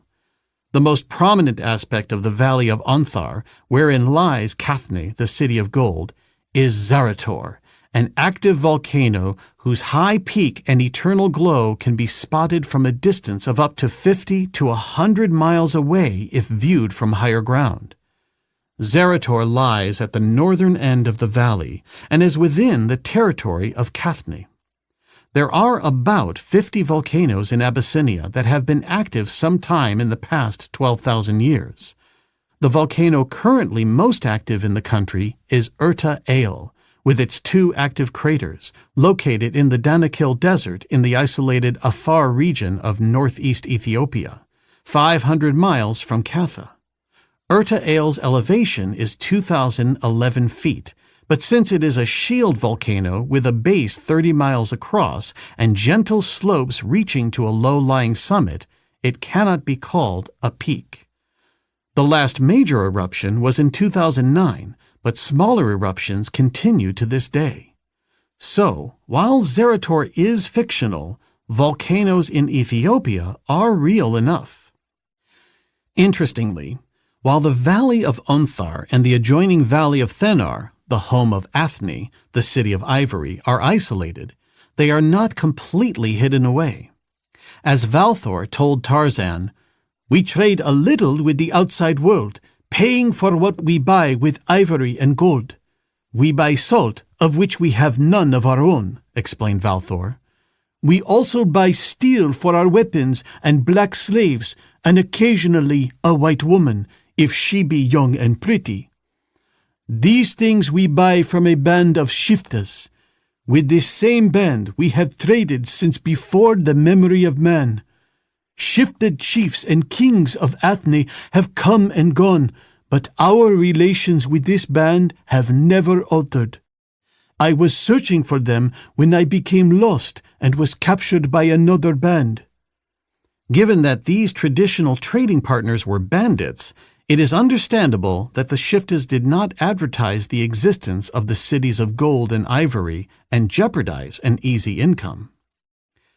An exception to his usual approach, Burroughs did not explain the origin of Kathni and Athni, or from where their people originated.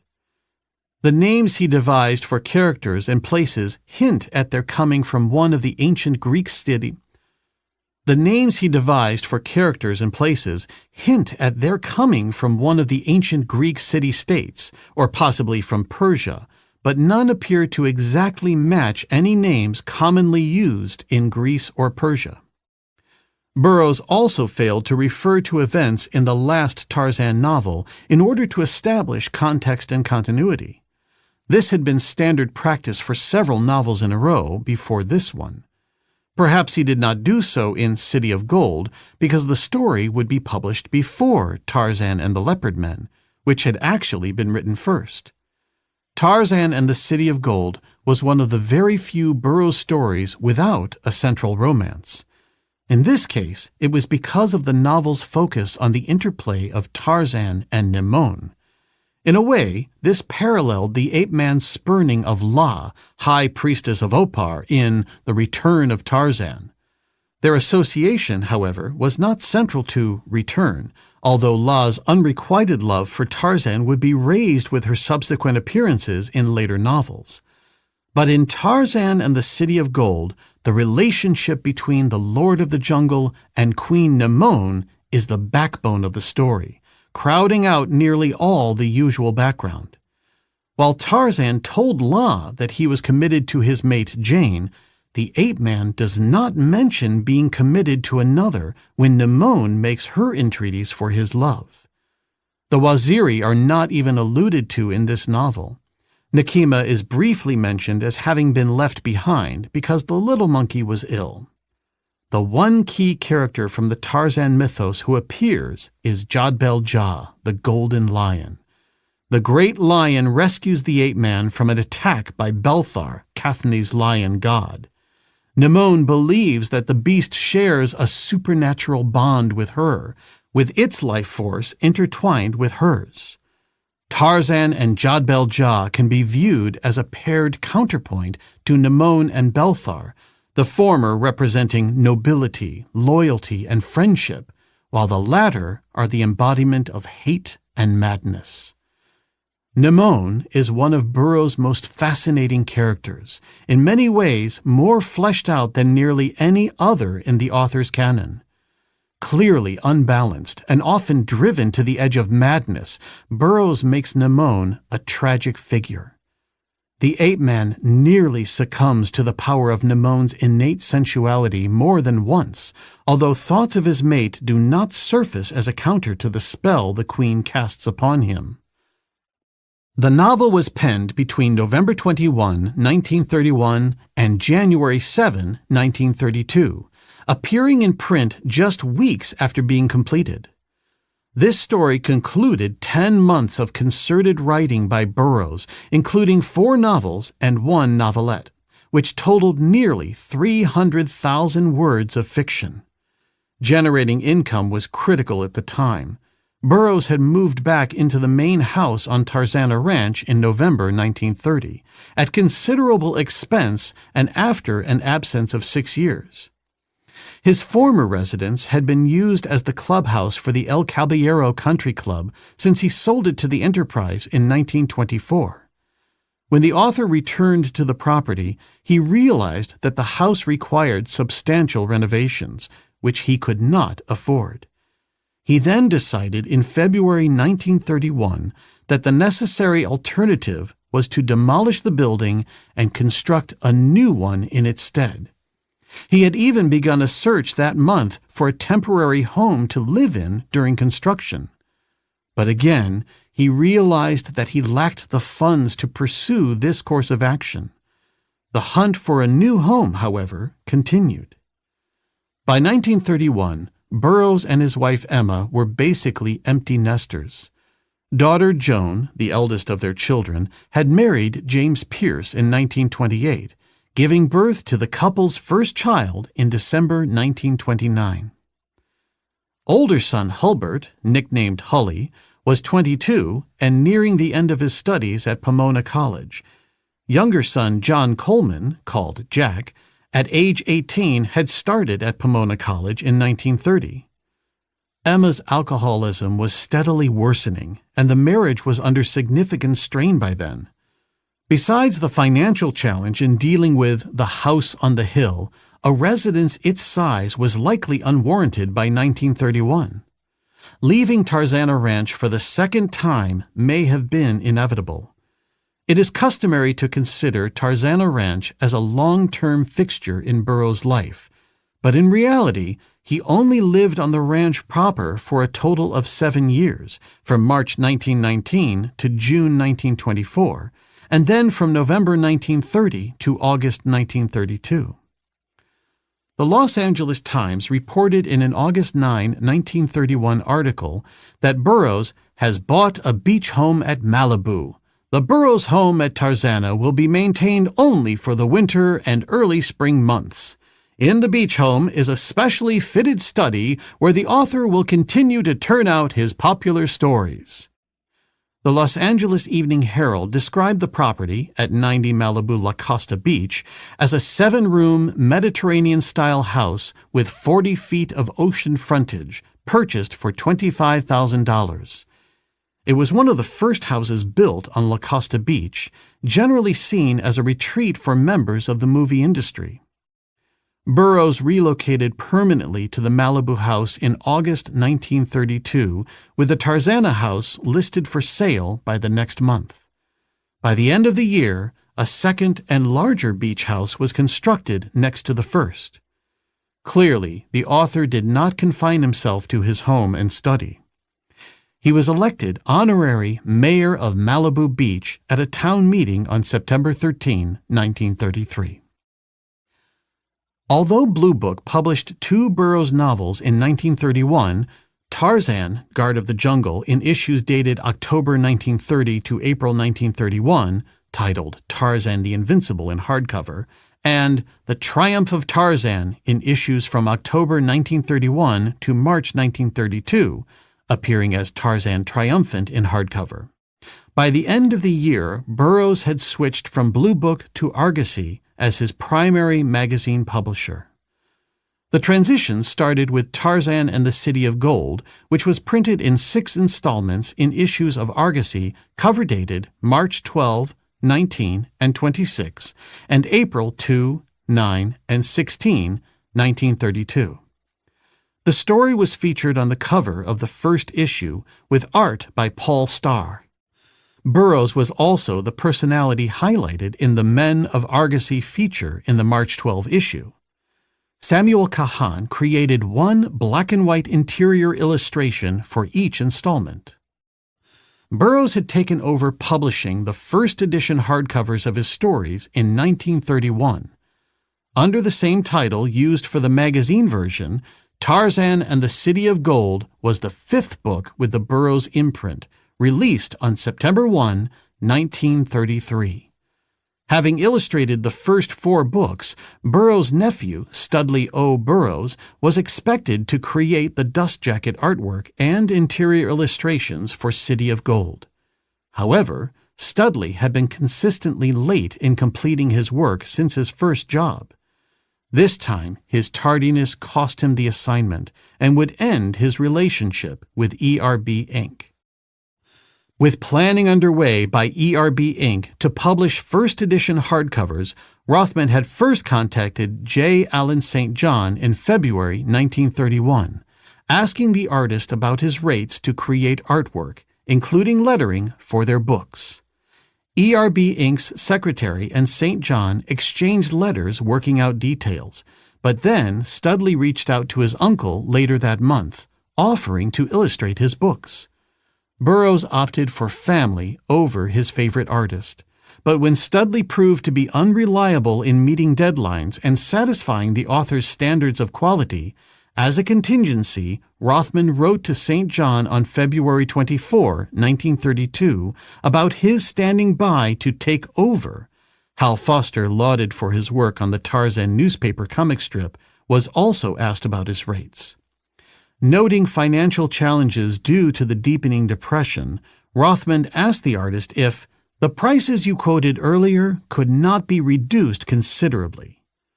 St. John did offer lower charges, but so did Studley. Again, the author chose family first. However, the troubles with Studley continued. Preparing for the publication of Tarzan and the City of Gold, Burroughs again looked to St. John as a backup, inquiring in a September 17, 1932 letter to see if the artist stood by his last rate quotations. Burroughs then wrote to his nephew on September 30 with an ultimatum as to deadlines and following the author's guidelines on artwork, which Studley agreed to. Burroughs warned him that the art was due no later than January 1, 1933. If Studley missed the deadline, the assignment would be canceled and he would be paid nothing. The artist did submit preliminary sketches in November 1932 and was sent a $100 advance, along with the author's required changes to his work. But Studley missed his deadline, and Burroughs turned to J. Allen St. John yet again. In a January 14, 1933 letter, the writer emphasized the critical importance of dust jacket art to book sales and admitted that he would present the artist with detailed guidance, knowing that St. John was used to independence in creating artwork. While Burroughs had declared to Studley that St. John did not require the oversight he thought necessary to impose on his nephew, the author was now prepared to dictate directions concerning the dust jacket for City of Gold. I have hesitated about commissioning you to make the illustrations for our next book because I feared you might be loath to carry out our ideas in the matter of the colored jacket. The 4 black and white illustrations for the text are not so important, and really all that is essential is that they be properly spaced through the book. We shall use a black and white print of the colored jacket for a frontispiece, and then the 4 black and white illustrations throughout the balance of the text. The color jacket is important to us almost solely for its selling value, and the type of jacket that we wish is the result of investigations we have made relative to the selling value of various types of jackets. As you know, I have always been very keen for your work, and I think that many of your former jackets were extremely beautiful, but they do not have the punch that we have found necessary if our books are to stand out and attract attention among hundreds of other titles. In order to accomplish this, we have been having our jackets painted so that the figures stood out on a white background. This may be artistic sacrilege as far as I know, but it is doggone good salesmanship. I am sending you a copy of the jackets for Jungle Girl and Apache Devil, both created by Studley, which are excellent examples of the contrast we wish. In the lettering, we wish to emphasize the title and also my name. There will be no other lettering on the front of the jacket, as we eliminate even the word by.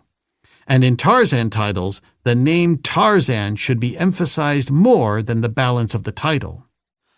In the jacket for Tarzan and the City of Gold, a magazine copy of which I am sending you, I should like very much to have Tarzan and the Queen Nimone appear together, as she is a colorful, exotic creature. And I would like to try the experiment of making this slightly more sophisticated sales appeal in this painting. For the backbone, I should like to have the general idea carried out as shown on the backbones of the 2 jackets I am sending you, including the little doodad underneath the price. I am sending you the manuscript now so that in the event you feel that you can conscientiously make the jacket painting the way we wish it, you will have the necessary copy to make a start.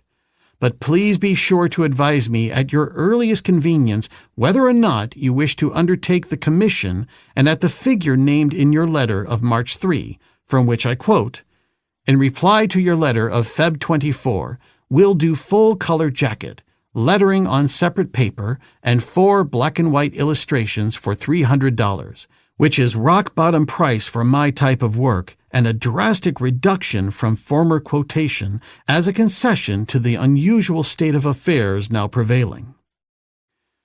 Referring to the submission of sketches as mentioned in your letter of September 24, I should like to see what you refer to as your rough notes. I do not care anything about seeing elaborate sketches. The only other suggestion that I have to make is in relation to the 4 black and white illustrations. If you show Nimone on the jacket, could we not show some of the other characters in the text illustrations? This is only a suggestion. The simpler jacket layouts using empty backgrounds, which emerged from discussions with Burroughs' reprint publisher Grosset & Dunlap and his own printer Kingsport Press, was a significant change from those for earlier books. This approach would guide the creation of several dust jackets during this period. Studley's artwork was eventually submitted, but weeks past the deadline. Burroughs was not happy with the work, but he would pay his nephew in full for it. Burroughs considered using some of Studley's drawings if they were not incongruent with St. John's, but this did not happen. On January 28, St. John sent Burroughs his designs for the jacket cover and spine and the 4 interior illustrations for Tarzan and the Lion People. This was one of the working titles first conceived for the novel and apparently had not been removed from the manuscript copy sent to the artist. Burroughs responded in a February 7 letter with suggestions for revisions. I am looking at the sketches now and, of course, I like them tremendously. I have only a few suggestions to make. 1. The title of the book is Tarzan and the City of Gold. This will have to be changed on the cover design and backbone. 2. Please be sure to have Tarzan and my name stand out against a white background without being superimposed upon any of the drawing. Also, put my name all on one line. 3. Please letter the backbone and jacket separately from the painting, as we will use this same lettering for the cover of the book as well as for the jacket. 4. I shall enclose a sketch showing the Queen's ornaments as described in the text, and if it will not detract any from the artistic value of the picture, it would be probably more majestic if her hair were not flowing loose. This, however, I leave to your discretion. The ivory ankle, wrist, and arm ornaments served a purpose as defensive armor against swords, and as such became a part of the costume of the well-dressed ladies of Cathny.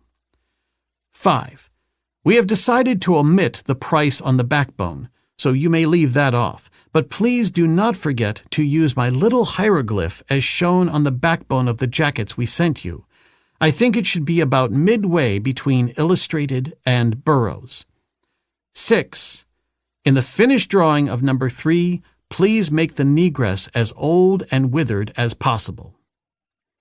St. John sent a March 24 letter to Burroughs to tell him he had shipped all of the artwork and lettering designs by American Railway Express prepaid.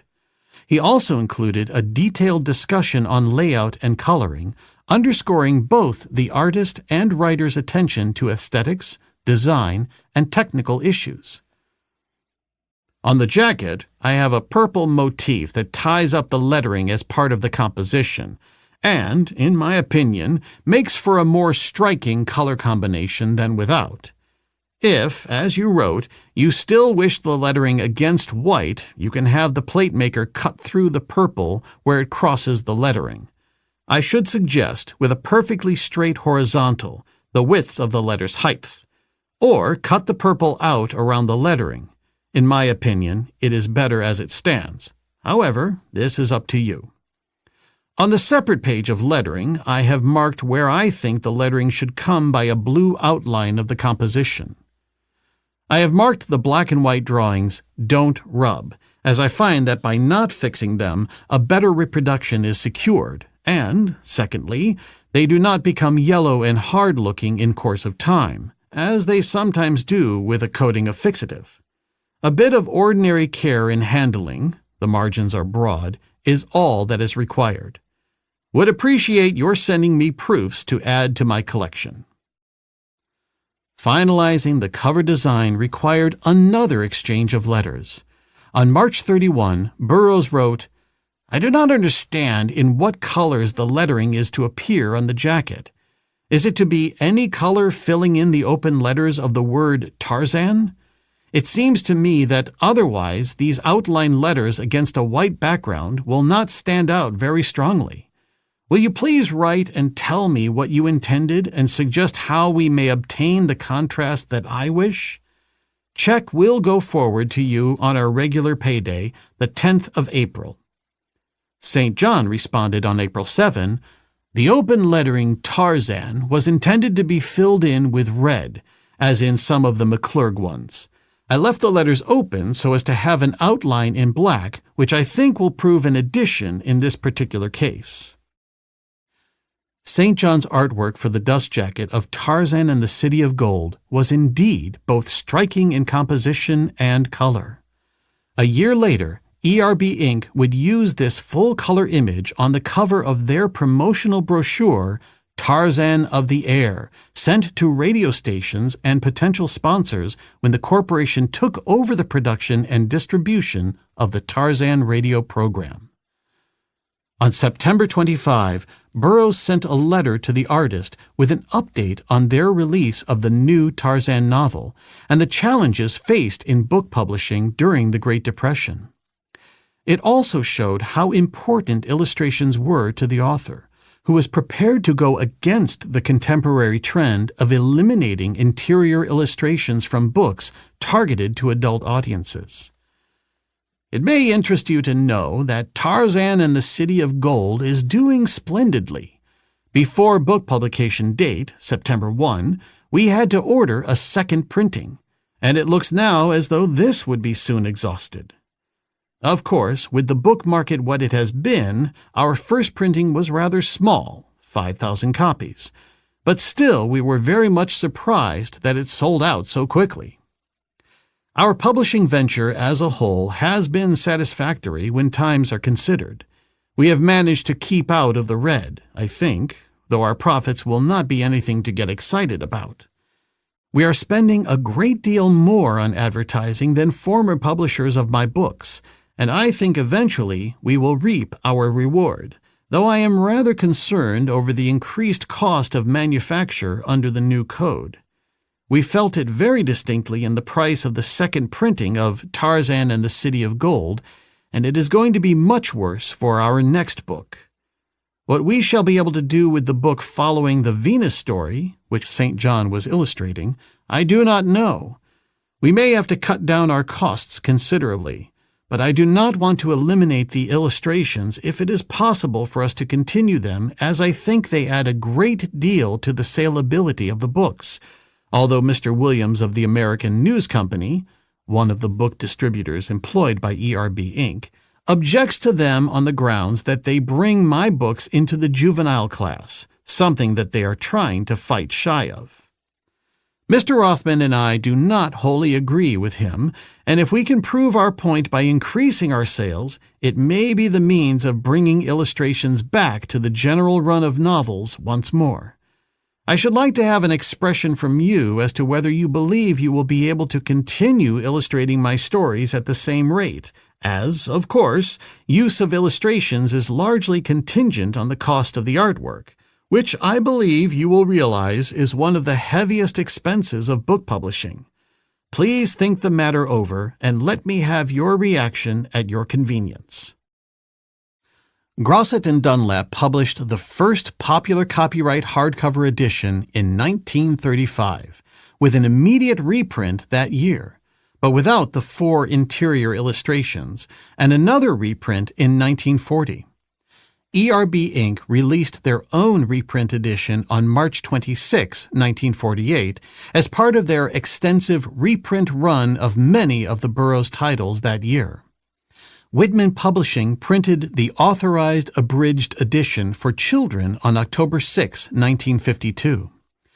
Don McLaughlin created the art for the dust jacket, while Jesse Marsh illustrations were used for the end papers and 12 interiors. Whitman issued a new edition in 1954 with pictorial boards rather than a jacket, retaining the McLaughlin art. For this edition, Tony Segroy drew the art used on the end papers and title page, along with a number of interiors printed in blue tint. Whitman published another hardcover edition with laminated pictorial boards in 1966. The first U.S. paperback edition was released by Ace Books in June 1963. Frank Frazetta created the art for the front cover and title page. Ballantine Books published the authorized paperback edition in March 1964 with cover art by Richard Powers. Robert K. Abbott's art was featured on the cover of the Ballantine reprint in April 1970, while art by Neil Adams appeared for the first time on the cover with the November 1975 reprint. Ballantine Books' last printing of the novel was in their Del Rey imprints Tarzan, The Classics series, published in a 2-in-1 format and released in September 1997. The companion novel in this volume was Tarzan Triumphant, the cover art by San Julian, the professional name of Manuel Perez Clemente, featured City of Gold. The British first edition hardcover was published by John Lane, the Bodley Head, on January 31, 1936, with dust jacket artwork by J.H. James Henry Hartley. The book was reprinted twice. A unique British hardcover was Publicity Products' printing of the 1952 Whitman Authorized Abridged Edition for children, appearing the same year as the original U.S. edition. The first British paperback of the novel was released by Goulden Allen in 1950. An unknown artist adapted St. John's jacket art for the paperback cover. This edition was reprinted twice. Foursquare published a paperback edition with cover art by Edward Mortelmans in 1961, with one reprint in 1964. Foursquare's New Edition Library imprint released a paperback edition in 1967 featuring Josh Kirby's artwork on the cover. The novel was first adapted in another medium with the Tarzan Daily newspaper comic strip. The storyline, also titled Tarzan and the City of Gold, was presented in the story strip format, drawn by Rex Maxson in 150 strips. R.W. Palmer developed the continuity for the first 120 strips, with his replacement, Don Garden, completing it for the final 30 strips. The story appeared from March 26 to September 15, 1934. A second daily comic strip adaptation, also titled Tarzan and the City of Gold, was scripted by Rob Thompson, but this time in a standard strip format. Artwork was attributed to Paul Reinman for the first 78 strips and to Nick Cardy for the remaining 84 strips. This version was published from November 14, 1949 to May 20, 1950 in 162 strips. Proposing a film adaptation of Tarzan and the City of Gold, Burroughs himself wrote an outline that was basically a summary of the original story. The 12-page typewritten treatment has Burroughs' name on it, and outlined by Edgar Rice Burroughs, but is not dated. It includes one reference to the ERB Inc. first edition, identifying the page number in the book as the source of details about the Valley of Onthar and the city of Cathni. The outline was likely written in 1938 and was sent to Metro-Goldwyn-Mayer. Since the treatment included all actions and settings in the original story, a screenwriter would have had to substantially whittle down the narrative to arrive at an affordable production with a reasonable running time. Gold Key Comics adapted the novel into a two-part story for their comic book title, Tarzan of the Apes. Scripted by Gaylord Dubois and drawn by Doug Wildley, it appeared in issues 186 and 187. Cover dated August and September 1969. The cover paintings are attributed to George Wilson. The story finally made it to film as the premiere episode of the half-hour Filmation animated series Tarzan, Lord of the Jungle. Airing on September 11, 1976, Tarzan and the City of Gold retained key elements of the original novel, notably the ape-man facing Phobig in the arena. In this version, Tarzan rescues Thea from gorillas rather than Valthor from Shiftas, and attempts to return her to Athni, the City of Ivory. Here, the City of Gold is named Zandor instead of Cathni. In keeping with the theme of the animated series, Queen Nemone does not perish at the end of this adventure. Tarzan's return to the City of Gold was broadcast just 5 episodes later, on October 16, 1976, still in the first season of the show. Tarzan rescues Thea's younger brother Orando, who has run away from Athni. Nemone tries once again to capture the ape-man as he returns Orando to his home. Thea, Phobig, and Queen Nemone make a final appearance in the 4th and last season in Tarzan and the Soul Stealer, the series' 33rd episode, airing on October 13, 1979. With the City of Gold and the City of Ivory at war, Nemone now claims to possess mythical powers. Tarzan seeks to rescue Phobig from her clutches. Burroughs' original novel was thus the basis for 3 of the 36 installments of the Filmation series. Tarzan and the City of Gold finally returned the ape-man as the one and only protagonist in a novel, while introducing the troubled but intriguing character of Queen Nemone. J. Allen St. John was back illustrating a Burroughs book, creating an iconic image for the jacket of the first edition hardcover. The novel was one of the few stories written specifically to meet the request of a magazine editor, reviving the author's relationship with Argosy magazine, which would continue through 1941. Henry G. Franke III.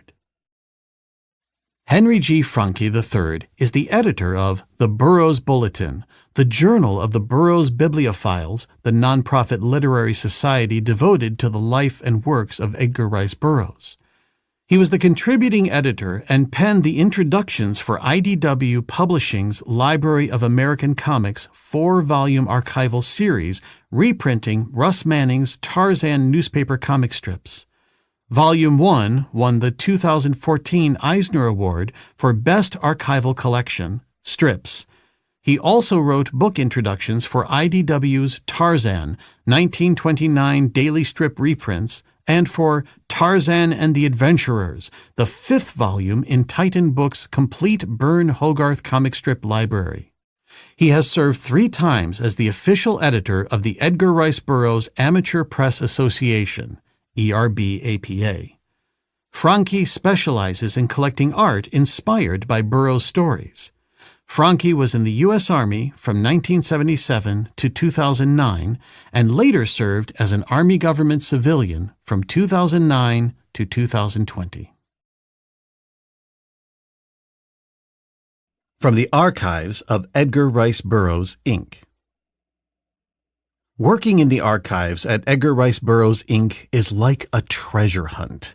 Each drawer, each cabinet holds secrets and unknown treasures. Sometimes it seems as if Edgar Rice Burroughs saved every scrap of paper and photograph that passed his desk, which can be a double-edged sword. While it gives us a priceless trove of history to pore over, it also presents the daunting task of cataloging such a massive collection. Fortunately, Mr. Burroughs' sons, Hulbert Burroughs and John Coleman Burroughs, did a fabulous job organizing the warehouse and storage units in Tarzana many years ago. I often thank those 2 men for their insights and hard work, especially as the archives have only continued to grow exponentially due to decades' worth of successful movies, book sales, and merchandise promotions. Sometimes it truly feels like finding an item in the warehouse is the result of divine assistance from the many experts who have gone before me, including John Coleman, Hulbert, John Coleman's son Danton, and even Edgar Rice Burroughs himself. As we bring Mr. Burroughs' original 80-plus books back into print, our team is taking on the challenge to locate, review, and include the most important and interesting materials available for each. These rare and never-before-published gems pull back the curtain to reveal a fascinating, singular look at history, enriching our understanding of the development of the literary and pop culture phenomenon that is Edgar Rice Burroughs. We hope these archival materials will encourage you, the listener, to learn more about one of the world's most successful authors with each new volume in the Edgar Rice Burroughs Authorized Library. Kathy Wilbanks, Vice President of Operations, Archivist, Edgar Rice Burroughs, Inc. Edgar Rice Burroughs, Master of Adventure. Best known as the creator of Tarzan of the Apes and John Carter of Mars, Edgar Rice Burroughs stands among the world's most popular authors. Millions of copies of his approximately 80 books have been printed in 35 languages, representing genres including adventure, western, historical, contemporary crime drama, and planetary romance. Burroughs' business acumen and pioneering approach to intellectual property rights led to success beyond publishing, as his work was adapted to film, radio, television, stage, comics, licensing, merchandising, and more. Dubbed the grandfather of American science fiction, Burroughs influenced many well-known and respected names, including authors Isaac Asimov, Lee Brackett, Ray Bradbury, Arthur C. Clarke, Fritz Leiber, Larry Niven, Michael Moorcock, and Mike Resnick, and filmmakers such as George Lucas, Steven Spielberg, Jim Cameron, and Gene Roddenberry. Edgar Rice Burroughs was born on September 1, 1875, in Chicago, Illinois, to George Tyler Burroughs and Mary Evelyn Burroughs. George's executive positions at a distillery and later a battery company allowed Edgar and his 3 brothers to be raised in upper-middle-class comfort. A creative child who loved to write poetry and draw cartoons, Burroughs was educated at local elementary schools. A dangerous influenza outbreak prompted his parents to send him to Idaho to his brother's ranch, where he worked and developed a lifelong love for horsemanship. Burroughs would incorporate his Western experiences into stories like The Bandit from Hell's Bend. After a brief stint at Phillips Academy in Andover, Massachusetts, Burroughs enrolled at Michigan Military Academy and thrived in the structured environment. Following his 1895 graduation, he remained at the academy as an instructor for 1 year before joining the Army. In 1896, he was stationed at Fort Grant, Arizona Territory, with the 7th Cavalry. Health problems led to his discharge from service and subsequent return to Chicago, where, in early 1900, he married his childhood sweetheart, Emma Centenia Hulbert. Burroughs proceeded to embark on a series of unrewarding jobs that kept the young couple in transit from Idaho to Utah and back to Illinois, where daughter Joan and son Hulbert were born. Frustrated by his employment options, he tried his hand at writing fiction, penning a fantastic tale about the interplanetary adventures of Civil War veteran John Carter, which he submitted to the New York-based Muncie magazines. Thomas Newell Metcalf, editor of Muncie's The All-Story pulp magazine, responded favorably, requesting the remainder of the story. Dejah Thoris, Martian Princess, was purchased for $400, running in the February to July issues as Under the Moons of Mars, retitled A Princess of Mars for book publication. Metcalf requested a second tale in the Ivanhoe vein, but rejected the resulting manuscript, The Outlaw of Torn, later published by rival New Story magazine. Burroughs' third creative effort, Tarzan of the Apes, became a publishing phenomenon and was syndicated in newspapers around the country following its appearance in the sold-out October 1912 All-Story. Metcalf requested sequels to the Mars and Tarzan stories, and Burroughs committed to writing full-time after the 1913 birth of his third child, son John Coleman. An intensely productive and financially rewarding period followed. This newfound prosperity allowed the family to winter in San Diego and Los Angeles, returning home to the affluent Chicago suburb of Oak Park as his writing continued. Aware that expanding his literary domain offered the potential for financial rewards, Burroughs trademarked Tarzan in 1913 and sought new media outlets for his literary characters. Tarzan of the Apes was adapted to a film in 1918, a Broadway stage play in 1921, and a radio serial in 1932-34. In time, 52 authorized films, 2 plays, 3 radio programs, 7 television series, newspaper comic strips, and comic books with thousands of issues worldwide to date all became part of the Burroughs dynasty. In March 1919, the author relocated his family to the San Fernando Valley northwest of Los Angeles, where he purchased a 540-acre estate and renamed it Tarzana Ranch. Always interested in financial opportunity, Burroughs subdivided the ranch in 1922 for both residential and commercial development. 6 years later, Burroughs' neighbors voted to name their town Tarzana. A U.S. Post Office branch was granted in 1930, making the christening official. In 1923, the author incorporated as Edgar Rice Burroughs, Inc. 4 years later, he established an office on Ventura Boulevard, began self-publishing his novels, and tried his hand at film production after founding Burroughs Tarzan Enterprises. In 1940, Burroughs moved to Hawaii with his second wife, the former silent screen actress Florence Gilbert Deerholt, and embarked on another prolific period, turning out sequels for his Mars, Venus, and Pellucidar cycles. Burroughs and his son Hulbert witnessed the Japanese attack on Pearl Harbor. Shortly thereafter, the author, 67, enlisted as the oldest war correspondent in the Pacific Theater, traveling the South Seas to report on the conflict. Following the war's end, Burroughs returned to California and retired to a small house not in Tarzana, but in the neighboring town of Encino, where he spent his remaining days enjoying the company of his children and grandchildren. He died on March 19, 1950, reading the Sunday Tarzan comics. Today, Edgar Rice Burroughs' legacy flourishes in its second century, evoking the indomitable philosophy of his protagonist, John Carter, warlord of Mars, I still live. About Edgar Rice Burroughs, Inc.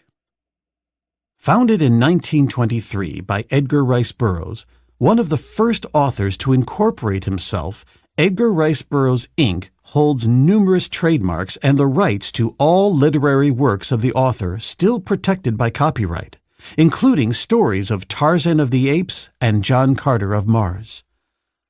The company oversees authorized adaptations of his literary works in film, television, radio, publishing, theatrical stage productions, licensing, and merchandising.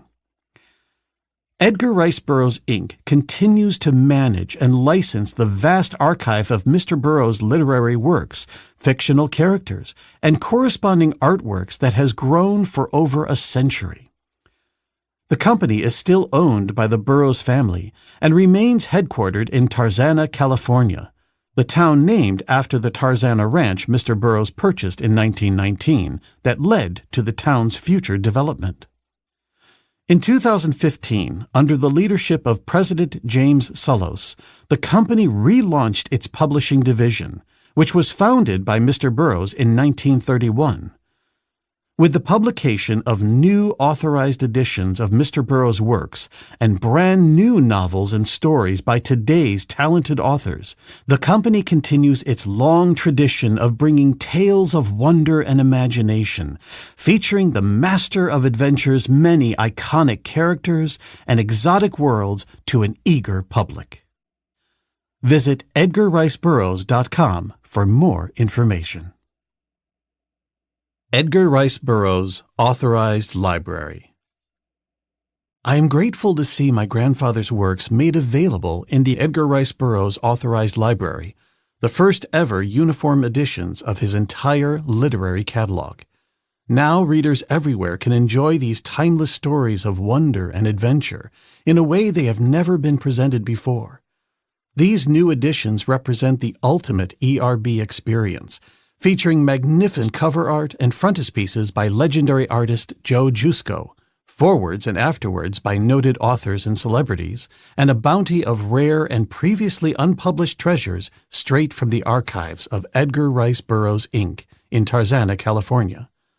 Whether a reader is new to my grandfather's works or has spent a lifetime enjoying them as I have, the Edgar Rice Burroughs Authorized Library opens a unique window into